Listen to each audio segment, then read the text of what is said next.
Mona's got boys on the brain, passing for young on the train. Nighttime she smokes like a star, taking the joker too far. Smile of bravado for Leonardo, running too fast for the rain.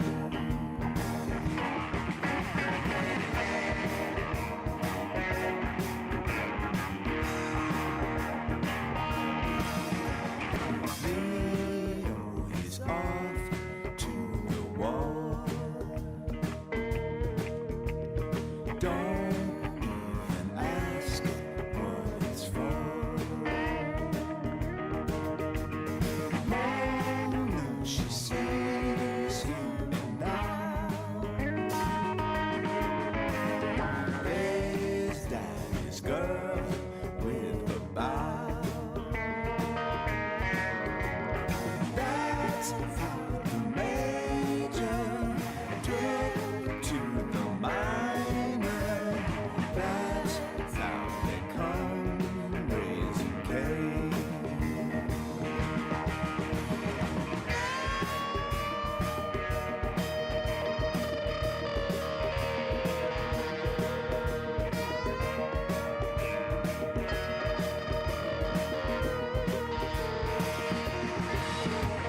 Merci beaucoup.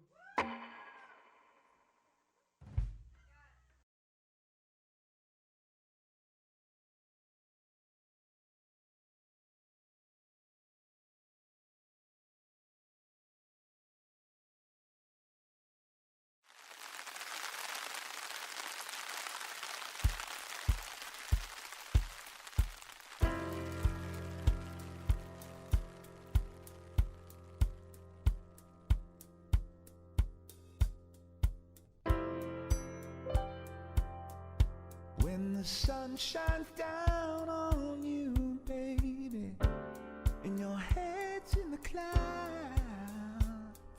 you can do, yeah, whatever you wanna do. Hear a sound, it's so familiar, and I'm closing my eyes. Hey girl, yeah, let's do what we wanna do.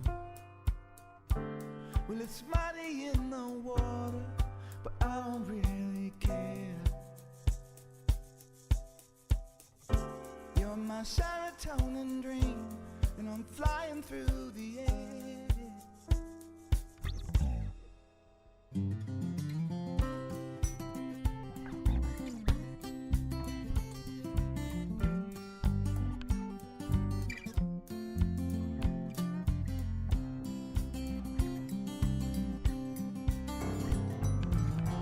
Sometimes you think that you're my queen, baby.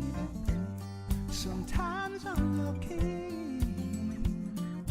Hey girl, let's do what we wanna do. A little man up on my shoulder, and he's telling me those lies. Hey boy, yeah, you can do what you wanna do. And it's muddy in the water, but I don't really care. You're my serotonin dream, and I'm flying through the air.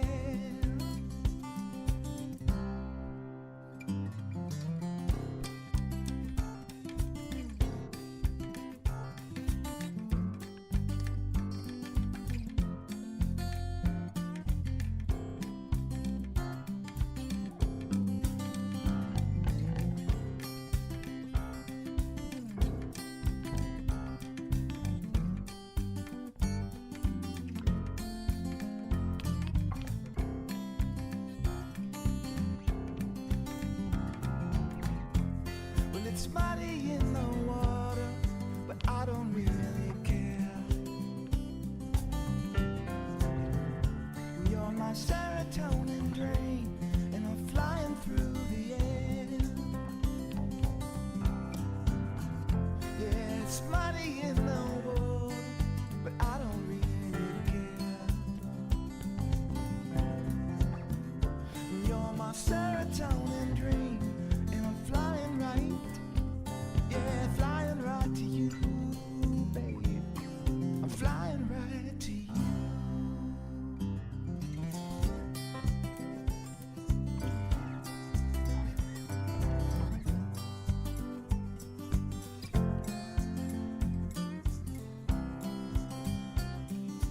Come on, let's dive in, baby.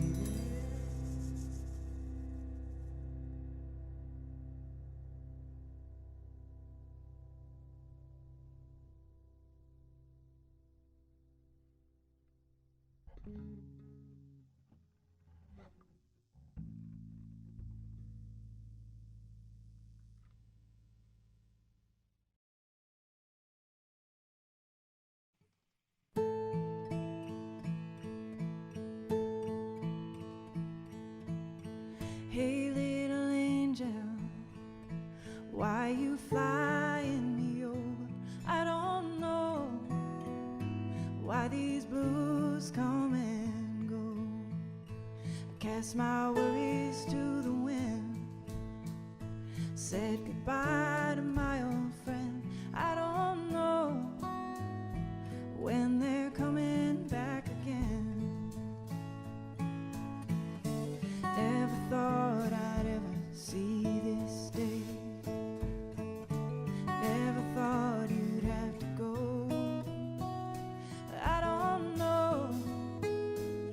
why these blues come and go.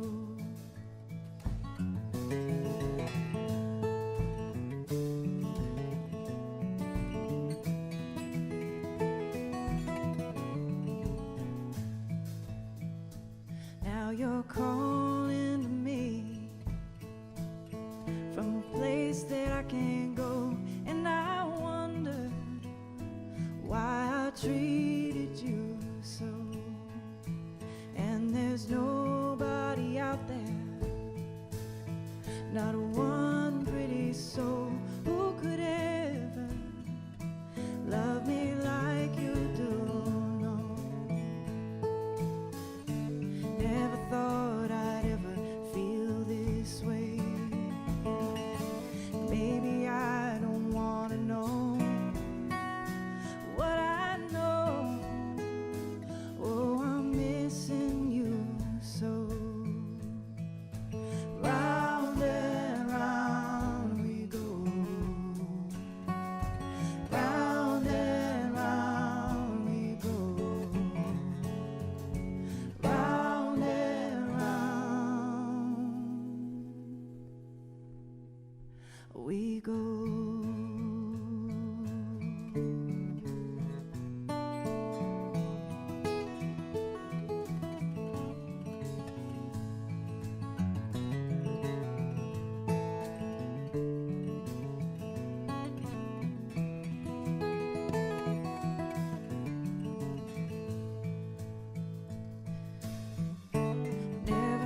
That's how I roll. My guitar, my pick and soul. Town to town, same old song. One man show. Take it slow, that's all I know. I strike a chord, I strike a blow. Free and clear, free to go. One man soul. And if you ask me how it is, a man could live forever on his own. Tell you if you got a song that tries to speak your heart, you're not alone.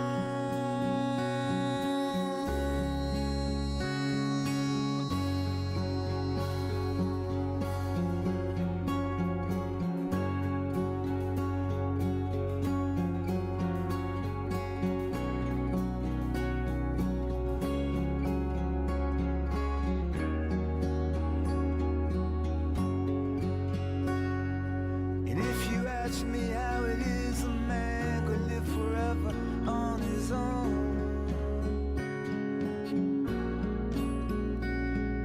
I tell you if you got a song that tries to speak your heart, you're not alone. And I've been loved, and I've been left, and how it goes is what you get. When they shout, all sold out, one man show. When they shout, all sold out.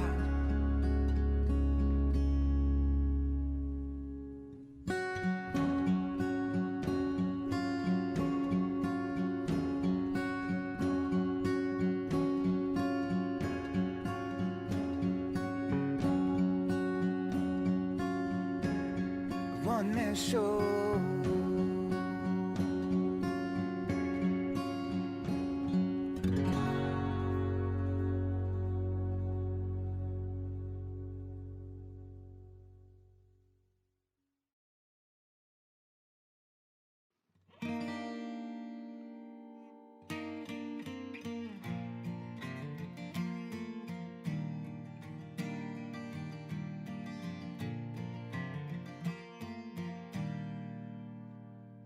You take your children down to the river. You'll find a way through the maze of it all. And if believing is what saves us all, baby, I believe in you.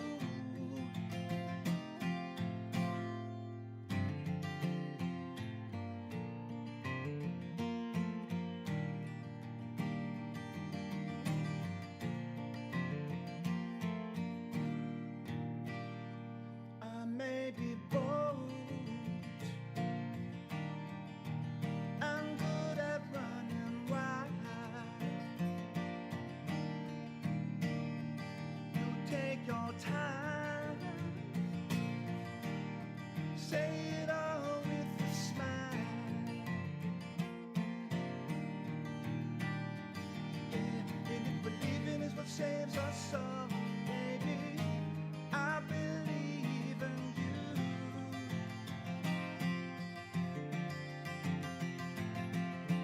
Woman's heart is the power of love. Woman's heart is the power of love. Woman's heart is the power of love. Woman's heart is the power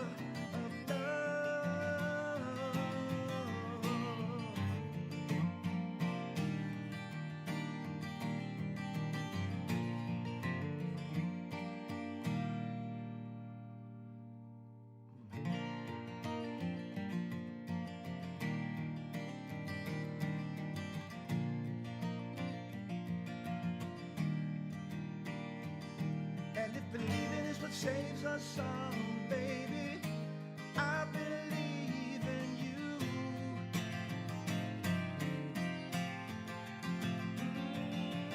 Woman's heart is the power of love. Woman's heart is the power of love.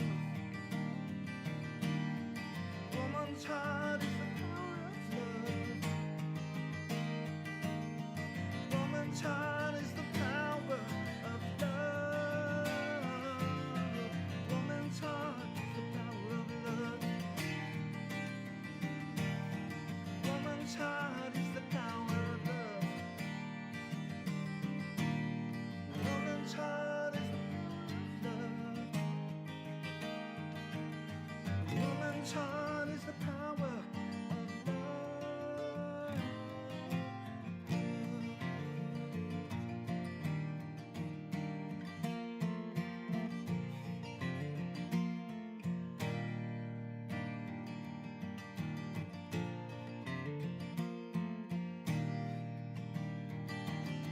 Yeah, a woman's heart is the power of love. Yeah.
Good evening. My name is Keith Marks. I'm the Executive Director at Next Stage Arts Project in Putney, Vermont.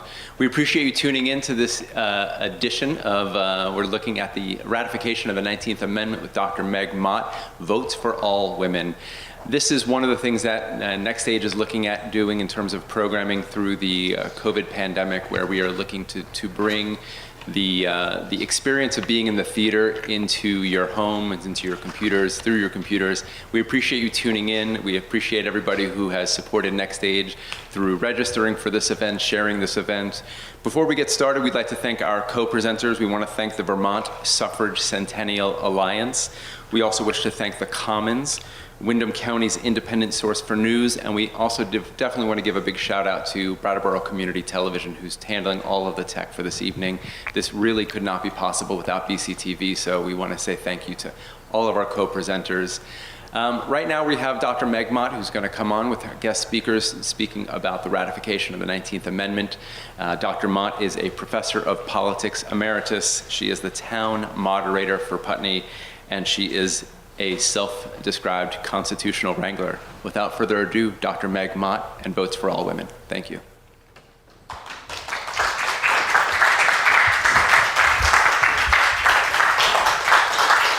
Good evening. Thank you, everybody, for coming here. I also want to thank Keith Marks and Robin Stern for asking me to talk about the 19th Amendment here at the Next Stage, and to Ellen Lovell for recommending me to Robin Stern. It's a great honor to be here. I call myself a Constitution wrangler.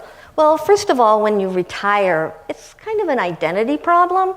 Exactly what are you? I didn't have students anymore to teach, but I still had this document that I cared a lot about, the US Constitution.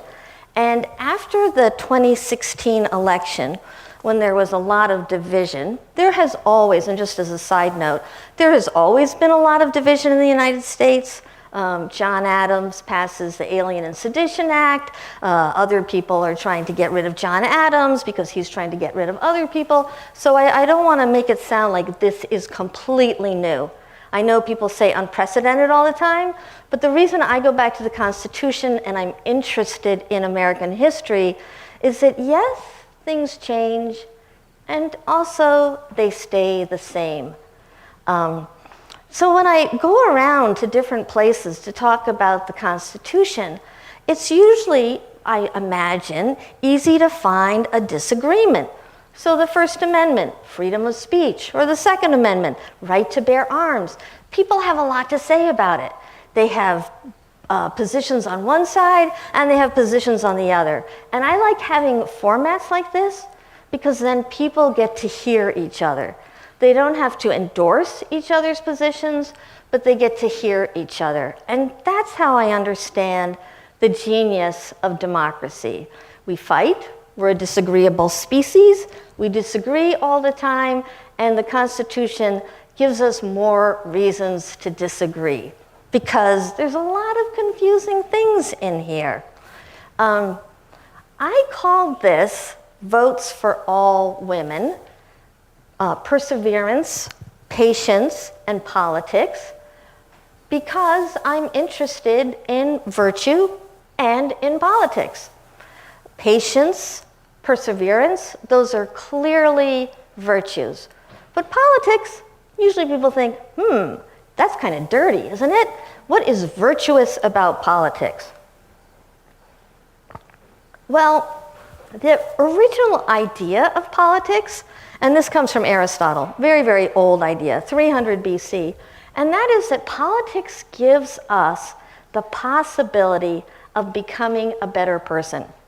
We have to make arguments, we need to use evidence, we have to make persuasive arguments that appeal to people's hearts. And through doing that, from learning from each other, from arguing with each other, Aristotle thought we would become better people. In fact, at one point he says, if the people are not degraded, if you get them together in a room and they start deliberating, they will be smarter than the experts. He was talking about juries, but the same is true for politics in general. The more we work to explain ourselves to somebody else, the better we become. So that's one understanding of politics. And as I was thinking about the 19th Amendment, which is not a very controversial amendment, unlike the 15th Amendment, which remains a fairly controversial amendment. The 15th Amendment, which sounds just like the 19th Amendment, and I will read it in just a second, It's used the exact same boilerplate, but this is, the 15th Amendment makes it unconstitutional for votes to be taken away on account of race, color, or previous condition of servitude. Now, the 15th Amendment continues to be litigated because there continues to be voter suppression targeted at the African American community. Most recently, 2013 Supreme Court decision, Shelby County versus Holder, in which the Supreme Court eviscerates part of the Voting Rights Act of 1965. So the 15th Amendment is still a hot button issue. So far, I have not heard anybody say, you know, I think we need to suppress. That's not going on in the same way that it's going on with the 15th Amendment. So when I was thinking about how do I debate the rights, how do I talk about the 19th Amendment in such a way that it becomes something for people to wrestle with, right? I'm a constitutional wrangler. We're going to get down there, get dirty. And so the question I finally came up with, and that was yesterday, the question I finally came up with is, does politics make us better? I think that's something we're still debating. Does politics make us worse, or does it make us better? Aristotle says clearly it makes us better. In the United States, we aren't as optimistic as Aristotle was. We have a constitution because, as James Madison said, if men were angels, government would not be necessary. So we start as devils and we become less devilish. It's an inversion. That's what the Constitution is all about. It's set up to make a devilish species less devilish. And the way it does that is through dispersing power, not just the three branches of government, but also between the states and the federal levels. Those two different levels are also arguing about things. And James Madison was thinking about who are the devils that need to be constrained so that this experiment in self-governance can actually take off. He had a certain type of person in mind. So he says, ambition must be made to counteract ambition.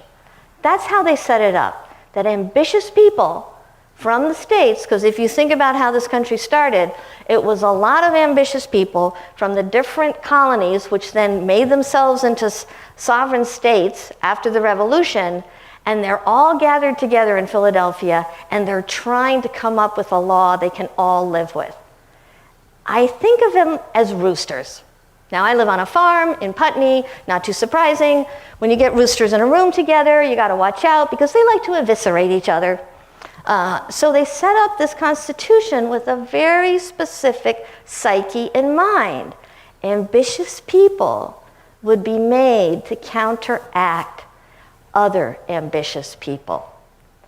And for that reason, we may think, well, no wonder they only let men vote. They were only trying to deal with men's devilishness, if that's a word. So as we're thinking about the 19th Amendment, one of the issues is, if you invite women into the room, will the roosters calm down? Or will the roosters get a little more amped up? Because I know that's what my roosters do. The hens come around, they really want to strut their stuff. And is that one of the reasons why they needed to keep women out of the public sphere? Not surprising, from the beginning, women wanted to go in to the public sphere. Abigail Adams says to John Adams, don't forget about the ladies when you're designing your new government that's all about democracy and people ruling themselves. I think we'd have something to offer. And John Adams, I got other things to think about. Oh, we'll get to that. So it takes a long time for women to start to really make this case. In fact, 1920 is when they are able to make the case and get constitutional recognition. So before we go back to the history, let me just read the 19th Amendment, which we're all here to celebrate. And it says, the right of citizens of the United States to vote shall not be denied or abridged by the United States or by any state on account of sex. That's the first section. And then the second section, Congress shall have power to enforce this article by appropriate legislation. I talked earlier about the Voting Rights Act of 1965. That was the sort of thing Congress did around the 15th Amendment to make sure that this same language that protected people, that states could not deny rights on account of race, color, or previous condition of servitude, Congress went to bat for them. So far, and there's a dispute about this, Congress has not had to go to bat for women. But they could, because this language is in the 19th Amendment.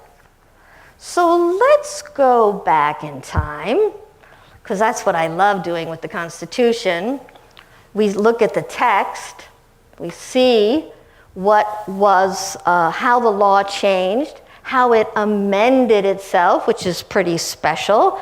The Articles of Confederation could not amend themselves, but the US Constitution has in Article 5 a very elaborate method for making itself, we might say, more perfect, for amending itself. And it could do that. It was a high bar. So this is a big deal. Every time you have an amendment, you need 2/3 of both houses of Congress to propose it, and then you need 3/4 of the states to ratify it. It's a big, big jump. In fact, there's reasons why we don't have more amendments than this, because we have to appeal to a massive democracy. It's not enough for a group of people on the national level to say, oh, okay, we all think about this in Washington, we're going to make this happen. No, you have to ratify it by each state until you hit the 3/4 line, and then you actually can pass it. So some of the questions that we're going to look at tonight, and why I'm going to invite some important historical figures to join me on the stage. You can see we've made room for them. It took a lot of seances and trances, and there may have been some sacrifices that needed to happen. But I'm happy to say I've been able to pull 6 people from the past to help us think about the question of women's rights and what was it trying to do for women, but what also was it trying to do for our democracy, to humanize our democracy. So they're going to start with Elizabeth Cady Stanton. I'm sure all of you who are watching know about Elizabeth Cady Stanton. She did this amazing thing at Seneca Falls. She created something called a Declaration of Sentiments and Resolutions. And I'm sure, oh, Elizabeth, so nice to see you. I am sure when you hear what she had to say, you'll recognize some of this language. So, yes, tell us. We hold these truths to be self-evident, that all men and women are created equal, that they are endowed by their Creator with certain inalienable rights, that among these are life, liberty, and the pursuit of happiness, that to secure these rights, governments are instituted deriving their just power from the consent of the governed. Elizabeth Cady Stanton knows how to pick an authority. She could have gone to maybe the preamble of the Constitution, but that doesn't have the glory of the Declaration of Independence. So she comes out strong. She is just like those revolutionaries who say that King George is not up to the task. And what did you tell the men of America? He has made her, if married in the eye of the law, civilly dead. And that's true, because if you were married to a man underneath the laws of coverture, everything you earned was his. If you wanted to sue somebody, you had to get his permission. If you wanted to sign a contract, you had to get his permission. What else? He has taken from her all right of property, even to the wages she earns. And you know she picked that one out in particular because the people gathered at Seneca Falls, yes, they were suffragists to a certain degree. Maybe Elizabeth Cady Stanton was the real suffragist in the crowd. But these people who had gathered were abolitionists. And they understood that if you labored, you had a right to your earnings. So Elizabeth Cady Stanton is speaking to the abolitionists there and letting them know that women are in a similar condition to slaves. He has compelled her to commit to laws in the formation by which she had no voice. Which is completely against the entire Republican principle, Republican in the sense of this is a Republican form of government, and that consent of the governed is a key principle of Republican governance. He has never permitted her to exercise her inalienable right to the elective franchise. Well, okay, it's one thing to compare women's situation to slavery. Abolitionists could understand that. But to say that women should vote, that was a big statement. Not everyone at Seneca Falls agreed. In fact, thank you, Elizabeth. I've invited Shamat here as well. This was an easier ask because she is the great-great-great-great-grandmother of my wife, Allison Mott, so she was very amenable to coming down here. So I'm just so curious, Lucretia, what did you say at Seneca Falls? Lizzie, they make us look ridiculous. Yes, I mean, that's a big statement, right? I mean, Elizabeth Cady Stanton comes down. She's talking just like a revolutionary. She's talking like she wrote the Declaration of Independence. And then she says, why can't we vote? And Lucretia, why are you against the suffrage? People are going to the polls and voting for warriors and slaveholders instead of seeking to enlighten the public mind. Far be it from me to encourage women to vote or take an active part in politics in the present state of our government. Yeah, and Lucretia was not alone in thinking this. To vote, to get involved in politics, was to be part of a corrupt regime. Many abolitionists thought that. And so she had good reason to wonder, wait a minute, that's not what abolitionists do. We don't go and vote. We don't work inside the system. All of these people were friends with William Lloyd Garrison. And if the fire laws here allowed me to do so, I would light this match. And then I would hold up the Constitution to this match, and it would burn just as Garrison burnt his Constitution, saying that it was an agreement with death, a covenant with hell, because there was slavery shot through it. Absolutely. And so, It took me a long time to come around to that, however, to helping out the cause. I mean, I'm the oldest person you're going to see today. yeah. And yet, when I was young, my first paid employment was as a teacher. And I was very proud of that until I discovered that I was being paid half of what the male teachers were being paid. So it's a corrupt system. Does that mean, do you think, Lucretia, that people should not vote? What do you think now? Well, I've had a long time to think about this. And I'm still disturbed that women are only being paid 67 cents for every dollar the male earns in this day and age.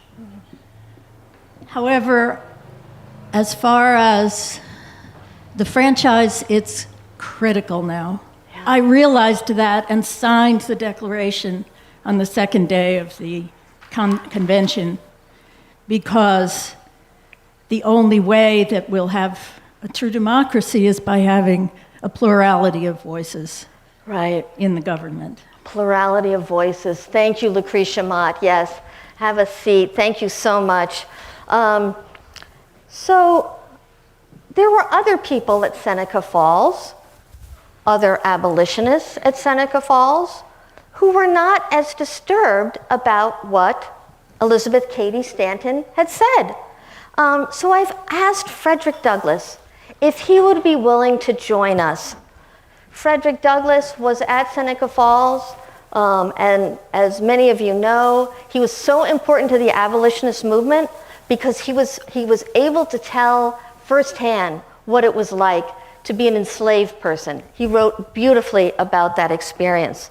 So I'm curious, Frederick Douglass, what was it about the women's suffrage? What did you say at Seneca Falls? In this denial of the right to participate in government, not merely the degradation of women and the perpetuation of a great justice happens, but the meaning and repudiation of one half of the moral and intellectual power of the government of the world. Frederick Douglass, is this mic working? Yeah. Thanks. We were having a little technical difficulty, so I've switched mics. Frederick Douglass, can you tell us what you mean by the moral and intellectual power of the world? This idea is evidence of the influence of European thinkers upon me regarding what it means to be human. I was, after all, speaking during the period called the Age of Reason. To be human meant, first, the ability to turn inward. Inwardness allows us to intuitively apprehend the moral law, which reveals our duty. The moral law is simple. Act only in such a way that your action can be made a universal law. And two principles are codified in the moral law. First, we all must love. And second, we must not kill. What? Life itself. And why? Because life is sacred. Intellectual power describes our universal capacity to reason and to think critically. Men and women both possess these capacities. And to deny women the right to exercise these capacities through voting is a denial of their humanity. Thank you. Thank you, Frederick Douglass. Beautiful. Beautifully said. Here we get this picture that, just as Aristotle was talking about, it is through exercising our moral and intellectual powers. And Frederick Douglass highlights something Lucretia Mott was also talking about. Lucretia Mott is a Hicksite Quaker. It's a type of Quaker that believes deep inside of us we have this strong conscience. And this is exactly what Frederick Douglass is also talking about. We can turn inward and then bring that awareness to the public sphere. But that turning inward is key for this new form of politics. So what then starts to happen after Seneca Falls is we have a lot of things are going on in the United States. A lot of things. If you think things are rough now, I just want to throw out what was going on in the mid-19th century. Well, first we'll have a local hero shout out, Clarina Howard Nichols, That's 1852, 4 years after Seneca Falls. And she spoke to the Vermont legislature and petitioned them for the right to vote. The legislature at the time said, nope, we don't think so. And maybe, I know this is a shock to our Vermont audience, but when the Vermont legislature had a chance to ratify the 19th Amendment, it was slow. It was not one of the 36 states needed. The last state to put it over the finish line was Tennessee, not Virginia. I'm sorry, not Vermont. But Vermont did have strong suffragists, and so she, when she could not convince the state legislature that women should have the vote, she and her family moved to Kansas, where there was a lot of abolitionist activity going on. 1857, Dred Scott decision. And I think of that, and I'm not alone in this, as the first expression of white nationalism on the level of the nation. We have the Supreme Court, not just the state. The Supreme Court says in that case, African Americans never had, never will have the privileges of being a citizen of the United States. It was a devastating decision of the Supreme Court. 1860, Lincoln is elected president and South Carolina secedes. 1861, Civil War begins. 1863, Emancipation Proclamation and the Gettysburg Address. The Gettysburg Address is important because if the Supreme Court in Dred Scott is saying this is a nation that never has and never will respect the rights of African Americans, Lincoln shifts that language to we are a new nation, conceived in liberty and dedicated to the proposition that all men are created equal. When he says that as President of the United States, he's saying exactly the same things that Lucretia Mott and Frederick Douglass were saying in terms of that we are all created equal, and which Elizabeth Cady Stanton understood and is what motivated her to speak out at Seneca Falls for the vote. 1865, 2 years later, Lincoln is assassinated by a raving white supremacist, and the 13th Amendment is ratified, ending slavery. And Andrew Johnson, who had been governor of Tennessee, I believe, now becomes the president. He was a unionist, but he was not an abolitionist. Not that Lincoln began as an abolitionist, but Andrew Johnson was no friend of the Black American. That's a pretty horrifying time in our history. On the one level, we're having these beautiful amendments passed. On the other level, on the level of history itself, the president is assassinated. We have a new president who has many horrible things to say about Black people. And we have a Congress that is determined to give rights where they are due. So then the 14th Amendment happens. This is in 1868. It was proposed in 1866 and finally ratified July 9th, 1868. And there's many lovely, lovely things in the 14th Amendment, such as no state shall make or enforce any law which shall abridge the privileges or immunities of the citizens of the United States, nor shall any state deprive any person of life, liberty, or property without due process of law, nor deny to any person within its jurisdiction the equal protections of the law. These are all the sort of things that Elizabeth Cady Stanton and the idea of the sacred idea of equality that Lucretia Mott and Frederick Douglass would have been behind.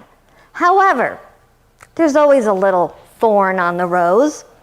And in Section 2, for the very first time in the Constitution, the use of the word male comes in. And it has to do with deciding who can vote, and they say at that point, they express clearly that states may not deny to any of the male inhabitants of such states being 21 years of age the vote. At that point, a door has been closed. Elizabeth Cady Stanton, what did you think about that? If the word male be inserted, it will take us a century at least to get it out. And she was almost right, because if you think about it, this was 1868, and it took, I have to do math fast. I think it's 52 years until women actually got the vote. So that was quite a lot of time. So, but there was this idea that there may be a suffrage amendment, and maybe that one could do the trick, because if the 15th Amendment comes forward, and it doesn't just say conditions of race, color, or conditions of servitude, maybe it could say sex as well. That's what she hoped. And if it did happen, Elizabeth, what would you see?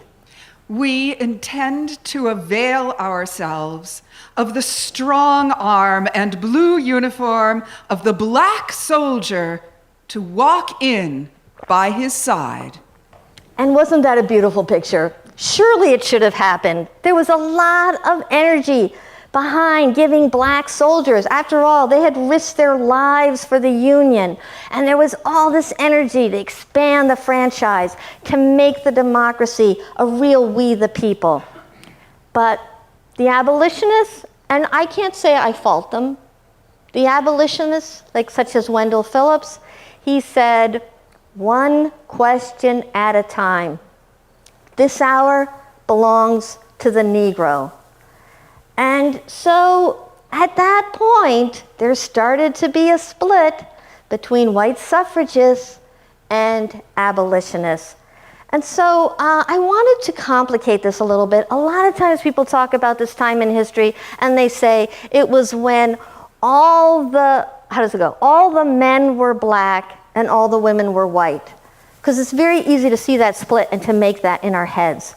But there's somebody else I wish to invite to the stage, and that is Frances Ellen Watkins Harper, born free in Baltimore, lost her parents early, went to this amazing school that her uncle ran, which was where she and other African Americans in Baltimore learned literature, the Bible, and elocution.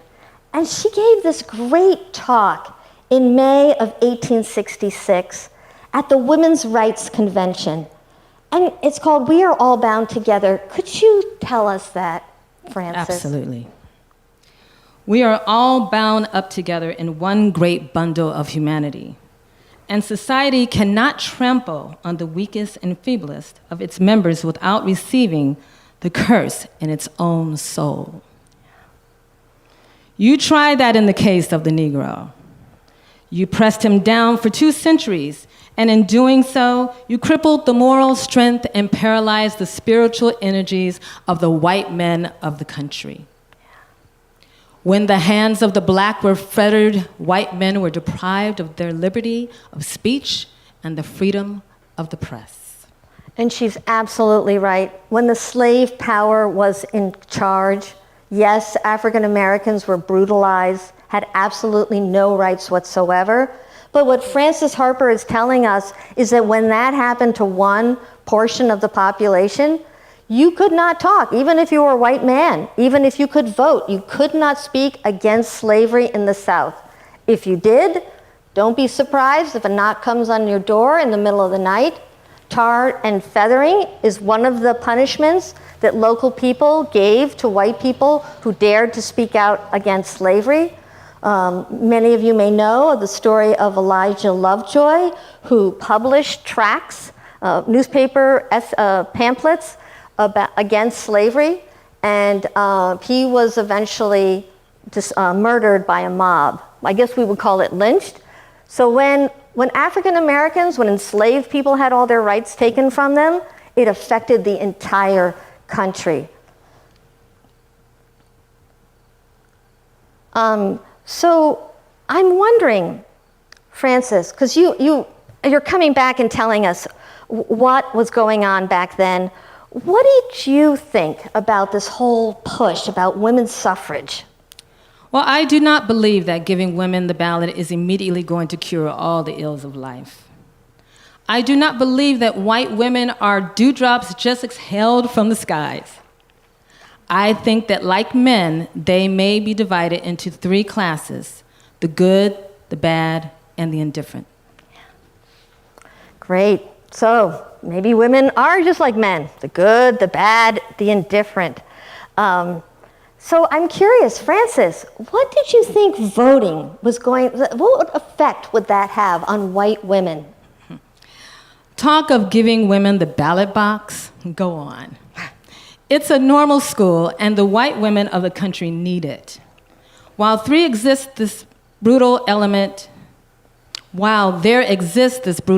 in society which tramples upon the feeble and treads down the weak, I tell you that if there is any class of people who need to be lifted out of their airy nothing and selfishness, it is the white women of America. Wow, you told it like it is. And so curious now, what do you think now that you've been around for so long and looking back on the United States and all these changes? Do you think that voting has made white women less selfish? Absolutely not. Okay. The fact is that there are issues always on the ballot that will enable people to choose to vote, white women, choose to vote in a way that will just serve themselves.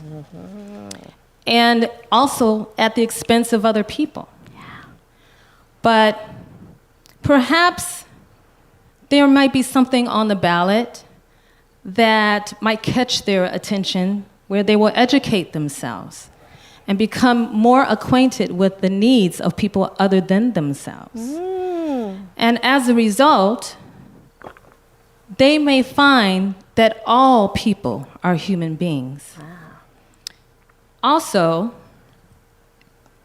I really feel that if people, white women and all people, were to dig deep and open up their minds and their hearts, that they will be able to find the compassion to understand that people all deserve to be understood as having a dignity of life. Right.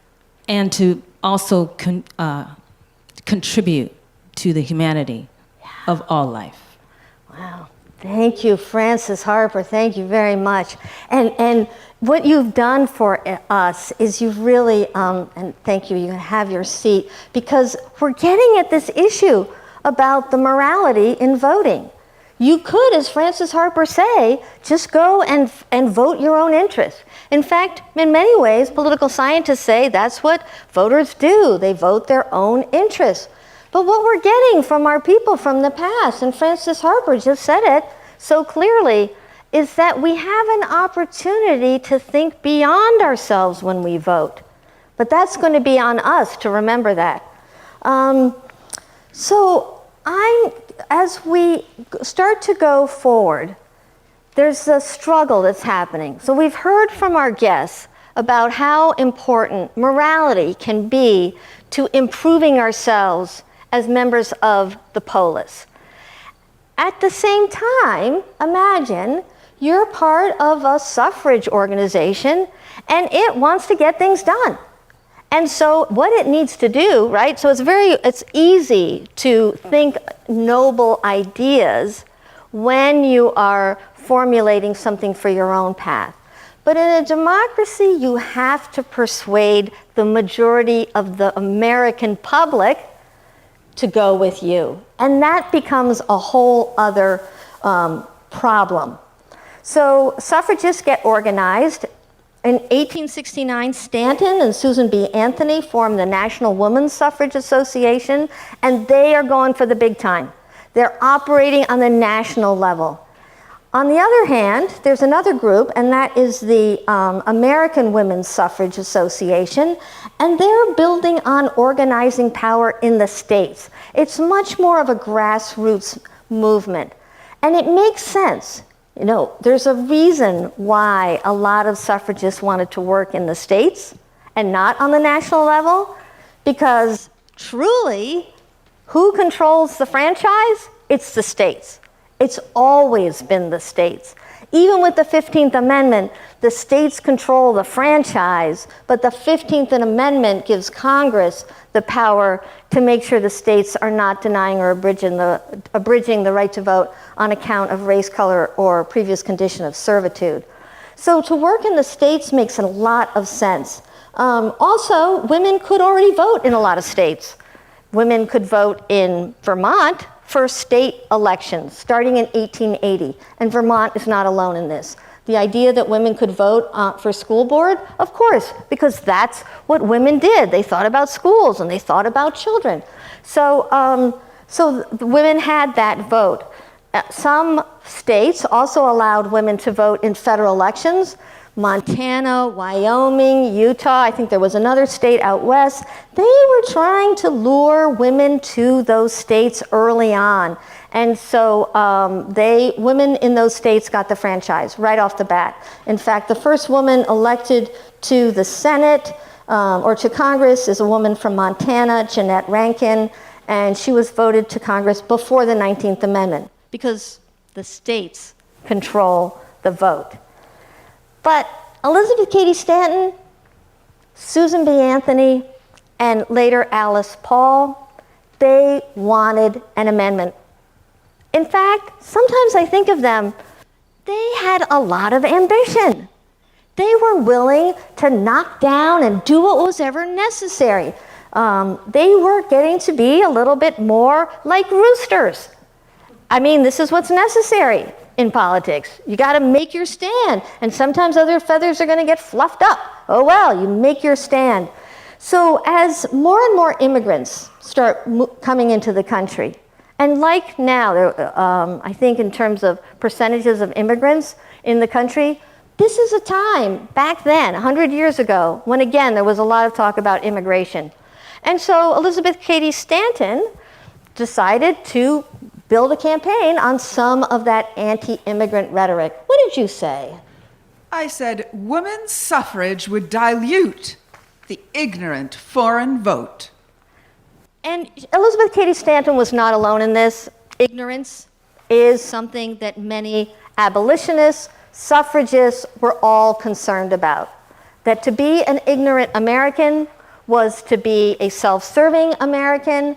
And so it's not at all just because Elizabeth Cady Stanton came from a certain class background or because she was white that she made that argument. Many, many people were making that argument. And it's part of trying to get the American public to say, oh yeah, better to have women than these ignorant people. And in fact, Frances Harper, I'm wondering if you would be willing to come back because you had some very interesting things to say about a certain ignorant white man who was in the White House at the time.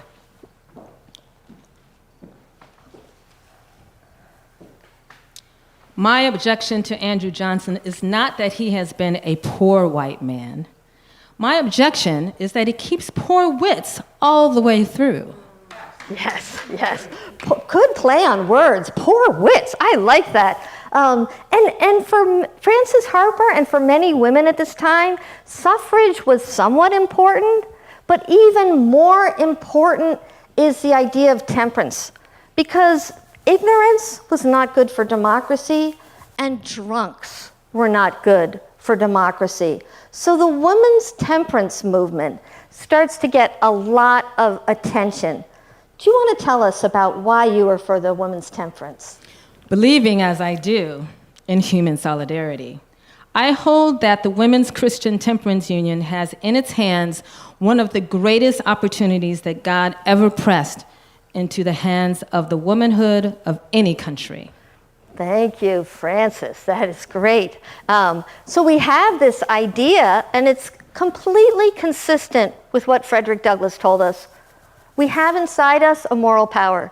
If we're drunk, we're not going to be able to access this moral power.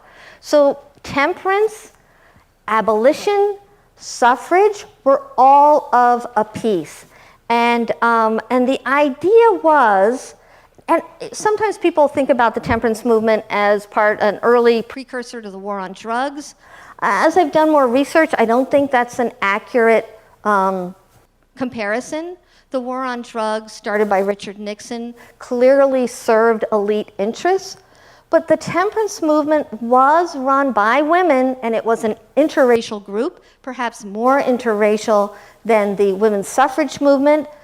And it was working on behalf of women and children and wanting to change what it meant to govern in the United States, to be much more concerned with families, health, and also one's intellectual and moral capacities, and to create the conditions so that those could flourish. So at this point, we start to see two different kinds of arguments emerging. On one hand is a more, I would call it a moral argument. It's wanting to build people up from the grassroots up, and it's very concerned with moral questions and improving human capacities. The second argument, and Elizabeth Cady Stanton is going to tell us this one, this argument is much more on the level of the individual, their rights, and it's getting back to those basic fundamental Republican virtues of independence. The point I wish plainly to bring before you on this occasion is the individuality of each human soul. Our Protestant idea, the right of individual conscience and judgment. Our Republican ideal, individual citizenship.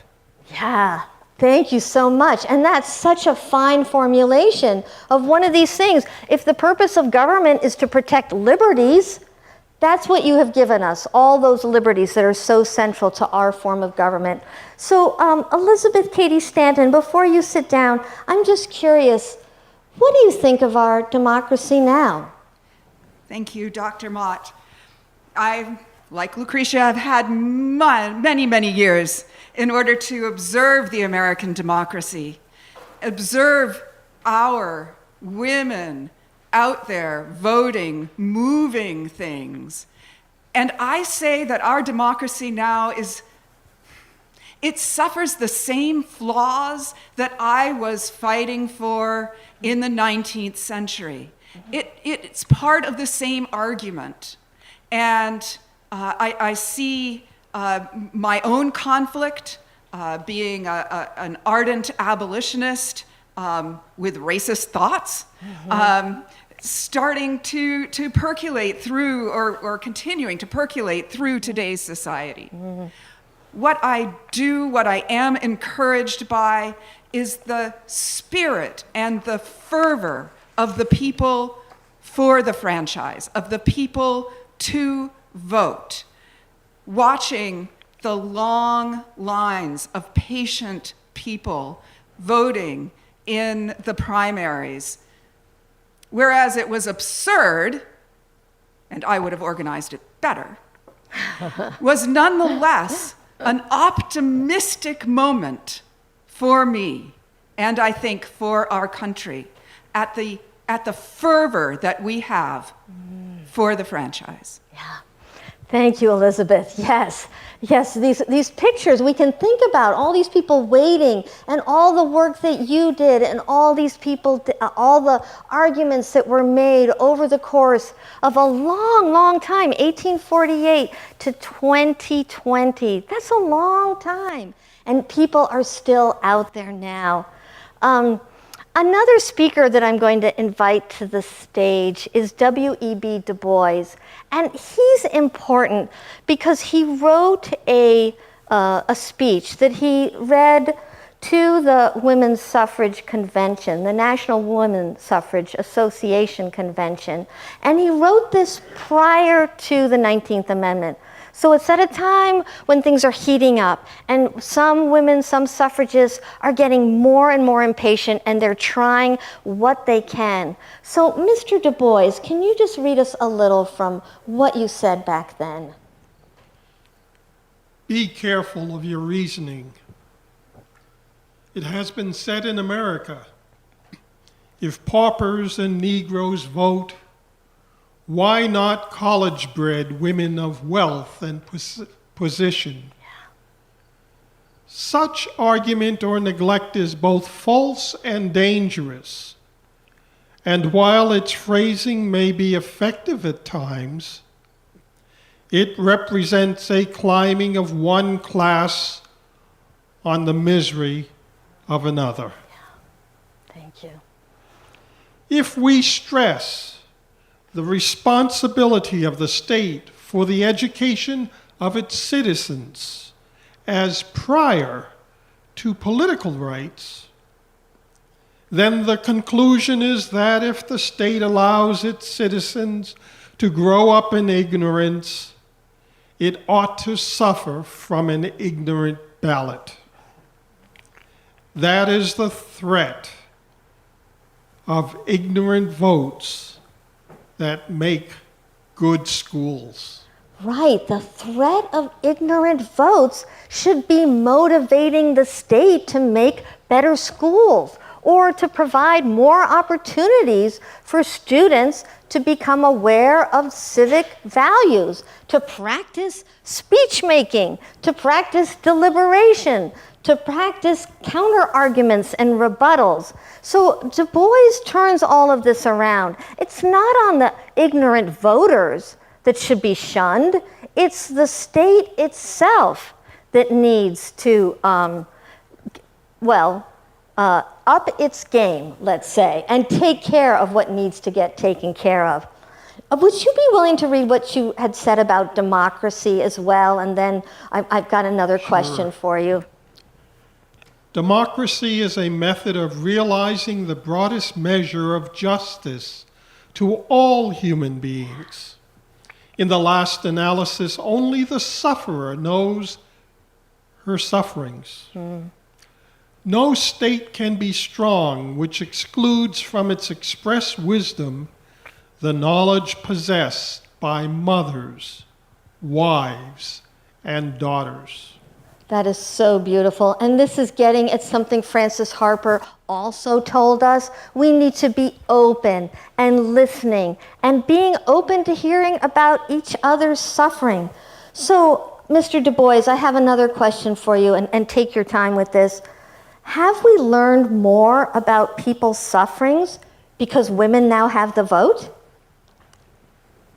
Well, since we are speaking of that segment of American society, black men and women, which also applies to First Nations people as well, who are presumed to be ill-informed, naive, ignorant, and politically illiterate, who the sciences of phrenology and eugenics declare to be biologically inferior, and Southern law still regards as being only 3/5 human, whom Christian ministers regard as being preach and teach to be the cursed descendants of Ham, thus subservient creatures in the eyes of God and man. No. I'm not persuaded that the full suffering of black women, especially, has been understood in America, even as white women deservedly have received the right to vote. Consider, for example, the case of Anna Murray, wife of Frederick Douglass. If you should read in the textbooks of historians over the last century, you would find that almost unanimously they all declare that she was illiterate because the only words that she could read were two: Frederick Douglass. But I wish to contend that she herself was intellectual, She was intellectual because she possessed moral aptitude and mother wit. Born in 1815, she was born in a family of 7 children, and she was the 8th. 1 month before her birth, her family was manumitted to freedom. She was born free, thus the mantle of liberation fell on her shoulders. And she became the liberator not only of her parents, but of her siblings, for she took 3 of them with her to Baltimore. And while in Baltimore, she met a young man who was so articulate that he got her attention. They soon became engaged. I speak of Frederick Bailey. Frederick Bailey was a slave, and his fiancée was free. But Anna Murray sold her bedding to earn money to pay for his ticket as he escaped from freedom. And he soon called for her once he reached New York, and they settled down in New Bedford, Massachusetts. And there they had 4 children. And while he was campaigning for the Massachusetts Anti-Slavery Society as a lecturer, she became the queen of their home. And she managed the domestic space and raised the children virtually by herself. Now, I believe that though illiterate, Anna was not only her husband's equal and co-partner, but she deserved to vote. But she was never permitted to vote because she couldn't read or write. Thank you very much, Mr. Du Bois, for bringing this other level in here. Ignorance, calling people ignorant is another way to disenfranchise people. And this idea that somehow you have to be able to read in order to participate in democracy, especially if we think of what Mr. Du Bois just told us in terms of we need a moral character, then you've just introduced another element into what it really means to vote. So I want to bring us now to almost that time, right before the 19th Amendment is passed. And I've asked Jane Addams to come up. And Jane Addams has a very interesting take on democracy. Like everybody here on the stage, she understood that all people were equal. She was influenced by the Hicksite Quakers, as was Lucretia Mott. And as a young woman, she determined that she needed to do something with her life. And it's true, she needed to do something with her life because otherwise she felt so depressed, so meaningless. And the idea of just becoming a married woman, oh wait, I don't know if people at home can hear this, but this signals 8 o'clock. 8 o'clock in Putney? We are chiming for the essential workers. We are chiming for the people who can't read, some of them. We are chiming for people who maybe can't read English. We are chiming for people who are going out and doing the work, putting their lives on the line in order to care for the sick. So we have this little break here to let us know 8 o'clock. An ongoing tradition. You can see it's COVID. You can see it's COVID with the masks. You can also hear it's COVID with the bells, reminding us of all the other people who are out there working to make our country a little bit better.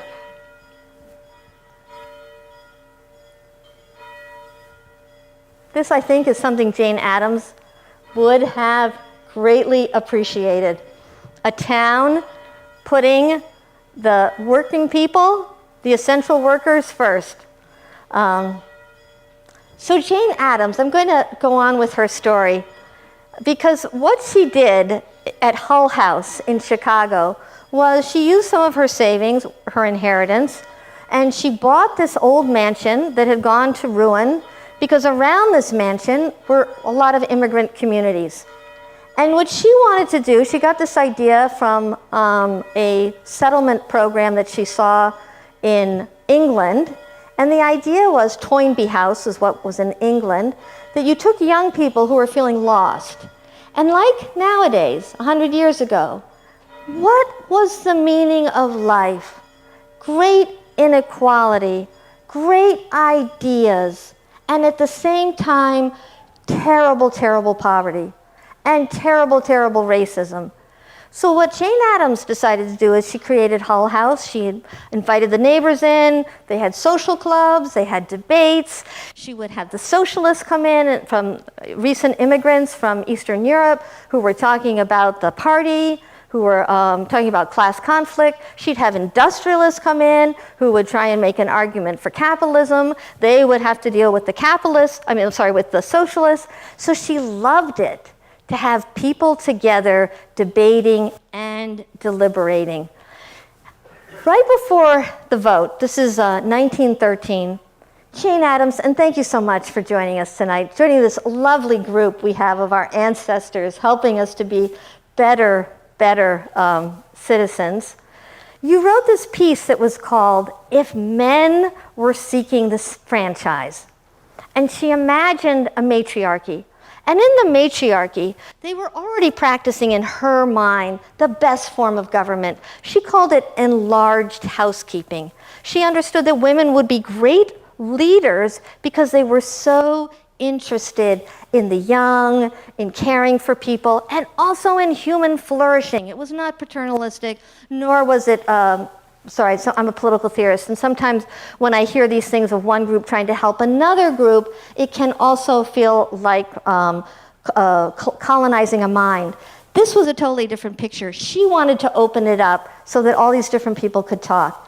And in this imagined matriarchy, where the type of government that she imagined was already in place, it turned out the men did not have the franchise.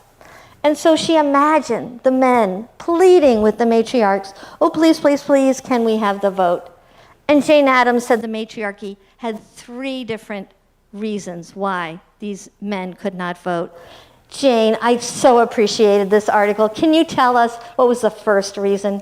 Thank you, and I do have a copy of the article with me. Oh, great. But the first reason, every time a gun is fired in a battleship, it expends $1,700, as much as a college education.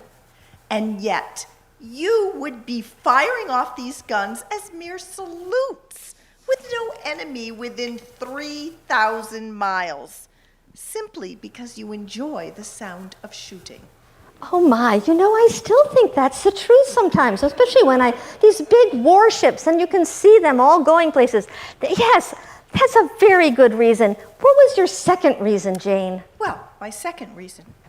We are told that in certain states, children are taken from their beds in the early morning before it is light and carried into cotton mills, where they are made to run back and forth until their immature little bodies are so bent and strained that they never regain their normal shapes.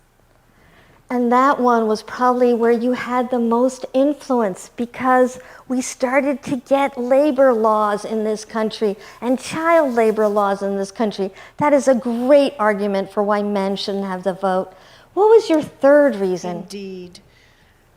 The United States alone spends every year $500 million more on its policemen, its courts and prisons than upon all its works of religion, charity, and education. Wow. We could do that now. We could say, what is the budget to incarcerate so many people? There's over 4 million people in the United States under supervision. That's not just incarcerated, but under supervision of the state. And then we might look how much money is spent on education or philanthropic activities. So before you sit down, I'm so curious, Jane.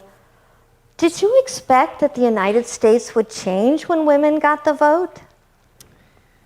Well, my dear Professor Mott, as I sit in that great settlement house in the sky and look down many years later, I would say that we did not seek suffrage to tell women how to vote. We sought the right to vote and the power that accompanies such rights. Women manage the households, the families, with safety in mind, efficiencies in mind, with love and compassion. I believed that would be how they would run the government, or the qualities they would look for in a candidate that they would choose. But make no mistake, my dear professor, power must be accompanied by education, so that those who wield it, or those who choose who shall have it, are able to seek and see truth and choose with the responsibility to move our great society forward.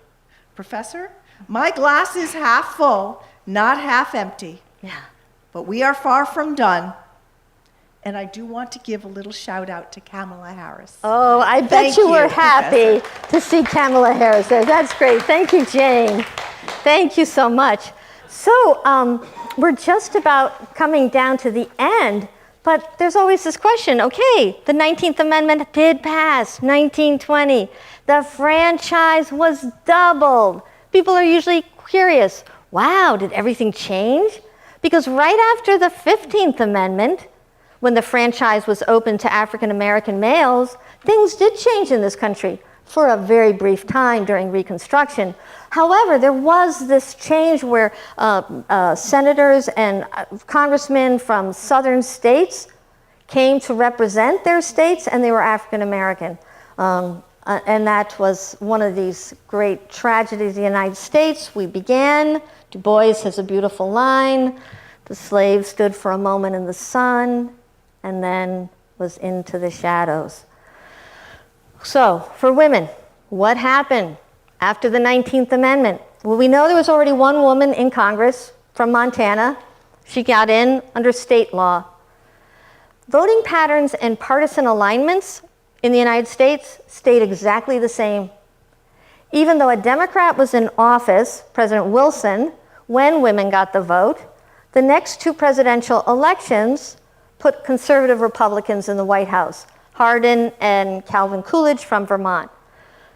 Electoral turnout from women was less than among men.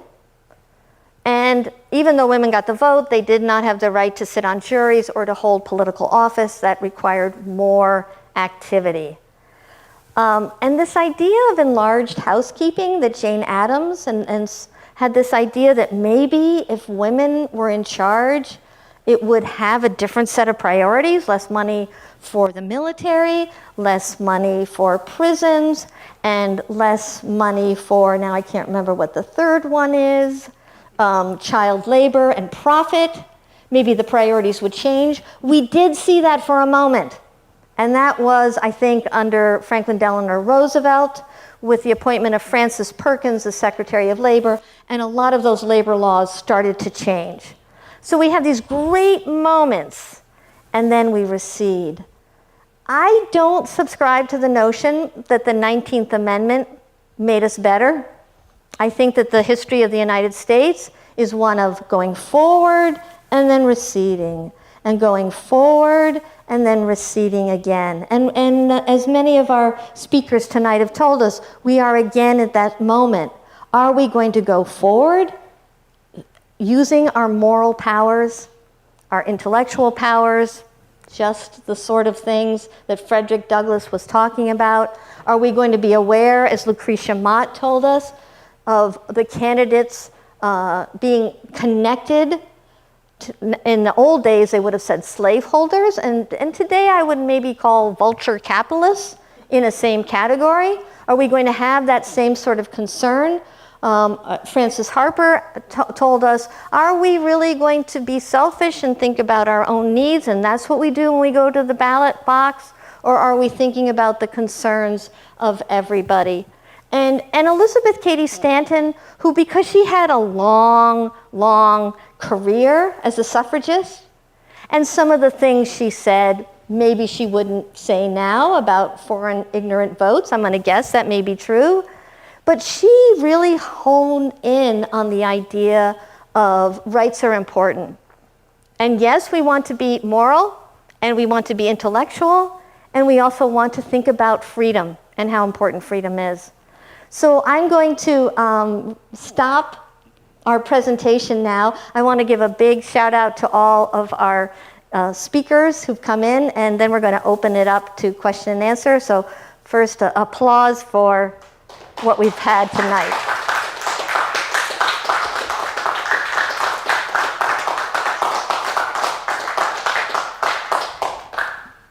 This is great. The last few times I've been talking about amendments, they've all been on Zoom. So there's nothing like that. So we're getting the best of both worlds right now. We have an audience all over the place, and then we have people here. And just so the in-house people know, the people at home know, yes, people are wearing masks. Everybody except for me, we're socially distanced, so we are taking COVID very seriously here.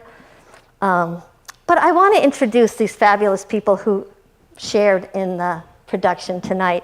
And we start over here, Robin Stern, who's the vice president of the Next Stage board. She's a retired attorney, was with Phillips, Dunn, Shriver, and Carroll, formerly known as the Potter Stewart Jr. Law Offices. We also have Adrienne Major, professor of literature at Landmark College, and she's on the board of the Vermont Humanities Council and vice chair of the Westminster Democratic Committee. And many of you around here know Adrienne Major because she is a delight to see on the stage and has directed many Shakespeare production as well in the park, not this summer, yeah. Joyce Rogers, and she is a professor of the humanities at Landmark College.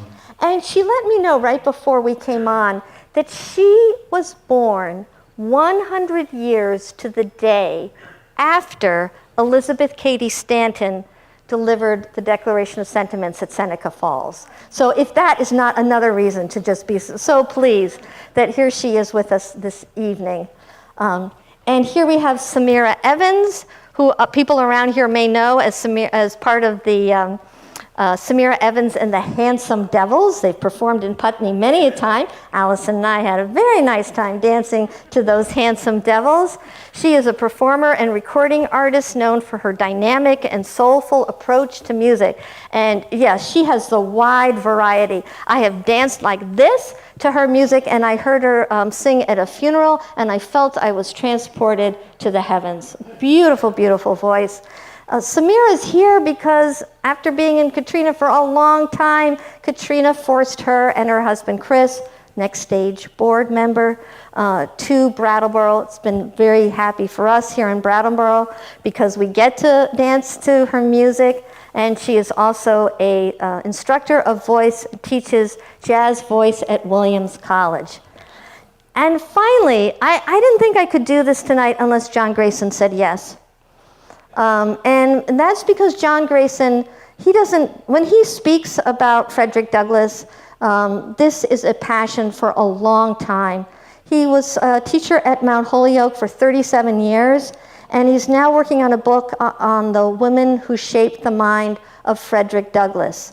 He is a specialist in 19th century German and American philosophy of religion, and he has taught at Aristotle University in Greece, the Vatican, the American Academy in Rome, and the University of Tübingen in Germany. Sorry for my pronunciation. And he has spent his entire career investigating religious and humanistic understandings of freedom. So I very much wanted John on board. Thank you so much, John Grayson. Okay, so we may have some questions coming in. Is there any? No. Allison says there are no questions coming in, which means technology sometimes doesn't let people do what they want to do. And I'm curious if there are any questions from our audience here or from any of the people on the stage. Allison, did you have a question? Well, I'm just wondering if you wanted to say anything more about Vermont. Why were we so backwards? Yeah. So how did this happen about Vermont? Well, I mean, Robin and I have been going back in emails about this. Like, why did Vermont not sign on? And it certainly had a strong, I mentioned the suffragist who went to the Vermont legislature, I think it was 1852, and then ended up going to Kansas. So it's not as if Vermont didn't know about the suffrage movement for a long time. We also have here local legend Lucy Daniels, who refused to pay her municipal tax because she didn't have the suffrage. She was a friend of Alice Paul's. She really encouraged Alice Paul to make the women's suffrage movement, or to recognize within the women's suffrage movement the contribution of African Americans. So it's not as if Vermont didn't have strong voices pushing for the suffrage. And I don't know, I mean, I am a political theorist, so I tend to think on these big questions. I'd say one reason is Section 2 of the 19th Amendment says Congress has the power to enforce it. And if you're a member of a state, you don't like that. Why should Congress ever tell you what to do? So that may be one explanation. The governor at the time, whose name was, Clemens, who was sometimes a Democrat and sometimes a Republican. He was kind of interesting. So it wasn't party politics, but he was very much against prohibition. And as we found out this evening, prohibition, the women's temperance movement, was a strong part of the suffrage campaign. So that may be another reason. I don't know. Tennessee got it, got the glory, Vermont not. Would you read the text of the 19th Amendment one more time, please? Okay, are we getting some questions?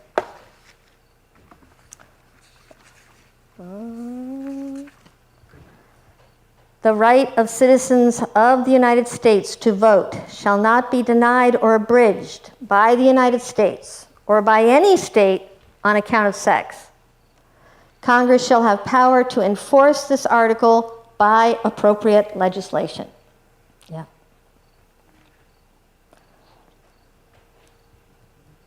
Yes, we have, this is Potter Stewart Jr. Do you have any idea how our sister states in New England voted with regard to the 19th Amendment? So, And if they voted differently among themselves, was there any particular reason that you discerned in that? the question is, amongst our sister states, did they vote differently than Vermont? The answer is yeah, and Vermont was an outlier in New England. The other New England states were, okay, we're getting on board with this. This makes sense to us. So do I have an explanation? This is why I love being a political theorist and not a historian. I get to theorize. And I don't know why Vermont. I mean, I think the temperance piece may have been a bigger deal in Vermont than in the other states. I don't know that for a fact. But many New England states thought that the temperance movement was absolutely necessary and that people were misbehaving. Men were wasting families' income on drink. They were treating their children and their wives terribly. And so there wasn't this sense that prohibition was anti-freedom. And it became understood as anti-freedom. So maybe if I were to hypothesize as a political theorist, I would say Vermont, which notably banished slavery first within its state constitution. So freedom and unity is the two ideals of the state of Vermont. It's on our seal, not like a oceanic creature. It's on that other seal. And I'm going to guess, so I'm totally speculating here. I'm going to guess that freedom was understood, if I want to drink, I'm going to drink. And if women get in charge, gosh darn it, they're going to start telling me what I can do with my own body. And I'm going to imagine that that was against that Vermont independent spirit of freedom. It's a pure theory. Yeah, Allison's got more questions. We have a question here. How can we make progress with regard to the 15th Amendment? Oh, okay. I'm going to read. Did I read the 15th already? But just, oh yeah, how do we make progress with the 15th Amendment? The right of citizens of the United States to vote shall not be denied or abridged by the United States or by any state on account of race, color, or previous condition of servitude. The Congress shall have the power to enforce this article by appropriate legislation. In 1965, Congress passed the Voting Rights Act, and I think that was a way to give the 15th Amendment a lot of authority. 2013, the Roberts Court decides in Shelby County versus Holder that certain elements which gave Congress the right to oversee what states were doing and put certain states in a category, it's called the pre-clearance, they had to be pre-cleared to make sure that their voting stood by the 15th Amendment. And the Roberts Court got rid of that. So what do we do about that? Well, Congress has this authority under the Constitution, and the Supreme Court may have told them that some elements of it they need to back off on, and it may mean that the Congress needs to provide more data on specific counties, perhaps, and what specific counties are doing to repress the vote. And with that kind of evidence, I want to believe that the Supreme Court would back this new legislation that I could imagine. So, a question from... Another question. Yes. Oh, good. Do you want to take a mic and jump into that?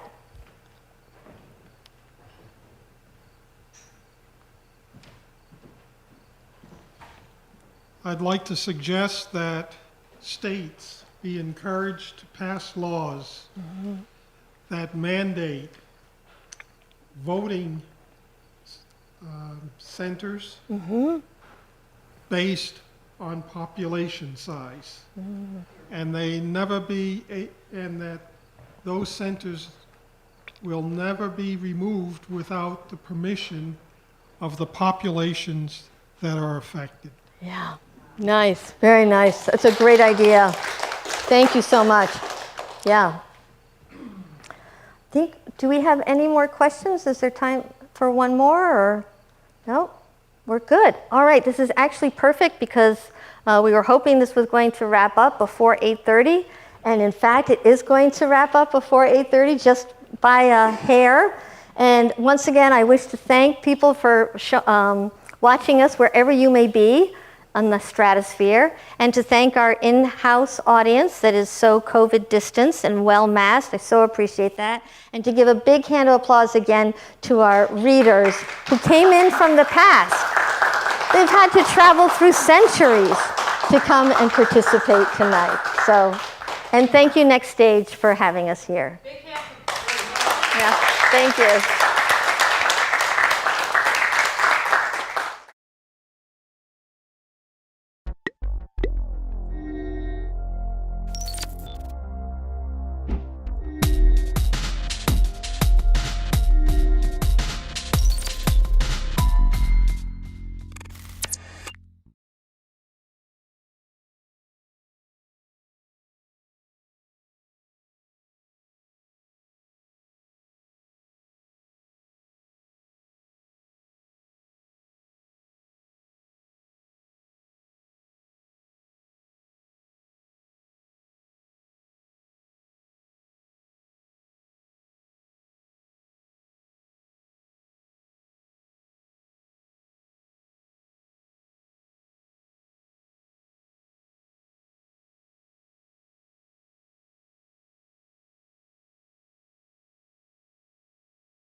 Hello,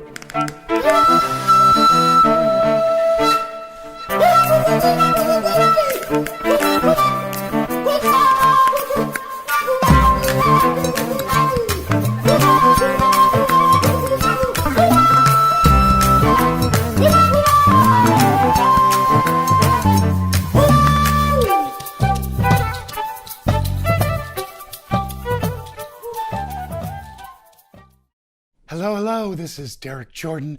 Welcome to the World Fusion Show, where we bring you the leading innovators in world fusion music. Today, my guest is Gao Hong.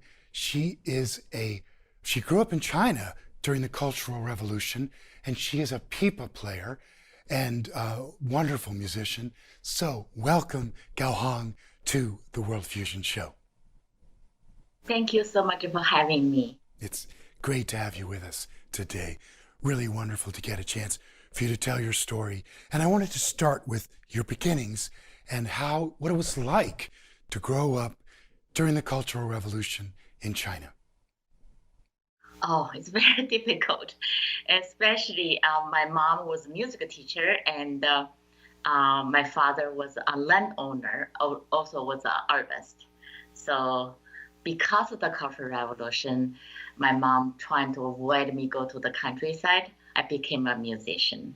So that's how I grew up. At the age of 8, my mom will force me to learn all the different instruments and lock me inside of the house from outside. So I have to force me to practice 8 hours a day. That's how you get good, though, isn't it? That's how I daily life every day. Yeah. Get up very early morning for 2 hours, then go to school, then lunch, because I live in the elementary school where my mom teaches. So I just lunch, practice 2 hours, then go back to school. After school, 2 hours. After dinner, 2 hours. That's everyday daily life. Yeah. So you became quite good at the pipa at an early age, good enough that you could travel with a troupe, with a musical group in China. What was that like? Yeah, it's very difficult. At only age 12, I never left my family by myself, and I literally became the dance singing troupe, a professional dancing and the singing troupe, and the travel all in China. So it was very difficult. I cry every day. The lonely you want to stay with your parents, but I wasn't. I was the only youngest one. I wasn't in school. I was literally as a player with the dance singing troupe. It's a very difficult life. You told me that you also had a very famous pipa player as your teacher, and I think you were really lucky to have that. Oh, absolutely. Lin Shicheng is the most famous pipa player in the world. If you know anybody, they will refer him as Ravo Shankar on the pipa. Yeah. He's a Liu Dehai's teacher. He's many famous pipa player today, teacher. So I was very, very lucky. I was the only student besides his son, was to travel with him, came to America, had a tour together. We had a joint concert as a teacher and a student. So I'm very, very lucky. Also, we together recording a hunting eagle chasing the swans recording. So actually it's going to re-release this September 25th through the ARC music label in UK. This next video we're going to see, let's go to that. So let's talk about that for a sec. Because in China, growing up playing the pipa, which is a type of a lute, you could say, some of our listeners may not be familiar with the instrument, but you were not improvising. That wasn't part of your education. But when you came to the US, you began to improvise. But this next video shows an improvisation with you playing with an oud player. Could you please introduce that to us? Yeah, the wood player is the Isam Rafia from Syria. So he came to Carlton. I invited him to be my guest artist to taught of two songs for my global music ensemble where I directing. And before he left, and I said, hey, we have never played, so maybe we just go to the studio just for fun. So that's the first time we ever, even not talking, we just went into the studio. Okay, let's play. And have not knowing what's the theme, what's the macam, or even the key, nothing, or the mood. We don't know anything. We just listen to each other.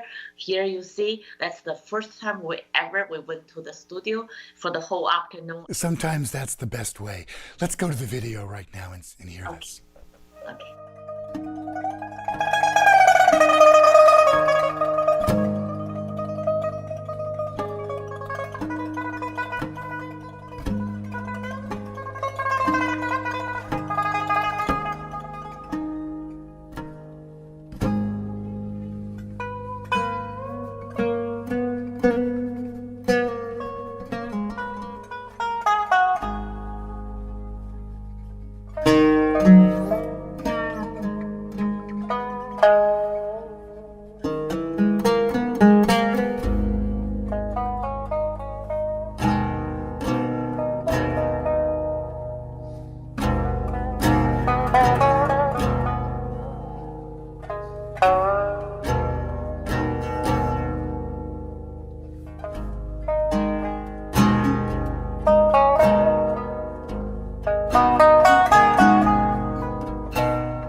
Hey, all right, we are back with Gao Hong. That was very nice. I just wanted to ask you, and say that you came to the U.S. When you were 30, you told me, and you did a solo tour at that time. And also, you have a great story about your first experience with improvising and with these jazz people. Can you tell that, please? Yeah, it's very interesting. I couldn't speak a word of English when I first came to America. So one day I was at home. I heard somebody left a long message, but I couldn't understand what they say. And later my husband came back. I said, there was a message you should listen. Then he said, wow, there is a famous jazz musician who's a bass player called Anthony Cox. He originally from Minneapolis. Now he went to New York. Now he's come back to relocate in Minneapolis. I wanted to have a concert with you at a Walker Arts Center. It's hosted by the American Composer Forum called Strange Follows. So I said, no, I don't know anything about jazz. I don't know anything about blues. I'm a traditional musician. I can't play that. So my husband said, no, they're really amazing because besides Anthony Cox, also there is Stephen Gordon and play the guitar. Then David King, the Bad Apple at that time, now it's called the Bad Plus, Happy Apple, and the David King, a percussionist, a drummer. So they're amazing musicians. So I said, sure. So at 6 o'clock, we had a sound check. They did a sound check first. I was totally couldn't believe how incredible the bass player, how incredible the musician. So I was totally shocked. So when I started playing, they were shocked because they couldn't understand how the people play so differently from the guitar. So then they did the first half, I did the second half. The last piece would be played together as a improvisation. At that time, I don't know what's called improvisation. I didn't know what's jazz, what's a blues at all, because I'm at the conservatory. So, and then suddenly everybody stopped except David came with the drum waiting for me solo. I said, oops, what I do? I was so nervous. So if I don't play anything, basically nothing else. So I just made up on the spot, remember what they did, like trying to copy them, that kind of thing. Suddenly, I'm done my solo. People just loved it. The stand ovation for the longest time. I still remember one of the audience wrote me back. At that time, no one saw the people. They say, I saw that day we had an earthquake in the building, because that's what they expressed their feeling. So since then, I just thought, wow, to collaborate other musicians, especially improvisation, is such amazing, because you can learn from the masters, you can learn from other people who play so beautifully. So that since that, I've been falling in love with collaboration with all kind of musicians. That's great. And you, Gao Hong, you truly are a world fusion artist and are perfect for our show. And in fact, I'd love to go to our next video. And this is a quartet that has a bunch of different instruments that are not usually played together. Do you want to tell us about that? That's the Butterfly. Yes. Yeah, Butterfly is the piece I wrote for the pipa, cello, and vina. Actually, yes. I wrote originally is for the TPT, Made in China TV series.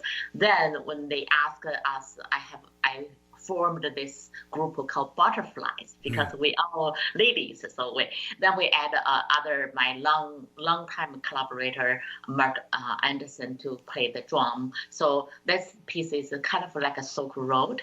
It's like a from far away where the people came from the Middle East, like the oud or the lute, that kind of thing. So this piece is kind of like the music of feeling of the Silk Road. Nice.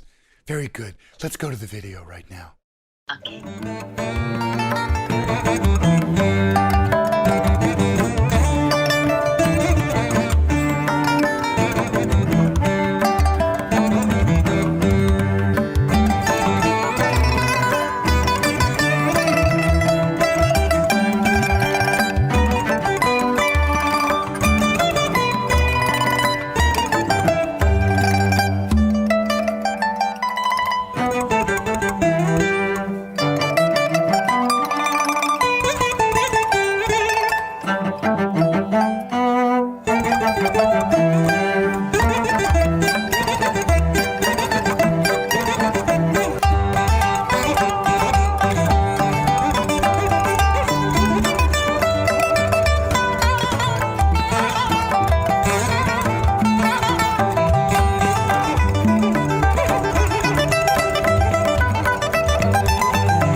All right, we're back with Gao Hong.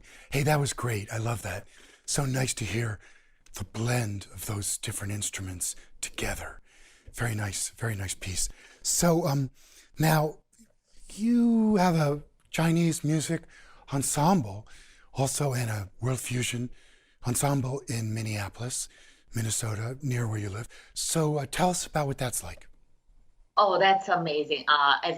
That's the Carleton College. Carleton College is the liberal arts school. College is the top 5th in the nation. So I've been there for this year will be the 20th years. Wow. Yeah, we're the first one ever to offer a music major. You can get a BA as a music major and on the Chinese instrument. Nice. That's yeah, great. In 2008, we had the first pipa player became got her BA. Then now we can not just offer pipa. We have all the Chinese instruments because I grew up with many different instruments. I play all, and also we're also offer that as a minor too. Music minor. You can focus on Chinese instrument. It's a wonderful college. It has amazing support. I also directing the global music ensemble because my experience of collaboration with the fusion, I realized that's how I communicate with the people through music. I thought that's the wonderful bridge. So I want all my students, doesn't matter where they come from China, from Asia, from America, through music, they can understand the culture, the language, then they become peaceful, and it's a really, really rewarding a program, and the students are just wonderful. Well, it sounds great, and I'm sure you're doing a great job there with people. I want to go to our third video, and this is where you're doing a duet with a sitar player. Can you tell us about this, please? Oh my gosh, this besides the Walker Arts Center, the one was like on the spot making music. This one is the first time we truly collaborate from different culture. Shubhendra Rao is from India. He is Ravi Shankar's student. He's really amazing player, actually very, very famous in India. He saw me perform with Ragamala in the dance troupe in Minneapolis, and he said the pipa is so much related with the sitar somehow. So, and he said, could we just have fun? I said, sure. So he bought his sitar for 2 days. We couldn't figure out what to do because we clashed so much. I see. We couldn't get together. I've been playing for so many years, and he been playing, but we couldn't figure out until third day. And I said, could you please sing what the raga is, because they don't read the score. So he was saying, I will write him down. Then I realized his toning is so different because he toning sharp G. Mine is A. That's why we clash so much. Right. So I retoned my pipa and I write him down. So kind of like he he singing, I will write him down. Then I will try to improv to adapt to my pipa. So it's the most rewarding project I ever imagined. That was in 1997. That time, not many people do a fusion yet. And the other story is that Ravi Shankar even called him. I still remember in the middle of the night for him, because Ravi Shankar at that time was in California, said, my teacher told me he loved our collaboration. He said, besides his music, he just said that's the most amazing collaboration music he have heard.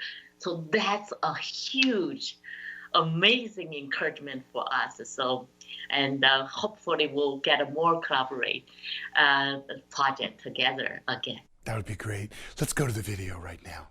Yes.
right, we are back. That was really great. I love that. Beautiful with the sitar, the two of you playing together. Really nicely done. The song, yes. Yes. So, Gao Hong, just want to say thank you so much for joining us today on the World Fusion Show. It's been just great to have you. Thank you so much for having me. It's a great pleasure to meet you here.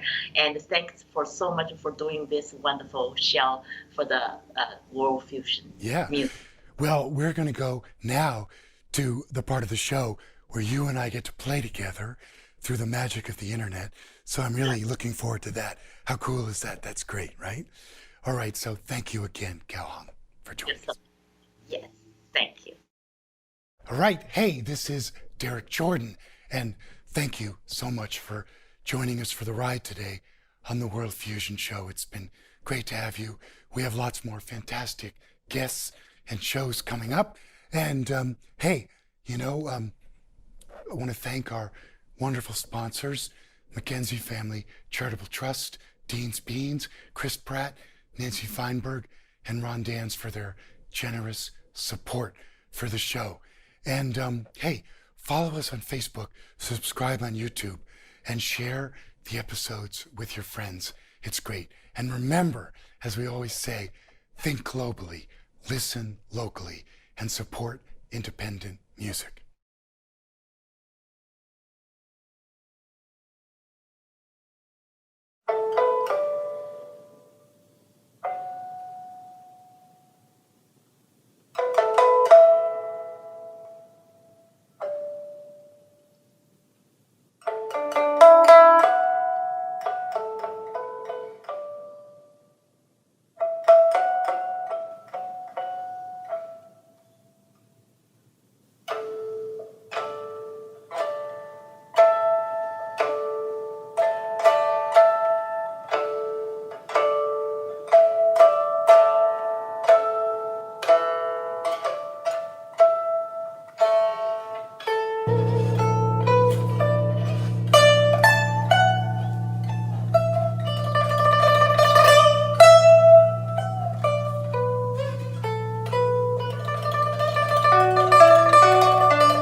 everybody. Welcome to Virtual Fables. Traditionally, we do this event live in non-COVID times, the second Wednesday of the month at the Next Stage Theater in Putney, Vermont. But we still have a commitment to having people tell their stories. Tonight's storyteller is Joanna Terry. Hi, Joanna. How are you? Great under circumstances presently. Exactly. Corona, excellent. That's Fabulous. That's where we're at right now. Now, I will tell you that through scrolling through social media, Joanna told a story. She typed it all out and told a story, and I was like, wow, that would really be an awesome story for Fables. So I reached out to her. She said yes. It's a story about an Oldsmobile. Now, a little thing that you may not know is a love affair I had with an Oldsmobile Delta 88. Nice. All right, so we share our love for Oldsmobiles and taking us through some difficult times and some good times and bad, and the keys to an Olds were the keys to freedom for me in college, and took that car all the way to California and back, and just had that thing my entire college career, and it was just a wonderful car, and I have a lot of fond memories in it. And I guess we're going to talk about some of the fond memories you had in your Oldsmobile, or fondish. It's, the death of my Oldsmobile, as it were. All right. Well, Joanna, I'll tell you what. Why don't we get into it? Here's Joanna's story about her Oldsmobile and I guess where it brought you. Just last week, I celebrated my car crash anniversary, and if for those of you who don't know me, most people don't celebrate car crashes in the way that I do, but 17 years ago, I broke a telephone pole in half with my big, huge boat of an Oldsmobile. And every year on the 27th of July, I celebrate this date, as it ended up being the best day of the rest of my life. And so that particular day was just beautiful, like any other July day, dry, on the back roads of Vermont, zipping around corners probably faster than I should have been, but windows down and volume up, heading down the back roads of Vermont. And having grown up in the flatlands, I never learned to drive on freshly graded Vermont dirt roads. And on this particular day, I hit a corner and the ass end of the Oldsmobile started to come out from behind me. And I probably overcorrected at this moment. I can say that I did not have the experience to navigate that turn. And I broke a telephone pole in half with my beautiful Oldsmobile, which in all that one moment absolutely broke my heart. And the car was still running, as Oldsmobiles are fairly indestructible. And I had managed to buckle the frame of the car, but did not even break the headlight on the side that had broken the telephone pole. So if that goes to tell you something about this car. And the frame was buckled badly enough that I couldn't get the door open, but I had not injured myself in this crash. So I got out of the car and I was in shock. I had really no idea because the engine was still running. Am I dead? Is this what happens when you get into a tragic accident? And I was just completely gobsmacked. I didn't know what to do. So I started walking down the road and found the nearest farm. And actually, from that point on, I was fairly in shock for the next 4 hours or so. And I was on my way to pick up my then 3-year-old. And he was with family. And so I'm grateful to say he was not in the car at the time. And the next 4 hours, really, I don't remember much of anything. Somehow I managed to get my child. I went to the hospital. I got checked out. I was fine. They sent me home. And, all my fingers and toes, everything was just great. And so other than being a little bit tossed around, I was, able to count all of the blessings despite having broken my baby, my absolute favorite car in the world, still to this day. And the thing that I remembered next was going out onto my front porch. And it was a clear night, stars are out, and that beautiful warm July air that just fairly has a breeze. And I was so angry that I had crashed this car that I loved so much. In addition to the fact that it was the best car in the world, I had recently gotten out of a fairly long, emotionally abusive relationship. And this car had become like my white horse. It had carried me to freedom. It had carried me to a safe place. And here I am now. I'm 20 minutes away from where I work. I'm 20 minutes away from where my child goes to daycare. I have to get myself somehow to work. My entire support system is 150 miles south of here. And I have a couple of incredibly supportive roommates, but we're all fairly young. I mean, we're between the ages of 18 and I think I was 24 at the time. So in this little patchwork house that I lived in, there was 3 or 4 other members of the family. And so here I am in the darkness, sitting on my porch, crying. And I was so overwhelmed with grief that I had lost my white horse that had brought me to safety and freedom. And I cried out into the darkness. And, I tend to think of myself as being spiritual rather than religious. And that sounds a lot of, some people think that's hokey, but, I called out and I said, I don't need you to walk me down the path, but I need a road flare at this point. I'm thinking of my great aunt who raised me. She had passed away just 2 years before that. And I said, Aunt Margie, I don't know what I'm supposed to do now. How am I supposed to get to work? I just need a sign. What am I supposed to do? And, all of the fear coming into this place of the unknown where I left this relationship. Would I have to go back to this person who had been so hurtful to me, who had really kept me under their thumb in a way that I didn't get a license until I was 23, almost 24 years old. And so here I had just escaped the situation. And would that be my only path, to staying afloat in this place where I don't have any family? And the next morning I woke up and my wonderful roommates gave me a ride to work. And at the time I worked locally at Amy's Bakery, where I worked for a couple of years. And, Amy's has a very regular crew of customers, wonderful people, gotta love the locals, come in every day and get their coffee. And so I decided that day, I'm going to ask every single person who walks in the door if they know where I can find a new car, because at this point I'm screwed and I am broke and I'm a single mom and I'm making $8.50 an hour plus tips.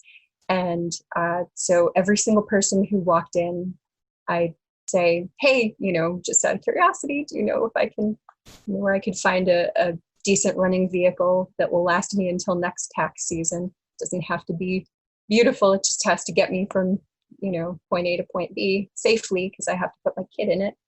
And, pretty much everybody said the same. I'll keep my eyes open, keep my ears open. And,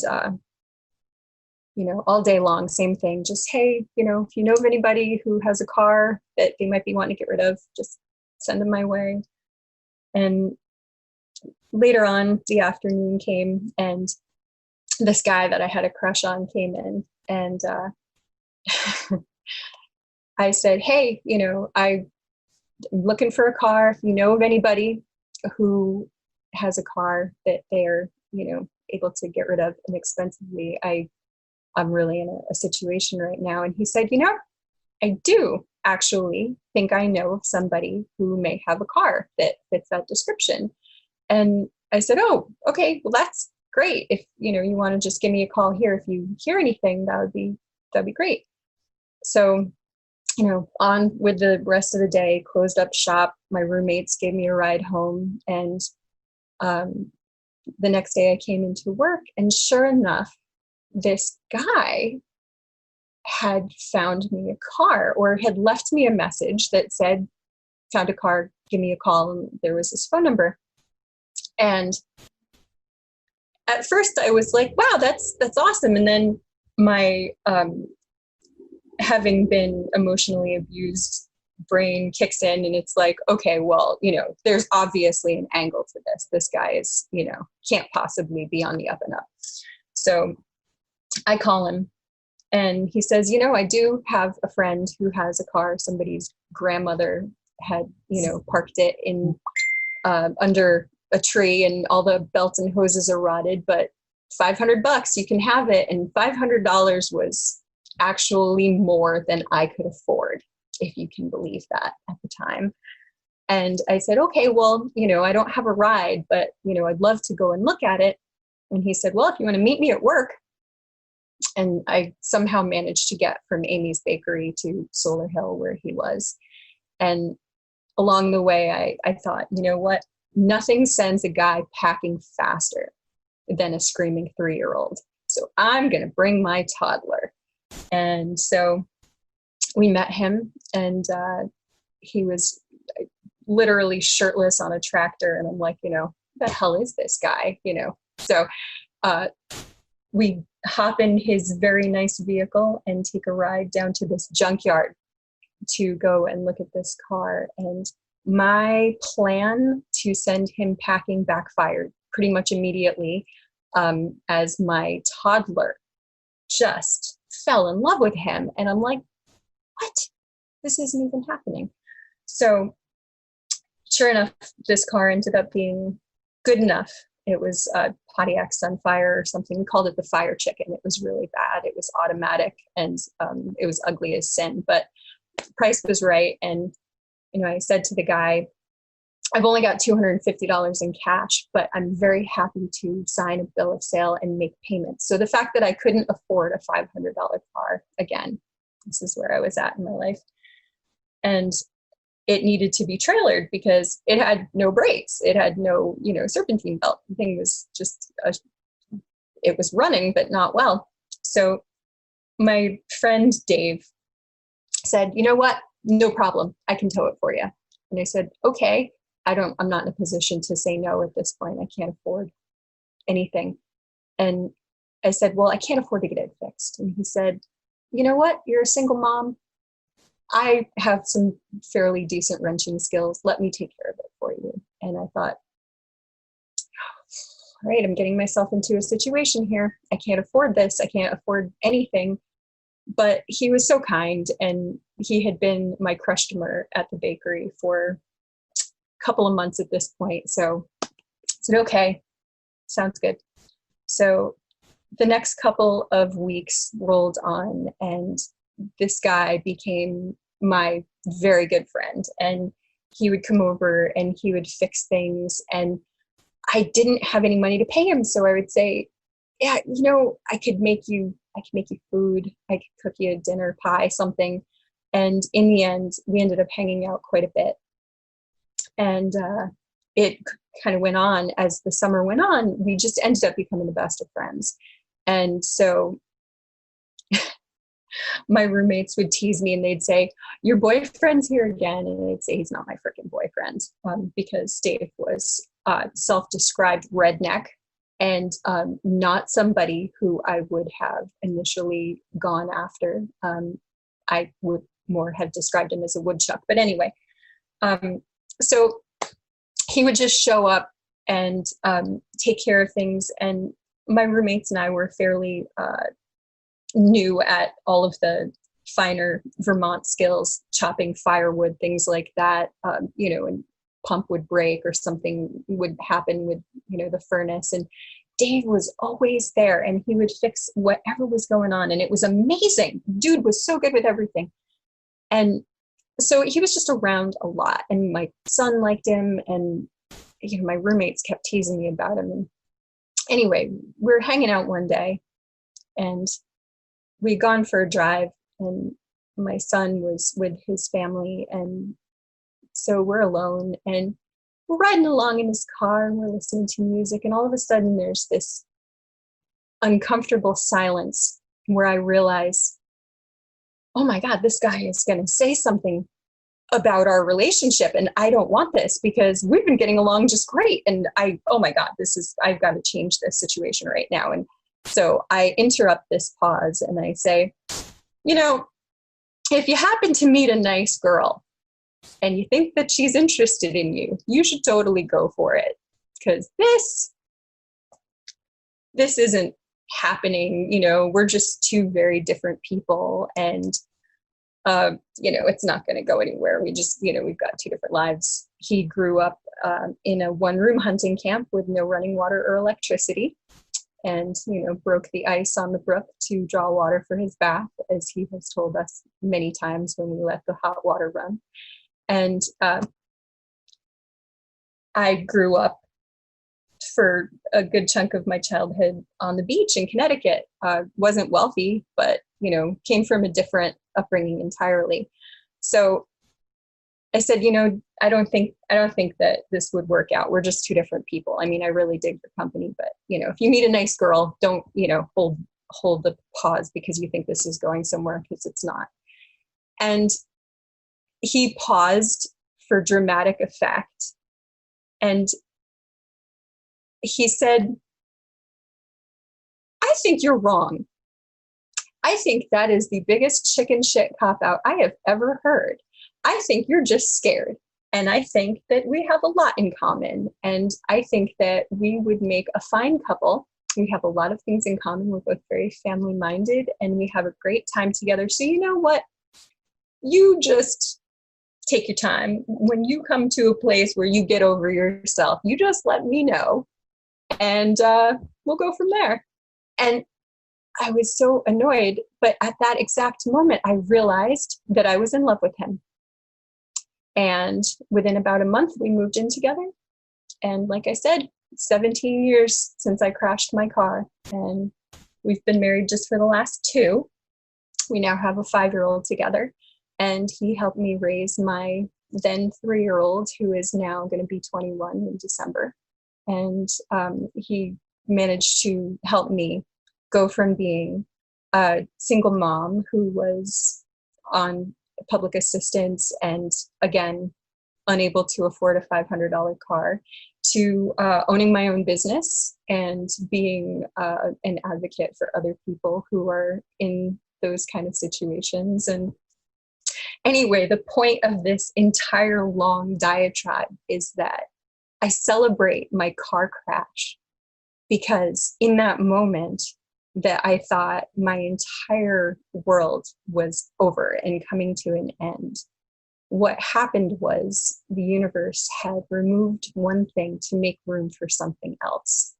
And I think that in the COVID era, where we are all so downtrodden and the world is a smoldering dumpster fire, and it just continues to flare up day after day, and we see things on the news that make us want to vomit on a daily basis, myself included.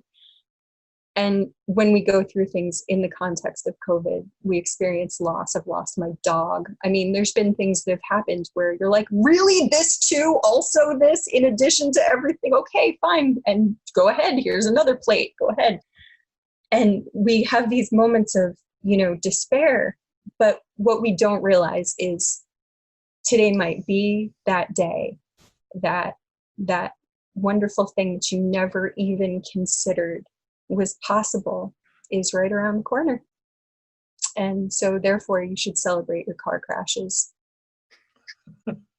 I think it's sound advice. I don't recommend crashing cars, though. Avoid it if at all possible. Also, when you're on Ames Hill Road going downhill, just take it really easy around the corners. Tap the brakes a little. The last one's easy. Joanna, thank you for coming on to Virtual Fables and telling your story. We really appreciate you taking the time. and wonderful story. Continued good luck with your. How long have you been married now? For 2 years? Oh yes, we're newlyweds at having been together for 17 years. We've just maybe just a year and a half ago got married for reals. All right. We wanted to be sure. We didn't want to rush into anything. Right. I get it. I have one of those relationships as well. Joanna, thanks for telling your story. Thanks for having me.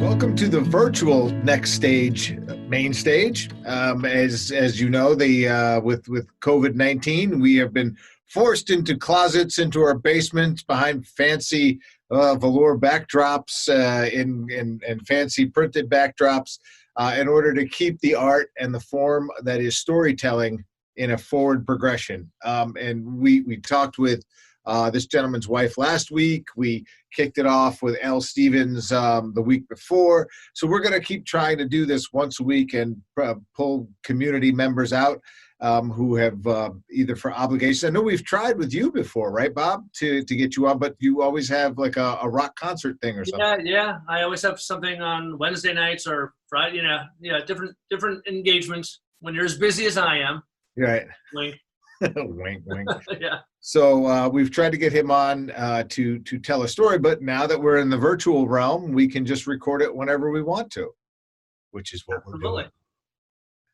All right. So Bob Thies has a story about a time, and I remember this. I remember this when we talked about this about a time where the community kind of rallied, as it's sort of rallying now, and you've got kind of a unique way of folding it all together. So you ready to go? I'm ready to go. You ready to have me go? Yeah, I am ready to have you go. So it's all you, sir. Go ahead. All right. Well, I call this story The Silver Bullet. And my story is one of community, cars, and cancer. And with any luck, I'll be able to tie them all together by the end of my story. So the cancer in my story refers to my father, who in 1995 passed away from non-Hodgkin's lymphoma. The community in my story refers to our community, the one in which I was very fortunate and privileged to grow up, and how this community came together to help my family in a time of need. Then there are cars. Cars have been both a perpetual problem and an essential tool in the navigating the raising and management of my rather large family. So my story begins in 1969. My father had just graduated from college and my parents were engaged to be married.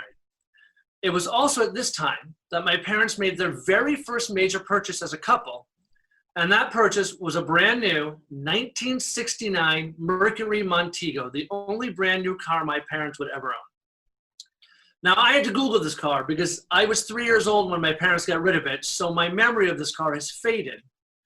But I'll tell you what, I don't know, knowing my parents the way I do, I don't know how my mother allowed my father to buy this car. It was such a cool car. This car was olive green with a black top. It was what we would now call a muscle car, at least in my estimation. It was sporty. It had 2 doors, bench seats in both the front and the back, and it probably drove too fast. But at the time, my mother loved it as much as my father did, so they bought it. That car lasted from 1969 to 1975, about 6 years. And in 1975, my parents had their 6th of what would eventually be 13 children. Yes, 13 children. Upon hearing that I am one of 13, I'm usually hit with the same collection of rapid fire questions as if I'm on a lecturing tour about large families. How big was your house? Didn't your parents have cable? Have your parents ever heard of birth control? What did your dad do for a living? How much was your electric bill? Can you name all of your siblings? That was a favorite of mine, as if I couldn't name my siblings. Another one was, are you Catholic? Or when I lived in California, it was, are you Mormon? And how many cars did you have? And a string of many other ridiculous, as well as deeply inappropriate questions. At any rate, in 1975, with the arrival of the 6th child, my parents had finally reached the capacity, the limit to the amount of children they could cram into the back seat of that olive green 1969 Mercury Montego, with the back seat belt stretching across all of the little laps of all the little bodies sitting in it. So it was time to get rid of the muscle car. And my parents decided to trade it in for an early 70s model Volkswagen bus, the classic bus that we're all familiar with. This one was red on the lower half with a white top half that came to a point in the front of the bus with the big silver VW logo emblazoned upon it. And it had checkered curtains in the windows to boot. So this was the vehicle that in 1979 transported what was now 8 children from Long Island, New York to Brattleboro, Vermont to find a new home. We'd already outgrown a car and then a whole island. It was finally in Vermont that we found a house that could contain all of us. As the Thies family continued to grow, finding an adequate car would continue to elude us. And then we went through many. Sometimes we'd have 2 cars, sometimes 1 big car. Sometimes we couldn't all go to the same place at the same time because we didn't have a car that would fit all of us.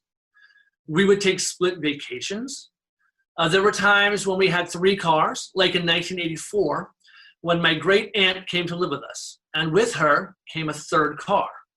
So naturally that car was absorbed into the family car structure, and with it, a relief to some of the transportation stress that we'd suffered for so long. And it was also in my aunt's car that many of us learned to drive. So with 16 people living under one roof, that's 13 children, 2 parents, 1 great aunt, several cats and a dog, cars would remain a major keystone in the management of our family. Now, right around Christmas of 1993, my father discovered a lump in his groin. He went to the doctor, and after a cursory examination, they determined it was just a boil. Let's leave it alone, they said. A few months later, in the spring of 1994, my father woke up one morning with a lump on his neck so large it filled the cup of his hand. He went back to the doctor where they performed a biopsy. And then on Friday, the 13th of May, 1994, my mother walked into the video store where I was working. It was a very popular store, and on this particular Friday, we had 3 registers open, and each register had a line of customers several people long. It was a Friday night, and everyone in town needed to get their weekend movie fix.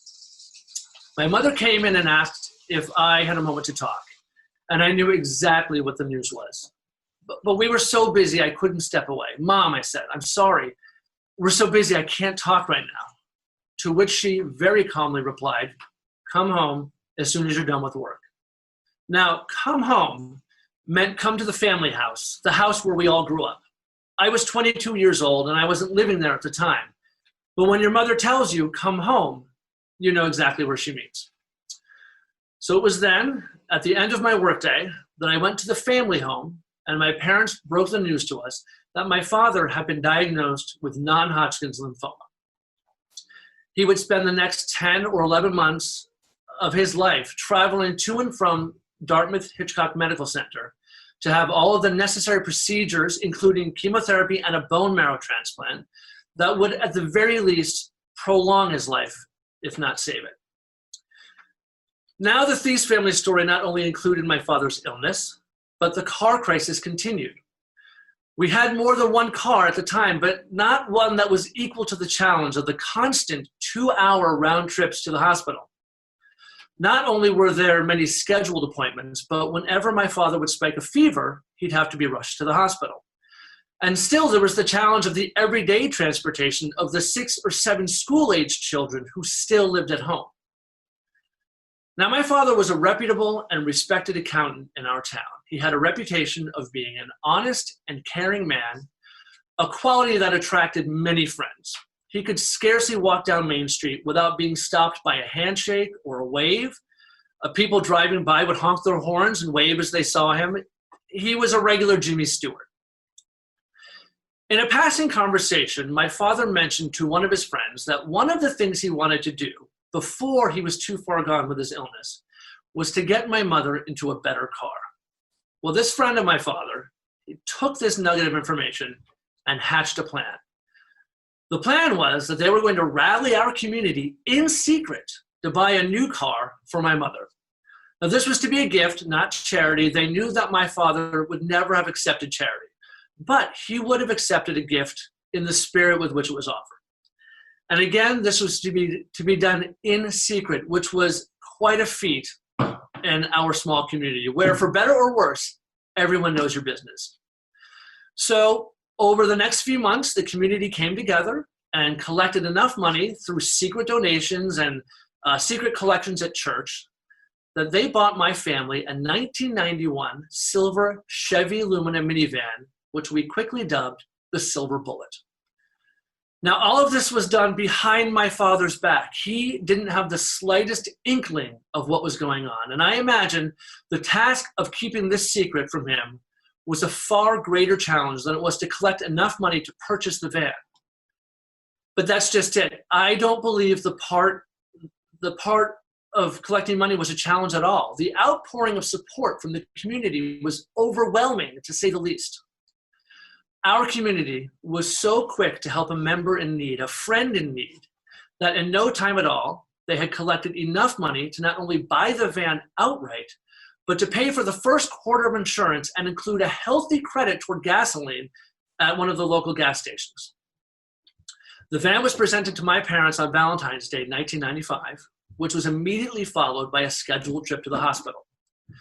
But with the new surge of hope and love and with a new set of wheels, my parents were able to take the kids, the ones still living at home, on one last mini vacation the following weekend. A weekend in Boston and a brand new to them ride. As soon as they returned, my father took out a full-page ad in the local paper to thank our community for their generosity. He was completely touched by this act. The story of my father's illness does not have a happy ending. He passed away just a month and a half later. I sometimes say that you can measure a man by the length of his funeral procession. Well, if that's true, and as I surmise it might be, then my father was a great man. Ask anyone in the caravan of cars that seemed to go on for miles, led by the Silver Bullet. Or ask anyone in town who was stuck in the middle of that standstill traffic caused by that funeral procession on that day. As we navigate this unusual time in our world right now, I'm constantly seeing parallels between my story and our collective story. I'm encouraged to know that at the very heart, people want to help. There may be political or financial obstacles that we're encountering right now, but it's the communities that are helping us survive, whether it be by driving homemade masks to those who need them, or by picking up groceries or meals for the hungry, or by engaging in a socially distant meeting, whether it be virtually or 6 feet apart. All I know is that when this is all done, I hope to be able to load my family into our family car and drive. Drive to all of our friends' houses, drive to all of our families' houses, and drive through our community, the one that still cares about its members, and to say thank you. So thank you. Nicely done. Thank you very much. I know we had a brief moment to talk before we went on, and when we were setting this whole thing up, and I remember the drive. I remember your dad very well. I remember him being very well respected. So, yeah, it was. And it just speaks to the resolve of the community that you and I choose to call home, I think. Absolutely, absolutely. And I feel like they would have done this for anybody. It just happened to be my father, the Jimmy Stewart of the town. But one of the reasons that Bethany and I moved our children from California to Vermont is because we knew that we could provide our children with this sense of community, and we could give to our children what I had growing up in this community. And, we had 2 kids in California, but we moved here and had 2 more, which never would have happened had we not moved to Vermont. And now we have a happy family of 6. There you go. Yeah. Just keeping on that large. Now, here's a question. I know 13 siblings. Yes. I probably knew maybe half of them, and they're Over half, I would say, probably. yeah, probably. And but now they're all, I assume, grown and gone now. Have they all gone on to create, like, 4 kids is a large family? I would consider that large. Yeah, my mother has, I want to say, 31 grandchildren. Wow. I think number 31 was born in April. So Wow. almost all of us have children. A couple of us don't, but the ones of us who do have children have made up for the ones of us who don't have children. 31 grandchildren. There's got to be some gift giving rules in there that you guys have. Absolutely. Well, we do a secret Santa with the kids. We draw names for our nieces and nephews, and names are drawn for our kids.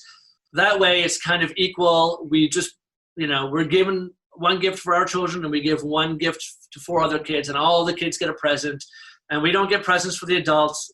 We'd have to take out a loan every year if that was the case. Yeah. So, but yeah, we figure it out. We have grand holidays in our family. Yeah, I'm sure you do. You do. Well, Bob, thank you for coming on and sharing that story. It was inspiring, and it just heartens me to know that that this community can just rally behind an entire community down, or just one family who just needs a little boost. Yes, absolutely. And thank you so much for having me again. I really appreciate it. Yes, it's true.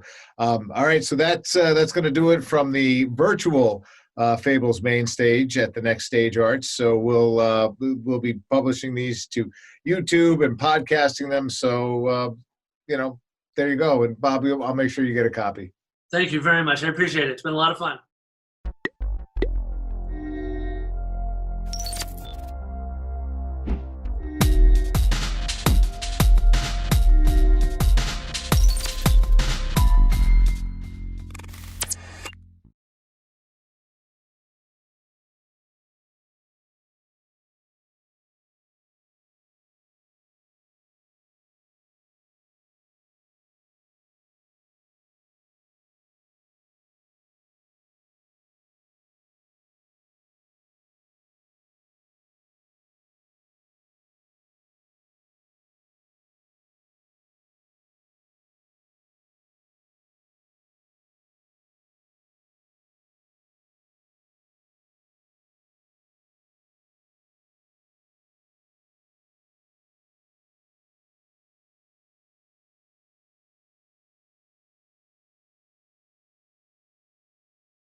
welcome to the first installment of Virtual Fables. Unfortunately, we can't come to you live from the main stage today because, well, we're in the middle of a pandemic and nobody pandemics well, and that includes storytellers.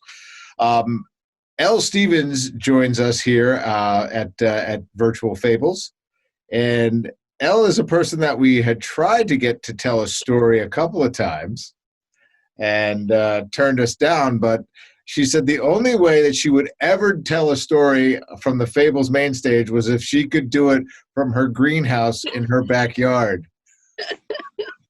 So here we are. Those two worlds have collided to create this perfect storm.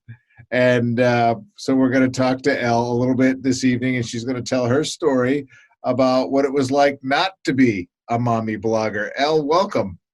Thank you. All right. And shout out to coronavirus for allowing this to happen. Yes, exactly. Perfect. But you'll hear birds chirping. It sounds very serene and relaxing where you are. So that's good. Yeah, it's beautiful. Yeah, I'm just stuffed in a closet. That's my reality with a light right in front of me. I mean, that's nice too, yeah. I guess. It's not as nice as your greenhouse, I am sure. But if you're ready to go, Elle, we're going to talk about Elle. For those of you that don't know, had a blog called Juicebox Confessions about being a mommy with newborn children, and how she discovered that she wasn't actually a mommy blogger. So if you are ready to go, I'll turn the camera over to you. I gave birth to my first child in 2010, with pregnancy happening and this impending huge life change. I decided to do what other people in my shoes were doing, and I started a blog. I documented the weirdness of pregnancy and the ups and the downs and the ins and the outs. And then when the baby came, I wrote about that. Was really having fun with it.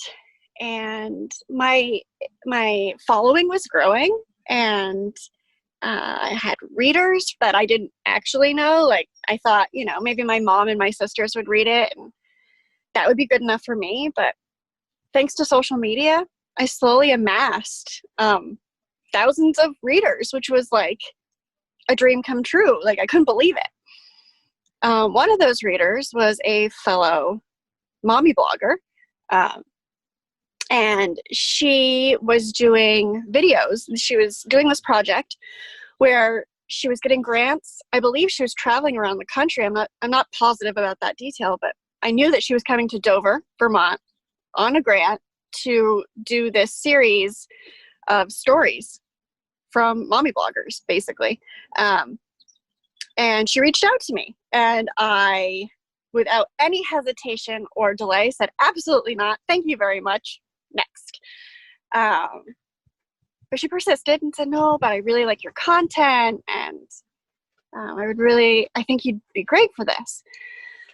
The problem is that I'm not very good at verbally telling my stories. I'm a good writer. I'm a decent writer. But that's after, 14,000 edits and late nights and other people reading my stuff and making me sound good. Nobody is filtering telling my story. And I was expected to go to this place in Dover and sit and tell a story. It was a story interview hybrid.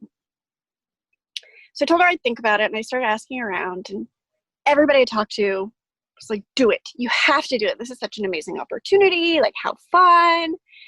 Exposure, which I think is one of the most ridiculous things ever in the world of blogging. I'm not sure if it's still like this, but people will offer you opportunities for exposure. And all I could think of was, exposure is not going to pay these bills, but okay. So I said yes. And my big hesitation also was that this was going to be a comedy.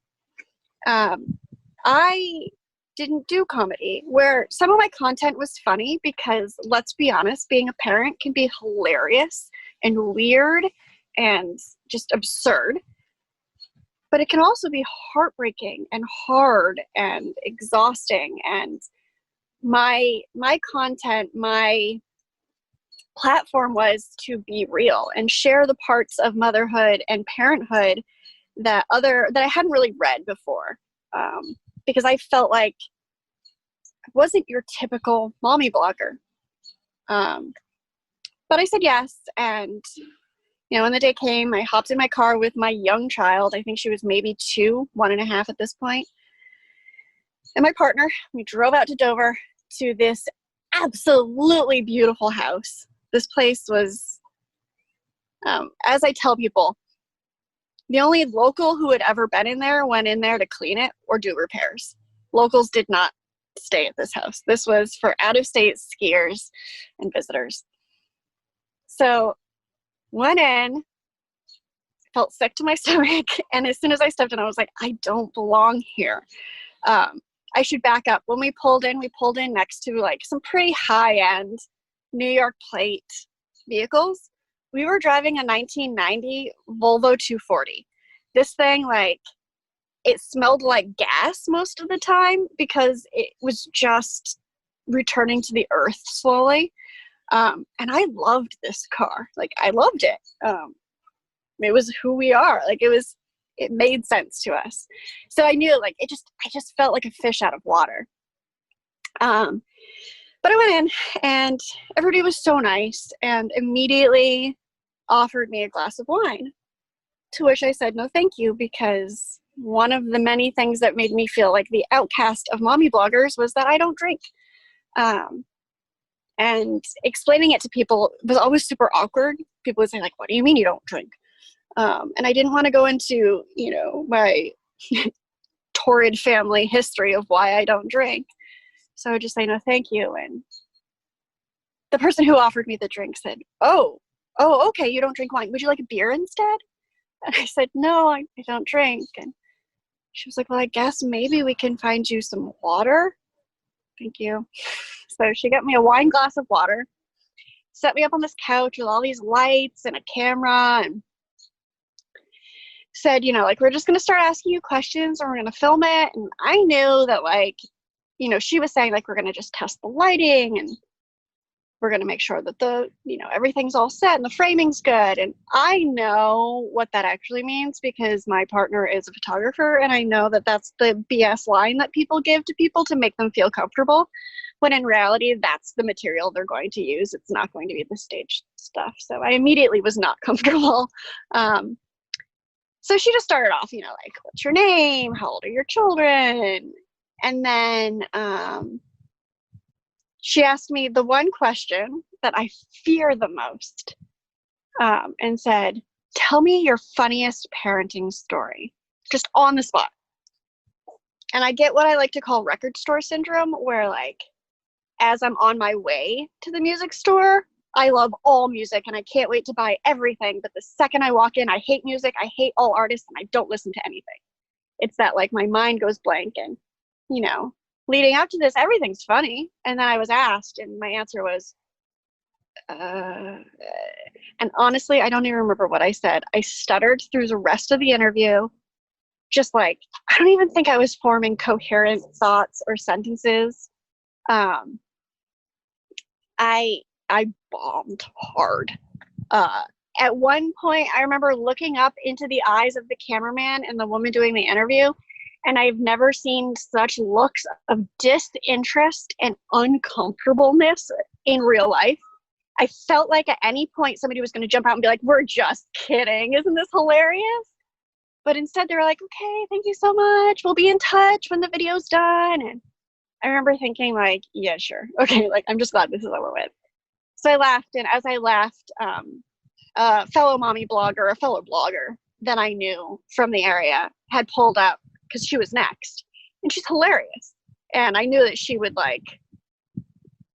end up being the headliner for this thing. And she was like, how'd you do it? I was like, oh my God, I bombed so bad. If this was on actual film, I think they would have just ripped it from the camera and thrown it away. And both her and my partner were like, no, you were hilarious. I'm sure it was great. You're just self-conscious. And I was like, no, seriously, this was terrible. So we went home, and I had posted on my social media about doing it. And so I posted again, just being like, this was like, I bombed. Do not expect to ever see this footage. And, you know, thanks for all your support, but let's move on from this and never mention it again. And of course I got, you know, 50 to 100 comments of all those like niceties and those platitudes that like I realized at that moment that I'm severely allergic to, like, oh, I'm sure you did great. Or if you put your mind to it, I'm sure it worked out. And, you know, like, you're awesome. We love you, which is really sweet and kind. But like, I'm a practical person. Like, I bombed. It was awful. And, you know, I should have really, in that moment, I realized like maybe I should have trusted my gut. But instead, I was listening to everybody who was being so kind and nice. So anyway, weeks go by and I hadn't really thought about it much other than like it was a good punchline to a joke when I didn't want to do something. Somebody would be like, you want to come over or you want to do this? And I'd be like, I would, but I'll freeze in front of a video, so no. And like, I tried to put it out of my mind. And then I fired up Facebook and there was the video. My friend who I had seen in the driveway had posted the video and was like, it's up, I'm so excited. And it's like, I hadn't heard anything, but I honestly hadn't expected to. So I held my breath and watched it. And when I got to the end, I couldn't help but laugh hysterically. And then I shared it to Facebook and said, here's that video I did, and waited. And the comments started rolling in going, but where were you? And so I just watched it twice and I didn't see you. And later I posted again and said, that's the point. Like, I did so badly and none of you believed me. Like, I am not a mommy blogger. This is not who I am. Like, I am the one who talks about mental health and who, you know, like talks about homeschooling my kids with no curriculum except for like go outside and eat some dirt. Like, that's me. I'm not a mommy blogger. I don't, you know, make lunches from Pinterest boards, and I don't drink wine with my girlfriends, and I don't drive a minivan, and I don't go to soccer practice, and I don't write really amazing, hilarious posts on my blog. That's just not who I am. And there is a niche for me, and I've found it more so now that I'm not a mommy blogger at all. But even then, that really cemented it for me. And so yeah, 3 kids and almost 10 years later, and I'm still saying no and doing things anyways. Hopefully this will not end up on the virtual cutting room floor. Yeah, thank you for humoring me and listening to my rambling. No, it was great. No, seriously, I think there's always 2 sides to everything, and I often say to my wife when we're talking about the kids, I give them what they want, you give them what they need, and that's what you've done. You're giving them what they need. Yeah. So, well, thank you for coming on the virtual stage from the Next Stage Theater and telling your story to the folks in Fablesland. Thank you to you, and thank you to the folks in Fablesland, and thanks for making my stage be my greenhouse. That was a lot less scary. It's awesome. Chirping birds, plants in the background. What's not to love, right? Exactly. Exactly.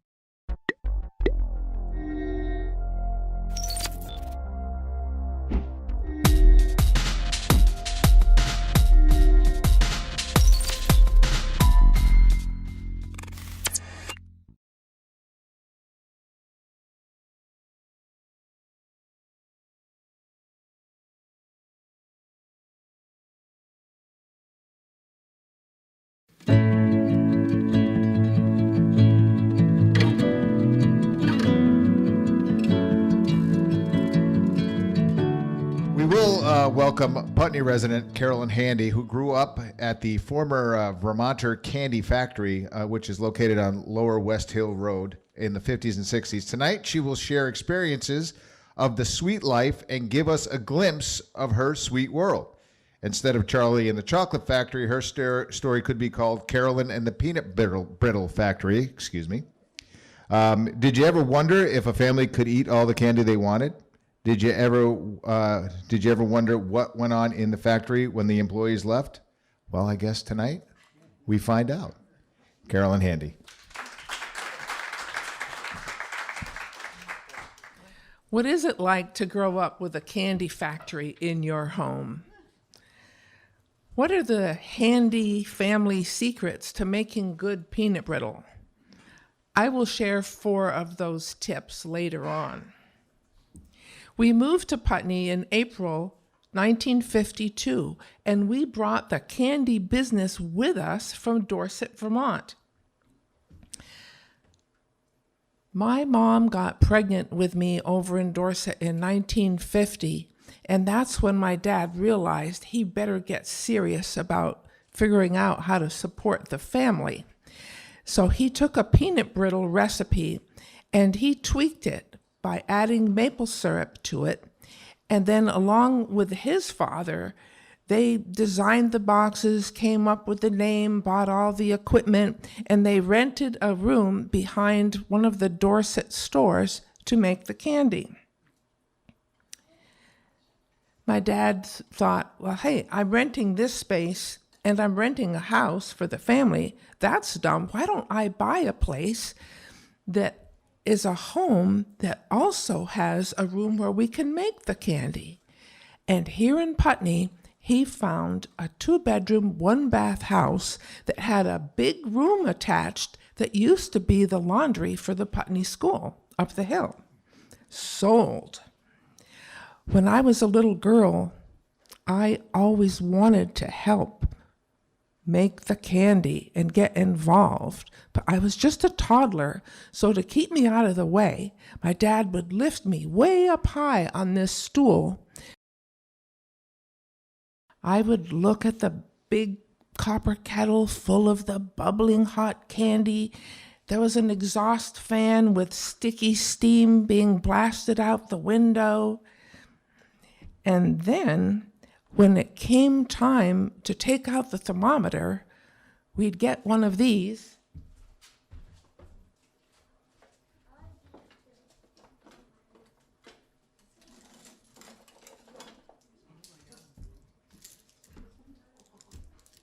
Bet you never saw one of these before.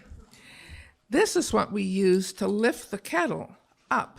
These clamps would be on each side of the kettle, and then 2 people would lift the kettle, and 1 person would hook this over a hook that's on a chain attached to the ceiling, and on the ceiling were something like railroad tracks, and they would pour the candy down 2 marble slabs that was oiled by oleo back then. So they would go rushing down, pour out all this candy, and then employees would put on canvas gloves that had been pre-oiled with this oleo, and they'd start stretching the candy, first the edges, because they hardened first, and then to the middle, and eventually the whole table would be covered with this beautiful peanut brittle. It all happened in that one room. The cooking, the packing, the storing, and there was no air conditioning, but there was this giant floor fan, like twice as tall as I was. Back then, there were no lips on the sides of the table, so the candy really fell off on the floor. By the end of the day, everybody was about an inch taller because there was so much candy on the bottom of their shoes. So before they went home, they would get something like this, go outside and start scraping all of that candy off the bottom of their shoes so they could actually get into their car and go home without distributing candy. My favorite employee when I was a kid was Ruth Barton's mom, Millie Houghton. She was so kind and loving, not like my real mom. I always wanted her to take me home with her, but she never did. In the 50s and 60s, here are a few other employees. You might recognize their names if you've been around that long. Eva Bryant, Louisa Amadon, Cynthia Lyons Long, Kathy Amadon, and Jean Shattuck. She married Marty Collins, who used to be the Putney postmaster.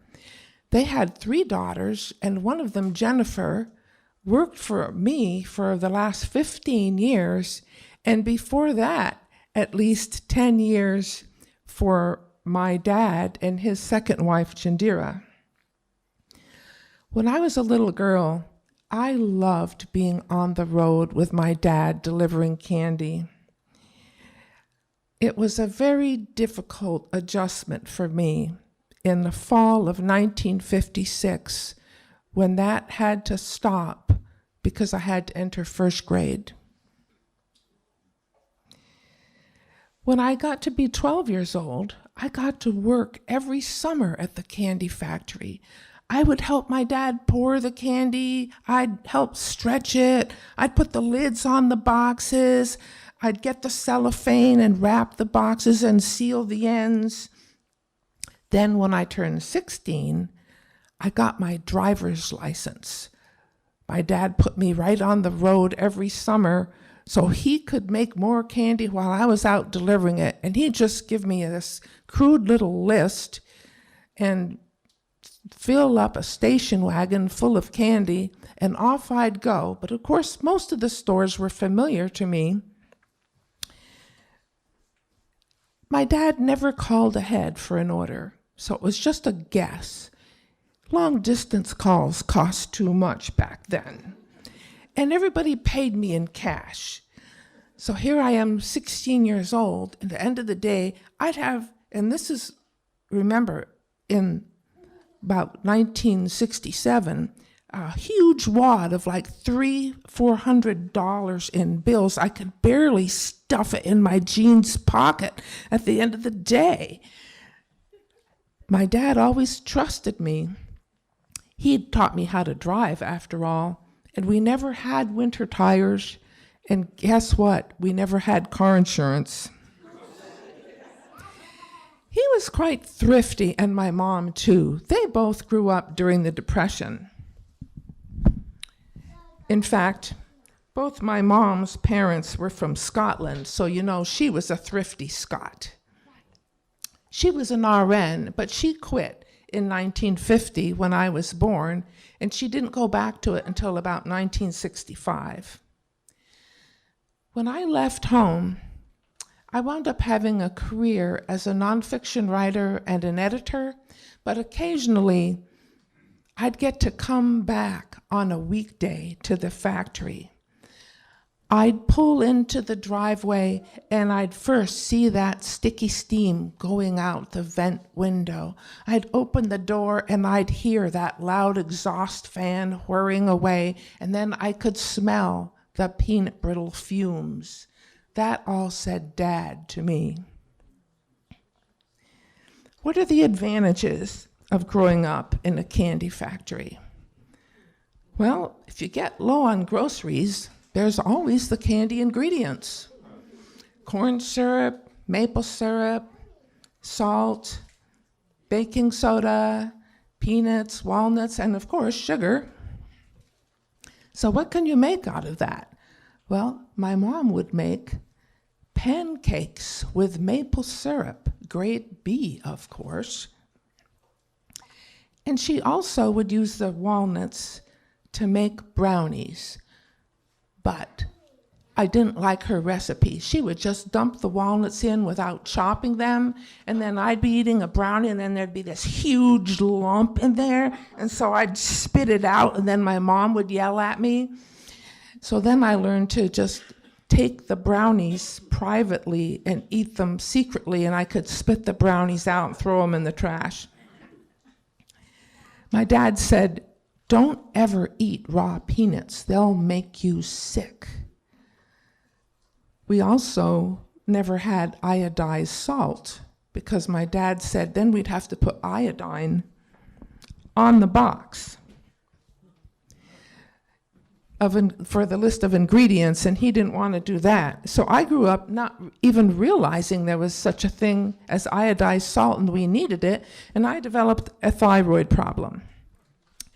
Could I eat all the candy that I wanted? Well, I suppose I could have, but I was not really into candy. I'm really more of a cake and custard pudding kind of person, and now I'm on a low-carb diet, so forget all of that. Will I give you the family secret recipe that we developed over 68 years? No, but I'm giving you some tips. Number one, don't use raw organic sugar. If it's not white sugar, that means there's still some molasses in it. You take cane or beet sugar, and to make white sugar, you wind up with all this molasses. If you try using that in peanut brittle, it's going to all taste like molasses and it's going to burn, and so then you have burnt molasses brittle. Doesn't taste too bad. Tip number 2, don't really stir the candy very much. It's not like fudge. Fudge, you got to stand there and just stir and stir and stir and stir like forever. Not with peanut brittle. When you put your ingredients in the pan, just stir it just enough so that the sugar gets wet with the water. And then just leave your paddle or your spoon in there until you put the thermometer in. We had our paddles custom made so that the curve at the end matched the curve in the bottom of our kettle. And actually, Dickie Taylor made most of those, and Donnie Smead also made some. Tip number 3, figure out when you're going to add the peanuts. If you're going to use peanuts that are already roasted or cooked, don't add them until just the last minute. But if you're going to use raw peanuts, you could put them in maybe at the beginning or halfway through. You really need to use a candy thermometer. Something like this. Not a meat thermometer or any other kind. You really need a candy thermometer. And when the recipe says you've reached the temperature, stop right then. Don't even think about having a glass of cold water and seeing if you dump it in and it turns into a ball. No, don't do that. Do I use the same recipe that my dad did in 1950? Well, very close, except I did cut back on the salt a little bit because of people who have low sodium diets. But I felt very conflicted because I'm a kind of a health conscious person, and here I'm making stuff with all this sugar and corn syrup in it. So I developed 2 new candies. I didn't use corn syrup. I used tapioca syrup. I called this one Healthier Peanut Brittle. It was the same recipe except with a different syrup in it. And this one, we called it Corn Syrup-Free, Dairy-Free Cashew Brittle. We've never used preservatives or artificial flavorings or colorings ever in the history of the candy business. My dad died in 1996, and then in 2004, I took over the business from his widow, Jandira. I quit that career that I loved because my mom and my husband were both elderly. They couldn't drive or cook, take care of themselves. I wasn't able to keep my career and take care of them, and I didn't want the business to go out of the family. I felt really sad about ending that business because I felt like it was an end of our family heritage. But the minimum wages are really what killed us.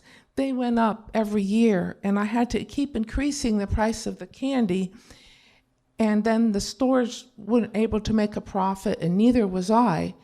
And so the last few years, I was running it, I actually paid my employees out of my own pocket. And I still was delivering candy to Bennington, Rutland, Middlebury, Burlington, Stowe, St. Johnsbury, Montpelier, Woodstock, and plenty of other places. Some of the stores that I had to tell were places that I went to when I was a little girl with my dad, like Hogback Mountain Gift Shop, Maple Grove up in St. Johnsbury, and here in Putney, Harlow Sugar House and Basketville. We made our last batch in October 2018. Closing the books was bittersweet. Did I sell the business? No, there's no profit in it, even though my dad supported his family for decades. He never had another job. Right now, there's thousands of empty boxes in storage just waiting to be filled. Did I sell the equipment? No, it's all antique, most of it, and it's bought in 1950. I'm keeping it in the family.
Hey, it's Ryan Chapin from Farrell Distributing. We are excited to have Tony and the crew from New England Cooks back in the house for our wine expedition. I was told to wait here for Tony. We're ready to go, and I don't know where he is. Dude, we have work to do. All right, one more ball. We have wine, Tony. We have beer. We have spiked soda that's just hitting the market. Okay. And we have some more CBD. We got some work to do, man. Fine, I'm done. Let's do a cheers real quick. We're doing it. Well, I'm Stuart Timmons with Farrell Distributing, and I'm here today with one of my friends, Michael from the Boisset Collection. And we have a special opportunity today because Michael is going to be introducing the Chateau Buena Vista wines that we are currently offering on our pre-sale. Michael, take it away. Yeah, thank you, Stuart. Great to be here today in snowy Stowe, Vermont. That's right. Yeah, very delighted actually to introduce to the market for the very first time our new Chateau Buena Vista line. Something very exclusive coming out of out of Buena Vista Winery, which the Boisset Collection purchased about 9 years ago. This is the future of California's first premium winery. We've sort of invested heavily since buying it 9 years ago, invested over $20 million to restore the winery itself to the way it looked in 1857 when it first opened, as well as bring the wines back into prominence as they were when it opened up over 160 years ago. So as for the wines themselves, we'll talk a little bit about them. We have a Carneros Chardonnay. This is coming off of mostly the Thornton Ranch in Carneros, super high elevation. There's wind exposure that cuts through as well, so between the wind and the elevation, you get a longer growing season. It gives you more intense fruit, really pretty acidity in the background. 90 points from Wine Spectator on that wine. We have our Chateau Buena Vista Sonoma Coast Pinot Noir here. This is some fruit coming off that same Thornton Ranch vineyard. There's also some Vanderkamp Pinot Noir, some Panachillo that goes in there. Really a who's who of vineyard sourcing around Sonoma County Some and really the Sonoma Coast. Great names that you just mentioned there. For sure, really a who's who. That wine's got 92 point scores from Wine Enthusiast and Wine and Spirits as well. And then the Chateau Buena Vista Napa Cabernet. This is actually now our third vintage now making this wine. Every single vintage has had a 95 or 96 point score from Tasting Panel, and a few of the vintages had 93 from Wine Enthusiast as well. This is Napa, not Sonoma. Of course, the winery had been known as one of the best in Sonoma County since its inception in 1857. The gentleman who opened it was a Hungarian count, Count Agustin Horesti, and he was made famous by being the first person to ever bring the famous grapes of Europe, the Vinus vinifera varietals, Cabernet, Chardonnay, Merlot, to America before anyone else. Nobody ever knew that those grapes existed in America before they were brought over from Europe. And he had amazing success through the 1850s and early 1860s.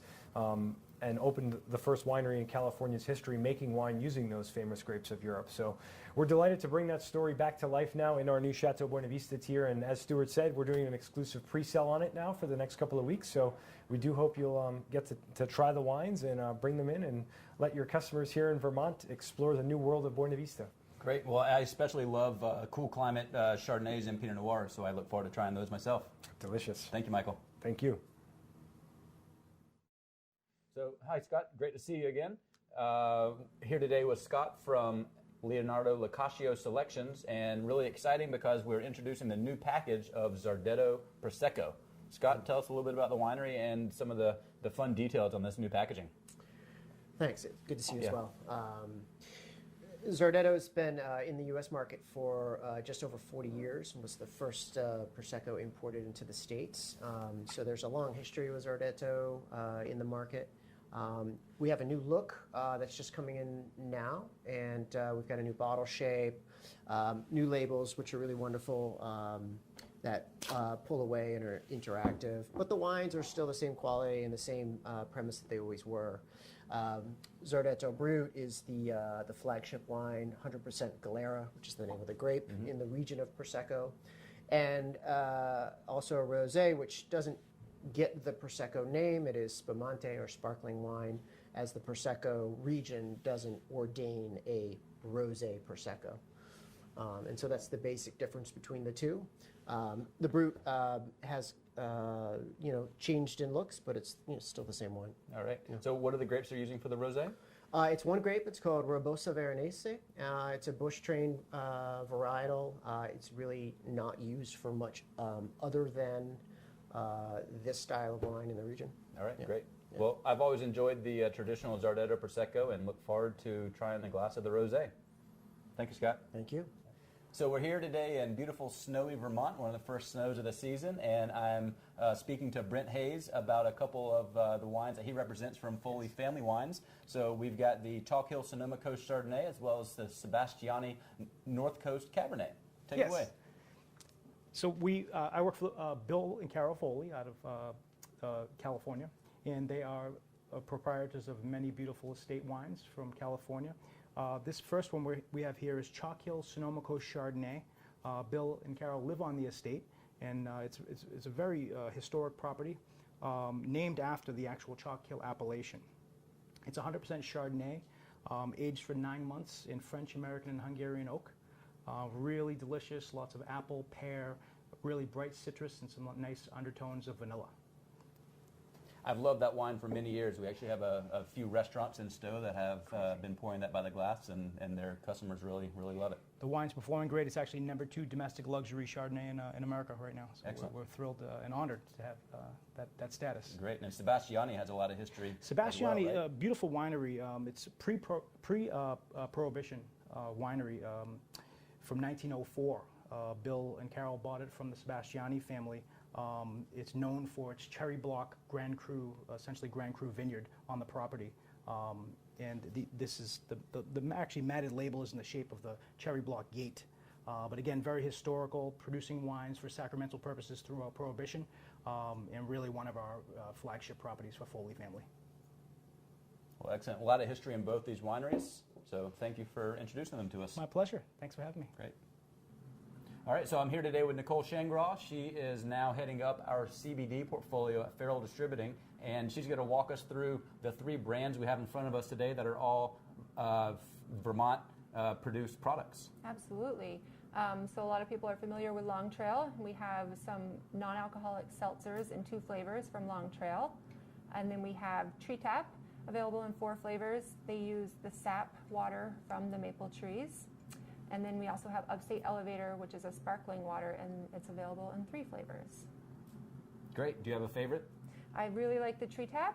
Using the maple tree and the sap water kind of gives it a little bit different flavor profile. They just have really good taste.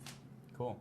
And then tell us a little bit about the amount of CBD that's in each of the products. Absolutely. I think for the Long Trail and the Upstate is about 20 milligrams. The Tree Tap has about 25 milligrams. And we're looking at bringing in some that might actually have a little bit more, up to 30, 35 milligrams. Terrific. Well, one thing we're proud of at Farrell Distributing within our CBD portfolio is that we are requiring all of the products to go through a independent testing. So we've got verification of the CBD levels and the cleanness of the product that we can stand behind. Yep. So if you're interested in learning more, you should reach out to your Farrell Distributing rep and let them know that you'd like to start working with some of these great products. Well, hey, Corey, thanks for coming to Stowe and joining us for our winter trade tasting here in Stowe, Vermont. Corey works for Huneeus Vintners, and they undoubtedly represent some of the finest wineries that you'll find in California, some of which are on the Grand Cru level within California and the United States. So we've got Quintessa, Faust, and Flowers. And I'll let Corey tell us a little bit more about these fantastic wines. Perfect. Thanks, Stuart. You got it. So, yeah, my name is Corey Bunowith. I'm with Huneeus Vintners up here in the Northeast. So we represent, we are a family of wineries dating back almost 30, 31 years now, starting with Quintessa. So Huneeus Vintners is Augustin Sr., as well as Valeria Huneeus, husband and wife couple who had come up from Chile back in the 1980s. And when they'd come up from Chile, they had answered this 3-page ad in a wine magazine to this kind of unplanted property up in the heart of Rutherford in Napa Valley off of Silverado Trail. And what they found there at that point in time, back in maybe 1986, was this enthralling property with a beautiful lake in the middle, the Napa River running around the backside, these mountainous kind of hillsides rolling in to create this piece of Rutherford in the Silverado Trail and Napa unlike anything else. And that's where the idea of Quintessa was born. Quintessa is one estate, one place, one wine, which is done in a Bordeaux style, a blend of Cabernet and Cab Franc, Merlot, Petit Verdot, hints of Carmenere. is an ode to their Chilean heritage. And for us, it's really this piece of land, this living property, this living organism, broken into almost 26 different plots that creates a wine remarkably reflective of this place and of this time every year. What happened from Quintessa was this kind of generational story which ended up creating Faust. And Faust was the son's project, which is a blend of a vineyard site we have in Coombsville in southern Napa, as well as fruit from his family's site in Rutherford, as well as the 3 mountain regions of Napa Valleys, Veeder, Howell, and Atlas. And where Quintessa is this singular wine of a singular kind of Grand Cru, if you will, Faust is this approach to Napa Valley as a whole that creates kind of a best of. And this predominantly Cabernet, traditional Bordeaux blend on the backside. And then Flowers is a property within the family that, again, dates back to 1988. Joan and Walt Flowers had come out of Bucks County, Pennsylvania. And they'd always been agriculturalists. And what they did for their retirement was they went out to the extreme Sonoma coast and they found this piece of land called Camp Meeting Ridge. This very historic, very high elevation piece of property that sits in on the first ridge line from the Pacific coast. And they planted Pinot Noir and Chardonnay in a place so high in elevation, so extreme that they were told they would never have success with it. 30 years later, one of the most remarkable and definitely leaders in the category of Pinot Noir. Well, I love the idea that all these wines really focus on a sense of place and are definitely terroir-driven styles of wine from California.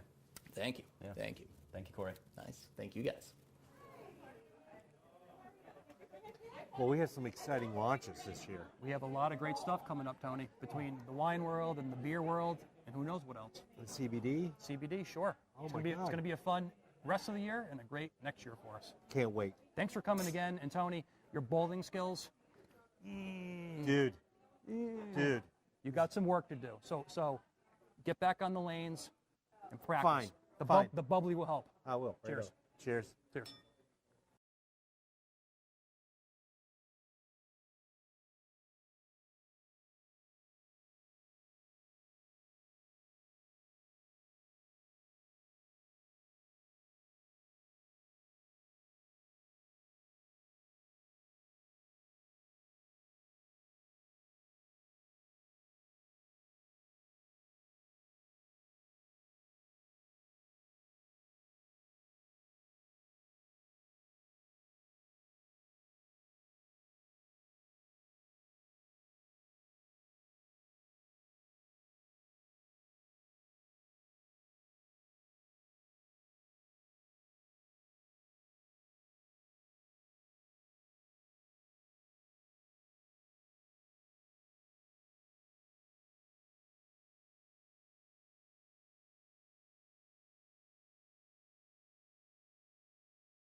Thank you.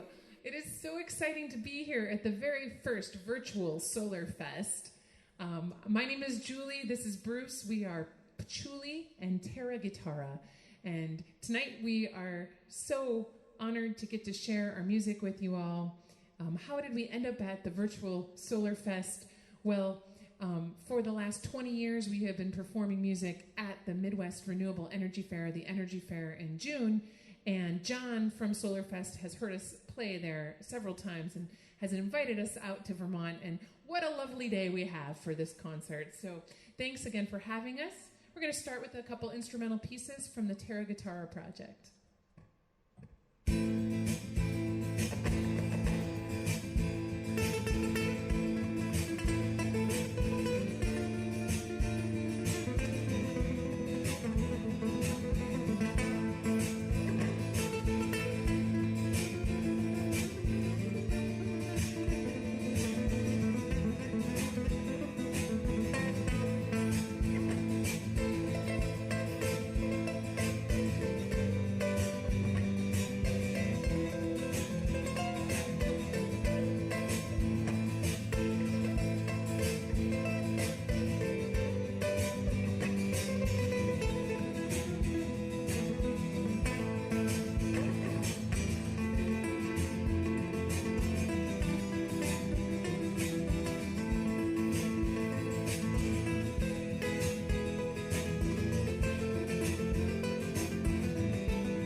We're going to play one more instrumental song. So Terra Guitarra is our all-instrumental project, and Patchouli is our singing project.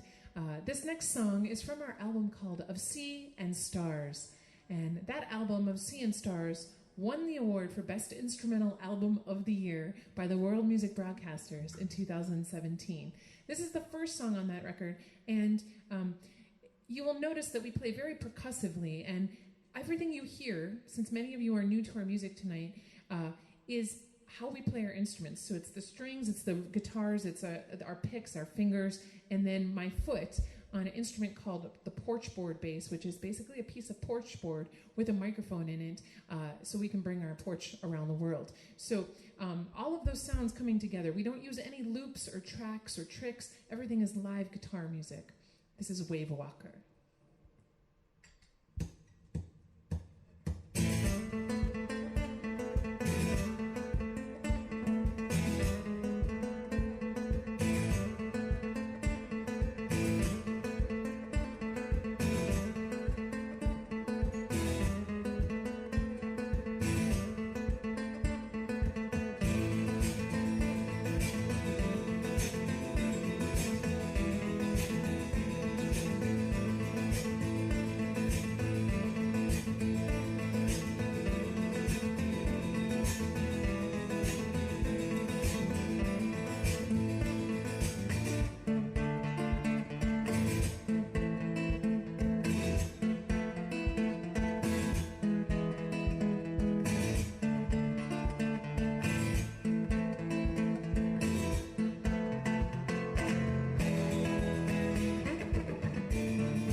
you. That is Wave Walker from the Of Sea and Stars album. So we're going to sing a song from our Patchouli project, and this one is called Out There. We are so glad that you are out there listening and tuning in tonight. I know you've been learning about solar energy and listening to other keynote speakers, and we just are so pleased to get to be a part of this and share our energy. Both Bruce and I have been interested and part of the renewable energy movement, and so it's always fun to share with people and do our music. And this is a solar-powered song.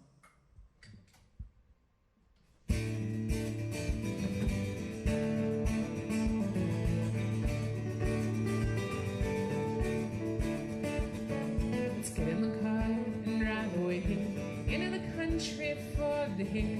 Leave the city, leave it all behind. You need to find peace of mind. I got a picnic packed and ready to go. Through the map away with the remote control. Life was broken, I thought before. I have no idea we'll be coming home. 'Cause way out there in the land that I know, we'll breathe the air and watch trees and the flowers will grow. Big blue sky meets green brown earth below.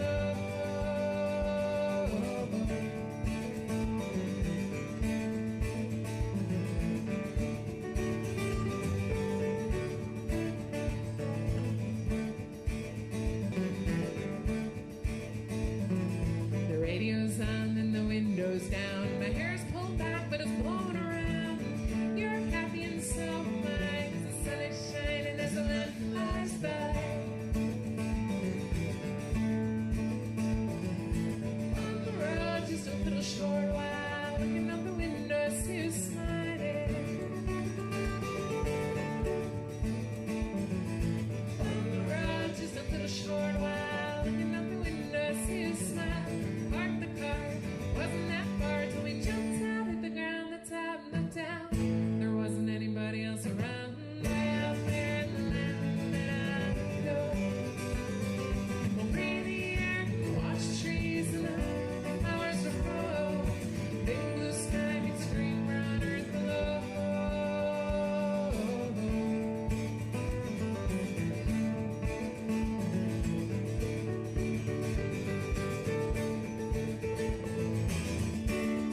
Broken sunshine, past all the four lines, we go there to remember. Broken sunshine, past all the four lines, we go there to remember. Broken sunshine, past all the four lines, we go there to remember.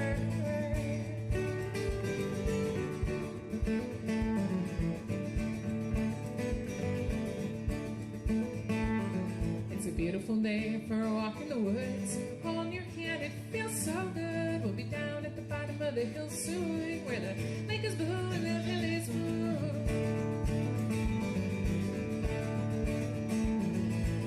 Just walk for quite a long while, looking at the ground, I can see you smiling. Just walk for quite a long while, looking at the ground, I can see you smile. Lost the path and we began to laugh. Found myself in a field of flowers. I guess I'll stay a couple more hours way out there in the land that I know. We'll breathe the air and watch trees and the flowers will grow. Big blue sky meets a green brown earth below.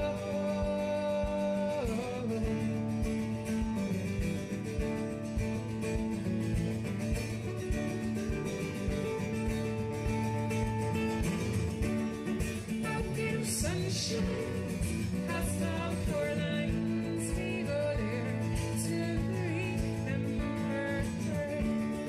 Broken sunshine, past all four lines, we go there to remember. Broken sunshine, past all four lines, we go there to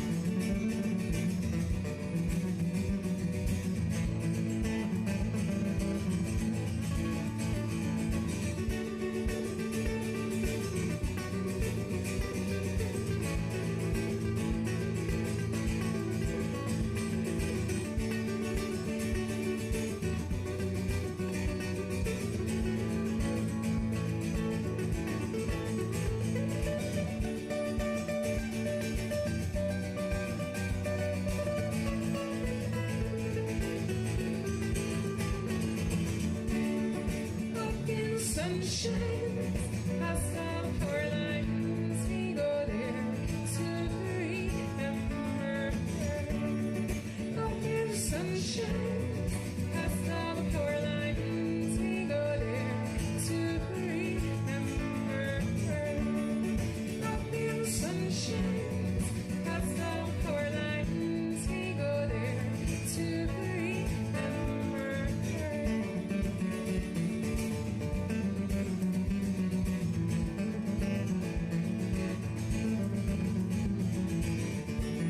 We rode off into the sunset, over the hills and off into the horizon. There we go. There we go.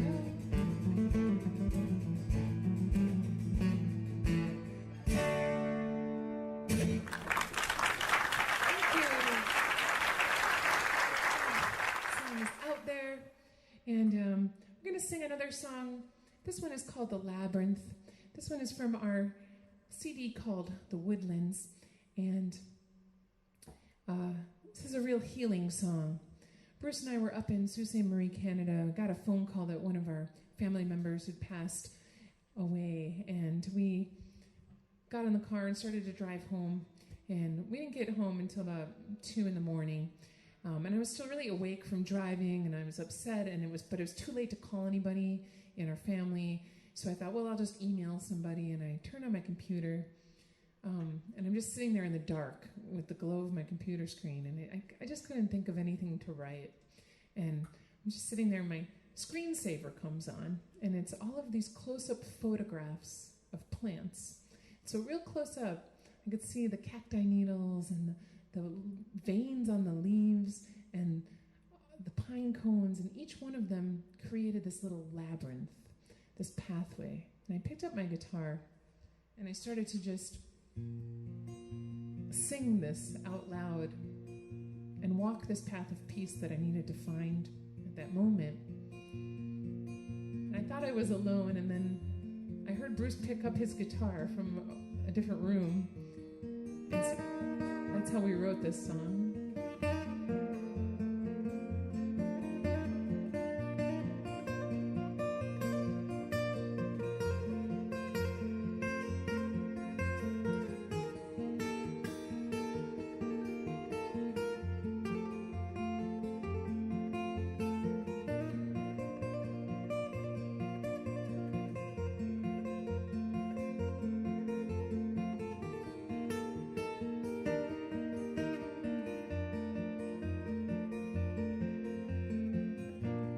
Take some time, unwind, unravel your mind, and walk the labyrinth through till it brings it back to you.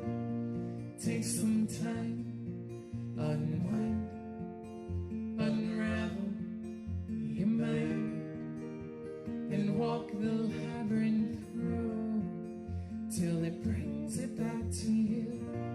And you're looking for some change, but like a desert holds the rain for a dry spell or two.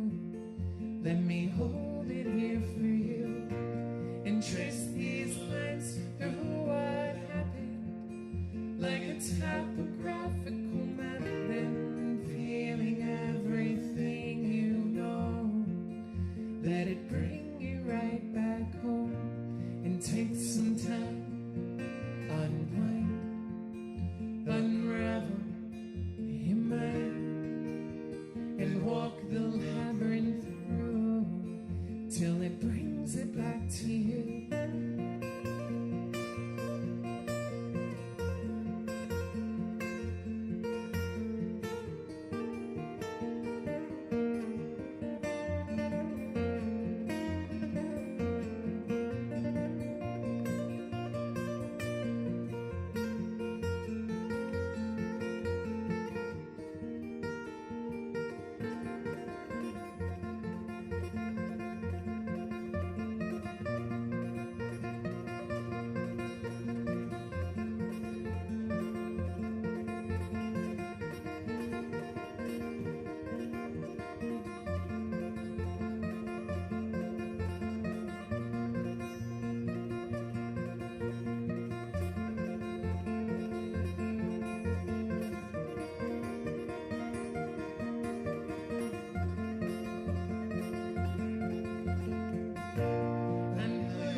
dry spell or two. Let me hold it here for you and trace these lines through what happened, like a topographical map, and feeling everything you know. Let it bring you right back home and take some time. Unwind, unravel your mind, and walk the labyrinth through till it brings it back to you.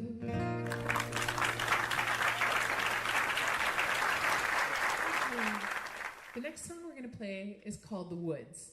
This is our public radio hit. It has been played all over the world, from Macedonia to Madison, Wisconsin, from Spain to Seattle, from Nantucket to Naples, and now virtually in Vermont. And we wrote this song. I was riding my bicycle when these lyrics came to me, and I was out visiting a friend who was having a really hard time. And I left their house and I started to bike home, and I was thinking about sometimes when nothing makes any sense to me, I just need to get down to the river and I gotta let my mind run with the water, or I just gotta get out in the woods and get some new perspective. And so I pedaled right up to the front door. I opened up, and Bruce is sitting in the kitchen and he's playing the guitar, and we wrote the song right there on the spot. We really haven't changed it, and it's been still a joy for us to play now. The Woods.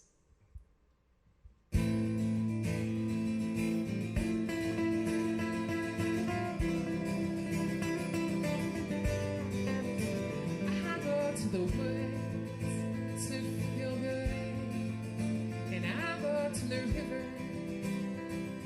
to let my mind run.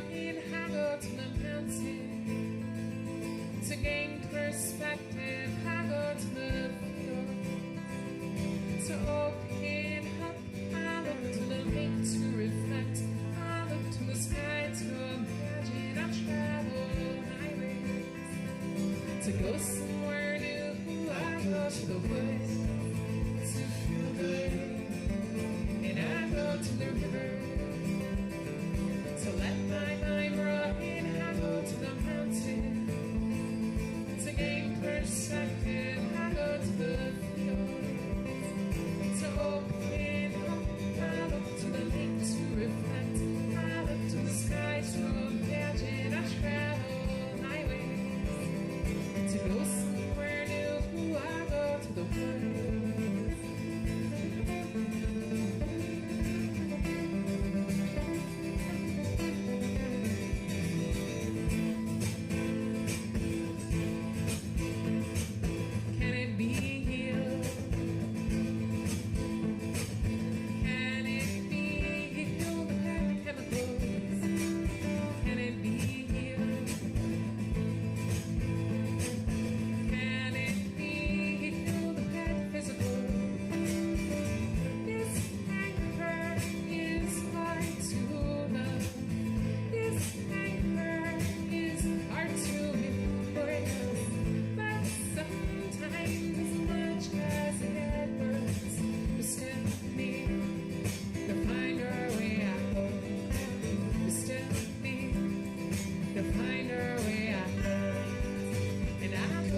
is The Woods. We're going to play another of our instrumental pieces next. And this next song is called North Country.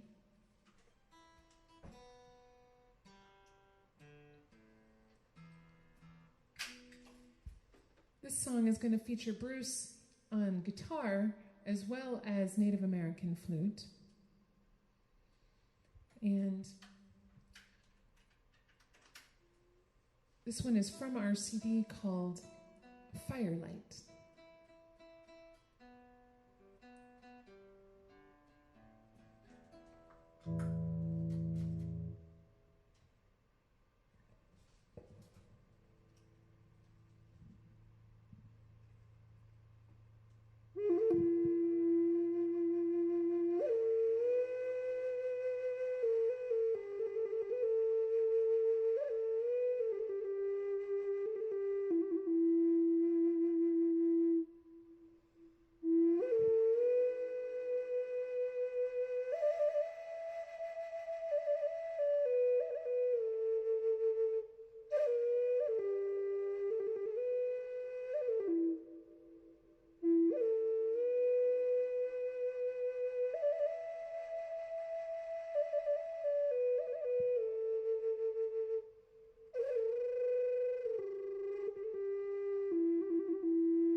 Thank you. That is North Country. This next song is called Sun Shower. So I wrote this song. I was putting new strings on my guitar, and I was stretching out the strings, and I was hearing this rhythm in my head, and I just kind of started playing around with this rhythm. And Bruce was outside painting, and he heard me, and he runs inside. He goes, don't stop, just keep playing. So I'm playing, and he picks up, and we're just right into this song, and we're just writing the song, and we're having a great time, and it's so exciting. It's so much fun to write songs together. So, but I'm easily distracted. Usually it's at festivals where there's like, cute kids and puppies and fun things happening, hula hoops, but also weird light. And so there was weird light happening out the window, and I was like, what's going on out there? So we ran outside, and there was a quick little sun shower and a rainbow hanging over our house. Wow. So we ran back inside, we wrote down our parts and finished up the song. And a couple months later, we're recording the song, and I have headphones on. I'm in the studio putting my part down on the guitar. But there was a little window, and I looked out, and I said, what's going on? The light looks so strange. We ran outside. There was a quick little sun shower and a double rainbow hanging over the studio. So good thing that this is a virtual Vermont Solar Fest today and a virtual beautiful Vermont day, because that way no one needs to get out their umbrellas for this song.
Second Shower.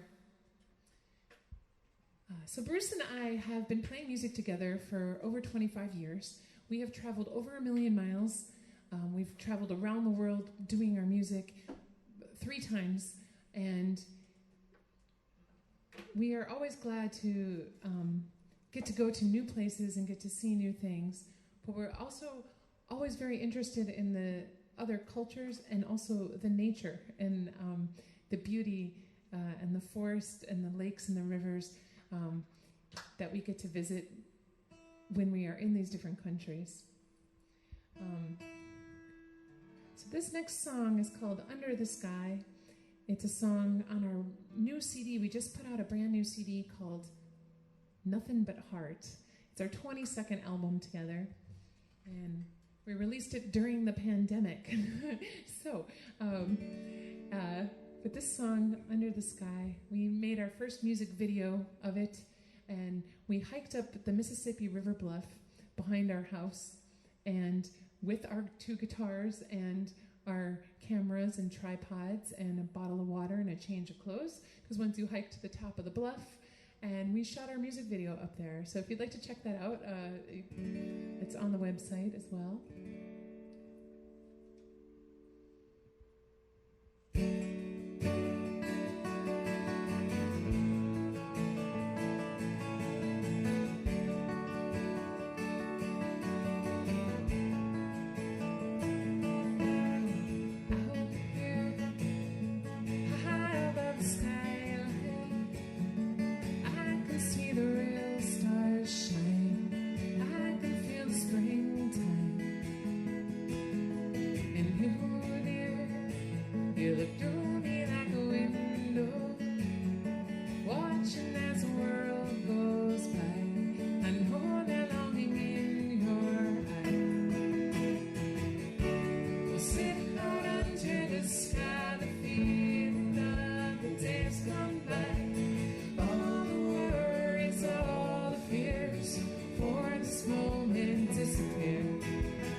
We're gonna play a brand new song.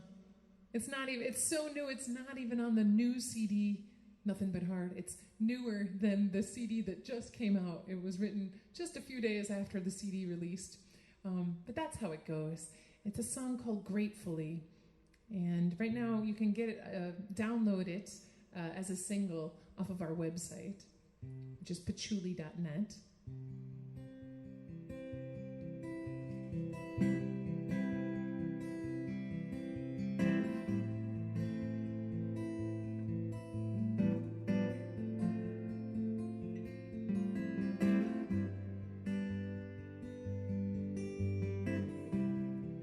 Every day I wake up and this world's so messed up. Don't know what to think.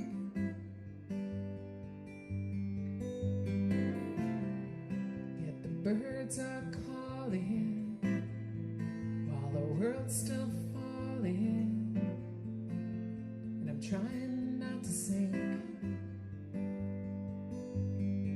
But I know in my heart, even though we're torn apart, doesn't mean that we're alone. And what's left for us is to love and trust and lean into the unknown.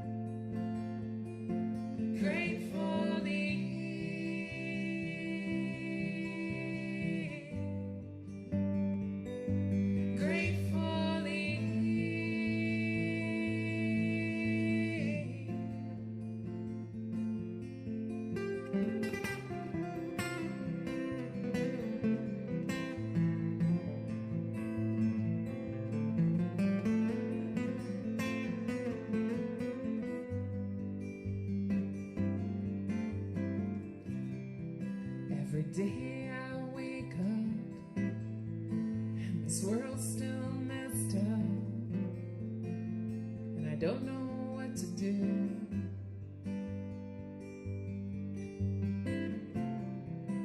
The sky is burning and I know you're hurting, 'cause I've been hurting too.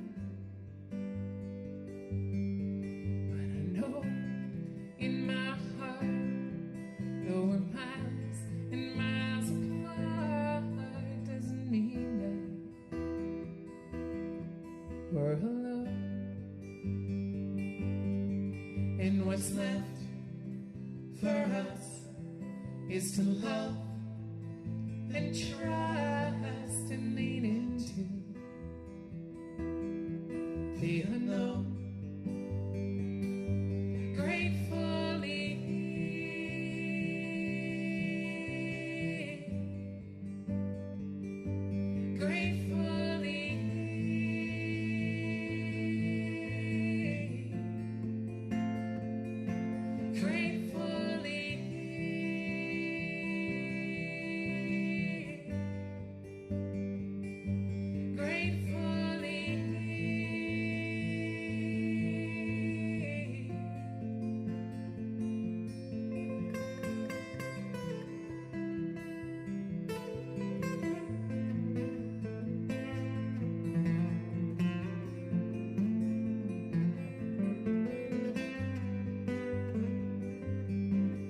What's left for us is to love and trust and lean into the unknown. Gratefully.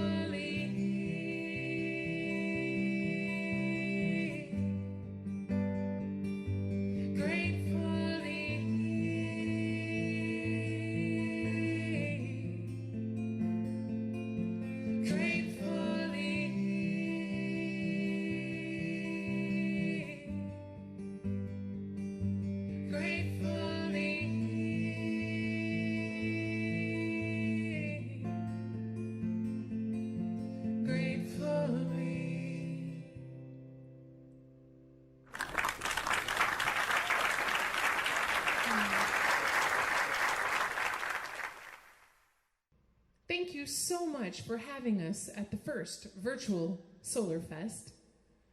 We are so glad that you tuned in, and we really want to have a special thanks for John and Mike and everybody at Solar Fest for bringing us all the way to Vermont from Wisconsin virtually tonight. And we hope to get to meet you all in person next year at the Solar Fest. This next song is called Chasing After the Sun. It's from our CD, Nothing But Heart. Thank you.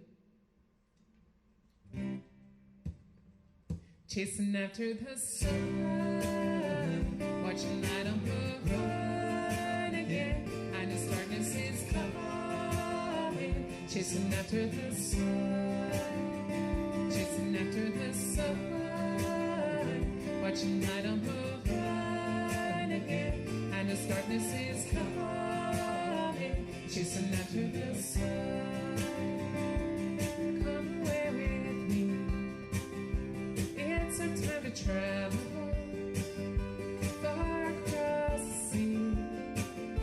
Let them dream unravel, living to be free from all the kings and castles. Come away with me. Come away with me. And love will be our home. Everywhere we roam, everything we have. Oh, love will be our home. Everywhere we roam, everything we have.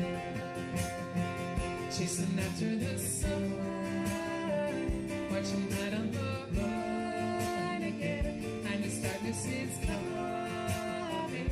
Chasing after the sun, chasing after the sun, watching light on the run again, and its darkness is coming.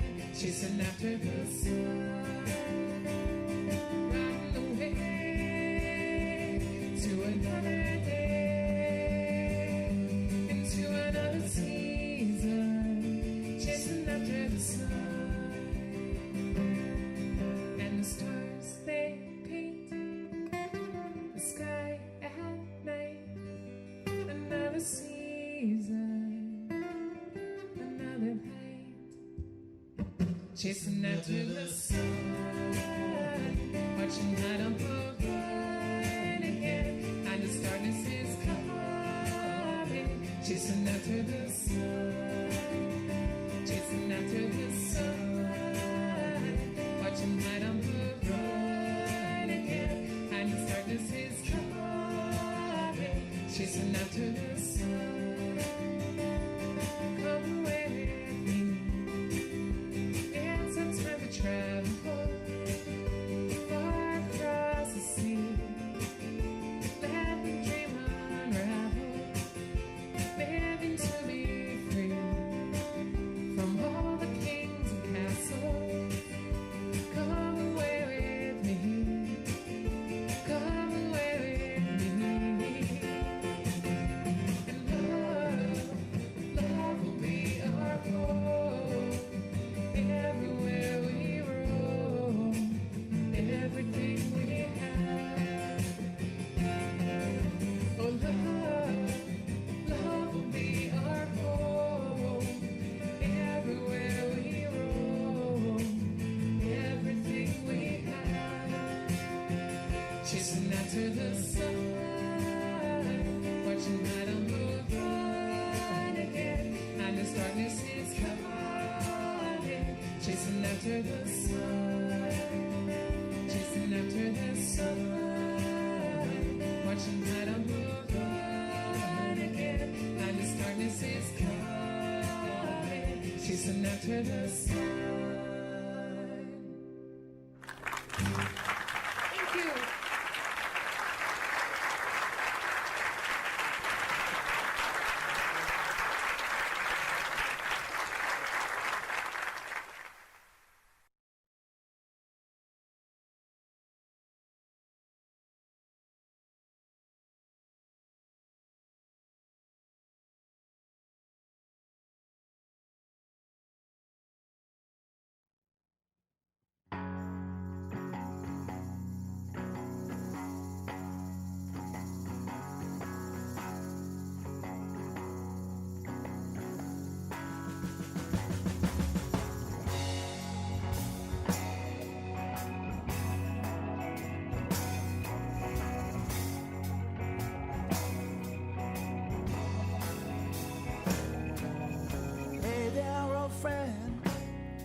not like me. But sometimes I feel like we're oceans apart. I look a little closer, you know I can see clearly that if not for you, I'd be lost, and you'd be lost without me too. So come on now, come on, rise above it, and it's gonna be alright. We can make this what you want to, and I can feel you. Yeah, yes, I can. Oh, yeah. Lift me up. We got no reason to go back down now. Lay down your guns and find the shelter. We're stuck here together. So tell me your name. Yeah, yeah, yeah, yeah, yeah, yeah. Hey there, old friend. It's been a long time coming. Yes, you brought me a rainbow of colors I never would have seen. How you empower me, something I may never understand. But if not for you, I'd be lost like living in some foreign land. So come on now, come on, rise above it, and it's gonna be alright. We can make this what you want to, and I can feel you. Oh yeah, baby. Lift me up. We got no reason to go back down now. Throw down your guns and find the shelter.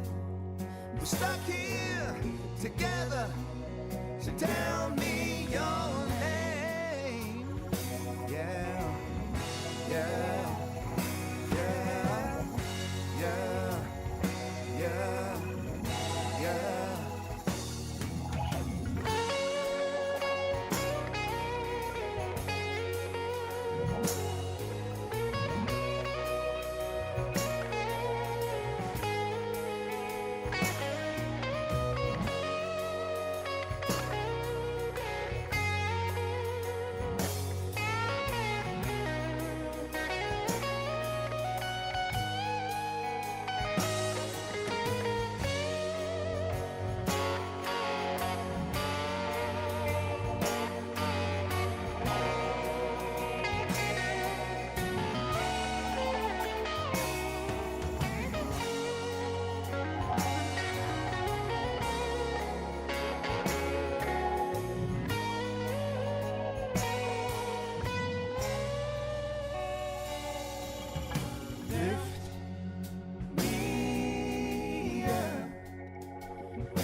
Mona's got boys on the brain,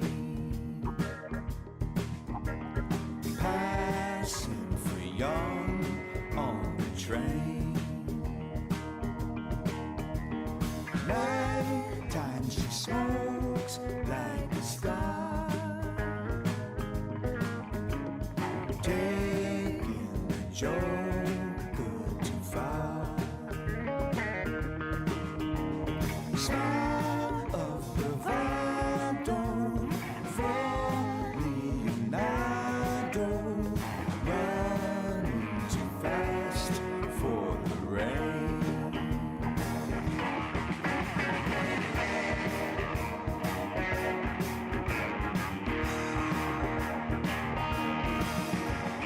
Leo is off to the war. Don't even ask what it's for. Mona, she sees him now. There's daddy's girl with a bow. That's how the major took to the minor. That's how they come raising Cain.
Merci beaucoup.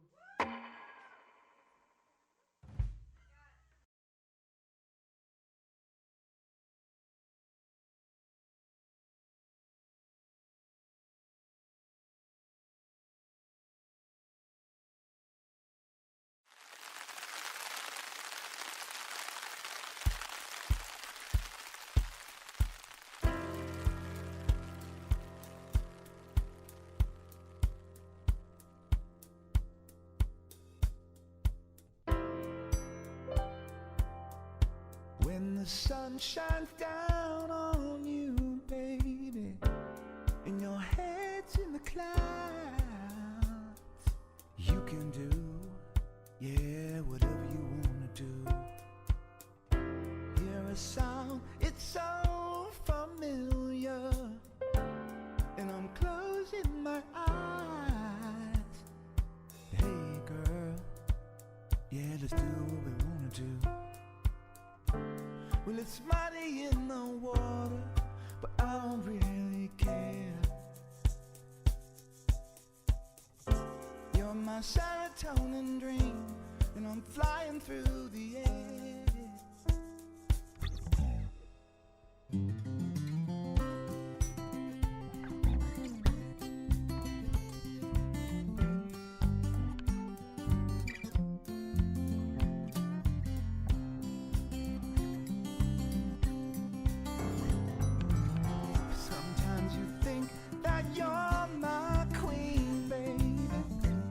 Sometimes I'm your king. Hey girl, let's do what we wanna do. A little man up on my shoulder, and he's telling me those lies. Hey boy, yeah, you can do what you wanna do. And it's muddy in the water, but I don't really. You're my serotonin dream, and I'm flying through the air.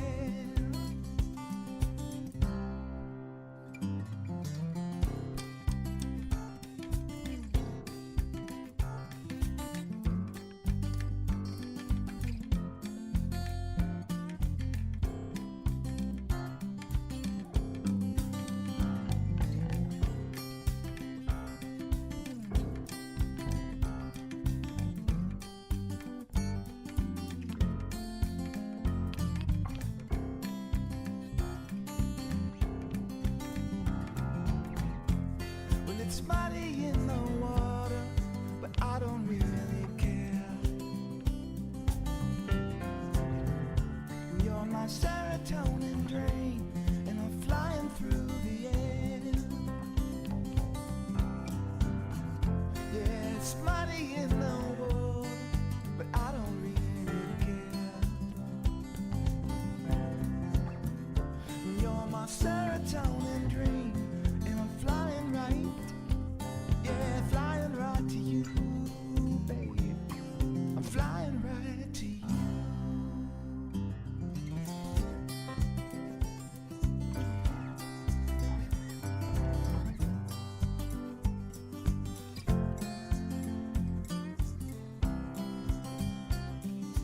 Come on, let's dive in.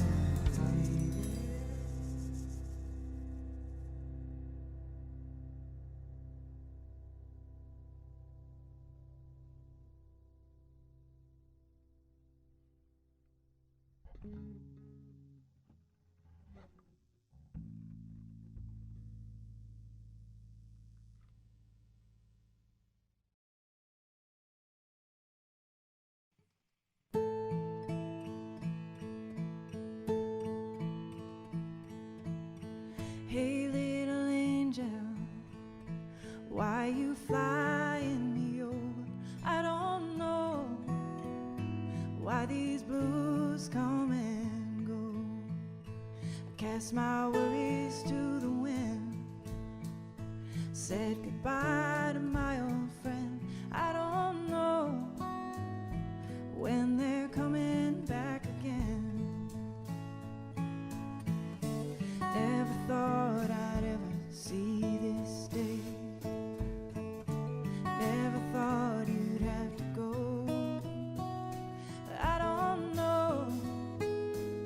why these blues come and go.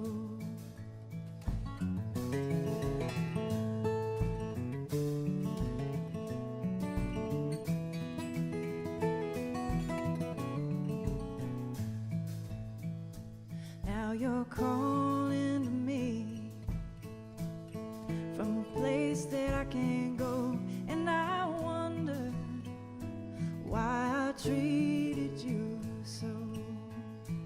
And there's nobody out there, not one pretty soul, who could ever love me like you do.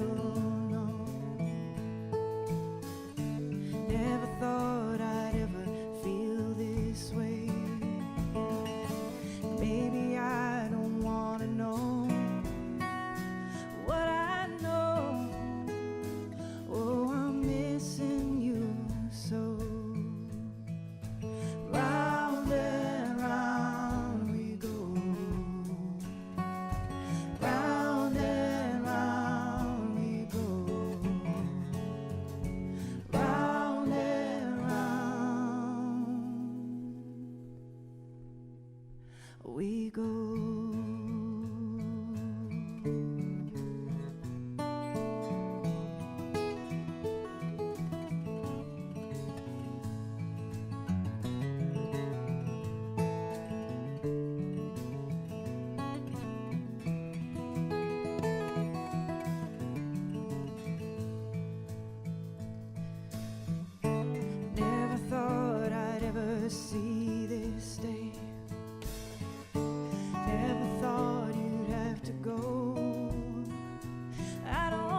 just how I roll.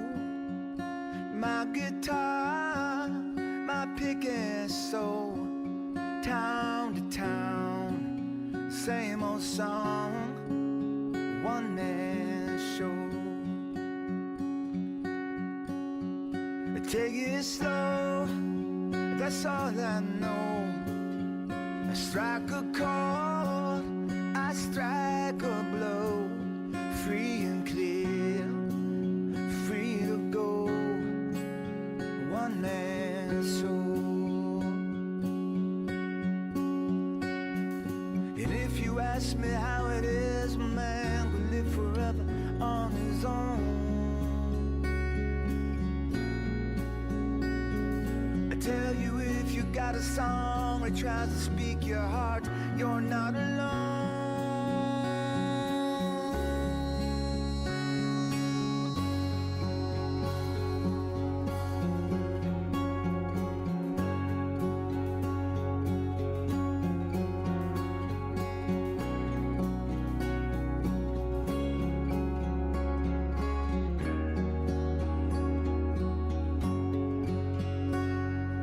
And if you ask me how it is, a man could live forever on his own.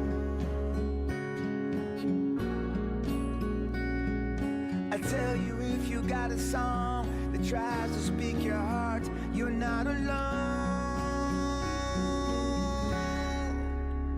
And I've been loved, and I've been left. And how it goes is what you get when they shout, all sold out, one man show. When they shout, all sold out.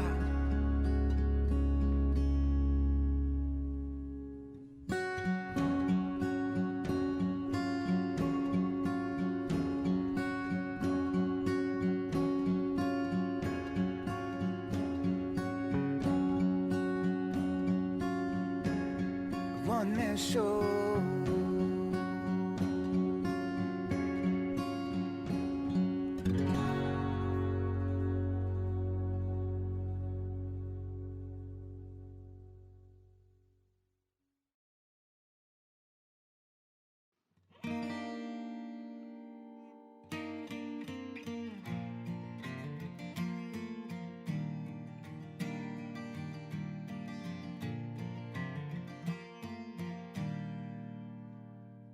You take your children down to the river. You'll find a way through the maze of it all. And if believing is what saves us all, baby, I believe in you.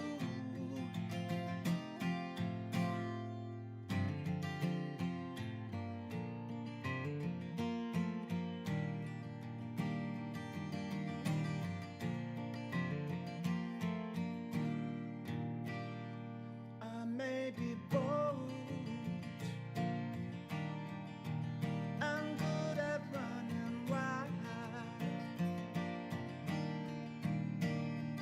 You take your time, say it all with a smile.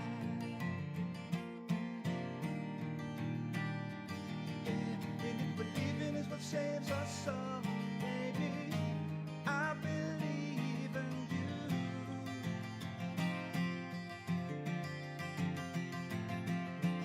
Woman's heart is the power of love. Woman's heart is the power of love. Woman's heart is the power of love. Woman's heart is the power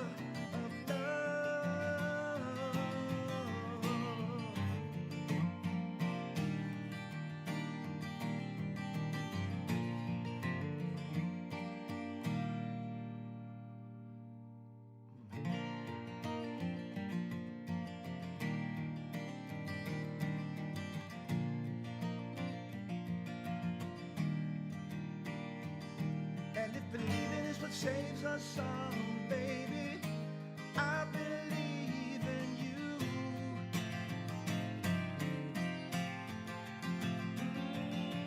Woman's heart is the power of love. Woman's heart is the power of love. Woman's heart is the power of love. Woman's heart is the power of love. Woman's heart is the power of love. Woman's heart is the power of love.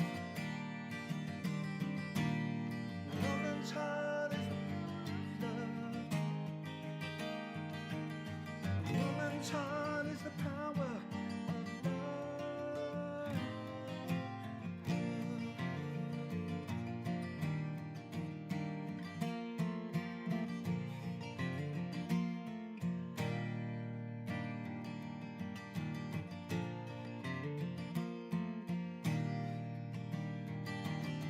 Yeah, woman's heart is the power of love.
Good afternoon. I am Keith Marks, Executive Director at Next Stage Arts. Thank you for joining us for Arts Unite Wyndham.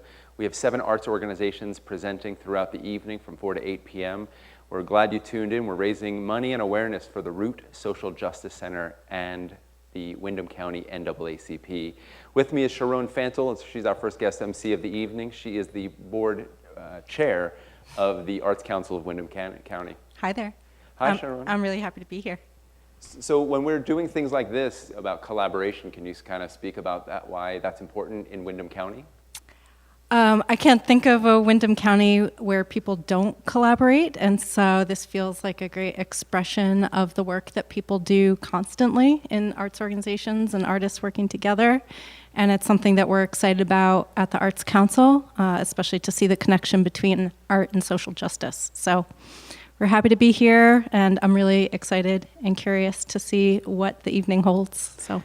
Thank you, Sharon. Yeah. So this is an evening where we hope you'll donate. Inside the message box, inside the chat, there'll be a link. There's also below, you can find a link to donate. Anything helps, and all the net proceeds will be going right to the NAACP of Windham County and to the Root Social Justice Center.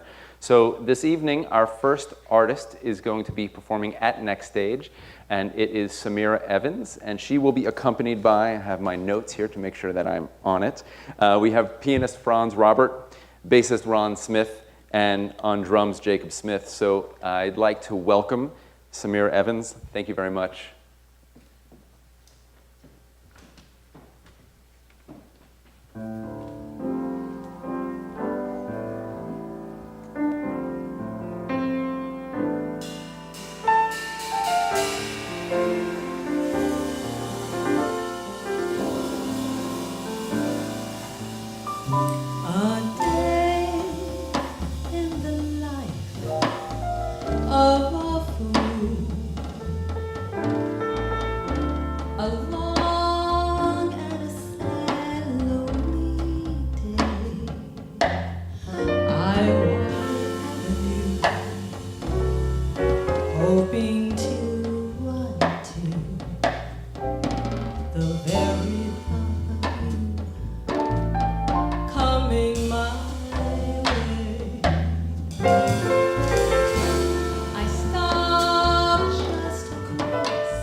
And glad you have joined us. And now we're going to do a very happy tune that I really enjoy. We're going to feature the bass.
With my blues on parade, now I'm not afraid.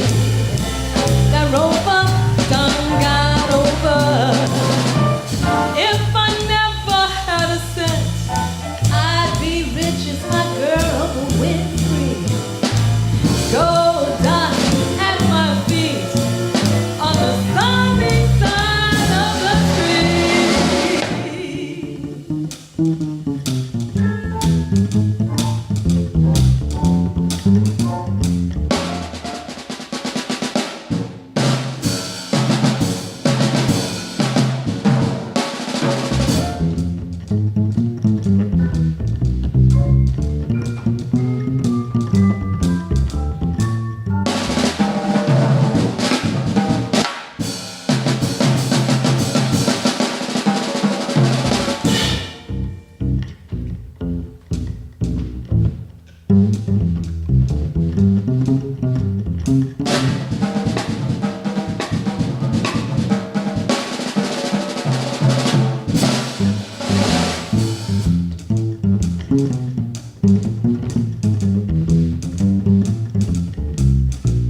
Can we bring the bass up a little bit? Can we bring the bass up? Yeah. Ooh, yeah.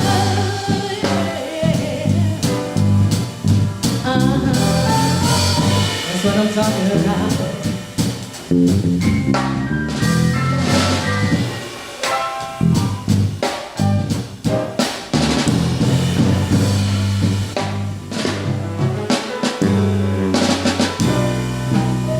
When you're down in trouble and you need some loving hand, and nothing is going right. Oh, just call my name. Soon I will be there, brighten even your darkest night. Just call out my name, and you'll know wherever I am, I'll come running to see you again. Winter, spring, summer, or fall, all you got to do is call, and I'll be there. Yes, I will. Now, ain't it good to know that you got a friend? People can be so cold, they will hurt you and desert you. Even take your soul if you let them. So don't you let them. Just call out my name, and you'll know wherever I am. I'll come running to see you again. No matter if it's winter, summer, or fall, all you got to do is call, and I'll be there. Yes, I will. You got a friend. You got a friend. Ain't it good to know that you got a friend? That's why we're all here, y'all, to unite as one whole human race. Let's make this world a better place. Just reach out to a friend. Come on, baby, we gotta talk to one another. That's how we're gonna do it. You got friends, let's make friends. Let's all be friends. You got a friend. You got a friend. Ain't it good to know that you got a friend? Ain't it good to know that you got a friend? You got a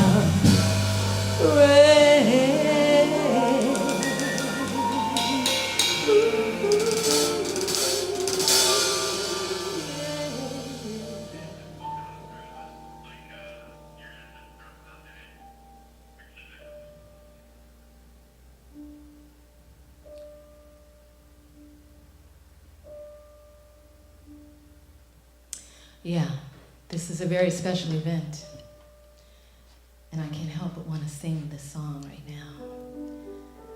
Because we all need this, and I know that what we're doing today will help us believe it in what we're doing all over the country right now, with all the awareness of what's needed for human rights. You can do this. Yes, indeed. we shall overcome.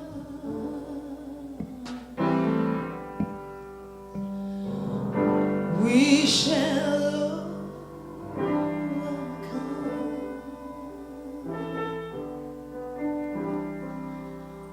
We shall overcome.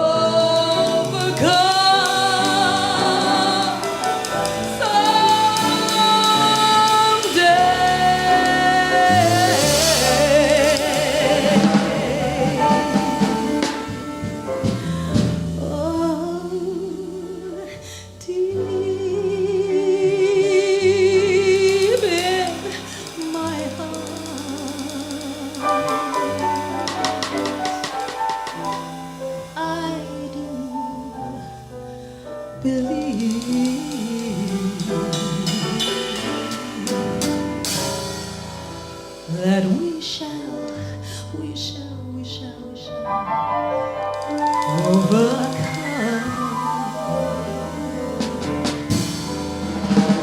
someday.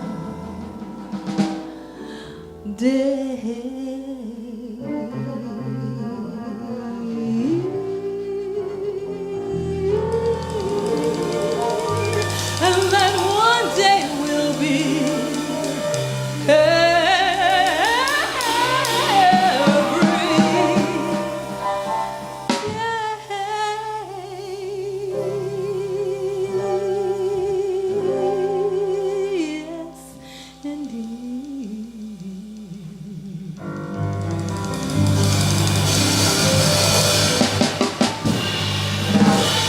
Thank you very much.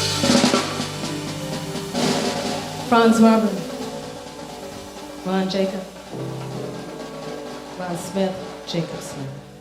Thank you. Samira Evans. It's such a strange thing to walk into an empty theater after the music like this and you have it's just silence. It's such a strange, unique situation. So I hope everybody's applauding at home. Thank you, Samira. We appreciate you. Thank you, everybody, for being here, backing her up.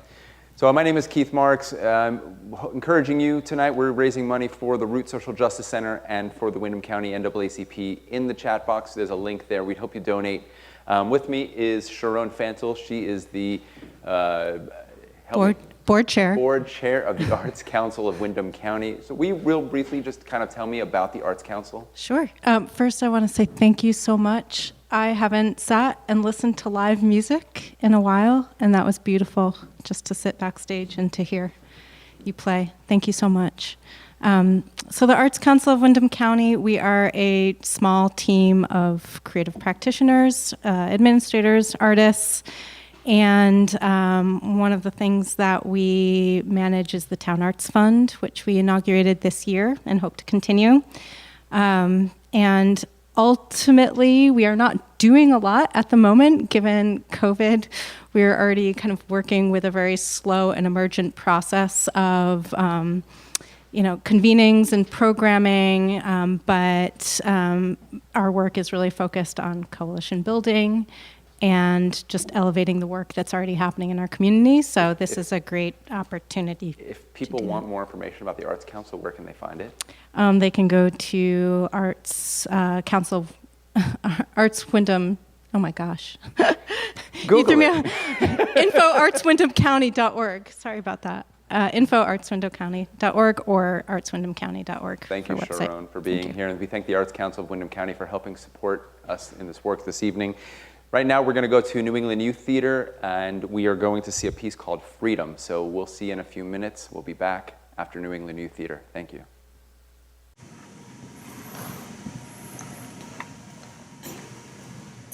Welcome to the New England Youth Theater. My name is Malcolm Tolino, and today we'll just be showing you a sprinkling of the kind of magic we can create here at NUIT. Today, we'll be hearing from two incredible NUIT alums, Cassie Dunn and Aiden Flower Desjardins. They'll be singing Freedom by Kerrigan and Loudermilk, while I, another NUIT alum, accompany them on the piano. Enjoy the show, and please donate to this important cause.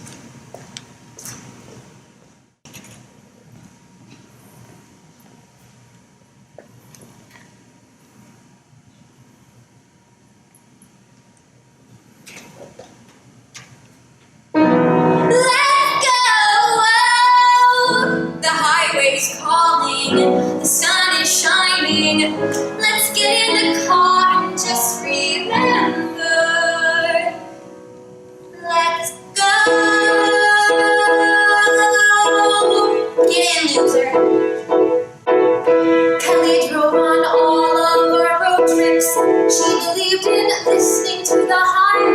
You start driving and keep driving.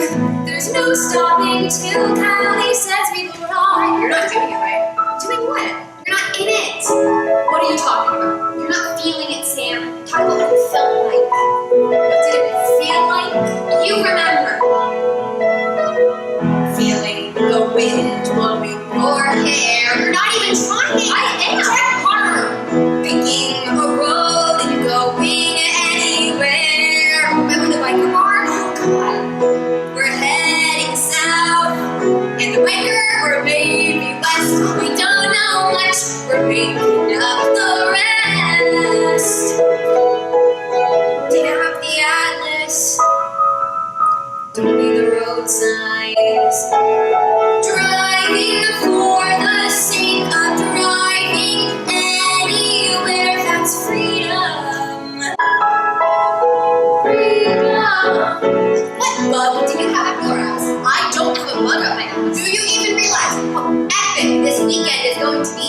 There are like 6 parties ending this lecture called sex. You have to come. I'm on break. I don't really feel like going to class. Okay, so what do you want to do? I don't know. Spin around. See that fork up ahead? Yeah, one way leads to my school, and the other way leads somewhere else. Which way do you want to turn? I don't know. If you don't choose, we're gonna pick that house left or right. Hold on, looking at a map. Not to arrange it! Let's go! Very slow, Brown. So, where are we going? I have no idea. Counting the miles as we go past. The sun is on, knowing that every mile could be our last. Watching the day go by, we won't look back. We never will. You've come too far until we hit Nashville. Freedom, freedom, freedom.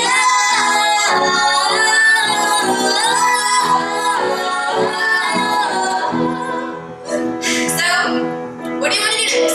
Make a right. In life, Sam. What do you want? I don't know. I want to get my license. Bigger.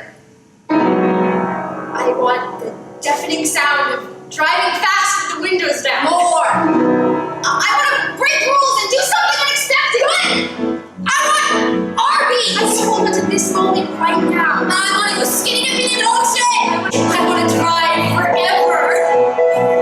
And I'm almost starting to feel it. Hope she took a day and needed such freedom. But she'd rest on freedom.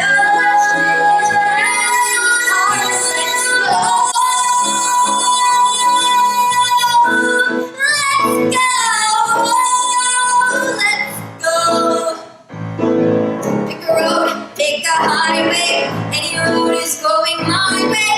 Let's go, live it up. No complicated philosophies, no college, no career, no kids, no fancy house, no. Let's go.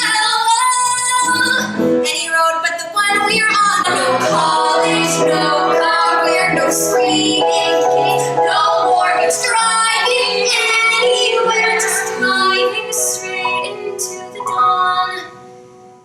That's freedom. Kelly driving, me riding shotgun. Just a couple girls out on the highway with no roadmap and no curfew. Just 2 girls with nowhere we have to be. Now she's laughing and I start laughing. So like a melody. The sun is so bright that I'm squinting, and it feels like I found freedom. Freedom, yeah. Driving past the radio glare. Zoom in, standing like we're rock stars.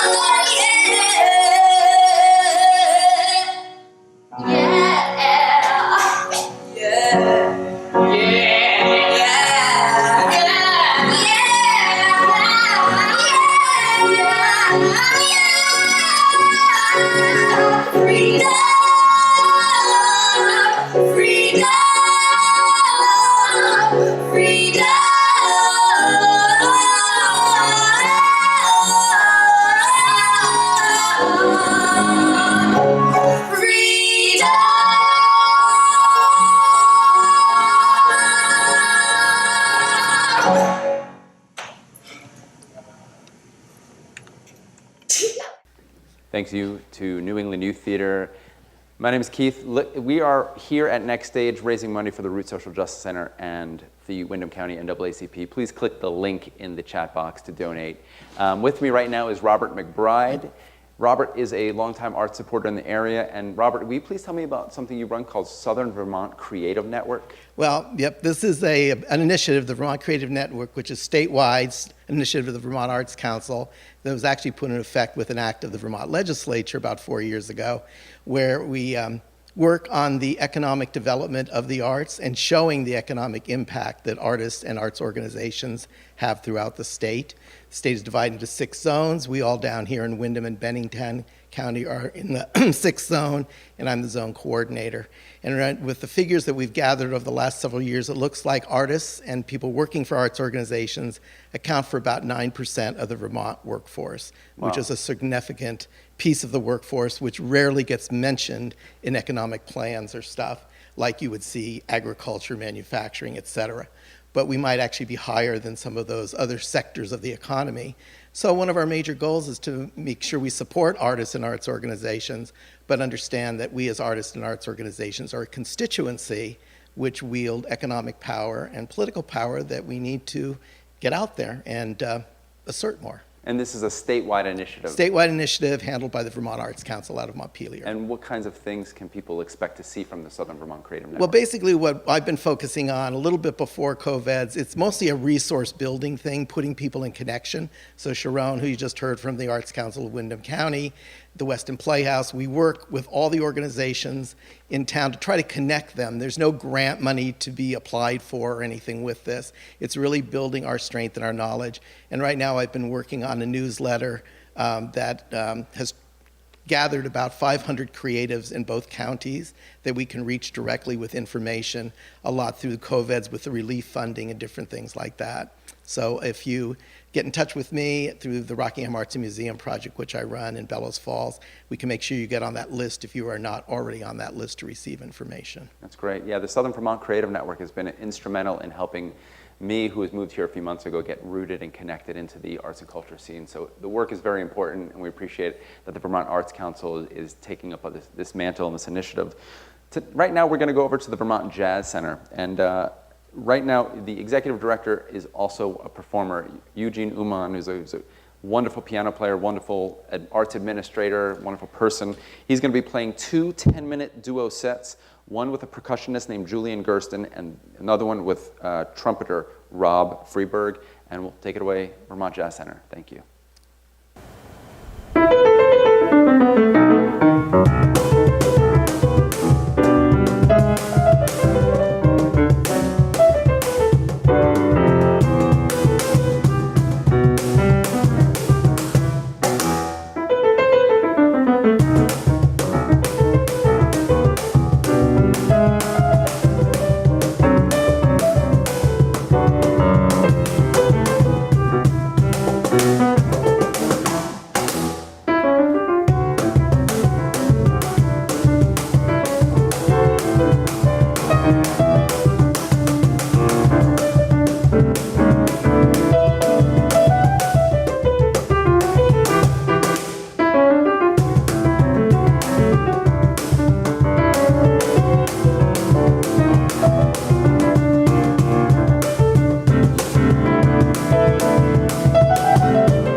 So my name is Keith Marks. I'm the executive director at Next Stage Arts Project in Putney, Vermont, and you are watching Arts Unite Windham, and we appreciate your support. We are raising money for the Root Social Justice Center and the Windham County NAACP. Appreciate you clicking the link and donating, and that would be great. And so right now we have Robert McBride who's back, and so a lot of the things that we're doing tonight really are, we're saying Windham County, but a lot of it is Brattleboro heavy, and then in Putney.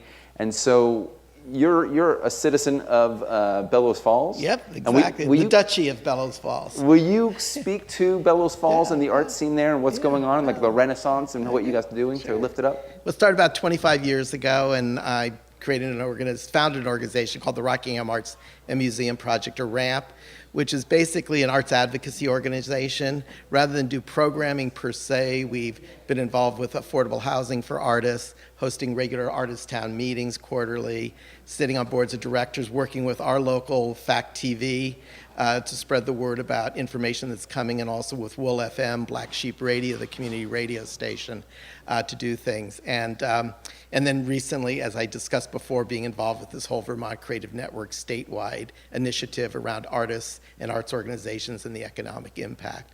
So Bellows Falls, when I first moved there in 1995, did not particularly have a vocabulary for the arts, but we made interesting partnerships with our statewide housing people to take over an old building, the Exner Block, and create affordable housing for artists. So we have 10 live workspaces for artists right in the center of our community.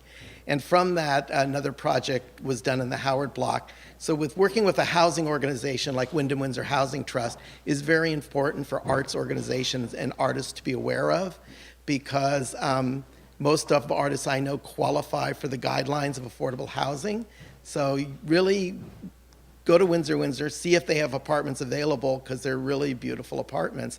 But most artists do not think about going there when they're looking for apartments to stay in and stuff.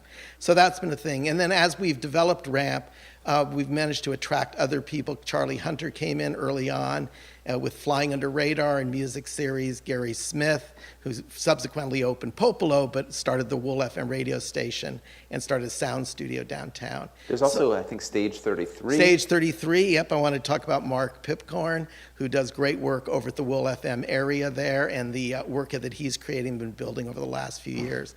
Stone Church Arts, we have our Stone Church Arts up on the hill in the old Emmanuel Episcopal Church.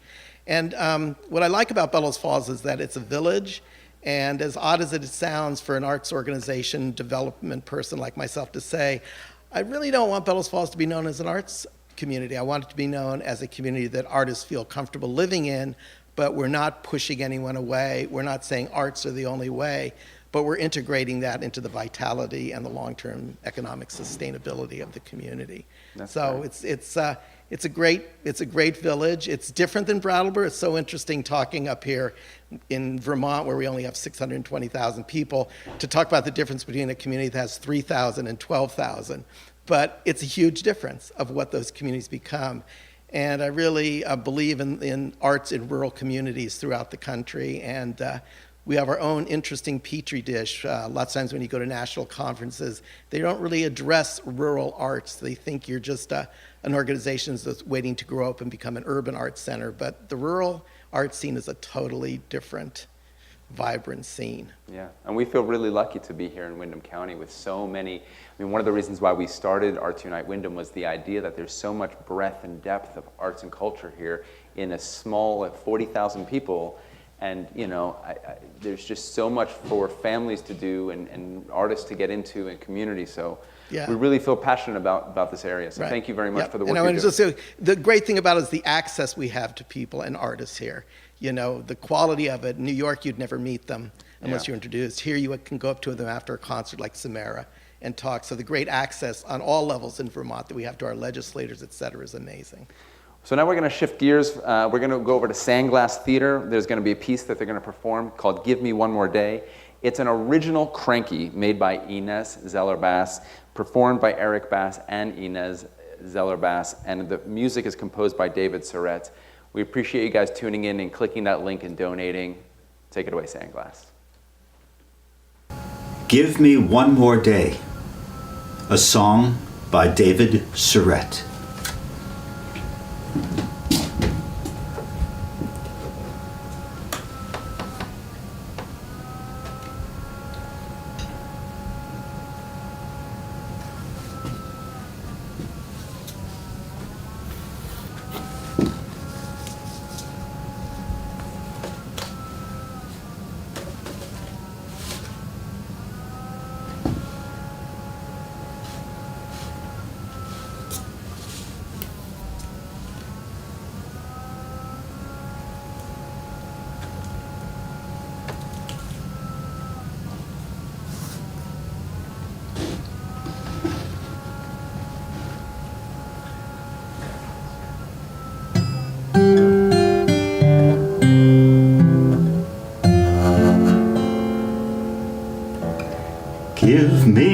one more day. You right here beside me. Give me one more day. I'll take the evening too. Let the music play. I feel the beat inside me. Give me one more day for me to be in love with you.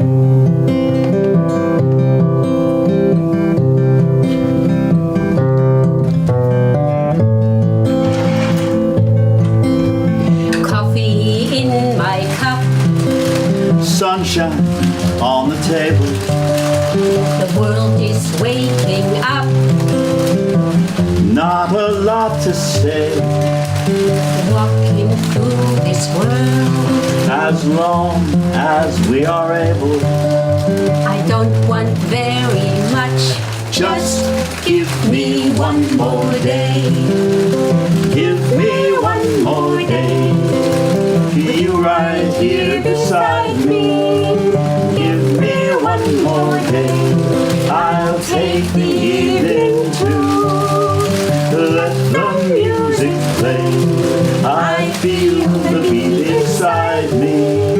Give me one more day for me to be in love with you.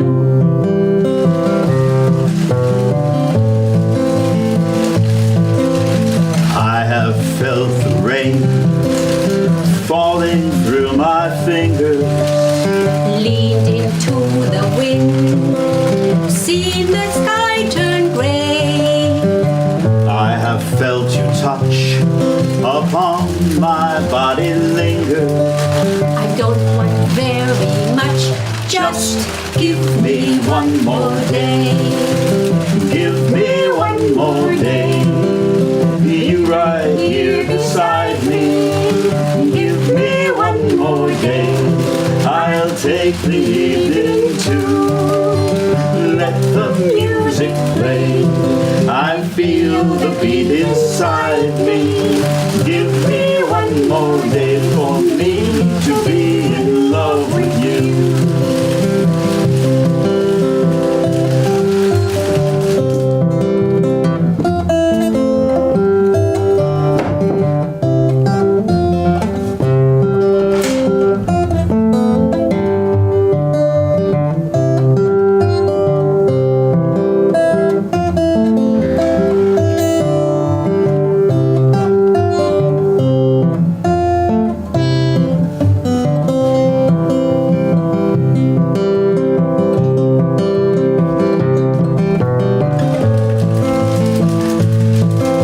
Tomorrow never knows what today will turn to. Yesterday is gone. Trouble's here to stay. Love will carry on, although its flame will burn you. Give me just a touch. Just give me one more day. Give me one more day. With you right here beside me. Give me one more day. I'll take the evening too. Let the music play. I feel the beat inside me.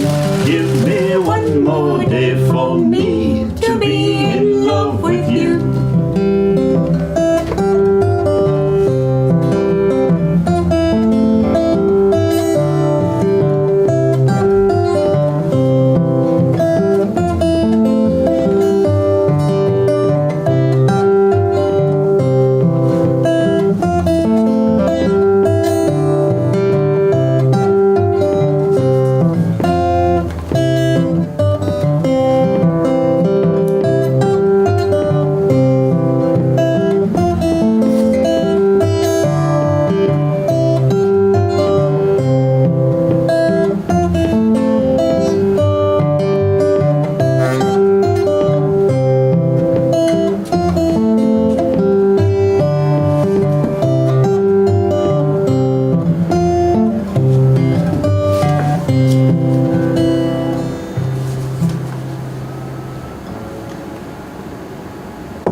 Right now, we are joined by Wendy O'Connell. Wendy has a show on BCTV, Here We Are, and it's Brattleboro's community talk show. And it kind of feels like everybody in this community is like you're really wrapped into it once you're on Wendy's show. And I had the opportunity to be on Wendy's show, and we had such a good connection. And it seems like she's such a pivot for so many people in this community. It made sense to bring her on. So Wendy, I just want to say thank you for agreeing to be on the show. Well, thank you so much, Keith. That was a great intro. I like that a lot. Yeah. So will you kind of give us a background about Here We Are and the role of BCTV in the community? Absolutely, yes. I'm so happy to, and it's great to have a chance to do that. My show really came out of just really wanting a place where people from the community could come on and talk about who they are, what they do, what kinds of things interest them. And I wanted to be extremely diverse. So it's been all ages, all kinds of people, from bartenders to the town manager to the chief of police, and many of the folks who are on this live streaming, Samira and Shoshana and Elsie and Serenity from NECA. So it's wonderful, and I get the chance every week to talk to people, new people, and people who are just doing extraordinary things in the community, including Root Social Justice and the NAACP here in town. So I'm very glad to be able to do it. And also, I am so grateful to BCTV, Brattleboro Community Television, which is one of our finest and most amazing resources in this town. And I still feel like it's a treasure that a lot of people don't know about, but it's an amazing platform for so many different things. It's not just it's very much the arts, but it's also the select board meetings that have gone on lately for 5 hours. And there's a cameraman behind that camera doing it. And the church services, and also the literary festival, and also Derek Jordan's fabulous World Fusion show. But it's held together by a core group of people, and it's just 4 people who are there every day in the station. And Court Trowbridge, who most people know, and Brian Bashaw, who is our main producer, and Nolan Edgar, and Vlasta Popelka, who keeps us all together. And it's an amazing organization that is able to do this outrageous marathon production of Keith's, all with good humor, all with tons of energy, and all bringing us all together. And to me, that's the major asset of BCTV, and I think it's something that we can all take more advantage of. I think I always knew about community television. I had no idea the depth and the breadth of what people are doing out there. The people in the field, many of whom are volunteers. The list is too long to name, but it's a resource that I think we can all not only appreciate, but start tuning in to, and find these little treasures, the quarantine sessions that Next Stage has been doing during the pandemic, the Peter Fish case and his COVID show that was on, and he was getting people from all over giving almost daily reports for a while about what was going on. So anyway, I think that to the point though, yes. is that sometimes people, where I moved from in Jacksonville, Florida, there is no real community access TV station where common people can start a talk show to bring community members on. And so having access to a community-run television station is a powerful resource for a community to be able to communicate. And for us, BCTV is powering this whole thing. They showed up last week, and it hasn't been an easy event to produce, with 7 arts organizations and a fundraising component on top of that for two That's right. Organizations. And there's a lot of behind the scenes manpower that I just kind of feel like when Wendy and I were speaking about what we wanted to talk about, Wendy kind of said, can we talk about BCTV? And it just a natural fit for that. Yeah, it's a real treasure, and it's powerful, and it's local. It's all local. So I always encourage people to tune into their neighbors and to check out the channels, which the schedules are all in the papers. So. And your show, Here We Are, this Yes. is a weekly show? It's a weekly show. Yep, we have people from all of the different parts of this community coming on. And so each week it's completely different, and you will get a different picture of our community, having had half an hour is a short period of time, but you can go really deep in half an hour. And Yeah. it's an amazing experience. Yeah, it really is worth watching, and BCTV is definitely worth plugging into, and we're going to be working with them in the future with Next Stage, and so I think this is a community resource that more people, it needs to be amplified and lifted up, and so we definitely want to say thank you to And we BCTV. all appreciate your support for BCTV as well. So we are still raising money for the Windham County NAACP and the Root Social Justice Center. This is really what this afternoon's program is about. All the arts organizations came together with the support of Arts Council Windham County and BCTV. And when all the organizations got together and we talked about how to structure this event, everybody really wanted to speak to the moment. And so raising money for social justice and social equity really rang with everybody. And so this is what this afternoon is about. And we really appreciate if you would click the link in the chat box, donate, help us, raise awareness, raise money for these organizations that are doing the really tough work in our community in helping create social equity. So now we're going to move over into the Latches Theater. Latches, I went down there a few months ago and I met with John Potter, who's the executive director at the Latches. And when we were talking about how to bring the Latches into tonight's show, we were a little unsure whether or not we should be just booking the stage and how we wanted to do it. And in conversation, John started waxing philosophically around the artwork that is in the main theater at Latches. And there's a story, it's a message that's going on. And I felt that this was a really powerful message that everybody needed to hear. And I asked, do many people know this? He said, no, not really. This isn't something we've really promoted. So I've asked John if he would be willing to jump on and tell us about all the artwork that is around the theater. So without further ado, John Potter and the Latches Theater. Thank you. Hello, everybody. My name is John Potter. I'm the executive director of the Latches, and I'm very pleased to welcome you to the beautiful and historic Latches Theater, which is just 2 months away from celebrating its 82nd birthday. I'd like to give a shout out right now and express my gratitude and appreciation for all the people who have made Arts United Windham happen. We are very pleased and honored to be standing in solidarity with and collaborating with all of our wonderful friends in the arts community of Windham County, and we appreciate this opportunity to be with you. We also want to thank you for tuning in and watching this and taking part in this unique and historic event, and to express our appreciation for you and for everyone involved for devoting resources from this event to the Black Lives Matter movement, and particularly to the Root Social Justice System and the local NAACP. We appreciate your support in that effort. When I first started at the Latches, I met a guy who told me that when he came to the movies as a child with his mother, as they were waiting for the movies to start at the Latches, they would look up at the murals on the wall of our main theater and make up stories that tried to explain them. And that now that he goes here with his children, he does the same thing. And I think that's marvelous, and we really appreciate that we can be a source of inspiration and creativity.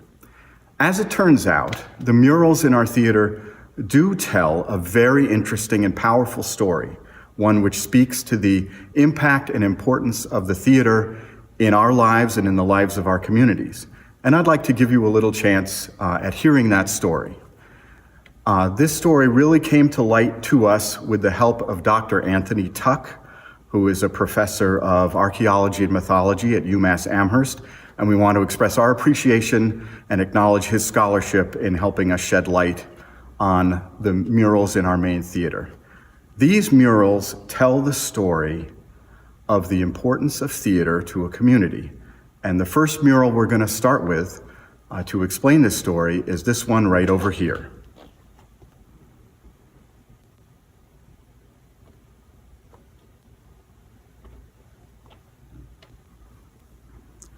Now, what you saw in that mural was a young man sleeping and a woman approaching him with a lamp and a knife. And this mural is telling the story of Cupid and Psyche from Greek mythology.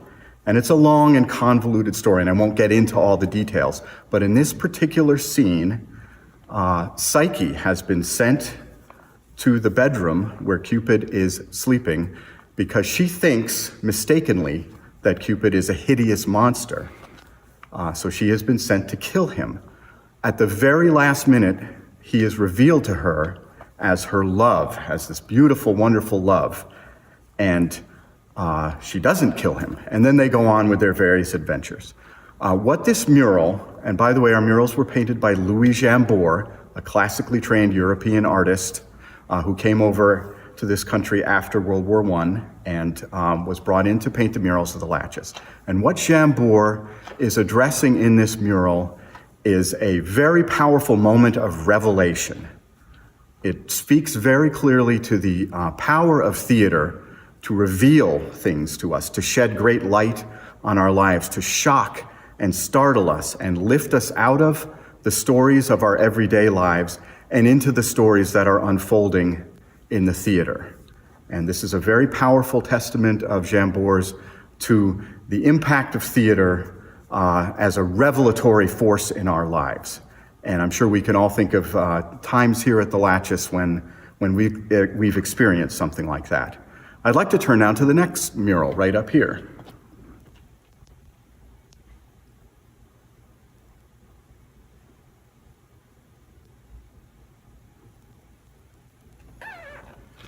What we have up there is an image of Bacchus and his revelers. And the mural itself is a pretty direct quotation of a great masterpiece painting by Titian, which hangs in the National Gallery of London. Now, Bacchus and his revelers were known for having a good time. Bacchus is the god of wine. And I certainly feel that people who I know who are involved in theater, they know how to have a good time, and they're a lot of fun to be with. Deeper than that, however, is the fact that Bacchus is hailed as a divinity of theater and actors and performers. And Bacchus was acclaimed for having the powers of inspiration and the power to elicit ecstasy in his revelers. And we think this mural certainly speaks to that side of theater, the ability to elicit great joy and ecstasy and great passion, in addition to paying homage to theatrical performers. It's interesting to note that some scholars think that the roots of theater itself lie in very early ancient rituals and celebration of Bacchus. So this is an homage to the very beginnings of theater, carrying all the way through to this day.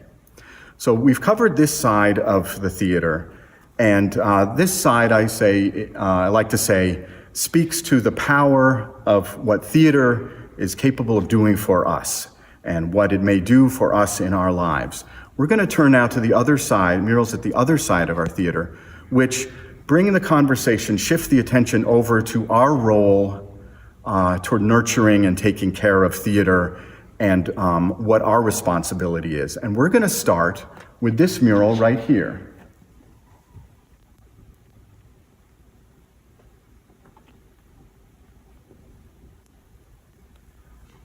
What we see in that mural is very clearly a loving, nurturing scene, a mother with her two children, and it's a very sweet, I think, composition. That mother is Latona, who was the mistress of Jupiter, and those children are Apollo and Diana. And Apollo is a divinity who is often associated with theater, performance, music, and song. So very clearly we have a nurturing image that not only speaks to our role in nurturing the younger people in our community, but also, because we are witnessing Apollo being nurtured, it speaks to our role that we have in nurturing and raising up and bringing up and fostering the creative arts in our community. And so this is it's my favorite mural. I think it's a very loving scene. And we're going to turn now and carry that theme forward to the final mural on our walls, and it's this one right here.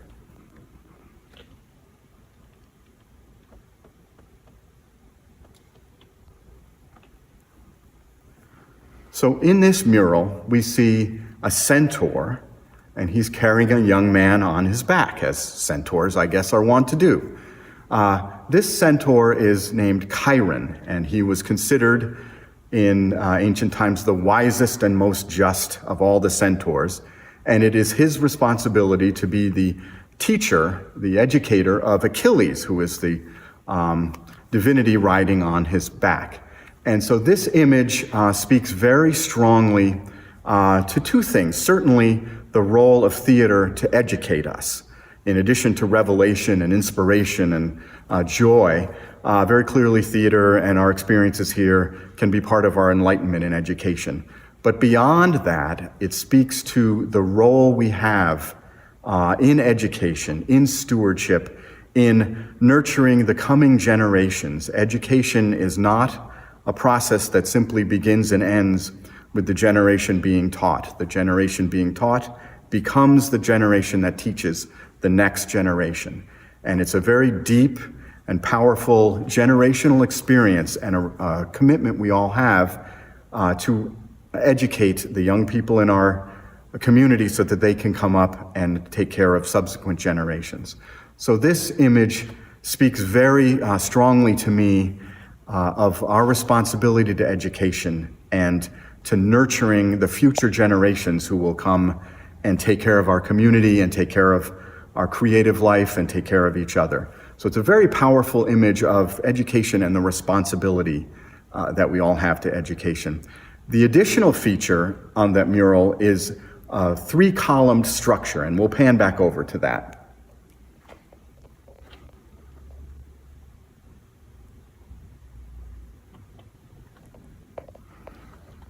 When Dr. Anthony Tuck came to this theater, that was the first thing that he honed in on, and he had a direct connection with that. And it had always been a detail that I had not paid much attention to, thinking it was merely decorative. And he said, no, I know exactly what that is and where that is. I've done a dig nearby.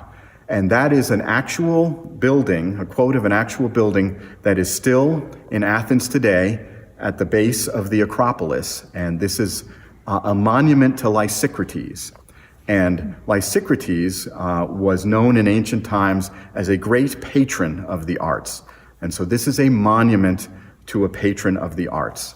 And so as we look at that mural, not only do we see the responsibility of education and of fostering our youth, but we also see a very powerful visual reminder of the responsibility of stewardship, of the shared responsibility we all have to nurture and take care of the arts and to ensure that the arts and the spaces in which the arts takes place are around for future generations.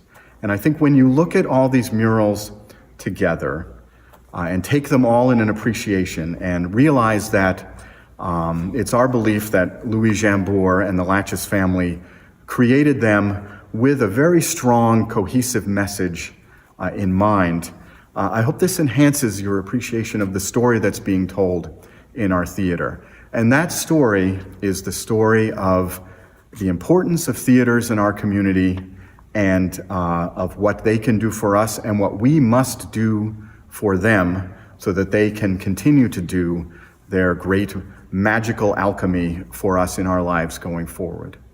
With that, I'd like to thank you all very much for tuning in. I'd like to thank Arts United Windham for having us and for having us be a part of this.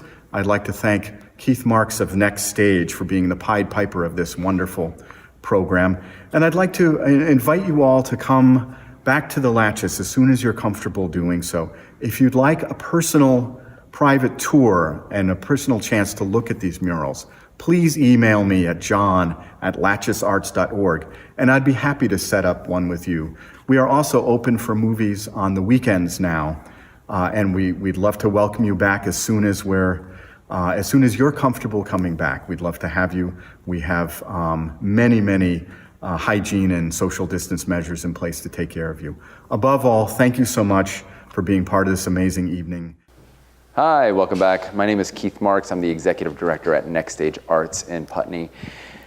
You're at Arts Unite Wyndham, and we're 7 arts organizations coming together with the support of BCTV and Arts Council of Wyndham County, and we are raising money this evening for the Wyndham County NAACP and the Root Social Justice Center. In the chat window, you'll be able to click the box, and it'll take you to where you got to go to make a donation. We appreciate your support. With me right now in this MC spot, we have the president of the NAACP for Wyndham County, Stefan Gillum. Stefan, thank you for being here. Thank you for having us. Yeah, will you kind of help everybody understand the work of the NAACP? Yes, certainly. Well, first of all, I just want to say thanks for doing this and thinking about us, because that's important. And so it's great, since you're newer to the community, that you're starting off like this. And yeah, so thanks for that. So first and foremost, the NAACP has quite a few things that we do called game changers. And they play out sort of differently in every city. Every branch kind of has its own personality. And so with ours, we are very POC/queer/ progressive leaning sort of branch. And we work within a system called NEAC, which is actually meaning that we communicate with all of the branches in New England. So we're pretty powerful in that way, and that we're an actual network. Some of the things that we've been doing locally, obviously lately, have been COVID related. So one thing that we've been doing is we've been working with a group of doctors in collaboration with the Community Equity Collaborative, or the CEC for short, bringing together a group of doctors, getting them together and saying, okay, what exactly are we needing to do right now? What things are we pushing up? What things are we forgetting about? What forms do we need to be filling out? Things like that. So that's something that big that we've been doing as far as health goes, and that's one of our game changers. Another one is education, and actually it's kind of cool because right here in Putney, we've been working quite a bit with Landmark College, and Mark Thurman, who is the Equity and Diversity Coordinator for that college. We've been doing quite a bit of programming. We were doing quite a bit of programming for them, and we just elected Mark as our new education chair. So really wrapping into there and things like that when it comes to education. Also, we go into Brattleboro High School quite a bit, and so our old education chair used to do stuff there for Diversity Day and stuff like that. So we've been doing a lot of initiatives around education and just training in general. And I know I don't have much time, but I also like to talk a little bit about just the stuff that's been going on around the acts of hate. We've been doing a lot around that as well. And actually right here in Putney, since we're in Putney, I'll mention it, we're trying to get a mural commissioned. So any support around that would be very helpful. We also had 4 other acts of hate. So if you have any ideas about what you want to do in your community, if you're part of the Brattleboro community or any of the other 3 that dealt with that, let us know. But we're doing quite a bit. I mean, those are just a couple things, Stefan, but we're all over the place. Just to kind of give a little bit more spotlight to those things. Yeah. Can you articulate what recently has gone on? Because maybe there are people who are not from this area, or even from this area, who may not know. Will you just kind of speak to what recently has been happening in our community? Yeah, so actually it kind of started a little bit further back than what's been publicized, but a while ago there were these random just acts of what I'm going to call hate popping up around town, like little graffiti here, little graffiti there, saying, derogatory things that I can't necessarily remember. But as of late, about a week and a half ago, give or take a couple days, right? There were 5 distinct acts of hate that went around, and one actually was here in Putney. And they pretty much were just saying things like, BLM is racist, and just talking a lot about hate and spreading messages of hate. And they were doing it right in the middle of the road as well. So right on our highways. So whoever you were, no matter what your social location was, you would get up and you would see it. Yeah. And so the work of the NAACP locally, is it? I mean, how do you interact with the community? Like, what are some of the actions that you've been taking in order to represent social equity in our community? Well, first and foremost, we have our community meeting every month. Right now, it's on every 3rd Thursday of the month at 6 o'clock. It actually was at the Root for Social Justice Center, like physically, but now it's just on Zoom. So if you're on our mailing list, we'll just Zoom you out a link. It's actually been working pretty well, by the way. Other things that we do is we attend a lot of meetings. So we have an executive committee, and that's made up of our officers. So myself as president, vice presidents, Rose Albert and Nader Hashim, who I think actually is a local rep. Yeah, I know, is a local rep for this area. And education chairs, you name it, a lot of different chairs, secretary, treasurer. And we all kind of band out and go to different meetings, get ourselves ingrained in different groups, and see how can we actually support local efforts. And so one example of that would be most recently with the Negro Brook situation. I don't know if anyone's heard about it, but pretty much in Townsend, there was a brook called Negro Brook. And 2 citizens there actually started a petition to change that to a different name. And they've gotten some pushback around that, which is sort of surprising, right? Because it's 2020 and no one uses that word, especially not Black people. But they've been getting quite a bit of pushback. And so we kind of attach ourselves to those issues, use the NAACP's good name to push and promote, and use our membership. I mean, we are the oldest and boldest civil rights organization in the United States. We are over 109 years old, and we were created in allyship between white allies and Black people. So it's a powerful organization, and it's been doing this work for a long time, and we've got a pretty big network. So that's how we get ourselves ingrained. I mean, really, we are a watchdog organization who is there to help build capacity in the best way that we can. The last thing that we want to do is step on toes. We use our capabilities to lift up other organizations, whether they're local and or state organizations that have missions or projects that align with our actual agenda. Amazing. Stefan, thank you. Thank you. We're going to hear from Stefan again. He's going to come back after this next segment. It's important. They're doing important work. So between the Windham County, NAACP, and the Root Social Justice Center, we're raising money for. Click the link in the chat box. We appreciate your support.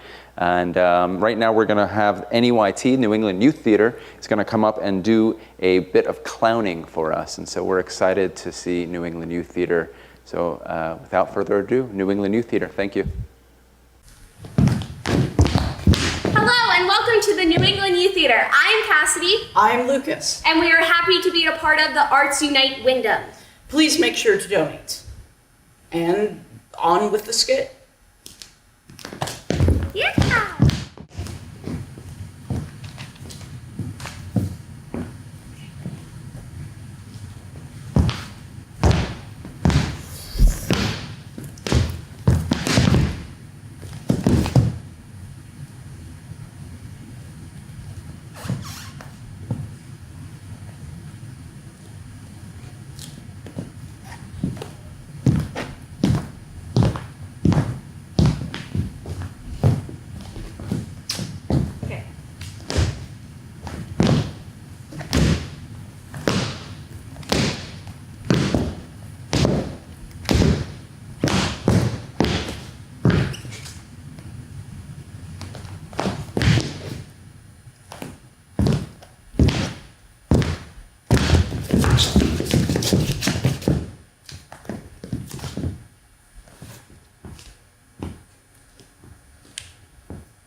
What are you waiting for? You have to fully eat a banana, Lucas.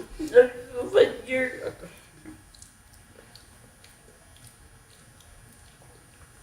We did not play. Oh wait, you dropped your banana.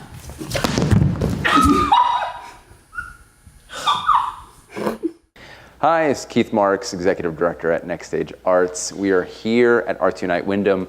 We are 7 arts organizations coming together with the support of BCTV and the Arts Council of Windham County.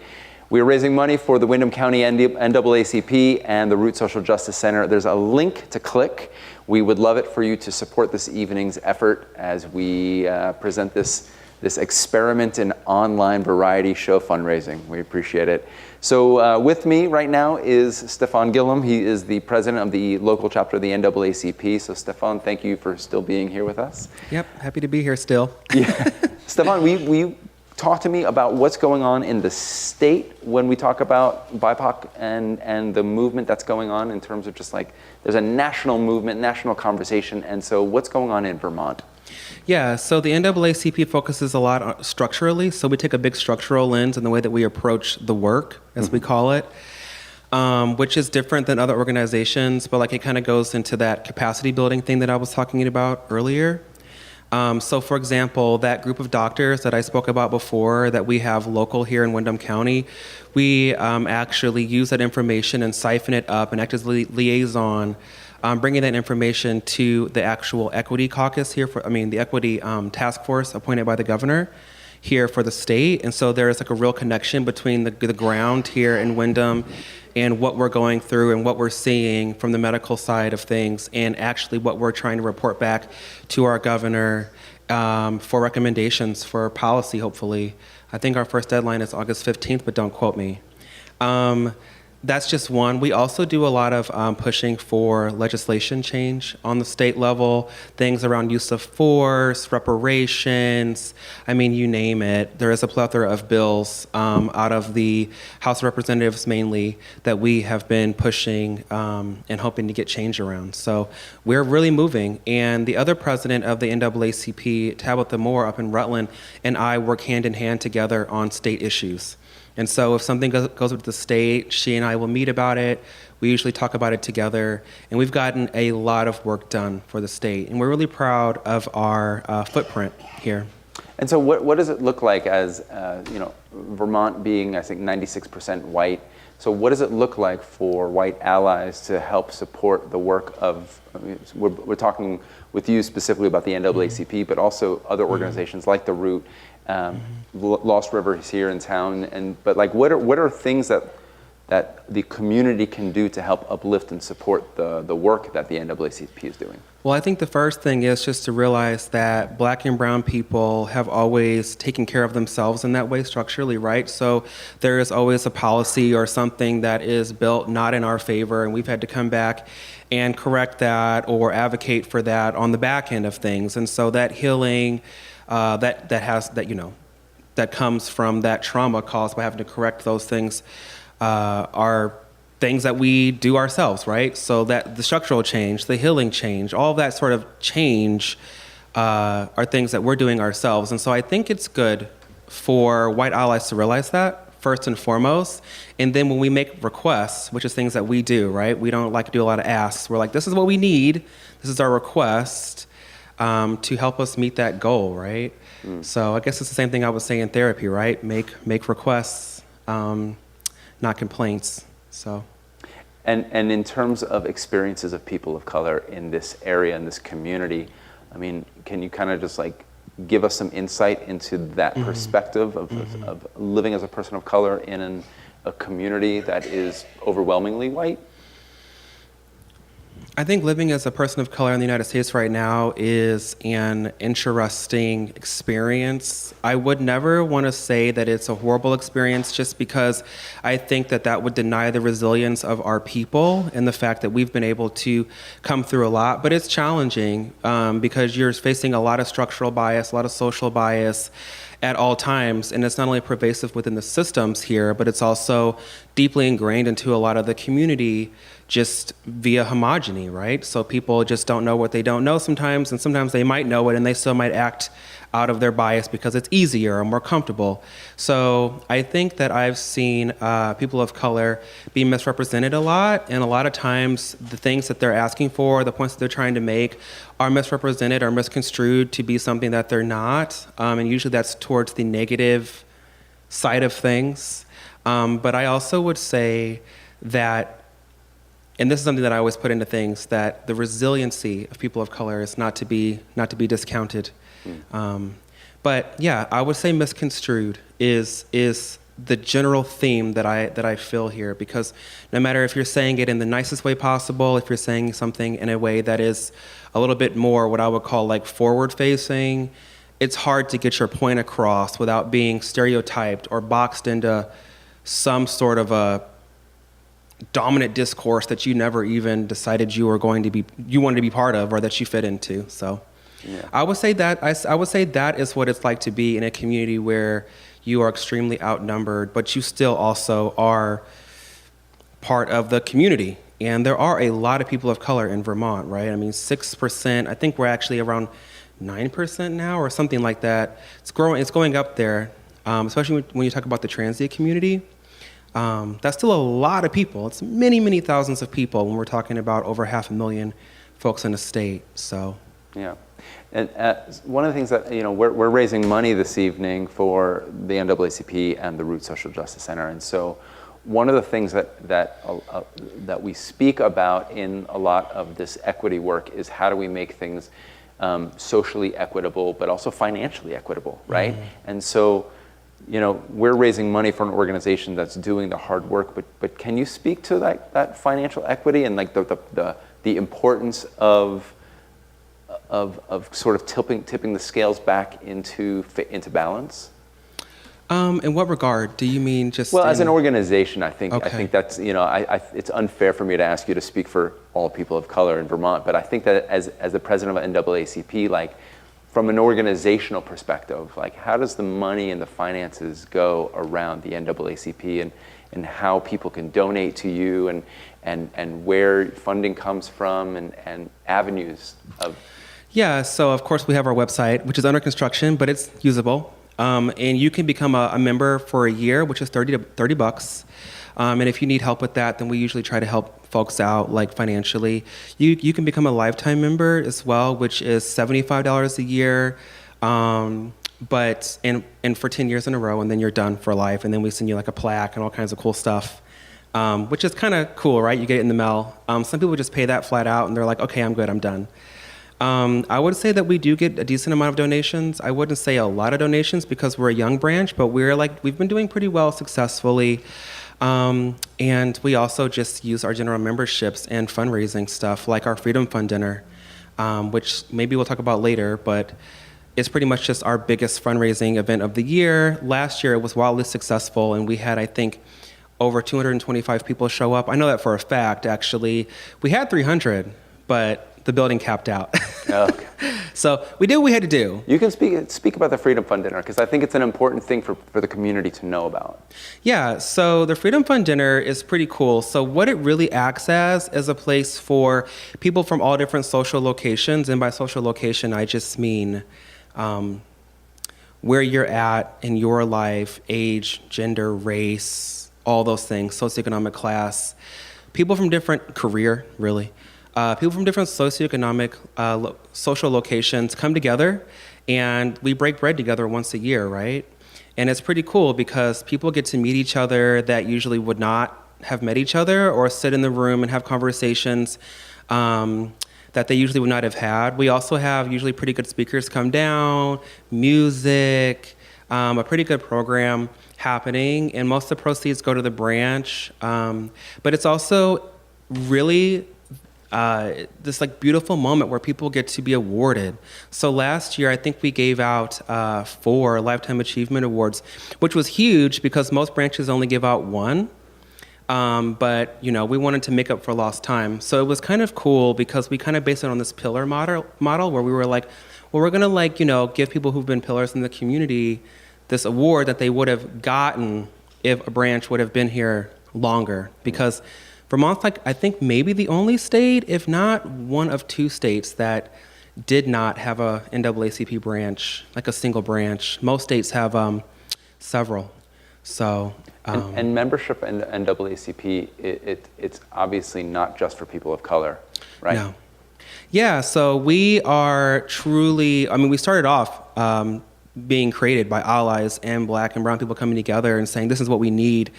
It was 1909. So it's very different, but you had folks like Ida B. Wells, who was one of the original creators. And so, no, we've always been a multiracial organization. We've always done a lot of multiracial work, walking hand in hand with our white allies, doing what we could, and everybody utilizing their strengths to push us forward collectively.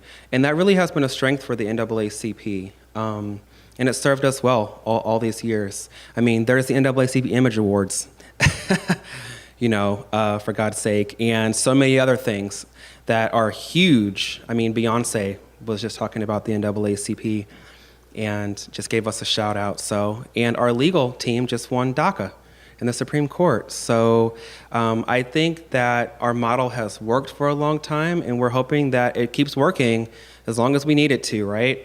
Yeah. Which, longer conversation. Well, in earnest, I say I hope NAACP does the work it needs to do so that it doesn't need to exist anymore, right? We're on the same goal. page there. Yeah. So, Stefan, thank you very much for making the time and coming out and speaking with our audience. And so we are raising money for the Windham County NAACP and the Root Social Justice Center. You can click the link. It is in the chat box. It's below. We really appreciate the support. It's very important work that Stefan's organization, the NAACP, and the Root Social Justice Center is doing. So we're really excited about Arts Unite Windham coming together, these arts organizations coming together to produce something that speaks to the moment and speaks to social equity. Coming up, we're going to have the New England Center for Circus Arts. They're going to be the next presenter. This is a really exciting opportunity for us to showcase something that is not normally kind of put into the bucket of arts and culture and circus arts.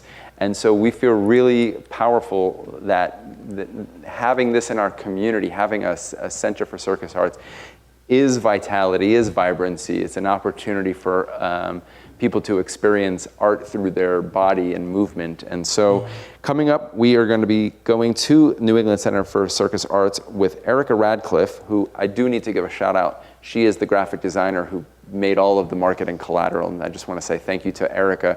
They look beautiful and they really helped launch tonight's show. Casey Haynes, Shea Potter, and to introduce us, we have the NECA's, the New England Center for Circus Arts, NECA, their executive director, Jamie Hodgson. So without further ado, are we ready? Let's get to NECA. Thank you, and welcome to the New England Center for Circus Arts. We are so excited to be here today to perform for you virtually. My name is Jamie Hodgson, and I'm the executive director here at NECA. Joining me today are Erica Radcliffe on rope, Casey Haynes on sear wheel, and Shea Potter on Chinese pole. We are so excited to be part of this project to raise money for two fantastic organizations. If you haven't had a chance to donate yet, there is still time, and please consider donating to the Windham County NAACP and the Root Social Justice Center here in Brattleboro. Without further ado, our first performer is Erica Radcliffe on rope.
Okay, so with me now is Sarah Coffey. Sarah is a state legislator and a former arts administrator. So Sarah, thank you very much for being here. I'm so excited to be here. This is a great event, Keith. Thank that you're you. Doing. I got so excited I didn't turn my mic on. That's live. That's live okay. television. We that happens to producers too. So Sarah, will you tell me a little bit about, briefly your pathway from an arts administrator to a state legislator, and talk to me about what the state is doing in relationship to arts? Sure, and I think I can talk a little bit about what the state's doing also in relationship with racial justice reforms, if that's something you want to talk about, given that we're supporting tonight this awesome organization. I just want to give a big shout out. I was so happy to walk in here tonight and hear Stephen Gillum talking with you. His energy in Windham County is incredible, and I remember when he started, he was a graduate student at SIT, and he started our county organization. And so I'm a member, and so I hope other folks will support the work here. So I'm what's called a freshman legislator. This is the end of my first term. And as I think folks probably know, is that due to COVID, we're having an unusual session. So we typically would end in the middle of May. This year we went through the end of June, and we're going back for 3 or 4 more weeks on August 25th. And one of the big topics that we're going to be addressing is police reform. We did around use of force, use of body cameras, and a number of other issues. And I'm proud to say that I'm a member of the Social Equity Caucus, which is a group of legislators and advocates that come together every week. And we've been coming together even while we're on this summer recess. And it's an incredible learning community. So we get to have folks like Susanna Davis, who's the Executive Director of Racial Equity in the state, along with folks throughout the state come and talk with us. Because I think right now we have an incredible opportunity with what's going on with the Black Lives Matter movement and the white allyship that's going on to move some things forward that communities and organizations and community leaders of color have been talking to the legislature about for a long time. And I want to say, too, that the committee that I serve on is House Corrections and Institutions. And so this work around criminal justice reform has everything to do with my committee, and we've been doing it. And the reason I wanted to do that, I think, is that when I was working as a producer and executive director of Vermont Performance Lab, we got to work with some incredible artists, and we worked to support the research and development of work and presentation of work. So I got to work with a lot of fabulous artists, and in my career, I've produced and managed black dance companies in New York City and worked with an organization that all the work was around the work of artists of the African diaspora. So a few years ago, I worked with a group out of Providence, Rhode Island, and they were working on a piece called the Freedom Project, which was looking at mass incarceration. They were based in Providence. And so in a nutshell, because of their community members, because of the community that they were working with, I became more intimate with this idea of mass incarceration as the biggest civil rights issue of our day. And so when I was running for office and thinking about where I would want to be involved, I asked to be on the House Corrections and Institutions Committee because of this work. So, it's interesting. The work, being an arts producer, requires a lot of listening and also connecting, and I feel like that's a lot of what we do as legislators, is listening to our communities and carrying those voices to the State House. So it's a real privilege to be in the People's House, even these days when we're doing it virtually.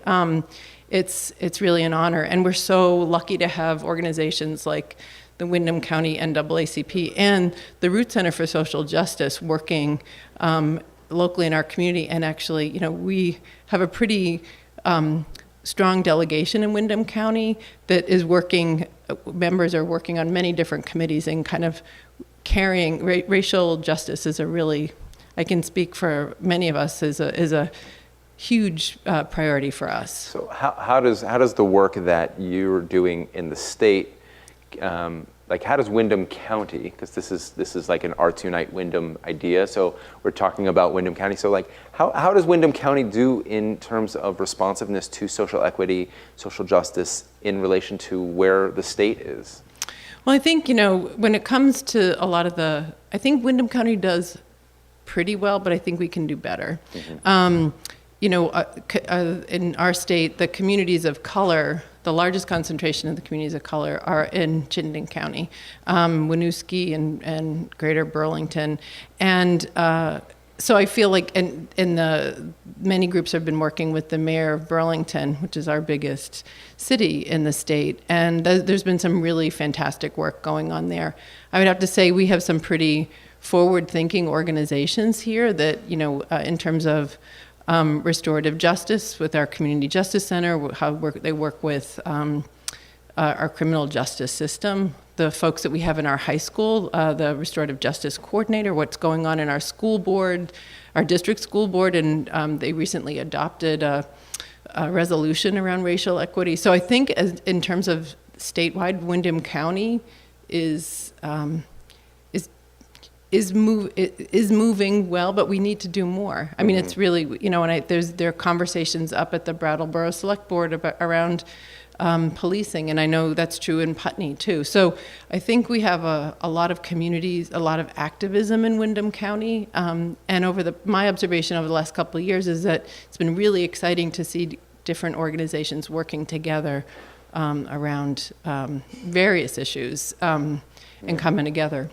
Will you speak to also your work as a state legislator in terms of how we are faring as the arts economy? So Robert McBride was here earlier, and he was talking about the arts sector as a financial sector accounts for 9%, nearly 10% of our state revenue. And Right. so I know that we just had some legislation come through, and will you speak to that? Oh, absolutely. So, having been working in the arts for 25 years, I know that, the creative economy is a huge economic driver in our state. And I feel like part of my job in the State House is helping others see that our sector is almost as significant as the agricultural sector in our state. And so recently, when the bulk of our work at the end of the session was around COVID-19 related legislation and around how we were going to divvy up some of the federal relief dollars. So a colleague and I were really closely watching this. He used to run the Flynn Center up in Burlington, and he came in as a legislator at the same time that I did. So we are really enjoying working together, and we were noticing that the arts sector, the creative sector, was really being left out in all of this. So we were able to work together. There are folks in the legislature who heard from their arts organizations and artists, and which was really powerful for when we hear from our constituents about the value of the arts, whether our kid is taking piano lessons or whether someone's a working artist or a business. We were able to, because of that, people heard from their constituents, and we were able to advocate and secure $5 million for the arts and cultural sector. We worked closely with the Vermont Arts Council, because they were going to be involved in rolling these dollars out. But it's we know that Next Stage, right, is going to be. We know that events that fill our theaters are going to be some of the last to come back. I heard that many organizations are not even scheduling live events inside their theaters until July of next year. Yeah. So we know also that these organizations are cornerstones of our downtowns and of our communities, and we need to find a way so that they can survive. And in addition, this 9% of our GDP, the other part is that we know that the arts organizations are a really strong pulse in our communities. Like they attract people to come to see a show, but then they go and have dinner beforehand and go off and do shopping before the show and bring their friends to come. So it's not just about what happens in the theaters, it's about the economic activity that happens around them. So I think we're cultivating a great group of people who are really interested in the arts, because it's Vermont, as great as we are, we're a little bit behind other states, other rural states who look at developing cultural policy to strengthen their rural economies. So there's a lot of opportunity there. Thank you. Sarah, you're going to be here after we're going to go to the Brattleboro Music Center. We really appreciate the work the state is doing to recognize arts. It's a really big deal. So we'll talk more in a few minutes. Right now we are, I hope, actually before we get to BMC, we're going to go and I'm going to plug the link. Click the link, donate the Root Social Justice Center and the NAACP. Support, support, support. Right now we're going to go to the Brattleboro Music Center. There is going to be a piece by Jesse Montgomery, a piece entitled Strum, and it's featuring the BMC Quartet, the Brattleboro Music Center. So without further ado, Brattleboro Music Center, thank you. Thank you, Keith, and good evening from the Brattleboro Music Center. You can't tell, but we're all totally smiling at you from behind our masks. Before we begin tonight, we just wanted to talk a little bit about the piece we're playing and to talk about social justice as it pertains to both the world of classical music and us here at the BMC. We all have so much work to do to actively unlearn the systems of oppression within ourselves and within the institutions we participate in. For centuries, in the world of classical music, racism and sexism have excluded composers from our musical canon and our concert halls. And we feel that part of our work as individuals and part of our responsibility as classical musicians is to actively seek and intentionally perform music by composers who are Black, Indigenous, and people of color, as well as composers who identify as anything other than cis male. This work can never end, and we are committing to it for the long haul. We're still going to play our Bach, which you will hear later tonight, and our Haydn and our Mozart, but we're also going to be playing our Samuel Coleridge Taylor, our Florence Price, our George Walker. I mean, the list goes on, from composers who have been intentionally excluded from our history to living, breathing composers emerging today. One such composer is Jesse Montgomery, whose piece Strum you'll hear tonight. Born and raised on the Lower East Side of New York City in the 1980s, go 80s kids, she grew up attending rallies and parties and performances that her parents took her to. And she learned early on how to blend her artistic side with advocacy and activism. As a violinist, she performs regularly with the Catalyst Quartet and the Public Quartet, spanning from styles from traditional classical music to improvisation and the avant-garde. As a composer, she's the recipient of the Leonard Bernstein Award and is considered to be one of the important emerging composers today. And as an educator and activist, she's the composer in residence for the Sphinx Organization, which is a nonprofit dedicated to the development of young Black and Latinx classical musicians. Tonight you're going to hear her piece Strum, which, in Miss Montgomery's own words, draws on American folk idioms with elements of dance and movements and improvisation, beginning with fleeting nostalgia and ending with ecstatic celebration. Thank you so much for tuning in. Please donate, and we hope you enjoy this piece as much as we've enjoyed learning it.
I want to thank Brattleboro Music Center for contributing to this evening's performance. It's Arts Unite Windham. We are a bunch of arts organizations here in Windham County getting together.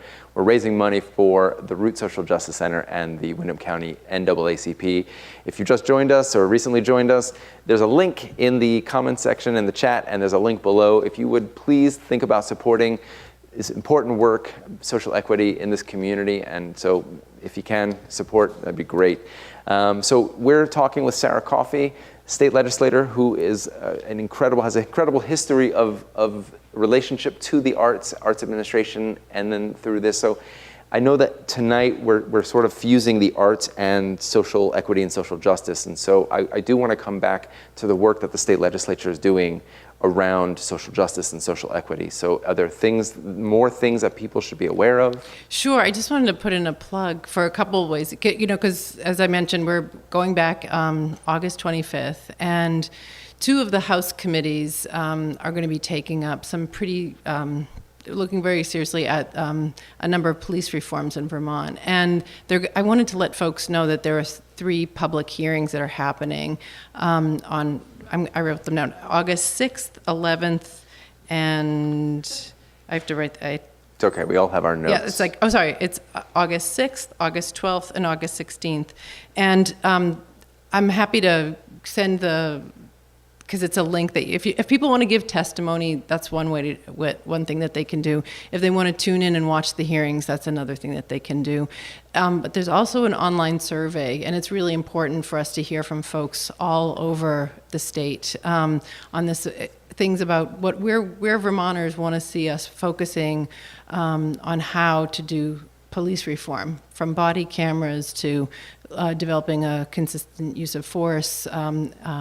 To a number of things. So I wanted to let folks know the best way to do is we have a really pretty transparent website in the legislature. And so if folks go to the House Judiciary webpage, all the information about when the hearings are happening, where the links are to get on by Zoom. I hope folks will participate. And I've also sent them out to a number of community organizations and on We Can Vermont and to the NAACP and the Root. So we really hope that people will engage, because we are, in Vermont, we have a citizen legislature, which I'm very proud of, and understanding what that means is it's really citizens who are serving in the legislature and carrying the voices from their community. So it's important that we hear from folks. So I just wanted to put in a plug for that. Yeah, that's wonderful, thank you. So in addition to your state legislature role, I'm fascinated by the arts administration history and working in New York with artists. So what's the intersection between artists in this area? I'm new, so I'm trying to understand the landscape. So have a conversation around arts and arts organizations and the role that these organizations that we're featuring tonight, these are showcasing artists. And so can you speak to some of that? Sure. Well, I think in Windham County, we have an abundance of riches in arts and culture, both in terms of organizations and artists and creatives. So, I love the different ways that the different institutions in our community operate. And I think right now is an incredibly important time, and there is a really incredible role for artists, because I think we're going to look back, if we do things right, I think we're going to look back at this time period and see a huge transformation. And I think that artists, my lived experience is that artists have been out ahead of most of mainstream society thinking about so many of these issues. And so I think that our institutions and our individual artists need to be supported to do this work, to help our communities come together. We often think that of Vermont as being a very progressive state through and through, but in my experience in the State House, but also in the district that I represent, there are differences, and the one ways that people can come together, and through my experience with Vermont Performance Lab, it was a really powerful way to bring people together through, creative research, art making, listening to each other. And I think artists and arts organizations will be playing.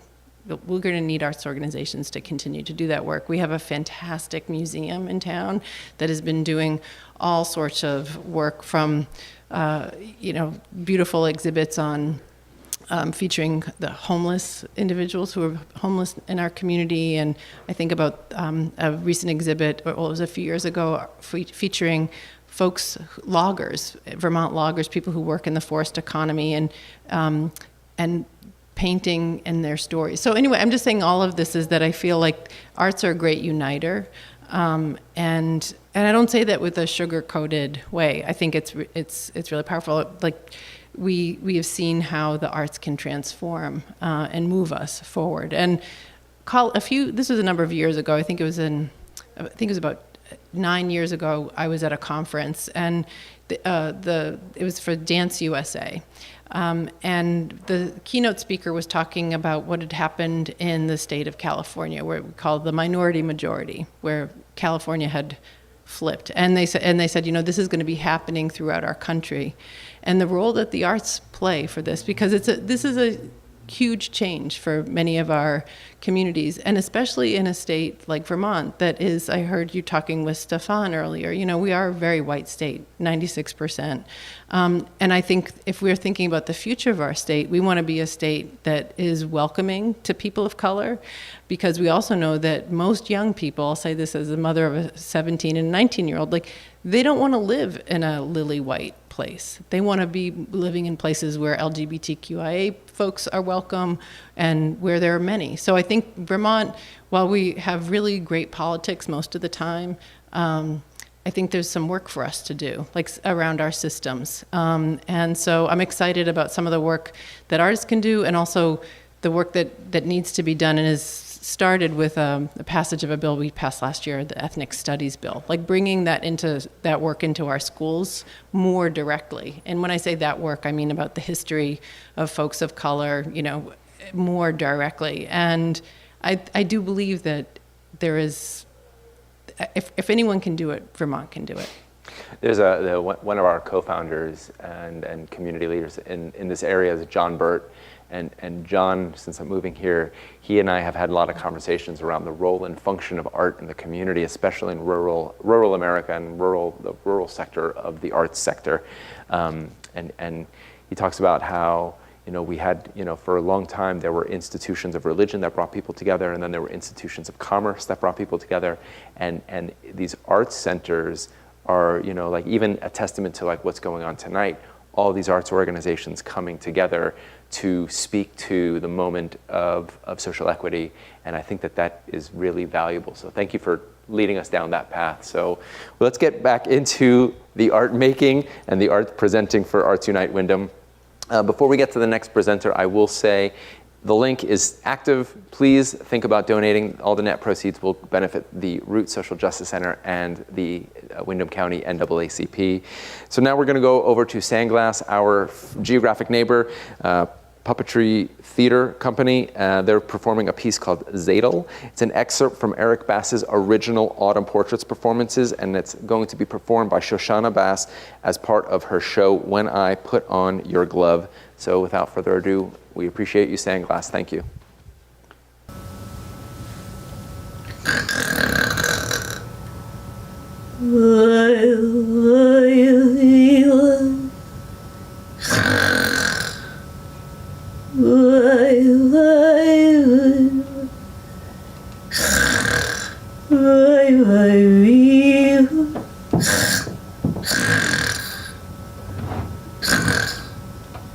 Reb Zadel.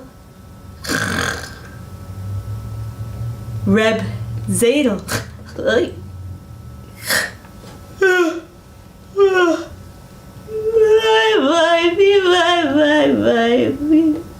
Reb Zadel. Hey. Hello?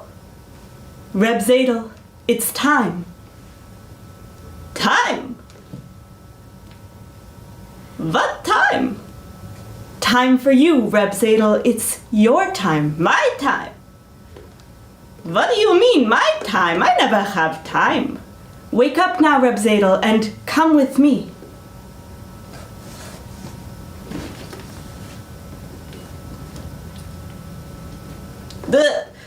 Who is this speaking, please? You know me, Reb Zadel. I am the angel. The angel? the angel of death. Ugh. Oh, you want Reb Zadel. Wait a minute, I'll see if he's in. Hello, Yocho Zadel. Listen, could you come back tomorrow between 8 and 6? The shop will be open and you can speak with him. I haven't come for the shop now. Come, Reb Zadel, it's getting late. Late? What time is it then? 1 o'clock in the morning. And I haven't finished this pair of shoes for little Rachel. She'll be in the morning before we're open, even on her way to shul, and such a mess are her old pair. It'll probably rain too, huh? She'll have in her shoes such a river. She'll get sick, You're not going to take her, are you? Hello? Are you still there? Reb Zadel. Oh, you're still there. For a moment I thought you'd gone without me. Not that I would mind. I have it. You could go on ahead, and I could catch up with you. I'll take the ox cart, huh? On the other hand, maybe you would like the ox cart. It's no heavenly chariot, I admit, but when it rains, your feet stay dry. Feet? Maybe you need a new pair of shoes, huh? How about a nice pair of boots? What size are you?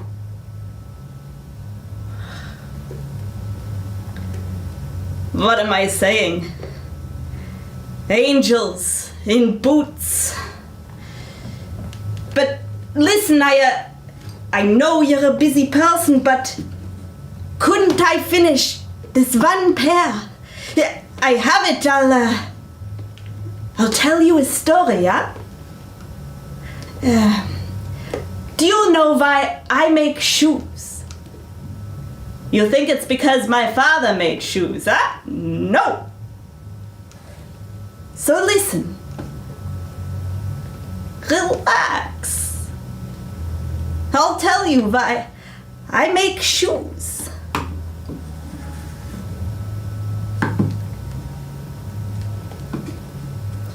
Long ago, when I was just a boy, no bigger than little Rachel, I sat in the shul and the Rebbe tried to teach me A, B, C,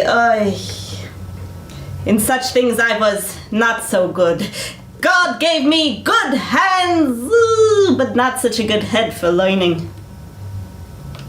Maybe he already told you that, huh? So, it was the shoes. The shoes did it. I heard them singing. I listened. And every pair of shoes sang to me. Reifen Brippertje brennt a Feuer in dem Stieb ist heiß.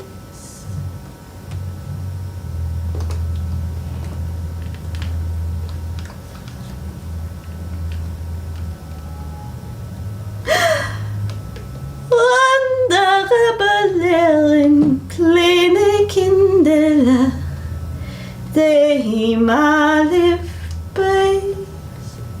Andere belehren kleine Kinderlach, dem Alef Beis. Seid Kinderlach, gedenkt je Tayarel, was sie lehren, doch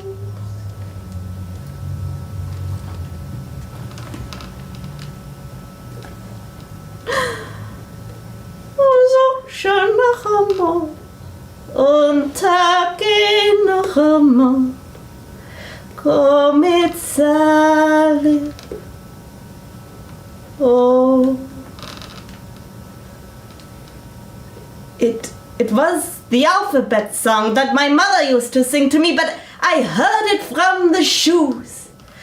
And do you know what I think? I think when some unexpected thing speaks to you, you must listen to it, whether it's shoes or milk bottles or books or music or numbers or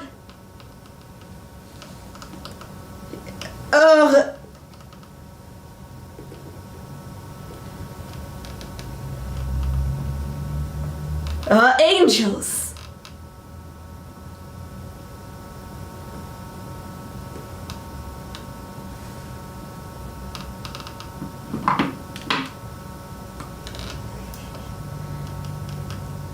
I see. I'll just go get my prayer shawl.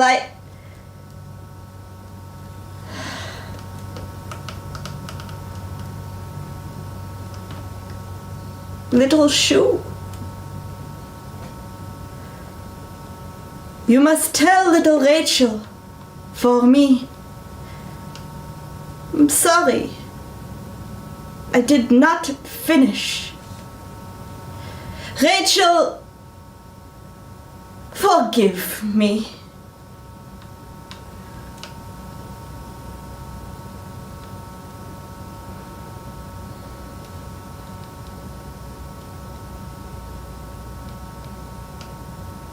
I'm ready now.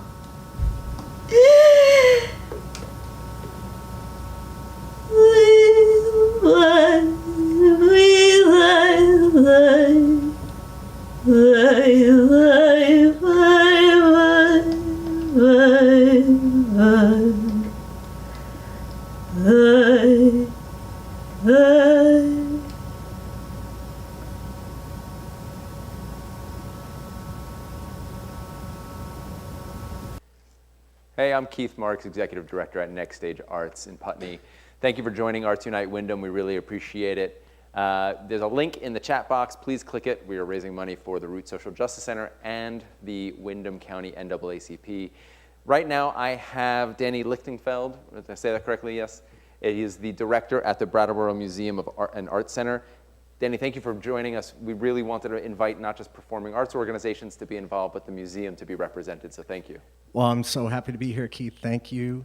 I kept my BMAC mask on for just a second to do a little plug.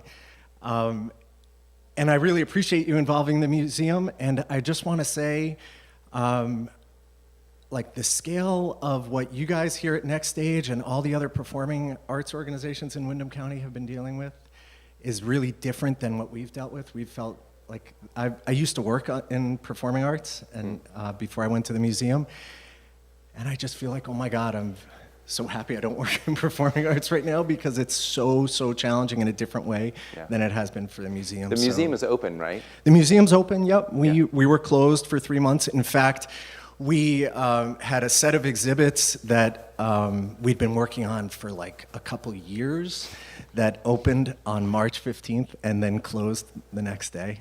We were supposed to host the talk. Oh yeah, that's right. We were going to do a talk that night, exactly. And so then we were closed for 3 months, but then we opened on June 18th, and yeah, we're open. And of course, it's a very different situation for us being an art museum. Those are like, in normal times, an art museum is a place you go to social distance. So, so it hasn't been as difficult for us. I mean, there are ways, obviously, that it has been really challenging, but not like it has been for performing arts organizations. And so I just really applaud you and all the other performing arts organizations, BMC and NUIT and NECA, and for the creativity that you're demonstrating and just the stick-to-itiveness, and it's just really inspiring. Thank you, Danny. Will you speak a little bit to what the museum is up to? I really kind of want to give a spotlight to what you guys are doing. Sure, I will. But before I do that, I just wanted to say a word about the MC that I had to follow here, Sarah Coffey, who's a dear friend.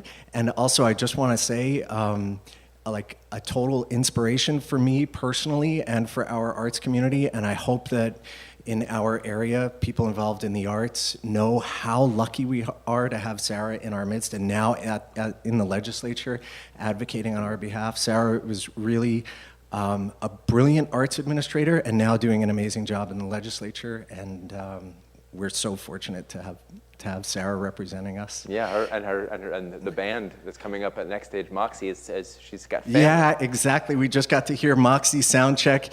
I have a special soft spot in my heart for that band. I think it's maybe one of their very first gigs locally was at the museum. And an earlier band that Ray was in also debuted at the museum.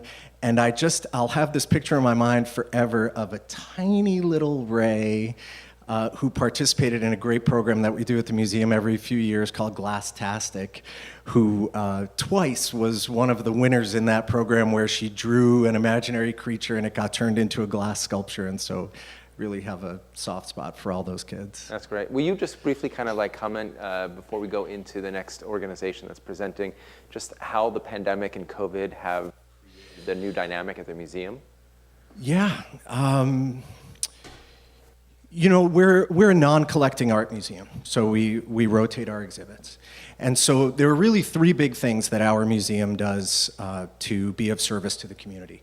We present exhibitions, and those exhibitions are usually up for a few months, and then they come down. And as I was saying, the ones that were supposed to open March 15th got to be up for one day before we had to close, and thankfully we were able to extend them, so they're up now and people can go see them.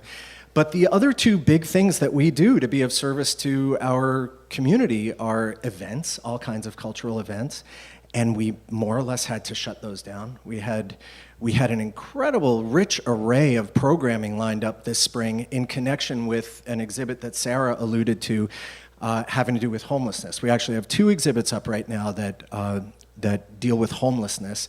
And so we, along with Groundworks Collaborative, a terrific organization in our community, we had planned a number of events and gatherings and panel discussions and people from different parts of the community getting together and talking about what does homelessness look like in Brattleboro and beyond. And all of that had to go on ice. Some of that we've managed to convert into online programming, and that's actually been really gratifying and kind of exciting to realize the kind of reach that we can have with online programming. But the third big thing we do, and this one's still a giant question mark for us, is all the work with schools, having field trips come to the museum. I mean, in a typical year, we'll have 100 K through 6 field trips come to the museum. And that's not happening. I mean, that didn't happen this spring, and we don't expect that to be happening anytime very soon. And we send our staff into classrooms as well. And so, and it's not even a great time yet to try to sit down with teachers and administrators and talk about like, hey, let's get creative and figure out what we can do now, because they're in such a tough spot.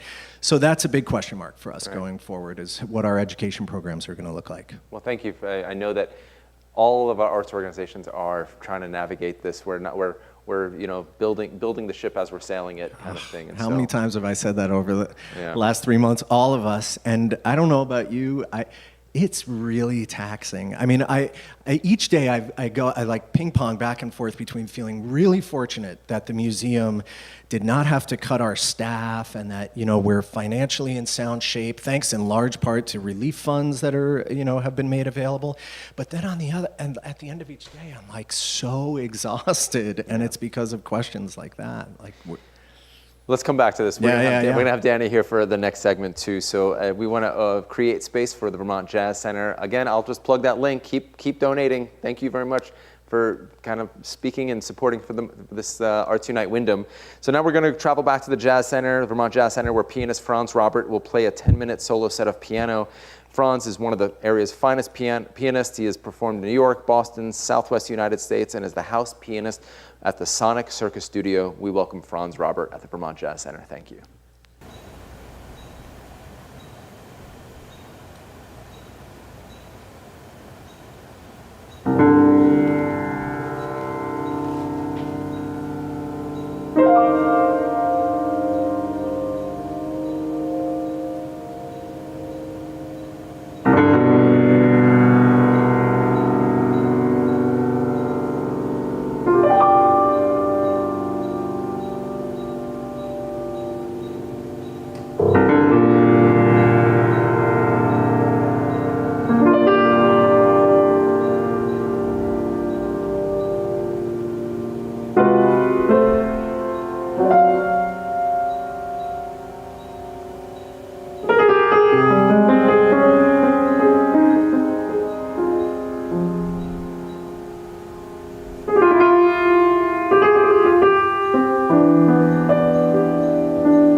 This is Keith Marks, Executive Director at Next Stage Arts. Thank you for tuning to Arts Unite Windham.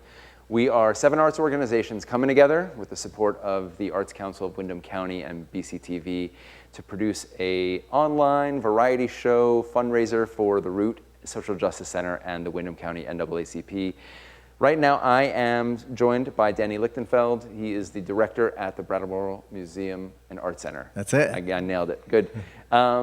One of the things that has come up a lot in every aspect of culture and life, but the ones that the organizations that we run, is how are we addressing social equity? And so, at Next Stage, we're looking at, like little things like we started a book club, but we're also looking at how do we have more representation on our stage and in our building and in our staff and on our board. So I'm curious to know how the museum is interacting with social equity and social justice. Yeah, well, I mean, at our museum, as it is everywhere else, it's a huge issue right now. It's a huge priority. We had been really patting ourselves on the back and taking a lot of pride in the fact that we have for a long time been infusing our exhibition schedule and exhibition programs with some real social justice themes. And Sarah mentioned like this project we're doing around homelessness right now, and not too long ago we had an exhibition and a series of events around addiction and recovery. And so that's been something that we've been very proud of, using our platform to kind of try to move the needle on really pressing social issues. Racial equity and racial justice is a different thing, it's its own thing. And we had a real eye-opening experience like a year and a half ago. We send out e-newsletters like every organization does. And our e-newsletters, like every other one, have some pictures and some little teaser, headlines for people to click on and so on. And so in one of these e-newsletters we sent out to our several thousand subscribers, it was when we had this exhibition having to do with addiction and recovery, and we were talking about some of the events associated with that. And one of the images that we had chosen to use to kind of illustrate this event that was coming up that had to do with recovery, but insofar as it had to do with recovery, it also had to do with addiction, showed 2 hands clasped together. And they were black hands, although I didn't realize that they were when we had sent it out. And someone who received that immediately got back in touch and said, this is the image of black, like the one image of black skin that we see in connection with what the museum's putting out there is going to be associated with addiction. And I didn't feel like that criticism was 100% on point, because I felt like this was more about recovery and it was a positive message about people coming together. But I'm not the one to say how you should receive that if you're black, and how you should feel about that. And so we immediately sent out an apology, and we've never received the kind of response to, these like MailChimp kind of emails that we received to that apology. And it was what you would expect. It was a lot of people thanking us for being big enough to apologize and to own up to having this blind spot. But it was also a lot of people saying, you have nothing to apologize for, and stuff like that. And that began a discussion, or it really amped up a discussion about issues around race at the museum about a year and a half ago. That led to our forming a committee, a DEIA committee, diversity, equity, inclusion, and accessibility, and establishing some priorities that we're working toward. And where we aim to go with that is to, we really want to make sure that our programming, what we put out there to the world, is appropriately balanced and representative in terms of racial issues and other diversity issues and equity issues, but also who we are, how we make our decisions, and who's involved with the museum, and what our decision-making structures are and our internal power structures. We want to make sure that those are informed by really, eyes wide open considerations of diversity and equity and inclusion and accessibility. And also who we're reaching. Because overwhelmingly, art museums reach white people and older people across the country, not just here. And so that's a journey that we're on right now. And I'm really gratified that, that all of us involved with moving the museum forward and making decisions seem really committed to this, and I'm optimistic that we're going to end up in a better place on these issues. And I just want to say that it's incredibly helpful, and some of the ways we're thinking about how we're going to do this work going forward. It's amazing to have the Root Social Justice Center here in our community, and also a branch of the NAACP in Windham County. When we're like 96% white or something, to have a branch of the NAACP is awesome. And so I just, I think that's indicative of the really great sensibility that exists in this community, and we're looking forward to working with them and others as we try to improve our institution in those ways. Yeah, as somebody new to the community, new to Next Stage, it gives me direction to follow in terms of knowing that the museum is moving in this direction. For sure. And a lot of the organizations that got together for Arts Unite Windham, I was really impressed with how quickly everybody said anything that comes in we should give over to the cause of social equity and social justice unanimously, and it was just almost like that was exactly what we were going to do. So let's shift gears and get back into some programming. Danny, thank you for being here. My pleasure. Thank you for doing this. Yeah. So we're going to go to New England Youth Theater. This is going to be the last performance that they have for us tonight. It's a musical theater piece that they've put together. So again, click the link. Thank you very much for supporting. Thank you, New England Youth Theater. See you soon.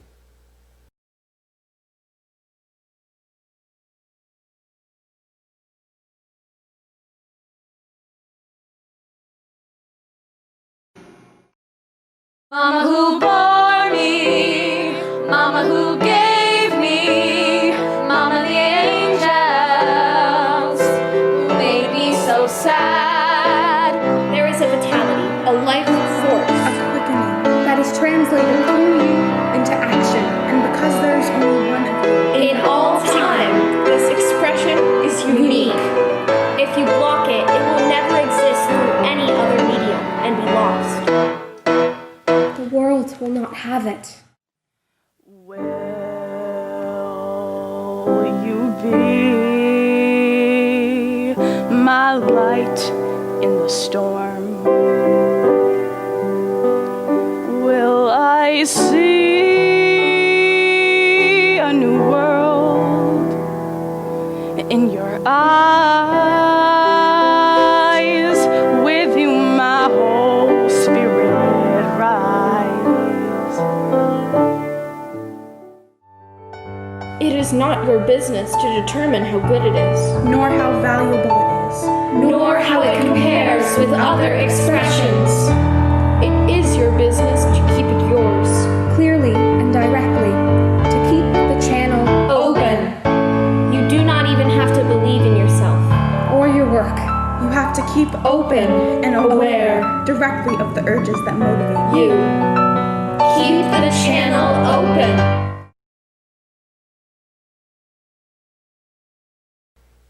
Welcome back to Next Stage. I'm Keith Marks, Executive Director over here. We are raising money tonight, and I just want to kind of cue you into the link in the chat and below. Right now, we're going to have a guest MC that's really critical to Next Stage. She is the board president at Next Stage. She's also a former board member at New England Center for Circus Arts, and she also happens to be the chief medical and chief information officer at Brattleboro Memorial Hospital. So Kat McGraw, thank you for being here. Thank you. Really pleased to be here. Yeah, so there's a lot of things going on with arts and social justice and health and corona, and there's a lot of talking points. And one of the things that had come up in our conversation was the relationship between the arts and health and how that interplay happens. Absolutely.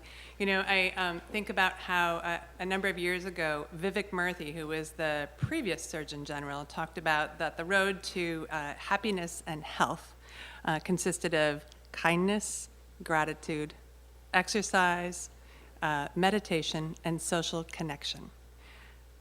Think about that. That's, you know, that's big. A piece of our pathway to health. I actually, you know, wrote it down, taped it on my fridge, look at it every morning. And I think it's really important to look at the arts as a piece of that. You know, arts are a place where we can express ourselves. We can express ourselves in ways that are more than just the medium that we're used to working in. We may read all the time, and arts are a place where we can sing. We may write all the time, and arts are a place where we can listen. And it allows us to kind of break our brain open and use different parts of our brain, and I think it provides a more balanced approach to how we look at the world. You know, arts are a place where we get together and we can think about things in ways that we've never thought about them before. That's probably true even thinking back over the performances that have been happening today. Maybe folks have seen performances that are something that they've not really looked at before. Maybe they've not seen Sandglass or haven't been to the New England Youth Theater. And arts provides us an opportunity to look at things through a little bit of a different lens, stand in somebody else's shoes. And I think that that is really an avenue to that social connection that's part of health. Yeah. Do you feel like that this community, I don't know, in conversations around what has happened here, bringing Sandglass and Vermont Jazz Center, New England Youth Theater, and NECA, and BMC, and the VJC, and Latches, it seems like there's like a lot of synergy around bringing people together to funnel them into, through arts mechanisms, to have them think about larger things like social equity and social justice.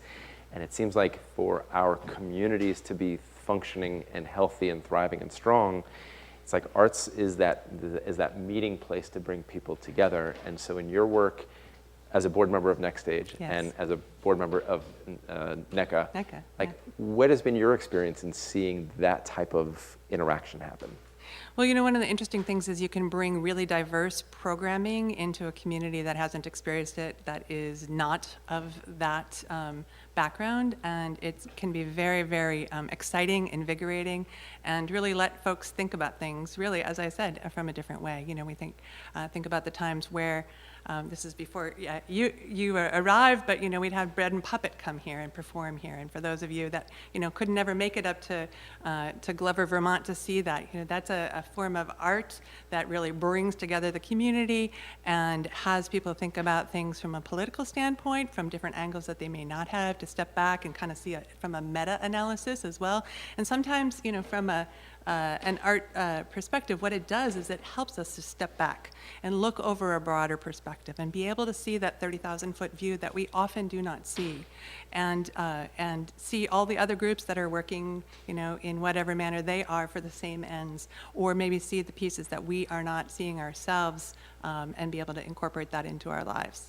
I wonder, like, how that plays out in a way of kind of what you opened what you're talking about art and health, mental health, but also there's this notion of community health, and especially in times of corona, where we're talking about community health. Absolutely. Right. Yep, it is. It's you know, the community we judge our community by how well our social activities are happening. You think about, you know, when we're bringing people to the community to consider moving here for their careers at the hospital. You know, one of the things that they want to know is how vibrant is the town, what's going on. I mean, one of the things that I can, you know, really proudly talk to is, you know, we have a community that is disproportionate in its amount of arts. You know, often you associate that with, you know, universities that are present in a town, and that's not the situation here. We have really developed and continue to have a thriving arts community of so many media, and I think that really does lend to that social connection, the willingness to work together and look at things from a little bit different angle. Yeah. Well, thank you for your perspective. And we're going to have Kat back to kind of talk to us about her not just her role as a board member of arts organizations, but her role as a chief medical officer for the hospital and how it has impacted our community. Again, I want to just say that we are raising money this evening for the Root Social Justice Center and the Windham County NAACP. There's a link in the chat. There's a link below. We had Stefan Gillum, president of the NAACP, here earlier speaking about the work of the NAACP. We're going to close the show with a prepared piece from Sheila Linton, who is one of the co-founders at The Root. And so we're really excited to keep going. We'd love to have your support through this evening. Arts Unite Windham is a celebration of the breadth and the depth of arts and culture in this community. There's a lot of organizations that couldn't be involved in tonight, just in terms of just trying to put 4 hours of content together, but we want to recognize all of the organizations, both the nonprofit, the for-profit, the performing arts, the visual arts. There's a lot of things that Windham County can be proud of. And so one of the things that we're going to be proud of is the next artist we have here at Next Stage is a local band called Moxie. And since arriving here, you guys can come on out and start getting set up. Since arriving, I've been told numerous times about a young group making waves in this area, and I've gotten to know Ray a little bit and know that they are becoming a regional force in the music scene, and so we're excited to showcase Moxie. And so, you guys ready to go? Yeah. So again, just real quick, I just want to say, click the link. It's in the chat box. We appreciate your support as we kind of come together and celebrate Arts Unite Windham. So thank you very much, and Moxie.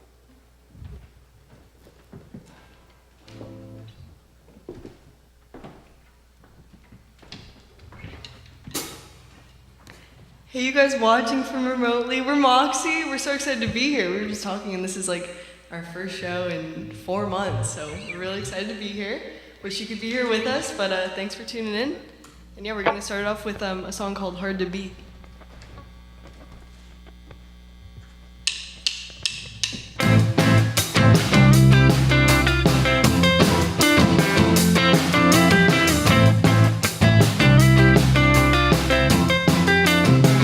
Not sure where we stand, but have you had enough of holding my hand? 'Cause lately your love ain't shining through. Thought I was through, thought I'd had enough of you, but I still don't know how to let go. Say it's hard to living with loyalty. Say it's hard to be my man. Say it's hard to be with these responsibilities. What don't you understand?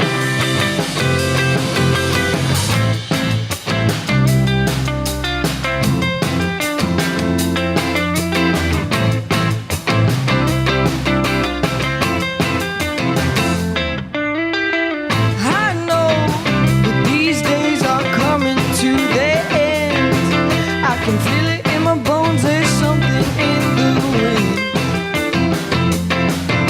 'Cause we've been struggling for so long, we got so weak, we ain't as strong. Still loving you, but that ain't enough no more. Say it's hard to be living with loyalty. Say it's hard to be my man.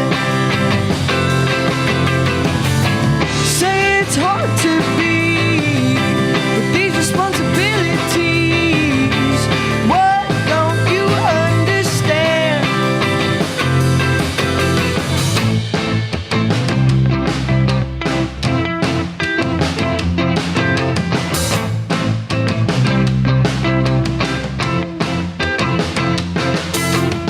I think I'm ready, I want some more. Don't know what we've been fighting for.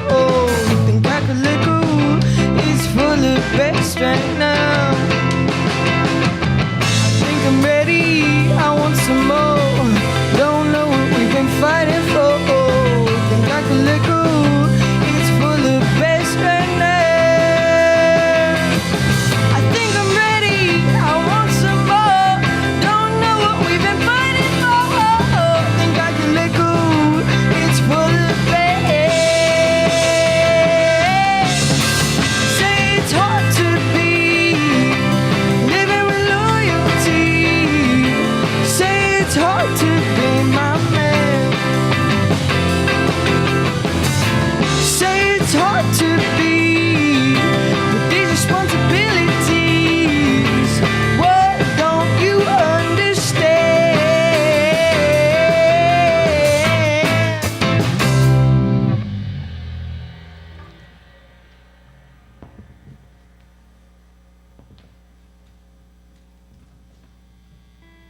Thank you guys. This next one is called Blue Skies.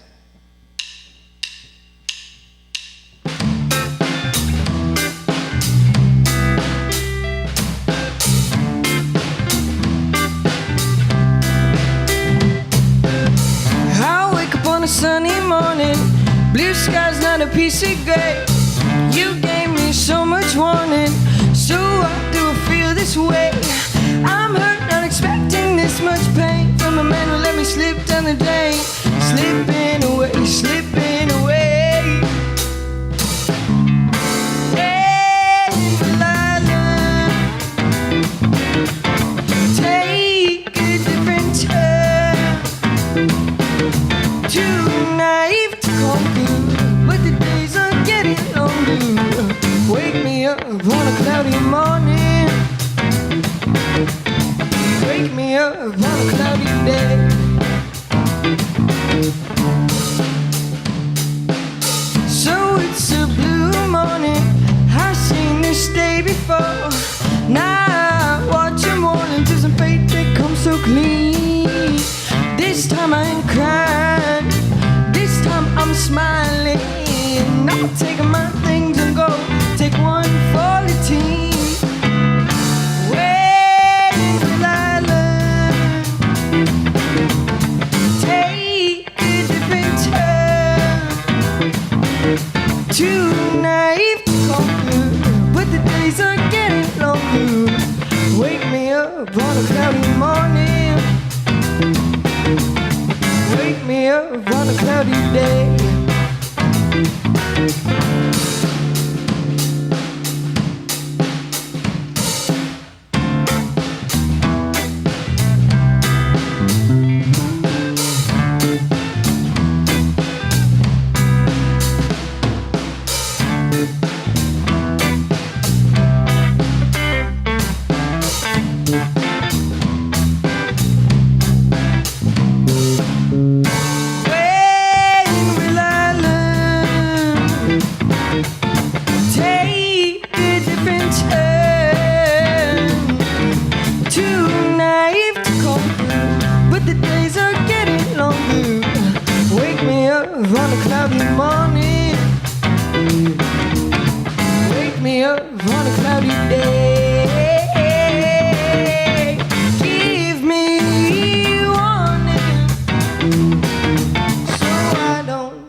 Yeah, thank you guys again so much for having us. We're so excited to be here. And yeah, this next one is called White Blossoms, and it's off our most recently released album, Flow of Color.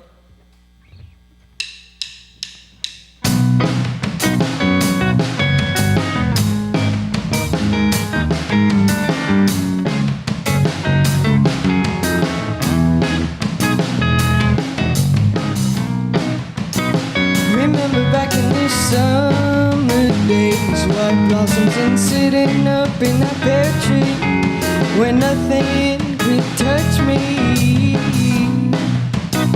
Now that seems so recently, but I can barely see. Baby, therefore, that was so long ago.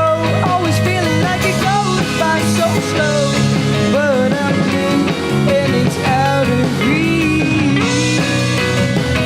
White blossoms surrounding me, the feeling of the summer heat, wasting my time away. The magic of the creek in my backyard, flowers bloom to a dawn. Now that creek stays untouched, the flowers unpicked as the cloudy.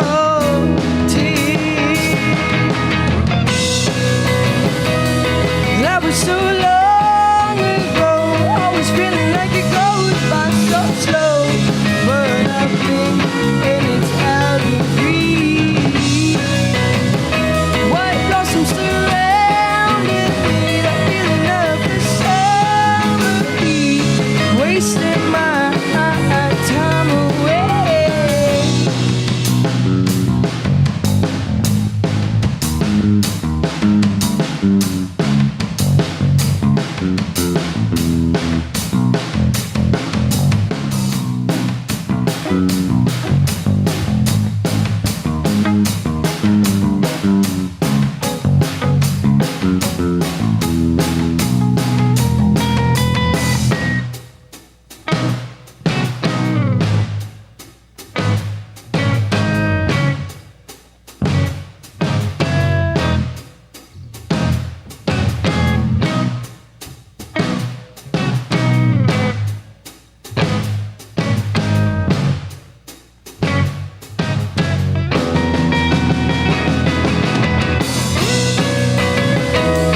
That was so long ago, always feeling like it goes by so slow. But I blink and it's out of reach. White blossoms surrounding me, that feeling of the summer heat, wasting my time away.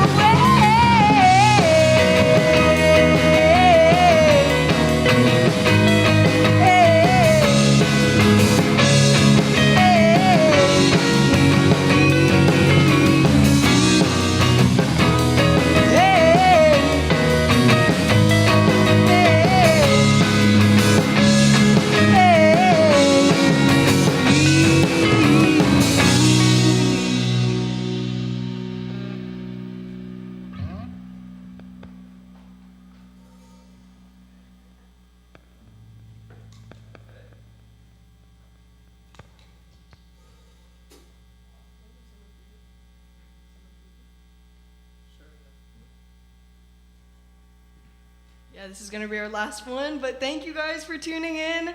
Sad we can't be here with you, but glad we can enjoy this experience and moment together. And thank you, Next Stage, for having us, and hope you guys are all donating to the Root Social Justice Center and the NAACP. And yeah, we're Moxie. Thank you guys so much.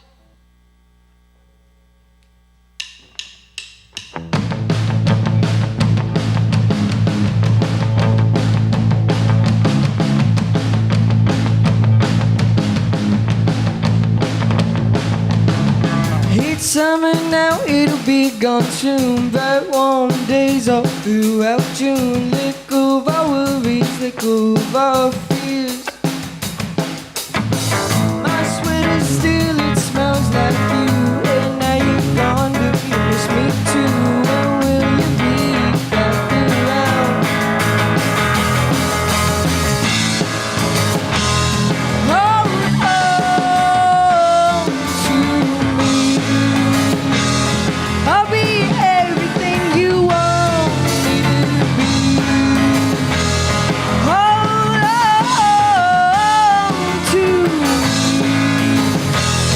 Summer fever, it's under my skin.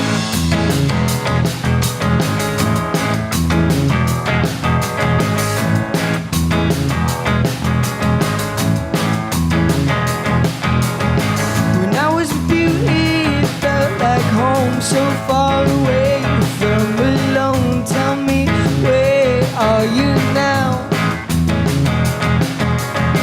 And I thought you weren't looking for much, but you said you wanted to keep in touch. Follow through, I'll come visit you. Hold on to me. I'll be everything you want me to be. Hold on to me. Summer fever,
Thank you guys so much, Moxie.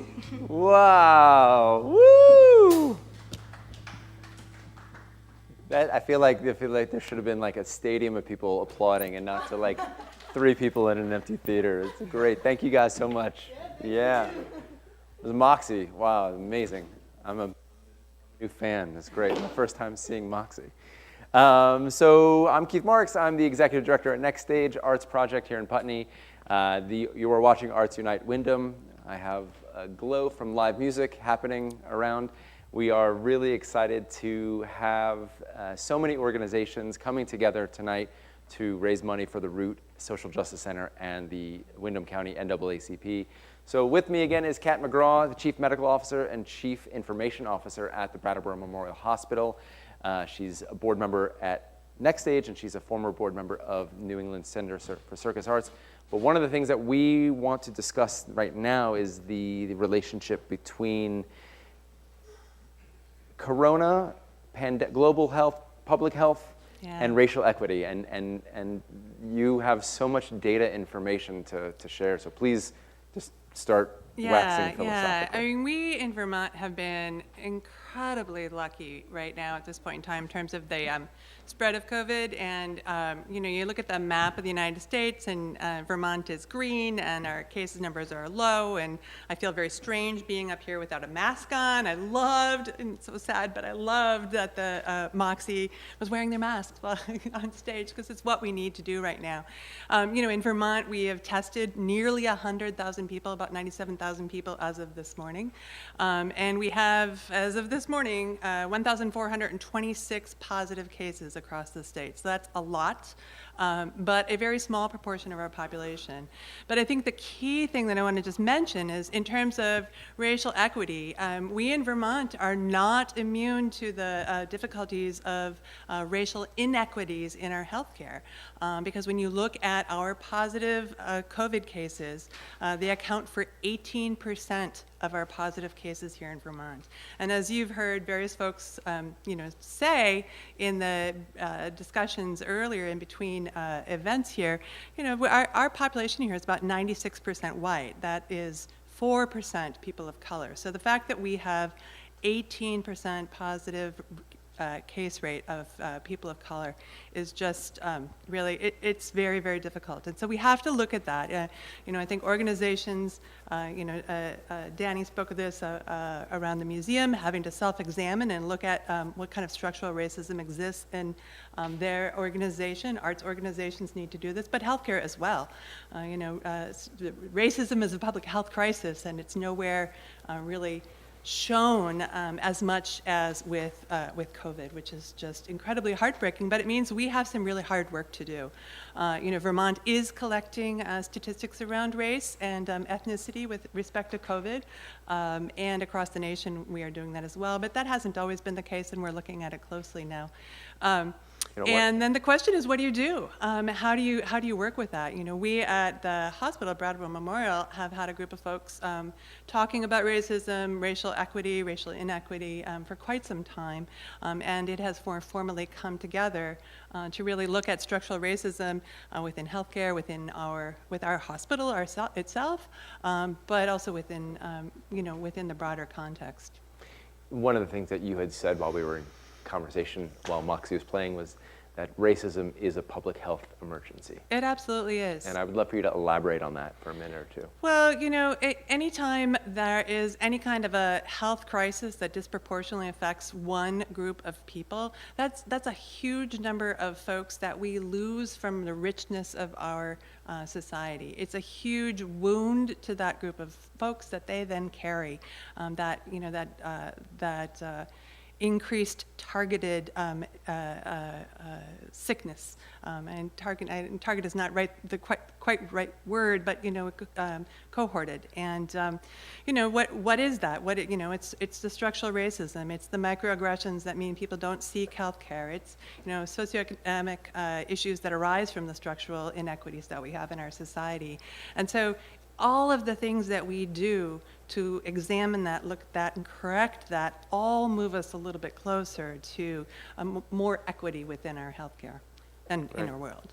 Well, thank you for helping us kind of understand that And these are stats and statistics that I wasn't aware of, and I'm sure a lot of people watching had no idea of. So thank you for being here. Thank you for being my pleasure. I'm our so happy that we're supporter doing and this. Health and yeah, it's great. So we're going to move into the last performance of the evening. Please don't go anywhere because we have a video from Sheila Linton, one of the co-founders of the Root Social Justice Center, communicating, sort of wrapping everything up. So we hope you'll stick with us. We're going to go over to the Brattleboro Music Center, and they're going to go and they're going to be performing a collaborative dance and music piece from the Brattleboro Music Center Trio. And now we'll go over to Zahn East. Thank you, BMC. Hello and welcome. My name is Zahn Eastis, and I'm here with two of my favorite colleagues to play a piece by Johann Sebastian Bach. Two movements from his G major trio sonata, which was originally written for flute. I'd like to just talk for a moment about the idea that while this entire event, which I think is incredibly cool, is about equity and justice, social justice, it's true that we're playing Bach from a long, long time ago. But if you think about Bach in terms of what was going on in his mind at the time, diversity works here. Because Bach wrote this piece for two flutes originally when he was in his middle 20s, and then he wrote it again for a gamba and a keyboard player. Bach used his own music over and over and over in lots of different ways and put it back together in different ways, creating new ensembles all the time. So here we are, the three of us, ready to play this piece for you, and we're going to go a bit further with diversity and interpretation because we're adding a wonderful young friend of ours, Oliver Green Kramer, who's going to dance and interpret this music for us. So that's probably not something Bach would have seen or probably would have loved so much, but we love it, so we're going to go forward with it, especially today and this time. Oliver is, maybe you heard about Oliver a little bit, but I'd just like to say that it's been a real pleasure to work with him. He's here from Texas visiting. Now he's a dancer in Austin Ballet, but we're lucky to be able to work with him in this piece, and it's a really wonderfully beautiful piece. And I'd like to just say also thank you to everyone who has been a part of this entire event, either through donation, by listening, or whichever way you've engaged. It's really an opportunity for Brattleboro and Windham County to pull itself together in the name of arts and culture, and it feels really great. So I hope you enjoy this piece. Thank you very much.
Welcome back.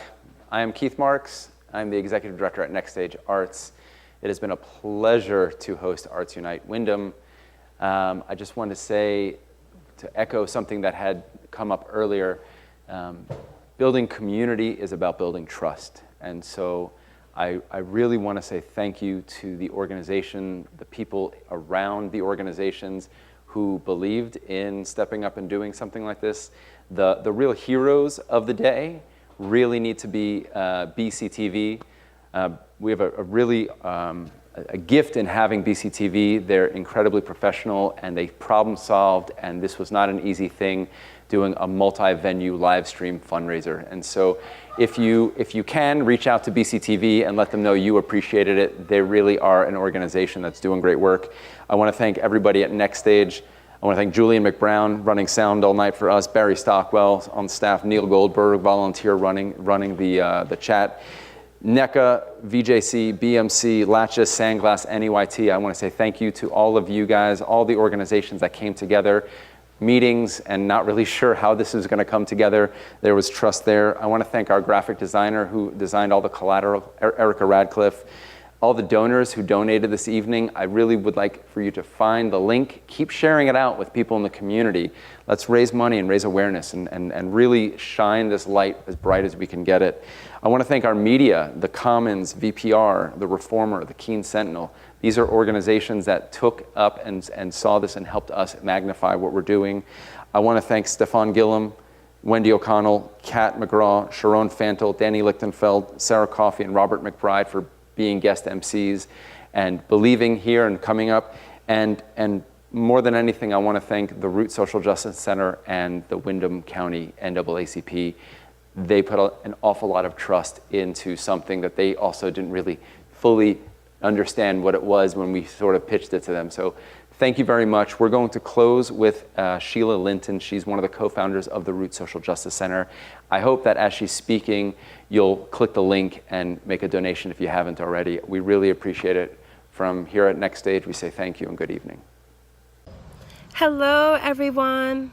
What an amazing show presented to us by the many art groups around Windham County. I'm personally thankful that I live in a county and a community that honors the arts and is able to be creative, providing opportunities for us to access the amazing talents we have here in our community. Thank you to all the performers, the Arts Unite Windham, Next Stage Arts, Brattleboro Community Television, and the many more for hosting this event. This concert is an example of what is possible when we take time to cultivate relationships, build connections, honor the arts, and intentionally know that our gifts are needed in building a movement for change. The Root thanks all the artists for their talent and for contributing your gifts to help support the local growing organizations on the front lines, dismantling white supremacy and growing a movement for racial justice. My name is Sheila Linton, and I am one of the co-founders of the Root Social Justice Center. I currently serve as one of the Root's directors and as the program coordinator for the organization. The Root was founded in 2012 and provides a physically and financially accessible space in southern Vermont, here in Brattleboro, where I live, for social justice groups to meet and is a hub for racial justice organizing. The Root prioritizes people of color leadership and shifting resources to people of color-led racial justice work. We are growing a movement for racial justice. Where some other organizations, due to COVID-19, may be pausing or maybe have even slowed down, our work at the Root as an all-POC-led organization has doubled due to the disparities in the pandemic, the uprising of folks around the county and the nation, and the needs of our community, in particular the BIPOC folks, our Black, Indigenous people of color. The Root is in full operation, even during this time that our physical location is closed for health and safety reasons. Your donation ensures the ability for this important work to continue. We thank you in advance for watering our roots. With your donation, you are directly supporting the lives of Black and Brown people in your community and supporting us and being able to offer mutual aid and create a supportive network among BIPOC and BIPOC folks and among BIPOC and non-BIPOC communities. With your donations, we are able to continue to provide safer spaces for safer spaces as a physical location or with online programming for BIPOC to grow, learn, heal, and thrive. By supporting The Root, you have an opportunity to build a larger movement with us that we hope can foster relationships with our people, healing for our communities, and accountability to BIPOC folk and BIPOC-led organizations. We at The Root know that we need collective perspectives and gifts in the movement for Black lives and racial justice. We hope all of you who have performed will continue to use your gifts as a platform to raise awareness and build relationships. And for all of you who are watching, we hope that you too will use your gifts in accountability with communities of color to grow the movement for racial justice. On behalf of The Root, we thank you all and have a good evening.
How many of these songs do you run for chorus?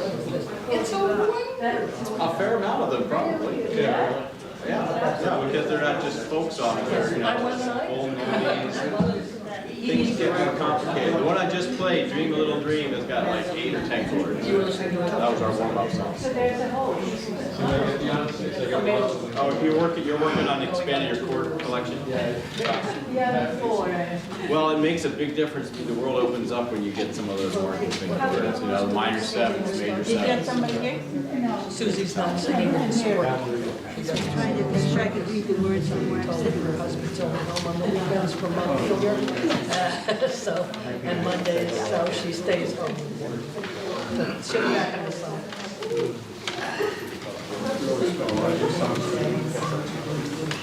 Yes, they're on the table. They're not actually song sheets. The lyrics are going to be on the scroll. They're just what's available. Apparently, you can choose and stuff. I'm going to definitely go to 50 minutes.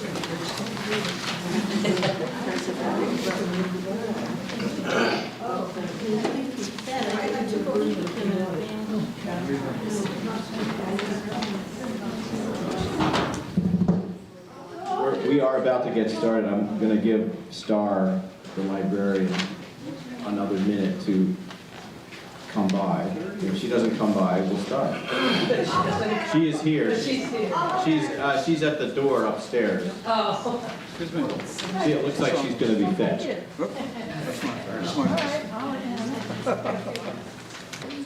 Okay, so good evening, everyone. We are officially beginning here. Even though it says World Singing Day there, technically it's not World Singing Day, but to me, every day is World Singing Day. So maybe you feel that way too. World Singing Day happens in October, and that was the first event we had here, October of 2018 like this, and we had one last October too. And there probably will be another one. What year is this? October 2020. But we still have the same thing here. But regardless of whether it's World Singing Day or not, we are going to sing anyway. So this is called an, what is this called tonight? I can't remember what the poster says. Nobody remembers, it doesn't matter. It's a community sing-along, and I am Rich Drumbine. I am the accompanist and, I guess, creator and leader of the song tonight. So I'll say a couple more words, and then I want to introduce a Star to tell you a little bit about the library. But so this is the fourth event here at the Brooks Library, and the purpose is very simple. We're here to sing because singing is good medicine. And that's as simple as it is. So I hope you feel the same, and when you get home tonight, you will be as well as you ever have been before. Or better. So Or better. I want to say a couple thank yous. George, who's sitting next to the computer and projector, is my main support person here. He will be projecting lyrics to the songs. Bill Pearson is the main publicity person. He's been postering around town. And Courtney made our poster. Thank you, Courtney. She's back there. She works here at the library. And Star is an awesome supporter of this event, so thank you, Star. And I think I'll pass the mic, if she wants it, or just the stage over to Star so you can say a few things about the library if you need to. Well, first of all, thanks to Rich and to George and to Bill. This is my favorite program. Don't tell me. This is my favorite program. I do feel so much better after an evening of singing here. And everybody's so lovely and they love singing. So I really, really adore this program. I'm so grateful for you all to bring it to us. We do have a few other programs here. They're nice too. Anyway, they are. Well, and actually, Meg Mott, we are so lucky to have Meg Mott in this community. And she's been doing this series on the amendments to the Constitution, the Bill of Rights, and so it's great. She leads us through the history and the interpretation and the evolution of these. rights, and then, oh, and here's a bigger one. And then we have a good community discussion, and as she says, it's not intended to change minds, but to better understand the debate of our rights and our amendments. So how lucky are we to have that kind of opportunity to have that kind of civil discourse. We also have free workshops for writers and readers. I can sense Courtney's presence coming. Workshops for writers and readers that happen on Saturdays upstairs, and these are taught by award-winning author Barbara Morrison, and she does a great job. And again, they're all free. What else we got? And what else do you have for me, Courtney? We are teaming up with the Audubon Society to have a discussion of the changing bird populations and what we can do to mitigate any problems. And this is so exciting. Who here is a Jane Austen fan? Or should I say, who here is not a Jane Austen fan? And we're going to have a discussion from page to screen to stage. Sarah Glennon, a professor from Landmark College. My colleague. Ah, and she is lovely as well. That's my second favorite program. Yeah. And she is going to lead a book discussion next Saturday. We have copies of the books if you'd like to brush up on it, about Sense and Sensibility. Then we're going to get an opportunity to go watch a rehearsal of the NEYT production of that. Then we'll watch a film, which was adapted by Emma Thompson. And then finally, we do have an opportunity to have reduced fare tickets to reduced admission tickets to the final performance at NEYT. And okay, Courtney, what else do I need to talk about? That was it. Okay, I think that's it. Okay, I think I've got everything now. So let's see. Do you want to mention the refreshments? Oh, thank you. Yes. So we have cider that's been mulling for about 5 hours, and it has ginger, cinnamon, cloves, and orange in it. So just in case anybody has any sensitivities around that. We also have a variety of tea, and there are ginger snacks. So you get your please enjoy the refreshments on the tiled area. Rich will need to take a break at some point, and that'll be a nice time. We will have a little intermission. Okay. All right, thank you, Star. All right, so briefly, how this works. You may have in front of you already a list of songs that are in the sort of bank or library of well-known songs in our culture from many different traditions, genres. If you don't have that, there are probably a few on that round table behind John and Jane, who nobody knows, but anyway, John and Jane are there near where Star is. And so they're just organized by genre, not alphabetical. And so we're going to go around semi-democratically. People will make requests, and George will pull the lyrics up so we can all see and not be looking down at a guide and save paper that way, too. So that's how it works. We're going to sing till about 8 o'clock and then take a little break. And we have a special guest at 8 o'clock to sing a special song. And then we'll continue on with the community sing-along until close to 9. All right, who's the brave volunteer who wants to get us rolling? I'll fly away. You'll fly away, okay. I hope you stay for a while before you do that. Okay, so George is much faster on the draw than I am, but I will get to that song. There we go.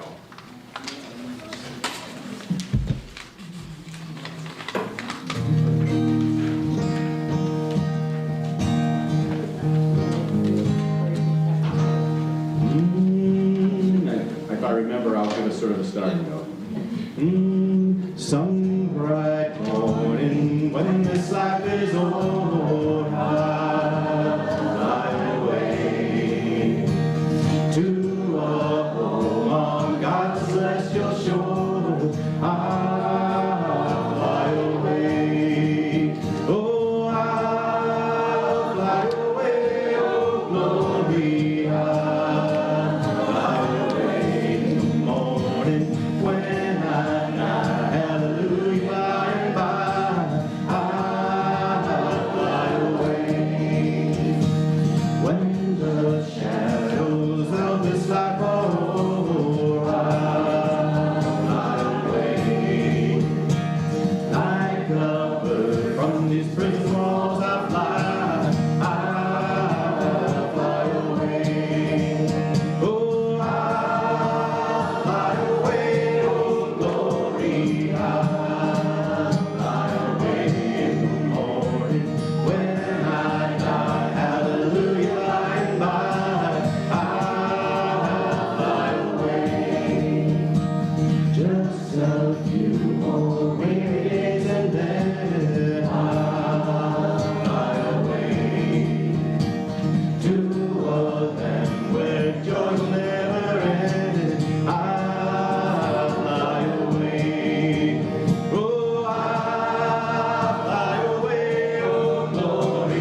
one important thing. Is that, singing is great, but percussion is also fine. You got chairs. You may have some other things you brought with you. Banging is okay. And also getting up and moving the body, standing in the back, standing in the side, maybe not right here dancing, but moving the body, percussive and singing all together will make this much more fun. Okay, so I'm ready for another request. 59th Street Bridge song, Young Groovy. All right.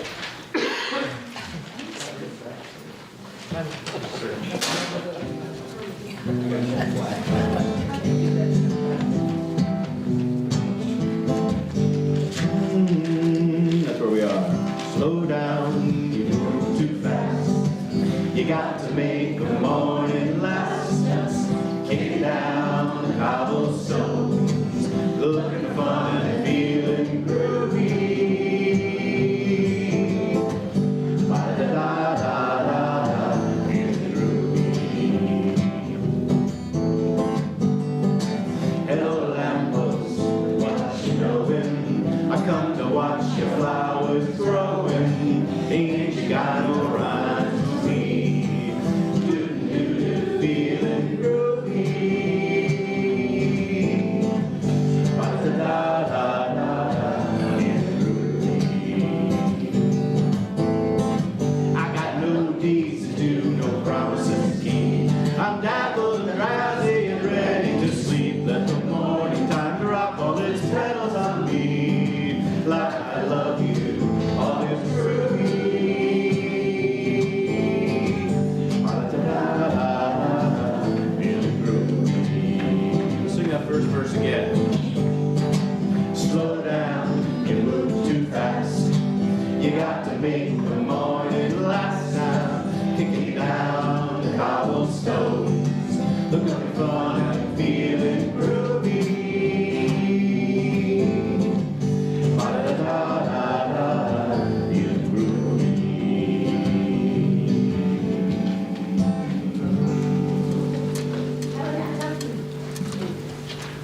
Louder. Harriet Tubman. Harriet Tubman. All right.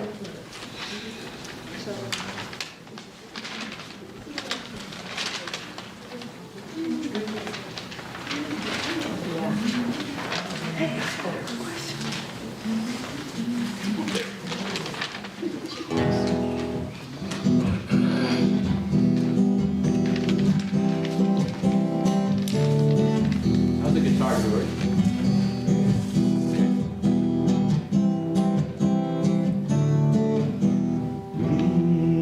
One night I dreamed I was in slavery. About 1850 was the time. Sorrow was the only sign. Nothing around to ease my mind. Out of the night appeared a lady leading a distant pilgrim band. First mate, she yelled, pointing her hand, make room aboard for this young woman, singing, come on up. I got a lifeline, come on up to the strain of mine. Come on up. I got a lifeline, come on up to the strain of mine. She said her name was Harriet Tubman, and she drove for the Underground Railroad.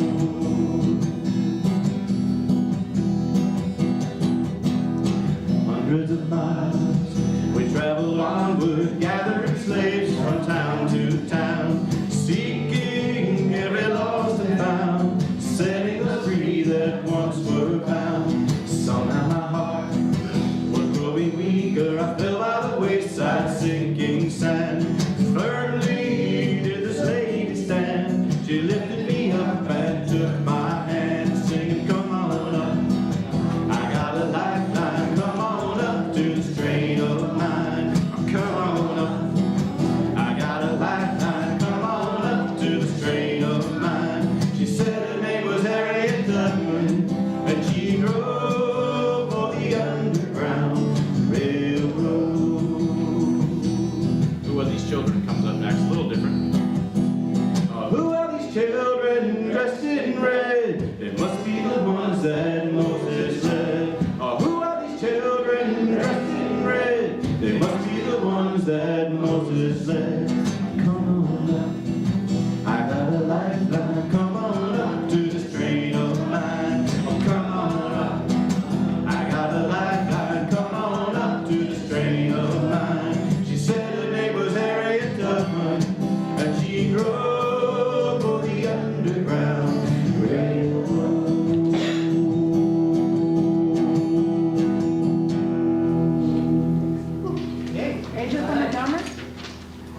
Angel from Montgomery. All right.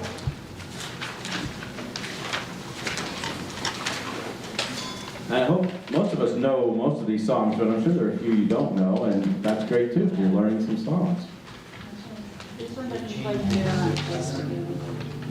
Ah. Oh, there. I didn't do it. I do this one a little more bluesy than folky, just preparing you for it.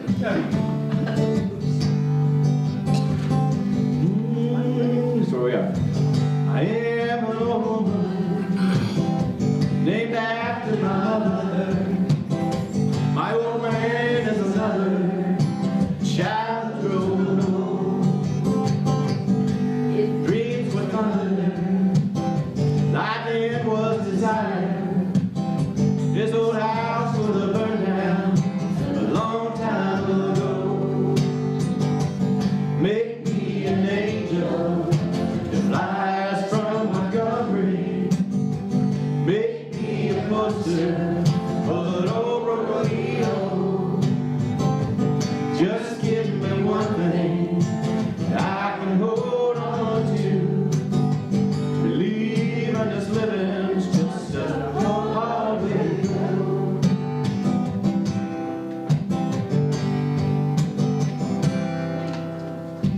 When I was a young girl, oh, I had me a cowboy. Wasn't good to look at, just a free rambling man. Oh, that was a long time, no matter how I tried. Those years just roll by like a broken down band. Make me an angel that flies from Montgomery. Make me a poster of an old rodeo.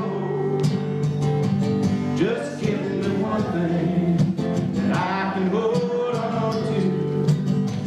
Believe in this living's just a hard way to go.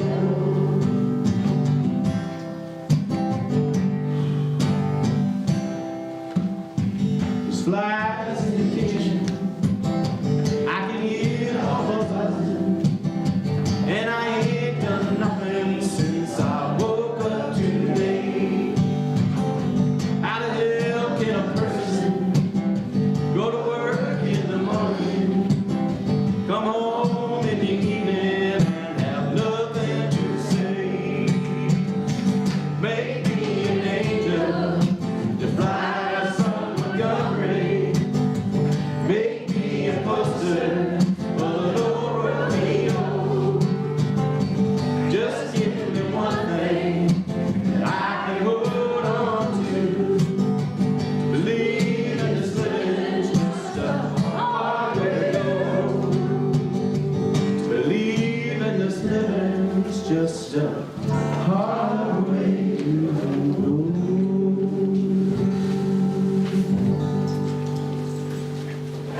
Let it be. I'm sorry. I want to spread the wealth around, Okay. so if no one else raises their hand, I'll get you all night. No. But I see another hand. Moon River.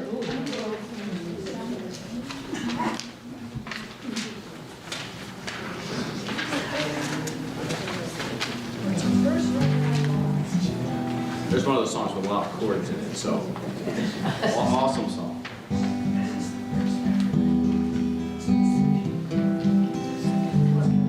I think that's where we are. Moon River, wider than a mile, I'm crossing you in style someday. Oh, dream maker, you heartbreaker, wherever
Dock of the Bay.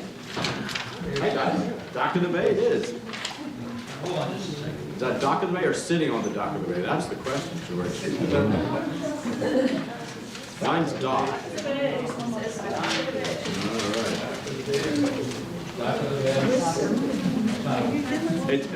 For me, it's under Dock. I would try that.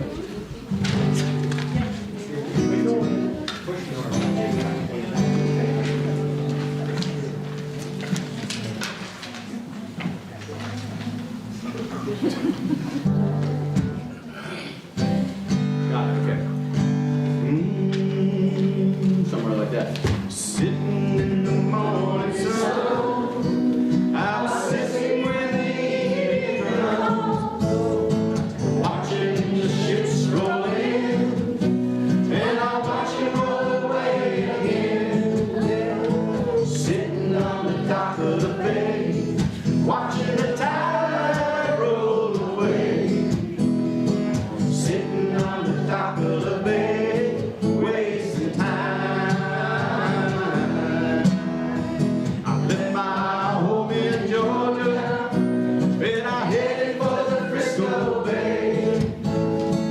I have nothing to live for, looks like nothing's gonna come my way. So I'm just sitting on the dock of the bay, watching the tide roll away.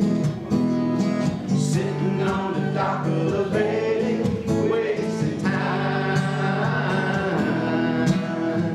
It's the bridge. Looks like nothing's gonna change, and everything still remains the same. I can't do what you tell me to do, so I guess I'll just remain the same. H. Turner. Okay. Sitting here resting my bones, and the loneliness won't leave me alone. 2,000 miles I roam just to make this dock my home. So I'm just sitting on the dock of the bay, watching the tide roll away. Sitting on the dock of the bay, wasting time. Let's sing that one more time. Sitting on the dock of the bay, watching the tide roll away. Sitting on the dock of the bay, wasting time. Get your whistles ready, everybody. Go. Here we go.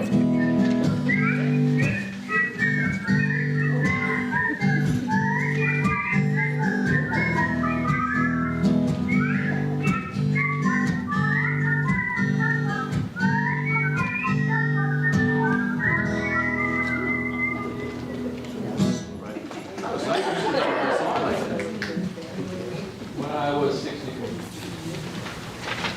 All right. When I was 64. Do we need to change the lyric? Some of us get it. I like that. Okay. What is the actual When, yes.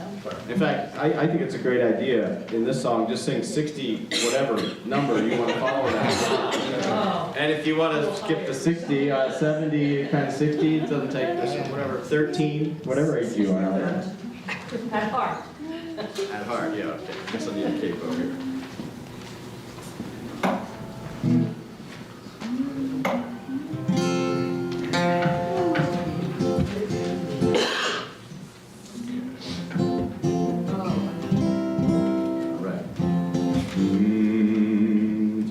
When I get older, losing my hair, many years from now, will you still be sending me a Valentine, birthday greeting?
star, drop me a line, stating point of view.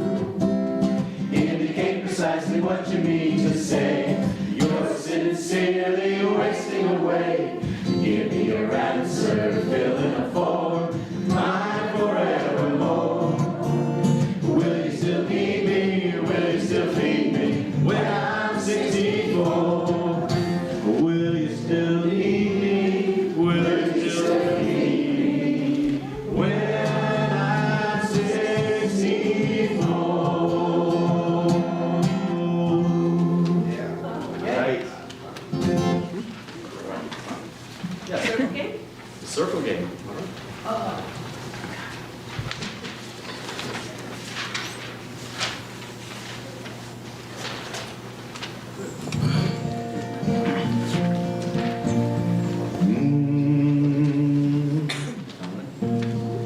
Yesterday a child came out to wander, caught a dragonfly inside a jar,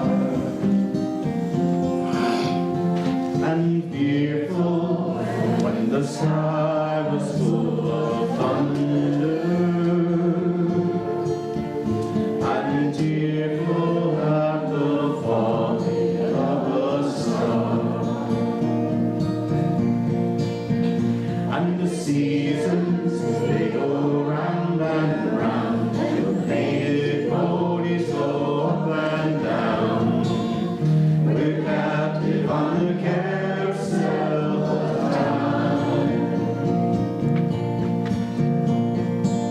We can't return, we can only look behind from where we came, and go round and round and round in the circle game. Then the child moved 10 times round the seasons, skated over 10 clear frozen streams. Over time, when you're older, must believe in, and promises of someday making dreams.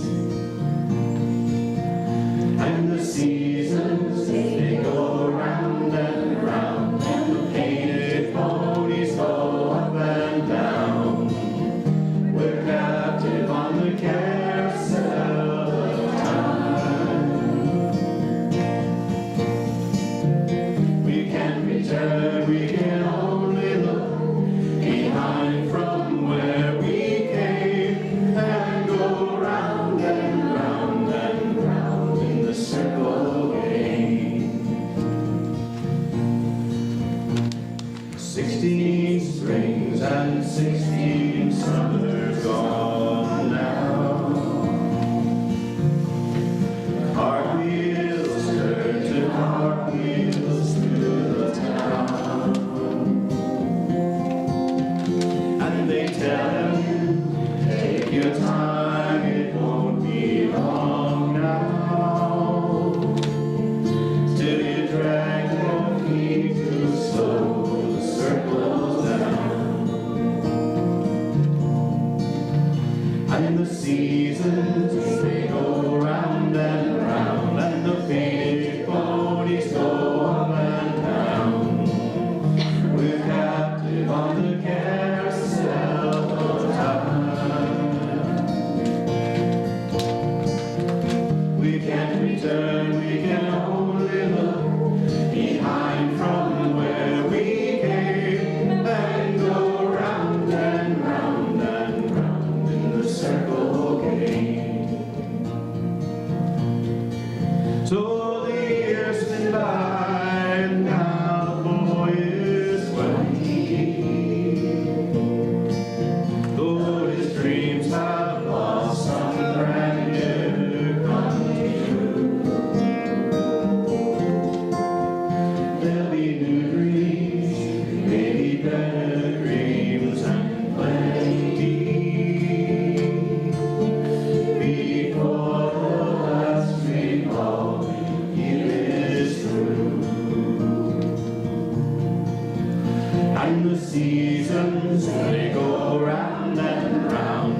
painted ponies go up and down.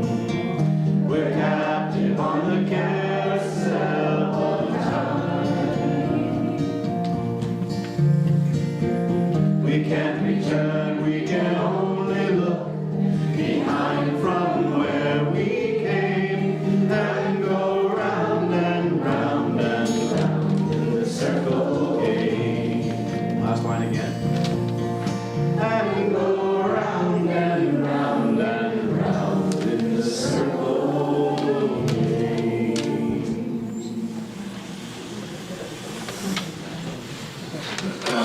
It's a great sing-along song. Right? Wade in the water.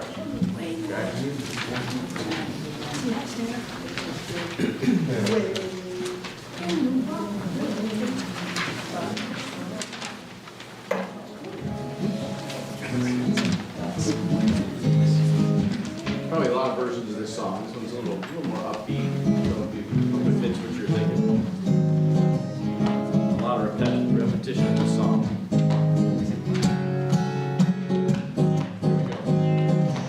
Wade in the water, wade in the water, children, wade in the water. God's gonna trouble the water. Who's that young girl dressed in red? Wade in the water. Must be the children that Moses led. God's gonna trouble the water. Wade in the water. Wade in the water, children. Wade in the water. God's gonna trouble the water. Who's that young girl dressed in white? Wade in the water. Must be the children of the Israelites. God's gonna trouble the water. Wade in the water. Wade in the water, children. Wade in the water. God's gonna trouble the water. Who's that young girl dressed in blue? Wade in the water. Must be the children that are coming through. God's gonna trouble the water. Wade in the water. Wade in the water, children. Wade in the water. God's gonna trouble the water. You don't believe I've been. Is that the wrong one? What's the next one? Black, okay. Who's that young girl dressed in black? Wade in the water. Must be the hypocrites turning back. God's gonna trouble the water. Wade in the water. Wade in the water, children. Wade in the water. God's gonna trouble the water. You don't believe I've been redeemed. Wade in the water. Just so the Holy Ghost looking for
Surf in USA? Yeah. It'd be a good one to add. I've been there. Proud Mary. Do you have another one? Do you have a list? I do. I don't know who the request. Somebody called out Proud Mary. Proud Mary. Okay, let's do Proud Mary then. Oh yeah, you know Proud Mary.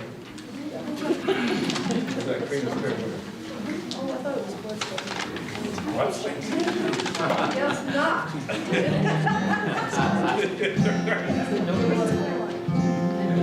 And then I turn into Oh,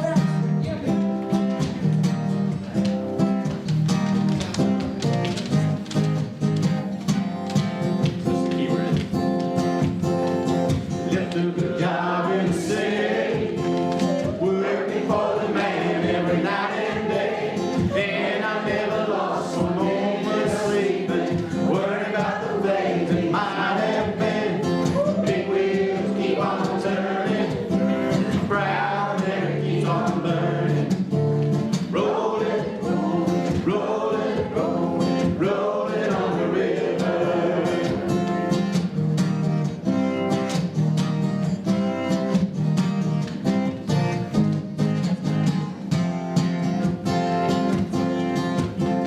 We cleaned a lot of plays in Memphis.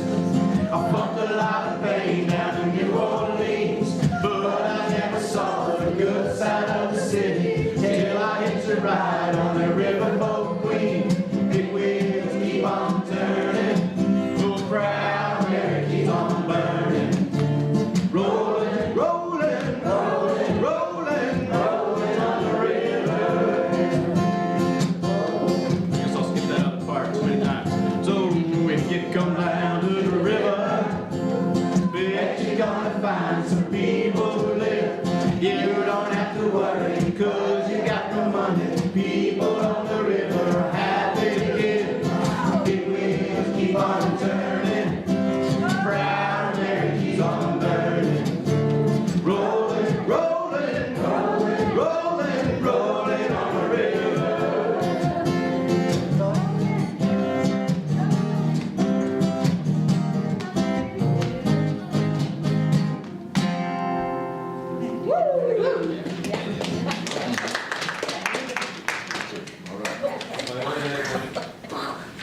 I only had a brain, all right.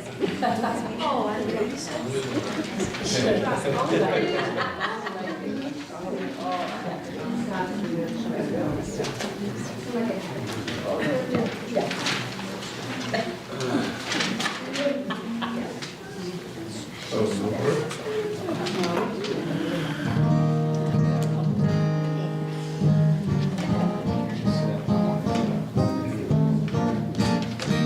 Yeah, I had to go through the chords quickly there.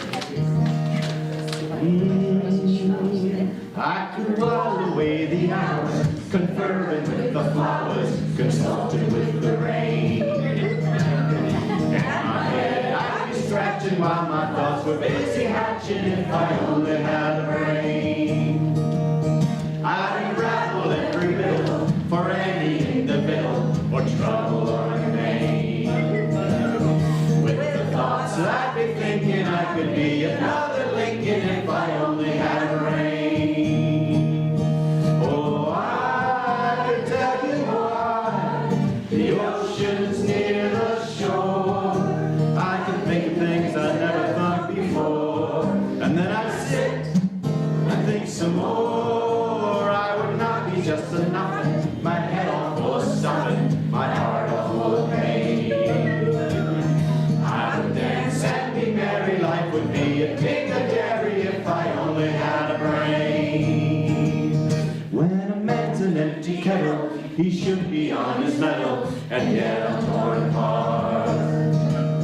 Just because I'm presuming that I could be kind of human if I only had a heart. I'd be tender, I'd be gentle, and often sentimental regarding love and art. I'd be friends with the sparrows and the boy who shoots the arrows if I only had a heart. Picture me a balcony, above a voice sings low. Wherefore art thou, Romeo,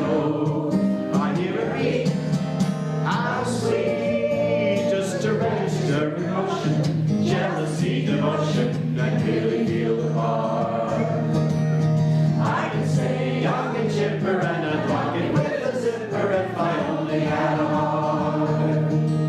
Page turning. Life is sad and leading to see when you want to be a sissy without the vinegar. But I could change my habits, never more be scared of rabbits if I only had the nerve. I'm afraid there's no denying I'm just a dandelion, a fate I don't deserve. But I can show my prowess, be a lion, not a mouse, if I only had the nerve. Oh, I must try a king down to the core.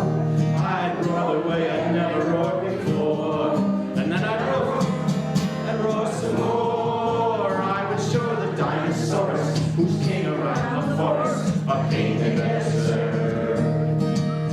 Why, with my regal Beezer, I could be another Caesar if I only had the nerve. Repeat that last line. Why, with my regal Beezer, I could be another Caesar if I only had the nerve.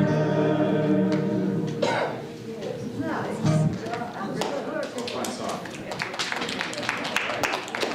All right, so someone who hasn't requested, I can't keep track, but I'm just encouraged. Yes. Sweet Caroline. Sweet Caroline. All right. It's hot. Yeah, it's supposed to be the infinite stretch here, whatever they call it. What else? So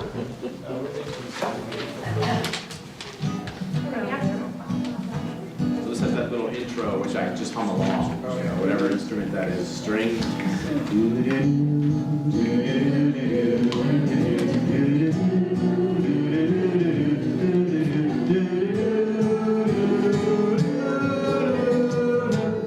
Where it began,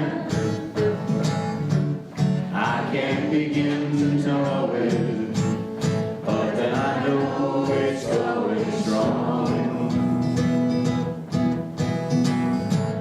Was in the spring, and spring became a summer.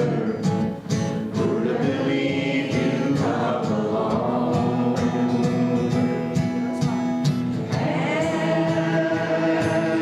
Hands, touching hands, reaching out, touching me, touching you. Sweet Caroline, good times never seem so good. So good, so good, so good. I'd be inclined to believe they never look now. Page turning. Look at the night, and it don't seem so lonely. We fill it up with only two. And when I hurt, hurting runs off my shoulders. How can I hurt when holding you?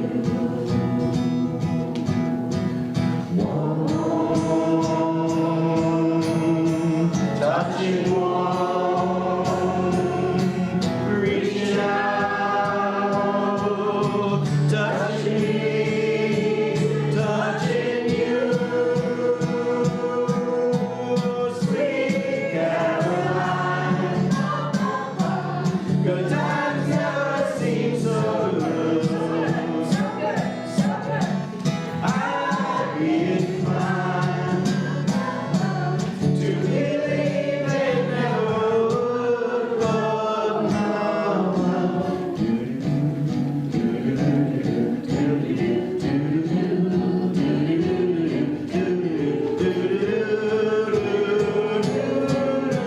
Sweet Caroline, good times never seem so good. I'd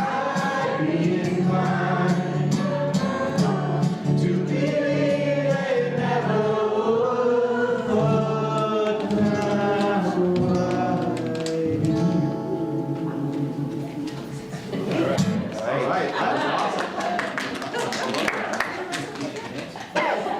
Yeah. Four strong winds. Oh, four strong. Four strong winds. Four strong winds? Yes. All right. Good choice. That wasn't you, you're just a spokesperson.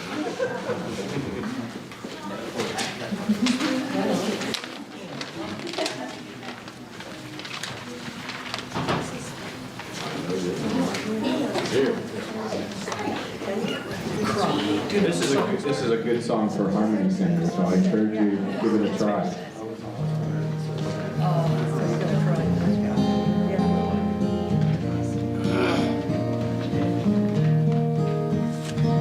Four strong winds that blow lonely, seven seas that run high, all those things that don't change, come what may.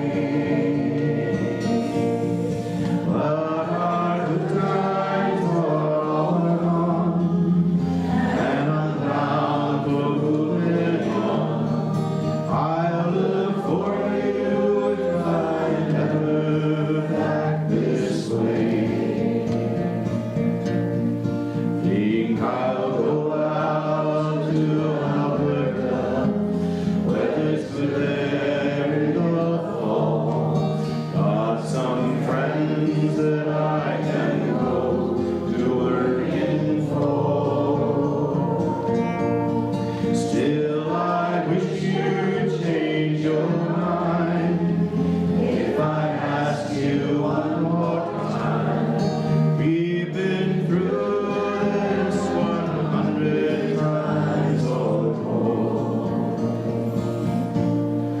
Four strong winds that blow lonely, seven seas that run high, all those things that don't change, come what may.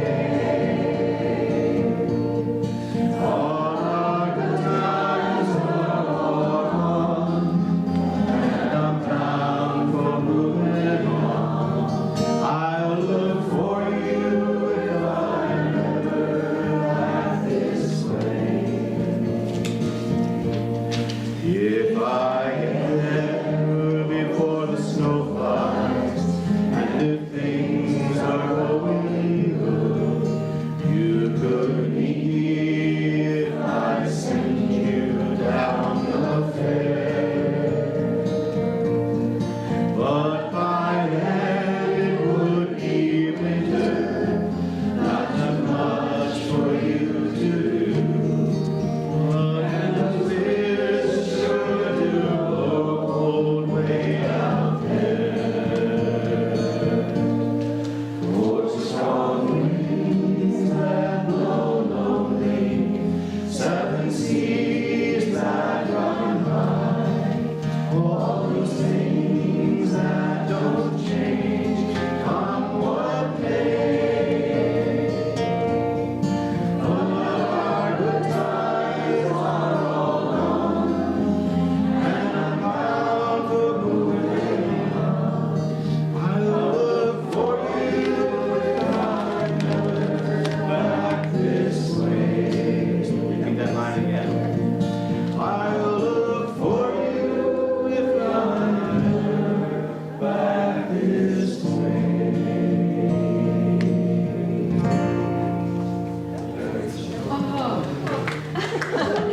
See what I mean? Play next, please. Lynn, you're on Facebook, she has to Well, that is a contract. But That's a contract. we only if you dance. Either one. You go. We have dancing in the street, is what I heard. Neil Young is. It's kind of dangerous out there. Yeah, so some percussion, some movement would be nice on this one.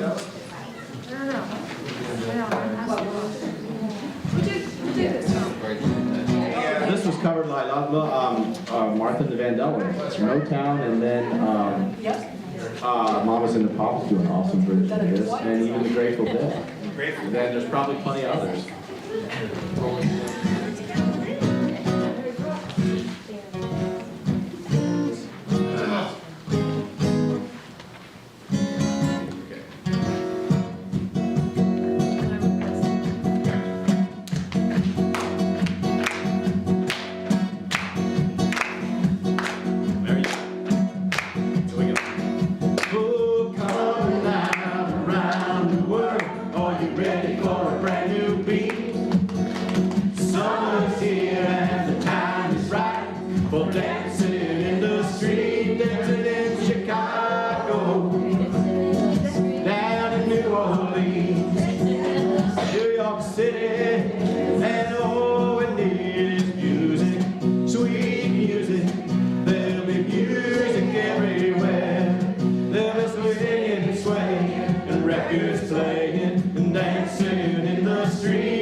street.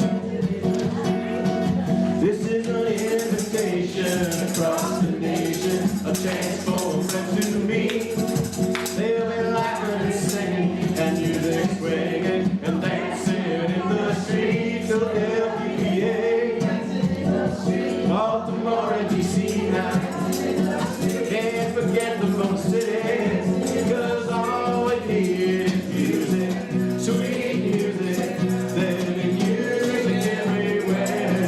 There'll be swinging and swaying and records playing and dancing in the street. Oh, it doesn't matter what you wear, just as long as you are there. So come on, every guy, grab a girl, everywhere around the world, and we'll be dancing, dancing in the street, dancing in the street, oh, dancing in the street, dancing in the street, dancing in the street.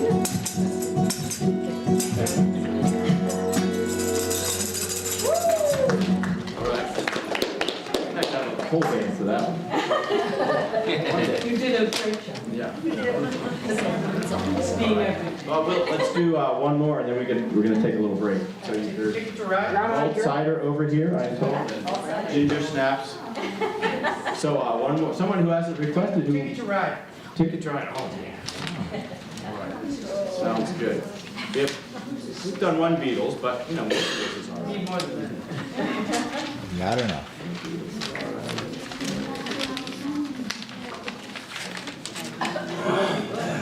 There's a chance for some falsettos at the end of the song. I can't really hit that falsetto. So maybe somebody else can. I really didn't hear that song. Here we go.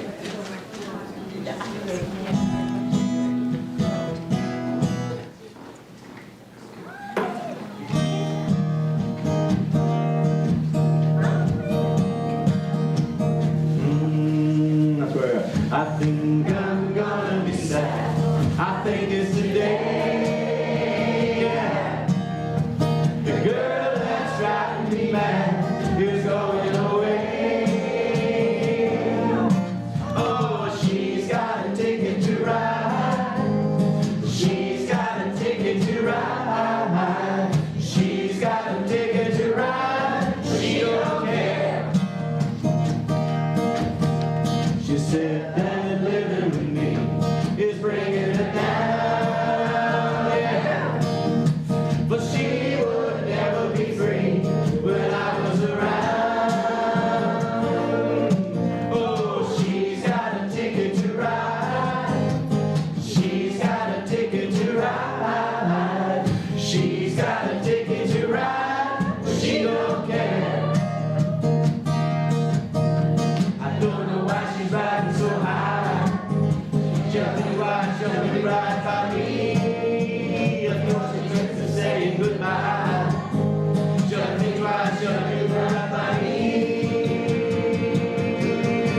I think I'm gonna be sad. I think it's today. Yeah. Oh, the girl that's driving me mad is going away. Oh, she's got a ticket to ride. She's got a ticket to ride. She's got a ticket to ride. She don't care. Rich again. I don't know why she's riding so high. She'll think why she'll be right by me before she gets to saying goodbye. She'll think why she'll be right by me. She says that living with me is bringing her down, yeah. Oh, she would never be free when I was around. Oh, she's got a ticket to ride. She's got a ticket to ride. She's got a ticket to ride, but she don't care. Those high voices. My baby don't care. My baby don't care. My baby don't care. My baby don't care. Yay! All right. gather again in about 10 minutes. And we have a special guest to start us off in the second half here.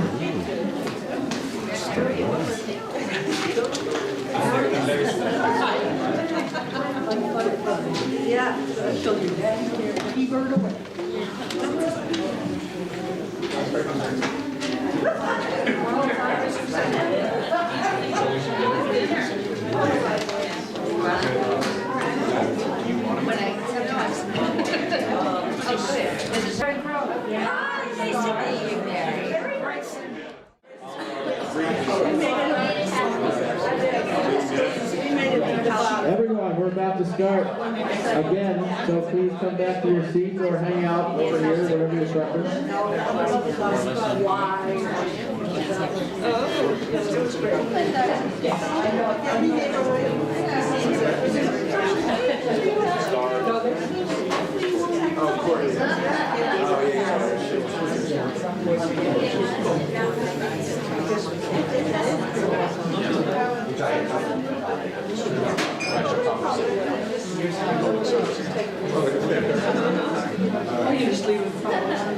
So we're going to start again. We've got a special guest to lead us in the first song here. And I'm not sure you can hear me, Courtney. Okay. Oh, the camera, sorry.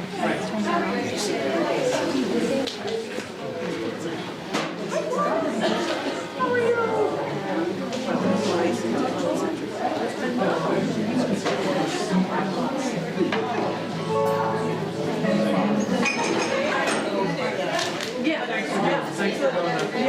So I'm going to introduce my friend Norm Skorstad, who's going to lead us in the next song, which is a special request from Courtney, who works here at the library. A song called Girl from the North Country, Bob Dylan, Johnny Cash do a version. The words are up. If you know them, please sing along. There you are. So thanks, Norm. Yeah, this song, well, there's two versions. There's an earlier version that Dylan did, which is more folky. This is the version with Johnny Cash, the slower version.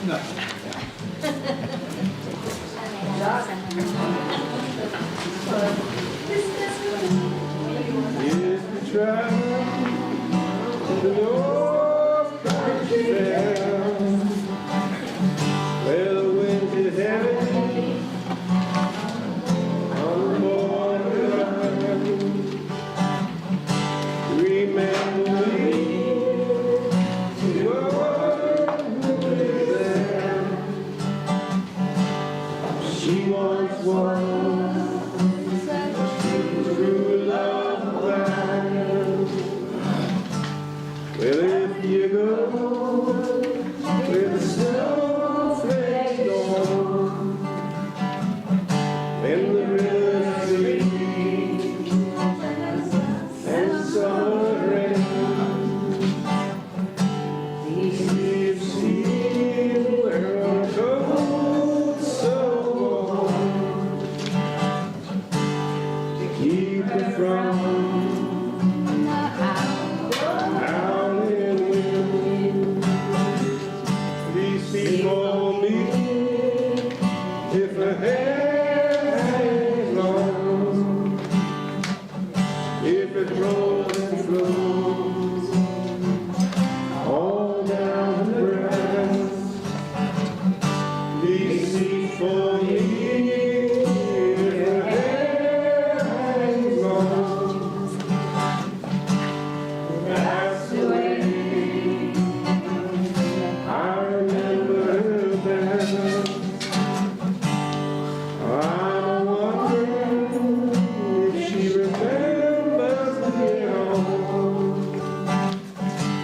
Many times I've often prayed in the darkness of my life, in the brightness of my day.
True love of man. Yay!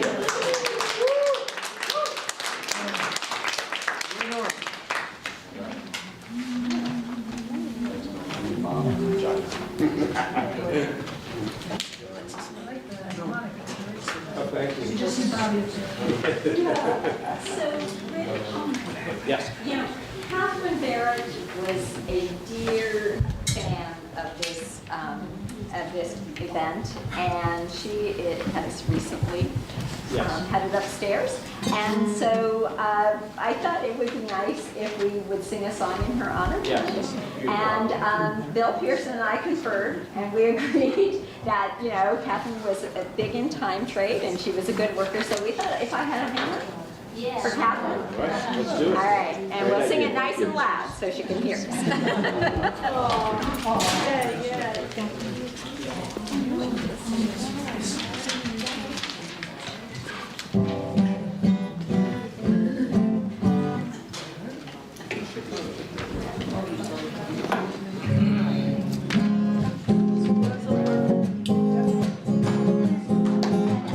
If I had a hammer, I'd hammer in the morning, I'd hammer in the evening, all over this land. I'd hammer out danger, I'd hammer out warning, I'd hammer out love between my brothers and my sisters, all over this land.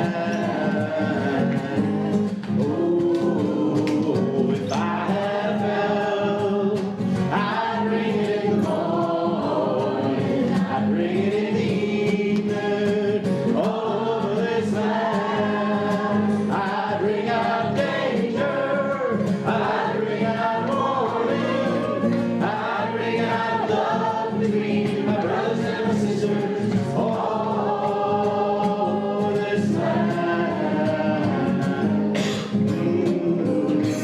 If I had a song, I'd sing it in the morning, I'd sing it in the evening, all over this land. I'd sing out danger, I'd sing out warning, I'd sing out love between my brothers and my sisters, all over this land. Well, I got a hammer, and I got a bell, and I've got a song to sing all over this land. It's a hammer of justice, it's a bell of freedom, it's a song about love between my brothers and my sisters, all over this land. It's a hammer of justice, it's a bell of freedom, it's a song about love between my brothers and my sisters, all over this land.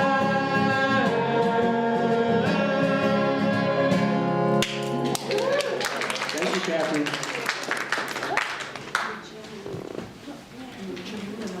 Okay. That's a good rousing. Yes.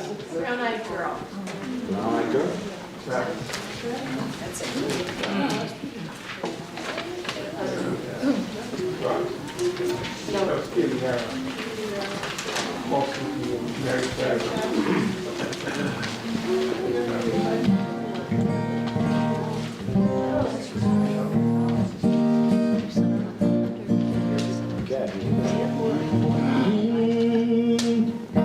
Yeah, where did we go?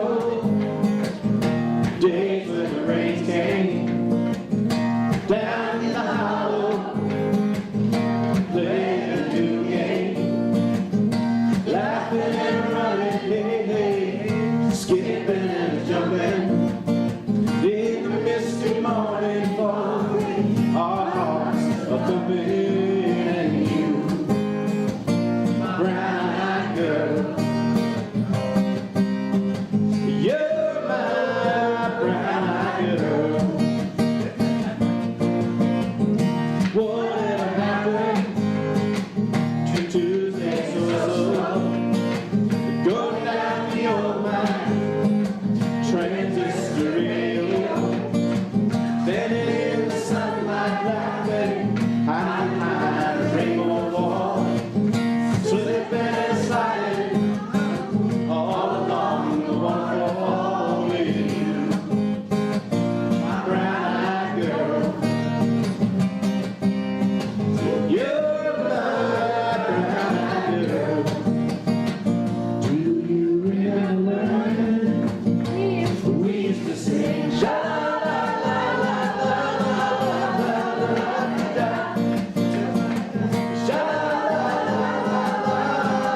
Saw you just the other day. Oh my, you have grown. Cast my memory back there, Lord. Sometimes I'm overcome thinking about making love in the green grass behind the stadium with you, my brown-eyed girl. You're my brown-eyed girl. Do you remember we used to sing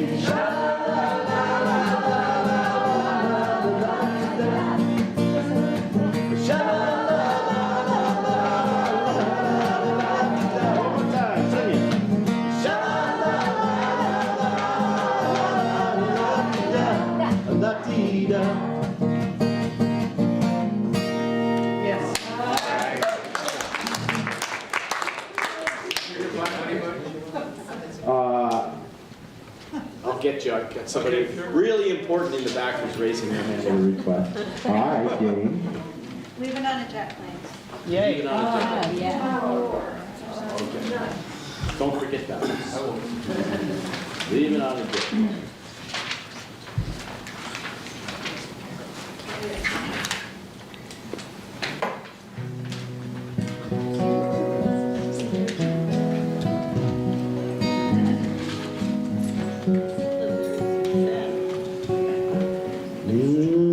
Something like that. All my bags are packed. I'm ready to go. I'm standing here beside your door. I hate to wake you up to say goodbye, but the dawn is breaking. It's early morn. The taxi's waiting. He's loaded his home. Already I'm so lonesome I could drown. So kiss me and smile for me. Tell me that you'll wait for me. Hold me like you'll never let me go. 'Cause I'm leaving on a jet plane. Don't know when I'll be back again. Oh, baby, I hate to go. There's so many times I let you down. So many times that I played around. I tell you now that you don't mean a thing. Every place I go, I think of you. Every song I sing, I'll sing for you. When I come back, I'll wear your wedding ring.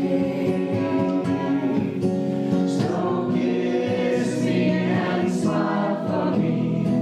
Tell me that you'll wait for me. Hold me like you'll never let me go. 'Cause I'm leaving on a jet plane. Don't know when I'll be back again. Oh, babe, I hate to go. Now the time has come to leave you one more time. Let me kiss you and close your eyes, and I'll be on my way. Dream about the days to come when I won't have to leave alone. About the times I won't have to stay.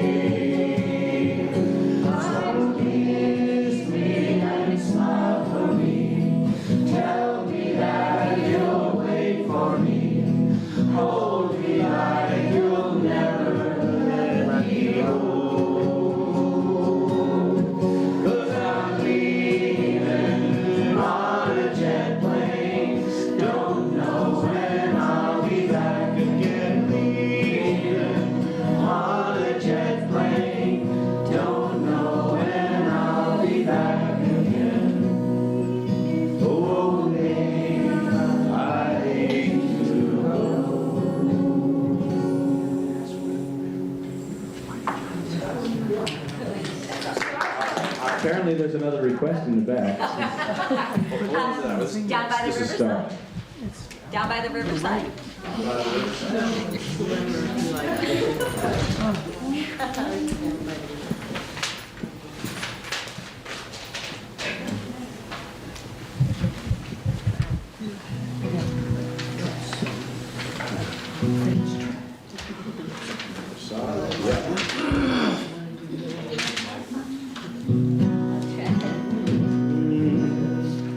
Oh, gotta listen to my own directions here.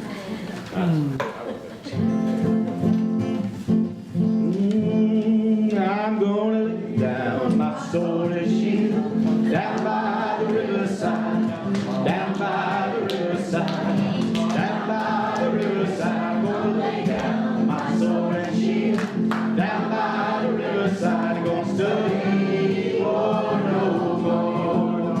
I ain't gonna study war no more. Ain't gonna study war no more. Ain't gonna study war no more. Ain't gonna study war no more. Ain't gonna study war no more.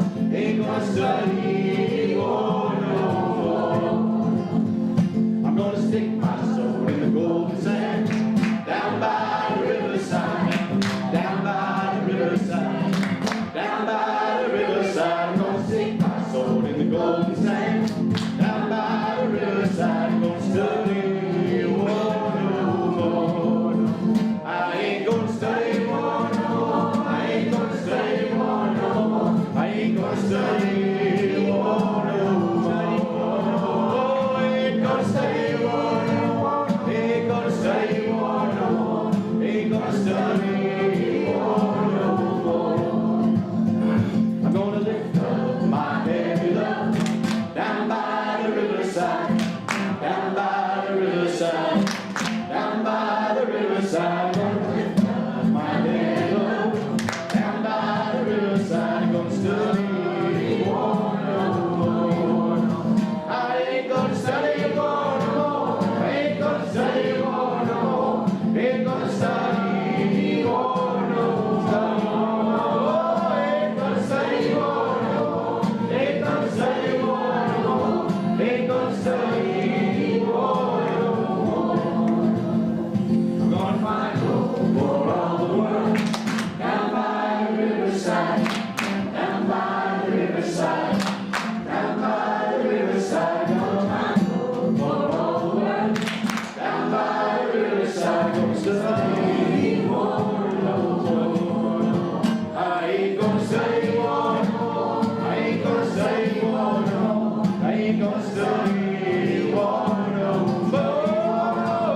Ain't gonna study war no more. Ain't gonna study war no more. Ain't gonna study war no more. I ain't gonna study war no more. Ain't gonna study war no more. Ain't gonna study war no more. Ain't gonna study war no more. Ain't gonna study war no more. Ain't gonna study war no more.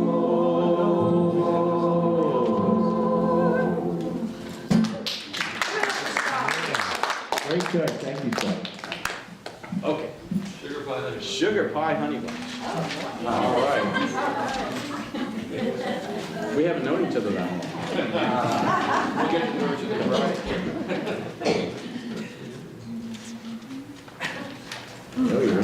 Oh, it's called I Can't Help Myself. George, you might be struggling too. I am. I can't help myself.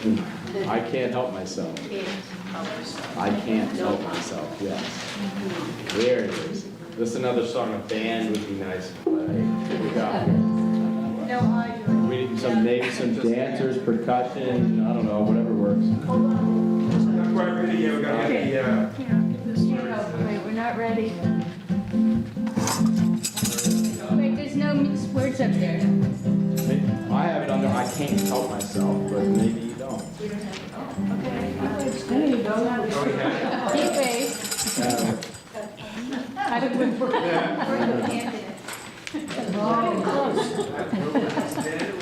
I I can't help myself. I feel fine. I can't tell, there's I can't help. It's an interesting little activity. Maybe, is it possible it's not in here? Maybe sugar, You had it up. maybe, have you seen it? Yeah, you had it. Sugar pie honey bunch may be another alternative name. Sugar. Well, the sugar pie honey bunch, there's no other words in any other song. Another request, and if we find it, we find it. Save the last dance for me. Save the last dance. Okay.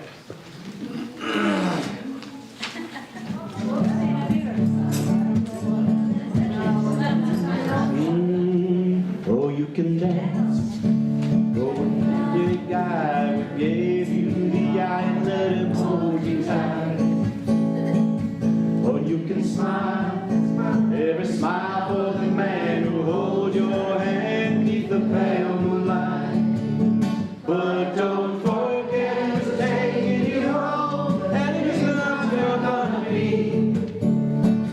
Oh, darling, save the last dance for me. Oh, I know that the music's fine, like sparkling wine. Go out and have fun, laugh and sing. But while we're apart, don't give your heart to anyone. But don't forget who's taking you home and whose love you're gonna be. Oh, darling, save the last dance for me. Baby, don't you know I love you so? Can't you feel it when we touch? I will never ever let you go. I love you so much. Oh, you can dance, go and carry on till the night is gone and it's time to go. If he asks if you're all alone, can he take you home? You must tell him no. But don't forget who's taking you home and his love you're gonna be. Oh, darling, say the last dance for me. Sing the chorus again. But don't forget who's taking you home and his love you're gonna be. Oh, darling, say the last dance for me. Oh, say the last dance for me. Say the last dance for me. It ain't in there. It's not in there. Not in there. We'll get it in there next time. We'll have another one. You sit right there. All right. No? Down to the river to pray. Down to the river to pray. What? Yeah.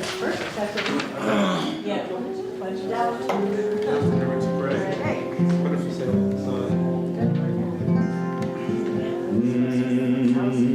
As I went down in the river to pray, studying about that good old way, and shall wear the starry crown. Good Lord, show me the way. Oh, sisters, let's go down, let's go down, come on down. Oh, sisters, let's go down, down in the river to pray. As I went down in the river to pray, studying about that good old way, and shall wear the Roman crown. Good Lord, show me the way. Oh, brothers, let's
Raindrops. Drops. Big foam on your head.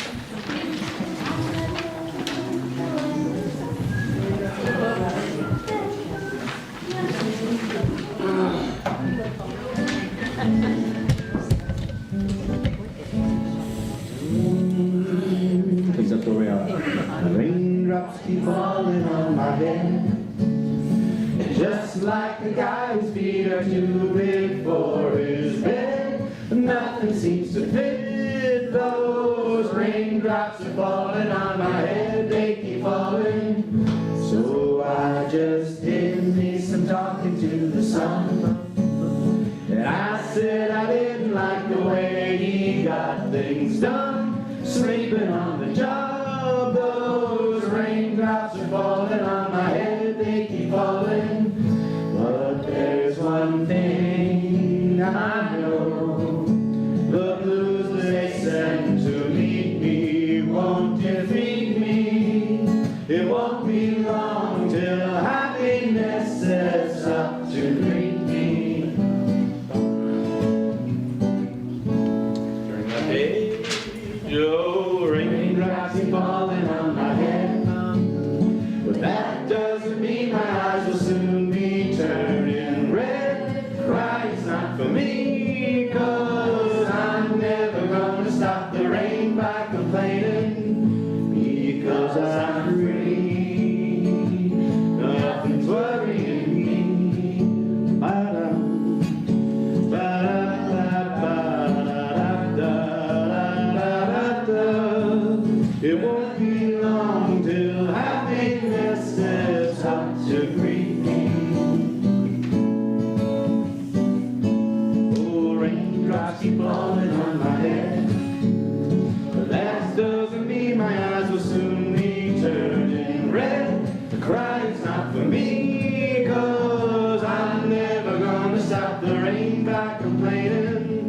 Because I'm free, nothing's worrying me. Nothing's worrying.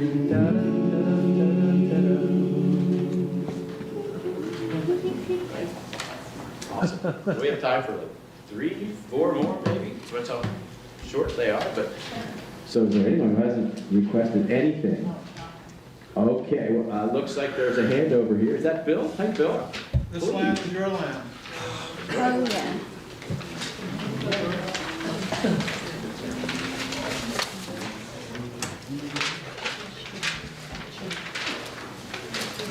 One of these times we do this, we have to go through all 123. So that'd be like one of those Brattleboro dawn dances. Right? 24 hours. I'll just start early.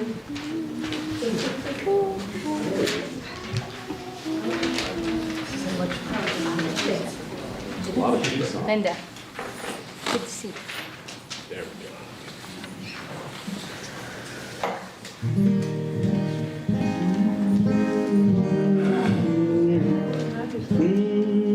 It's kind of where this land is your land, this land is my land, from California to New York Island, from the redwood forest to the Gulf Stream waters.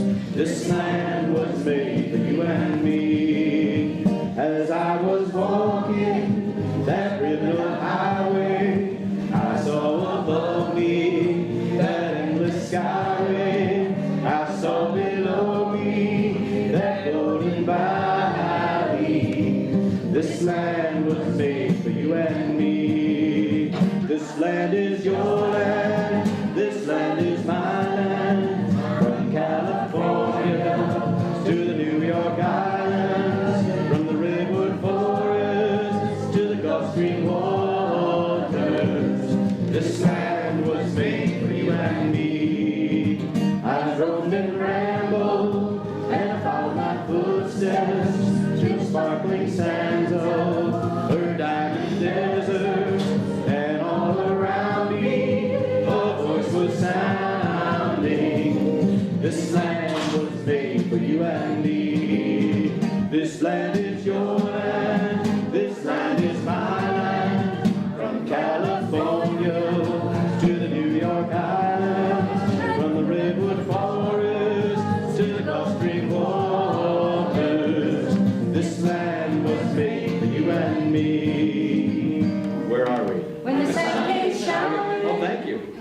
take a break on this one. Here we go. Oh, the sun came shining, and I was strolling, and we feel waiting, and the dust was rolling, and love was living, a voice was chanting. This land was made for you and me. This land is your land. This land is my land. From California to the New York Islands, from the redwood forest to the Gulf Stream waters. This land was made for you and me. As I was walking, I saw a sign there, and on that sign said, no trespassing, but on the other side, it didn't say nothing. That sign was made for you and me. This land is your land. This land is my land. From California to the New York Islands, from the redwood forest, from the Gulf Stream waters. This land was made for you and me. In the squares of the city, in the shadows steeple, by the breathing waters, I see my people as they stood there hungry. I stood there asking, this land is made for you and me. This land is your land. This land is my land. From California to the New York Islands, from the redwood forest to the Gulf Stream waters. This land was made for you and me.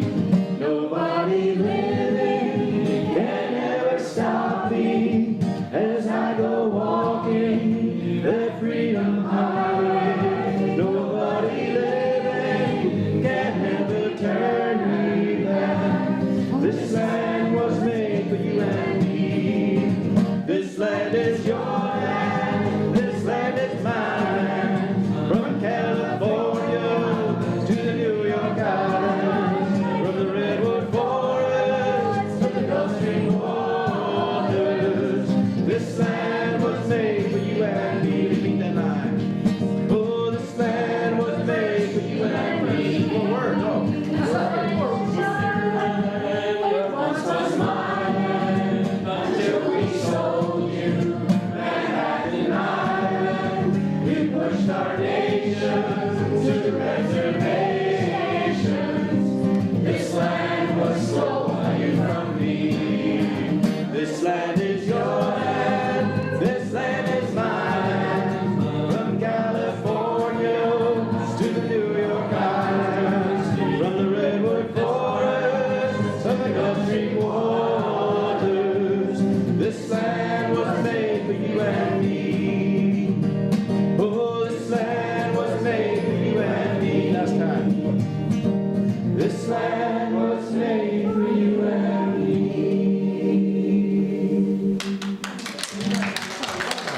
I'll have to get that one. I don't think Woody Guthrie did that one. Emma's Revolution. Pete Seeger had it. Yeah, the last verse. He woulda. He would have. Might have. All right, well, one or two more. Don't fence me in. All right.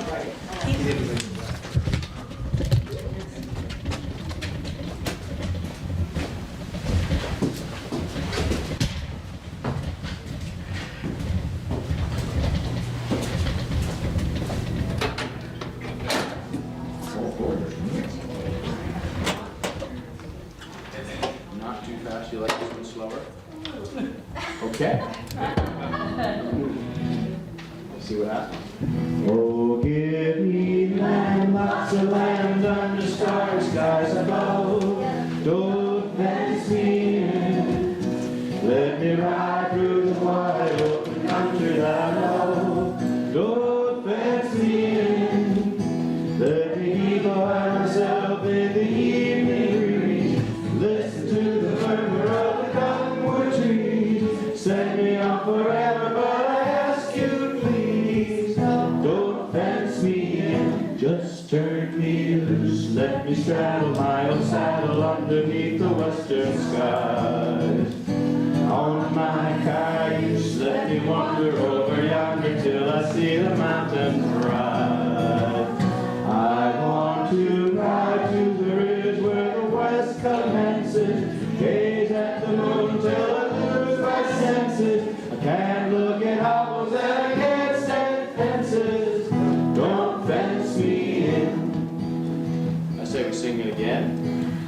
Oh, give me land, lots of land under starry skies above.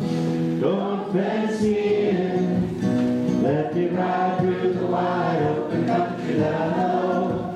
Don't fence me in. Let me be by myself in the evening breeze. Listen to the murmur of the cottonwood trees. Send me on forever, but I ask you please. Don't fence me in. Just turn me loose. Let me straddle my old saddle underneath the western skies. On my cayuse, let me wander over yonder till I see the mountains rise. I want to ride to the ridge where the west commences, gaze at the moon till I lose my senses. I can't look at hovels and I can't stand fences. Don't fence me in.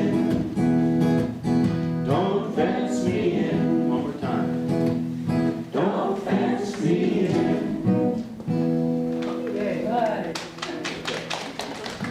Okay, we'll do one more. If there's that one person who has not requested it. Who did? That's a good one, Michael. Thank you, Michael. Turn. And stars, anything I should say? No, just thanks for coming, and it's my favorite program, but don't tell anybody.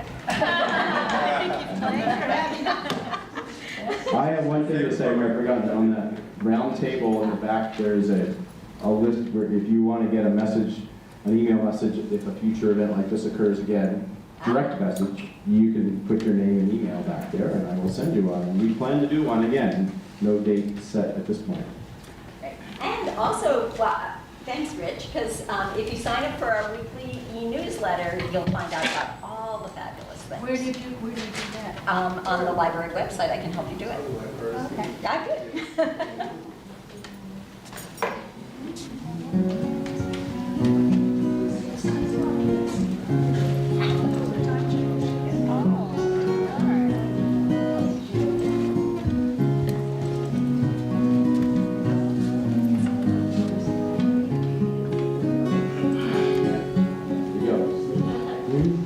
Everything turn.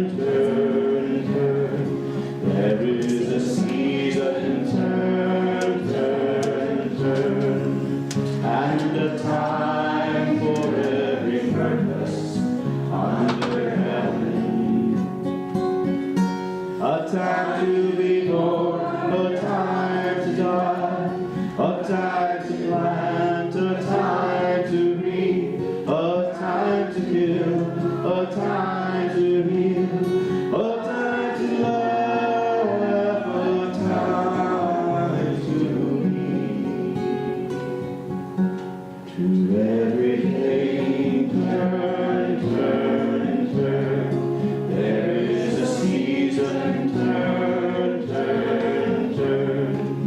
And a time to every purpose under heaven. A time to build up, a time to break down, a time to dance, a time to mourn, a time to cast away stones, a time to gather stones together. To everything turn. There is a season, turn. And a time for every purpose under heaven. A time of war, a time of peace, a time of love, a time of hate, a time that you may embrace, a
chairs get stacked 6 high, and then we can scoot them aside.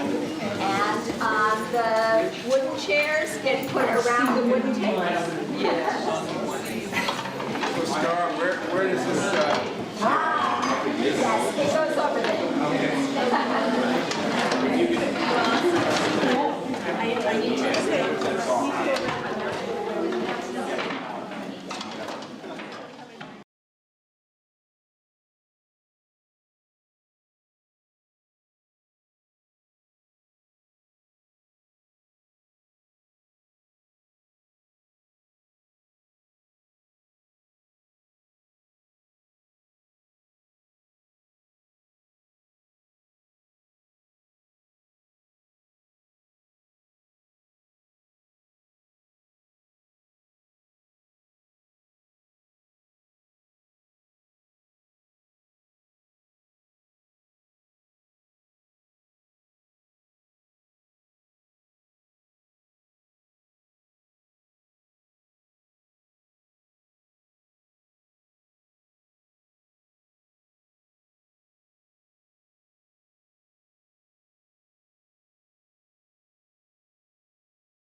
We're born unto this earth, generations one by one, ash to ash and dust to dust.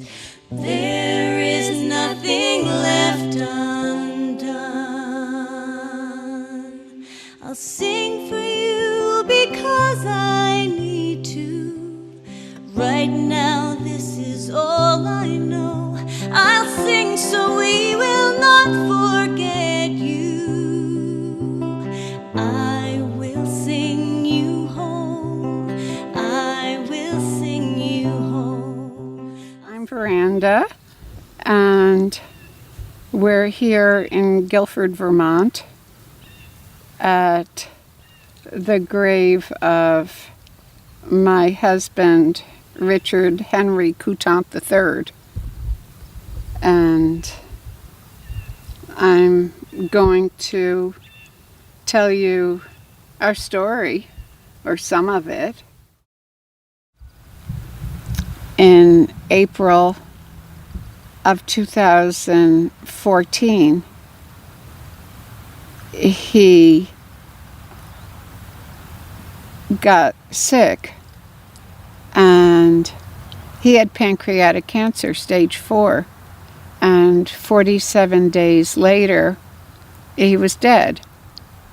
And so during those 47 days, our community did everything for me, so that all I had to do was just be with Richard. You know, he had everything to live for, including a happiness and serenity that I don't think he ever had before in his life, before that diagnosis. And I remember him saying, when he was first diagnosed, "At least I don't have to practice law anymore." And then he said, "At least I know I lived long enough to grow up, to know I grew up." He was in so much pain and had only moments when he was able just to feel the love and contact more than the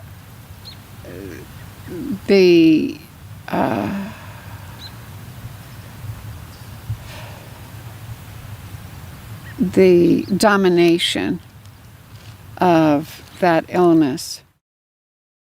Richard had in his advance directives that he would be cremated. And I didn't pay any attention to his advance directives because he was healthy and we thought we were going to have decades. And when he said that he planned to be cremated, I said, well, that's not going to happen. You know, that's just not going to happen. I mean, there are too many burned up Jews, for one thing. And also, I had read this really amazing book by Bern Heinrich called Life Everlasting, The Animal Way of Death. And at the beginning of the book, a friend who was terminally ill asked him about green burial, and there was some sentence about how first world humans are the only life form that gives back nothing in death. Here we have the place. I mean, Richard loved to mow these fields, and we had the community. So it was very easy to organize. We had the perfect skill set right here in the neighborhood. Harry had a backhoe, and so this is not a real deep grave. It's more than 3 feet, it's probably 4. But Gilbert and Susan made a trundling board in lieu of a coffin. And my sister Evelyn and Linda Hecker found out how to make a shroud. You know, what's the best kind of cloth? And so it was an organic muslin. And let's see, Eric Morse came and put the coordinates on our deed to the land. And he got, I think, the burial transit permit that you have to get from the town. we had the people. You know, we had everything that we needed. Finally, his sister and Gloria Solar, who is an oncology nurse, they came and spent the night, and they sent me off to get some sleep. When I came back from about 4 hours of sleep, they said that he had gotten through a crisis. And then right around 4:45 a.m. on June 7th, he died. Our neighbor Carolyn Taylor Olson, who is a doctor, came and signed the death certificate, and everybody gathered here. I mean, people brought food. Our neighbor Jeremy Gold mowed hearts all the way up the hill in the field with his lawnmower. They drove him up the hill, and they fixed up the trundling board over the grave with 2x4s, and they had ropes. They had it all figured out. And then Peter Gould had his squeeze box, a little concertina, and we walked up the hill the way that we always do. My sister sang a wordless song, a vocalese. Patty and I sang a song that we had written called Keep Walking. And Sadie, our granddaughter, read a poem she had written called The 10 Best Things About Grandpa or something like that. And she just read it straight out. And then we lowered his body down. It was time to fill in the grave. And we did that. We just shoveled the dirt back in. And I'll always remember Sadie and I, we could have shoveled all day. So it's a tremendous consolation to have Richard right here. Richard believed in the body, and I love the idea that he's spreading his nutrients around here. And this is a place that I've always come, and I always will.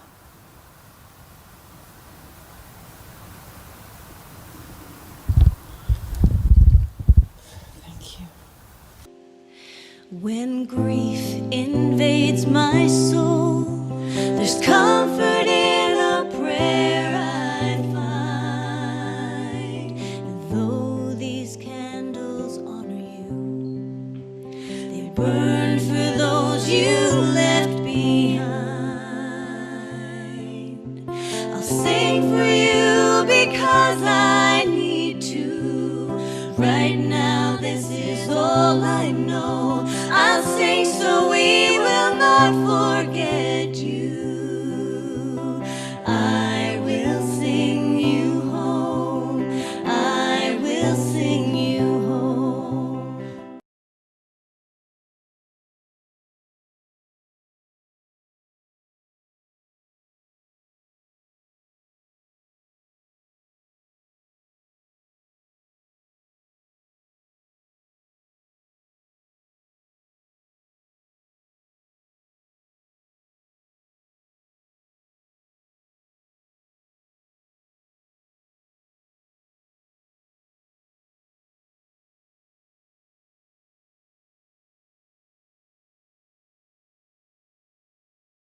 Hi, it's Pat McDonald, your host for Vote for Vermont, where our tagline is listening beyond the soundbites. And speaking of the tagline, I have to show you our brand new banner, which was just hanging today in honor of our special guest, who is Steve Howard, the Executive Director for the VSCA.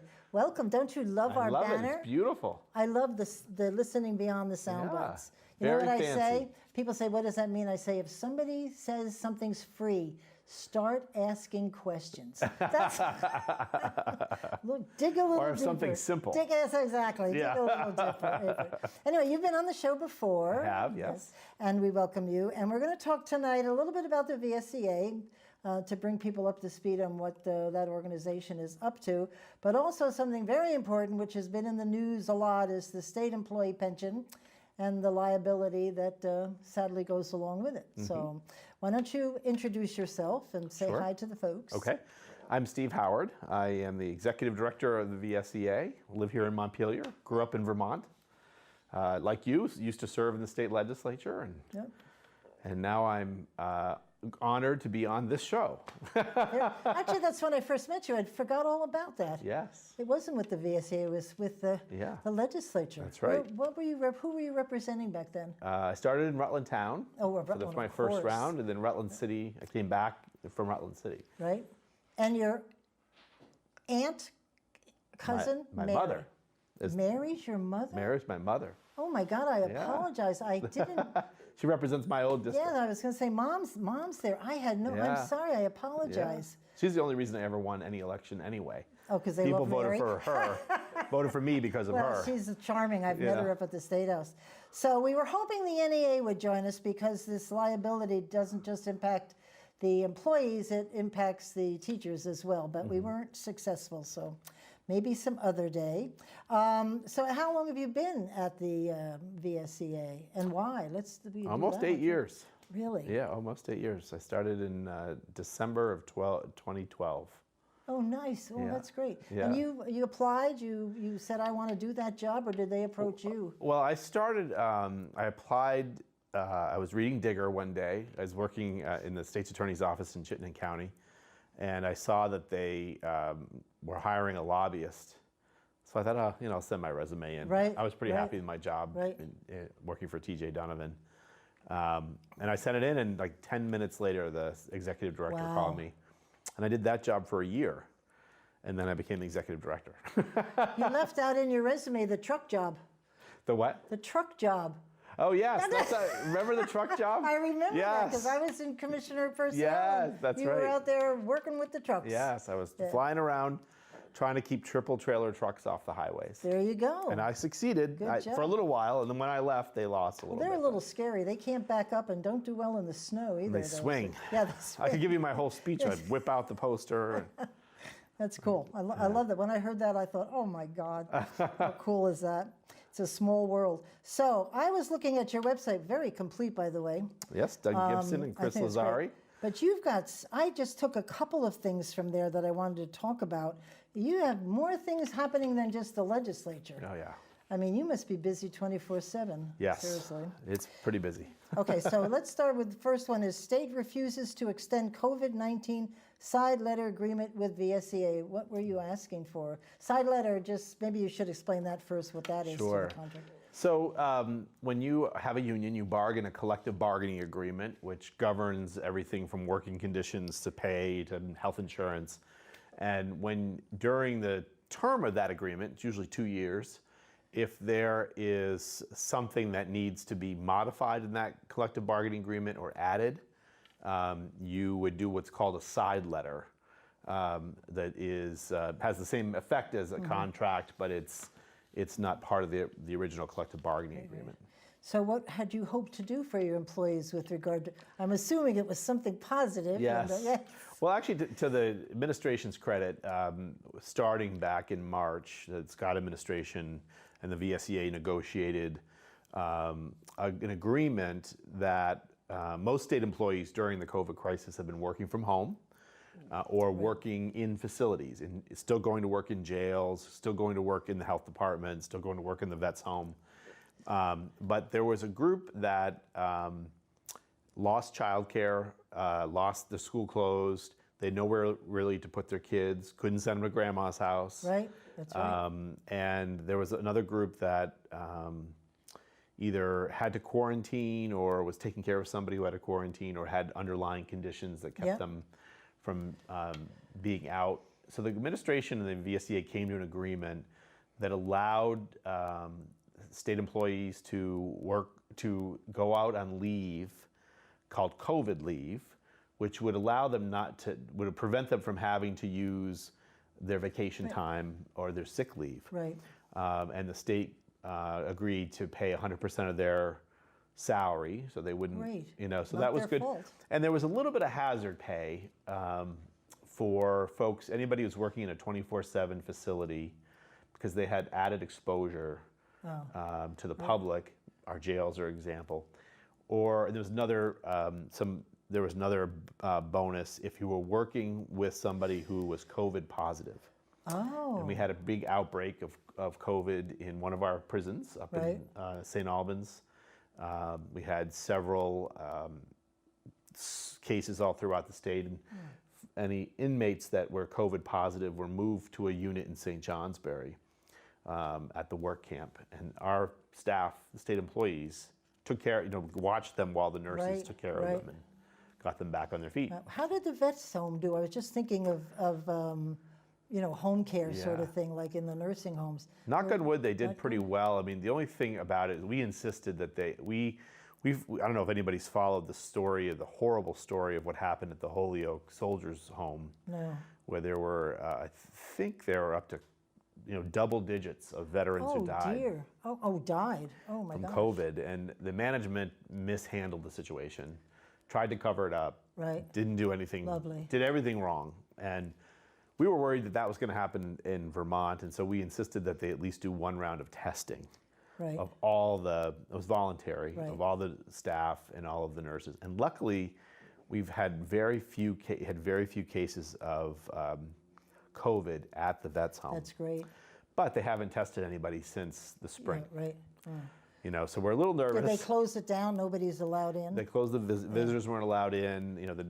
Everyone had masks on, and So this thing said they wouldn't extend it, so they agreed to it at first, but must have had a deadline on it, and they didn't want to extend that. yeah, they agreed to it and extended it several times. Oh, I see. Well, not Okay. several times, at least 2 or 3 times. Yeah. And then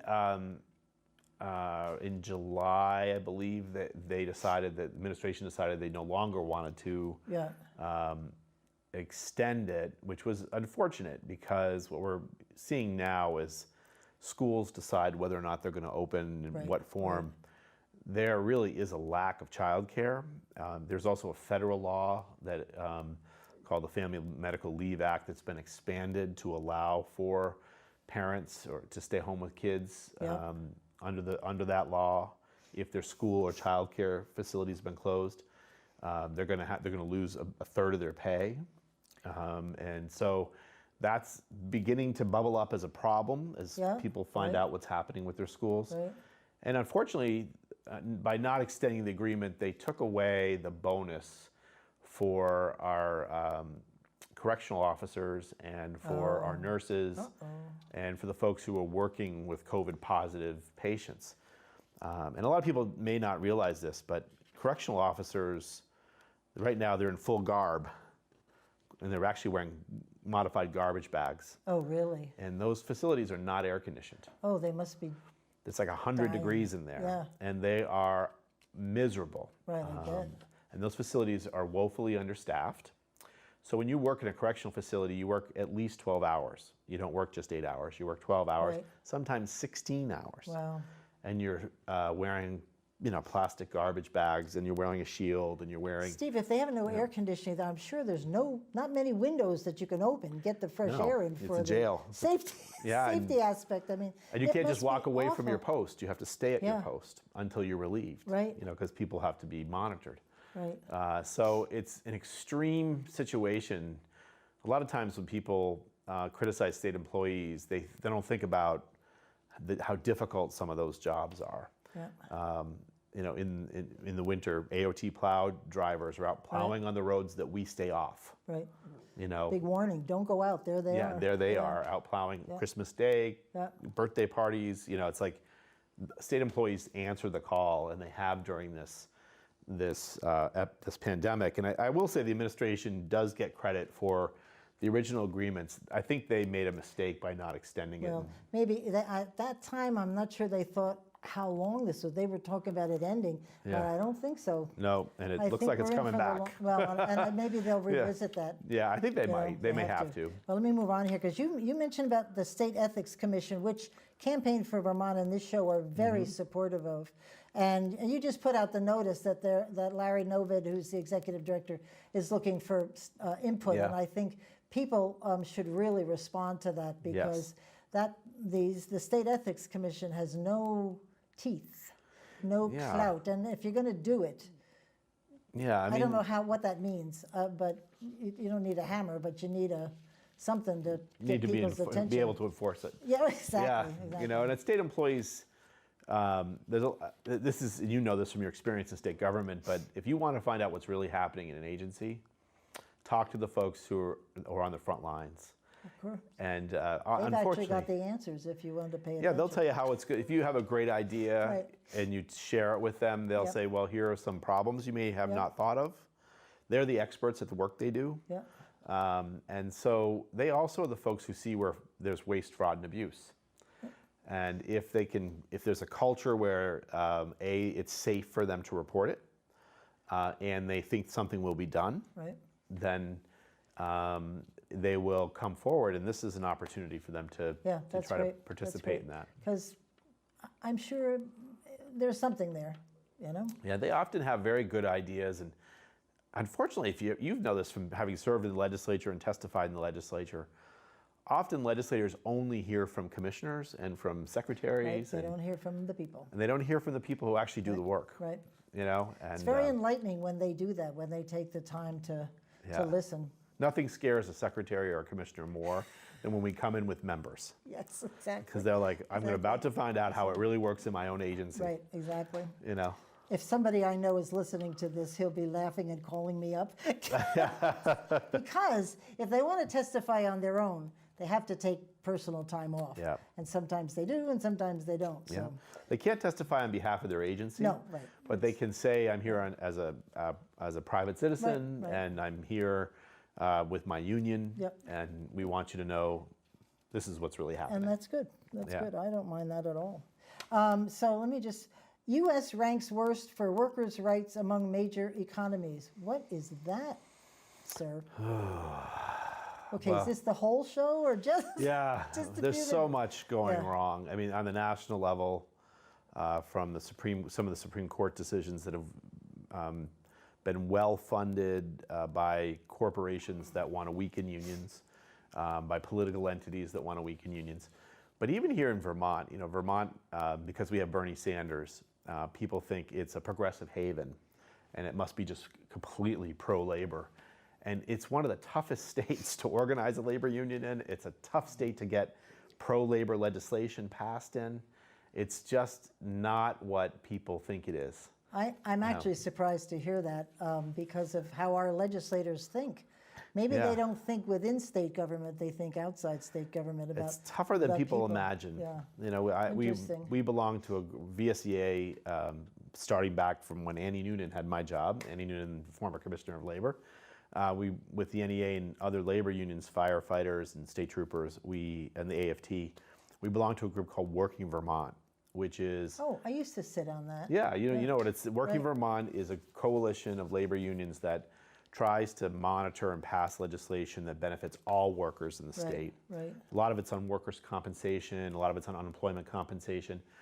And we're up against about 12 groups who represent business interests. It is really hard for them to get good legislation passed without a real fight. Yeah, interesting. But we do it. That's what we're here for. We're here to fight. For sure. No, but I think I've always fought for the VSEA. I've been very supportive because it's our own local. I would dread having a big national one come in because I think the whole spirit of the VSEA would change. And because, I mean, Yeah. Annie and I know if I was there, you and I'd be working together all the time. Right. It's, I And- think and people then- like that. We're yeah, Vermont. We don't yeah, need to be right. told by Washington And what every to once in think. a while they come in and Yeah. try to, move the needle a little bit, but Yeah. I'm glad we stay fast. Yeah. All right, let me pick one more out here. I'm looking at the time because I wanted to get to the important stuff. I don't know. Oh, there's two I want. Hundreds of frontline food service workers dying from COVID. Is this a national comment or a Vermont comment? Must be national. That's a national comment, and we saw just recently the National Nurses Union. I think it was last week. Did a memorial to all of the frontline nurses who have died Oh my God. during COVID. We came up with the term essential workers, which we've talked about Yes, well, for it's- years. But and what am I? Chopped meat? yeah, but you really think about it. Yeah. Some of the lowest paid Are essential. folks in difficult jobs at the cash register, Right. in the kitchen, nurses' aides, nurses. Right. People don't realize if they all went away, what would happen to our For sure, economy and for what would sure. happen to our society. Yeah. So The ones they sometimes don't treat very respectfully. yeah, and we're going to have this big on August 1st.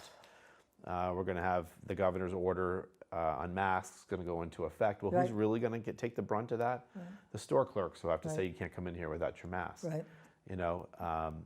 And that's going to be. I'm glad he did that because it's a public health issue, and those employees deserve not to be exposed to COVID. Right, I agree. But it just shows you the frontline workers. We have it in state government at the DMV counter. We have it in economic services. Yeah. People really can be tough on the folks right Yep. in front of them. Right. My mother was an administrative assistant in the state's attorney's office, and she was the first person you saw. So they finally, throughout state government, have put plexiglass up to Yes. try to keep Yeah, some it's distance. a lot of places now. Because you could reach over and grab somebody. I think you were saying about what things may change and what may stay. I think the plexiglass Yeah. should stay, a little distance Yeah. between them and the customers they're attempting to help. Yeah. So one more thing, and then we'll move on. There are more than 1,000 Vermont immigration employees get furlough notices. Also, Yes. all of the up at St. Albans, is it? They're Yeah, I all heard gone? today that the federal delegation may have intervened. Oh, really? On that. That's a lot of people in Vermont. A lot of people in it. There was an article, I think somewhere today, in another news source, that talked about the economic impact on the communities Well, up for there. sure. 1,000 people in St. Albans? Yeah, so it's one thing that people also don't think about. There's 8,000 state employees. Yeah. State employees are not just folks who get a paycheck. They're also people who spend money Yep. in the community, Yes, and they're and they stimulate the economy. you're the football coaches and Yeah, all the and coaches community out there. and volunteers Yes, and- exactly. So I know, and St. Albans needs 1,000 employees working. Mm-hmm. But I mentioned before that you obviously up in the State House a lot. Yeah. Who's doing your legislative? Is that Vince? We have a great team. Oh, you have a team. We have a team. We have, I'm up there a lot, Tom Abdelnour, who is a native of Holland, Vermont, and whose parents are both members of the VSCA. He is our legislative specialist, and we have Adam Norton, who lives right here in Montpelier, and he is captive of the Appropriations Committee. He's our strategic analyst, and he spends the entire session in both Appropriations Committees, Nice. expert on the state budget. Where so much of the interests of state employees lie. And then we have Vince Aluzzi, the world's famous. the infamous Vince Aluzzi. Right. Well, he knows them. He knows them, and he's been working in that building in some capacity for the last 40 years. Yeah, I bet he's very good at it. Excellent. Yeah, I bet really he is. good. He really is a very smart man, if Yeah. I may say so. I hope he's not listening. Yeah. I'll never hear the end of it. But so, what are your priorities? Because they didn't get a lot done this year. I can name a few bills I wish hadn't gotten passed, but we won't go there. But were you focused on anything this year? Well, it was so weird because the session ended so abruptly, it was disrupted so abruptly that we had started working on a couple of things. One is last year, working with the firefighters union, we passed a law that allowed us to go to an arbitrator, an independent judge, when we had a disagreement with when we couldn't come to an agreement with the administration Great. on a contract. Yeah. And that was for the executive branch. So this year we were trying to get it expanded to the judiciary. Mm-hmm. And we still may succeed on that when they come back in August. It's a fairly benign thing. It just says you can either go to an arbitrator or the labor board. Oh, and who makes that decision? Either party, Oh. either party wants to go. Oh. It's either a mutual decision or if either party Oh, wants to good. go. That was a big thing. Most of our stuff really is focused on the budget. Yes, the old infamous Pay Act. Yeah, the Pay Act, which we had some trouble with, a little bit of trouble with this year. You had a quite a week, right? You had a back and forth, and I was reading a lot about the Pay We ran Act. into trouble in the state Senate. Yeah. The House of Representatives, and actually with great leadership from Mary Hooper here in Montpelier, passed funding for the Pay Act, but didn't pass the Pay Act. And the Senate took it out of the budget. Took the funding out? Took the funding out. Whereas the Pay Act is on its own So somewhere? now what they did was they decided to fund only year one of the Pay Act.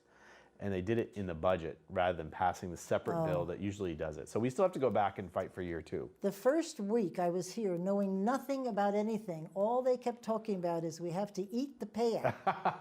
And I thought, A, what's the Pay Act? And B, why do I want to eat it? And I found out soon enough. What that means is they give you money to pay for increases.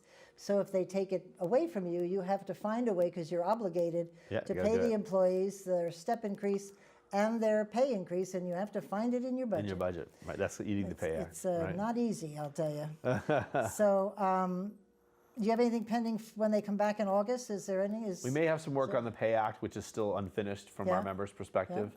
We are going to try to get that judiciary bill passed. And, we're going to be just monitoring this budget. I think the budget for next year is going to be worse than this budget. Yes. But this budget's going to have some serious problems. Yeah.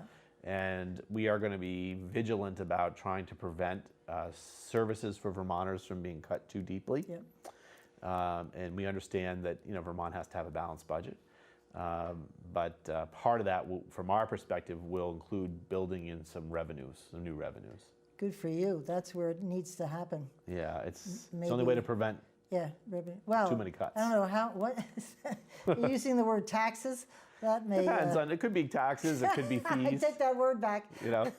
Yeah, maybe new Remember sources Carolyn of Brannigan revenue. used to be the queen of the fee bill. Yeah, right. And she's not. She's running for treasurer. Yeah. So I just realized you have some colleges too. Yes. Who do you represent?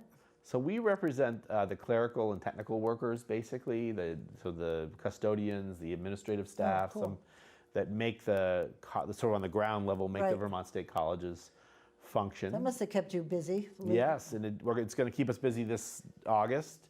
We're trying to secure funding Right. for the state college system, for at least what we call it bridge funding, to keep them going for a year, so they can get out of this crisis and modify their model, rethink their model, sort of rejigger the model to make it work better. There's quite a few groups that are trying to come up with recommendations. I've interviewed one or two of them, and I was on some Zoom meetings with, and I listened to Jeb when he. That was a shock when he presented his ideas. Because for me, tech ed is all about Randolph. Yeah, you can't do that. And I wish he had talked to us first. I would have recommended that he not take that approach. No, because where is it in Williston? There's a campus. Vermont Tech is in Williston and in Randolph. Yeah, well, the Randolph one that's my idea of tech ed. Yeah. Williston, not so much. It's a parking lots and buildings, Yeah. and I think Yeah. people really. I love tech ed. You need Campaign it. for Vermont has, and that's what our employer. If you talk to the employers, they need technical people, not all the not everybody needs to go to college. One good thing that came out of this, I think, and I think Jeb does get credit for this, is his proposal was so roundly opposed so that it brought people out of the woodwork who we Right. hadn't heard from, who said, I support the state colleges. It's vital to our economy. Yeah, woke them up. So it got him energized, and maybe that was his intention. Still think they should call it Lyndon Johnson. I always thought that. Too. Wouldn't that be great? think that would've been great. People would come in droves. Yeah. First, who was that? Yeah. But anyway, so let's switch gears before we're sort of halfway through the show. As I said in the beginning of the show, the state employees and teachers pension has a, and I don't know whether you agree with this number, but the 4.5 billion is the one that's been used, which includes it's sort of split down the middle between actual pension and health care. And as a retiree, I must say, we light candles that nothing happens to that, especially that is, seriously. Yeah. Oof, I don't know what I'd do if that went away. So you agree with the 4.5 billion as the starting point. That's a good thing. Yeah. And you published this really great VSEA retirement security fact sheet. I read it and I took some stuff out to use in some of our writings about it. And could you tell the folks a little bit about, you were talking about defined versus... defined benefit versus defined contribution. Oh, thank you. I just went blank. I should know this. Defined benefit versus defined contribution. I think about it in my sleep every well, night. Because that's where the issue, that's pretty much where the issue, when you come down to it all. Yeah. It's that maybe you could explain what the defined benefit is versus defined contribution. Sure. So the way we like to think about it is we define benefit as a pension, which means that when you retire, in the last, a formula is used to figure out what your retirement benefit is going to be, what the check is that's going to arrive in your mailbox, the month after you retire, and it's going to keep arriving in your mailbox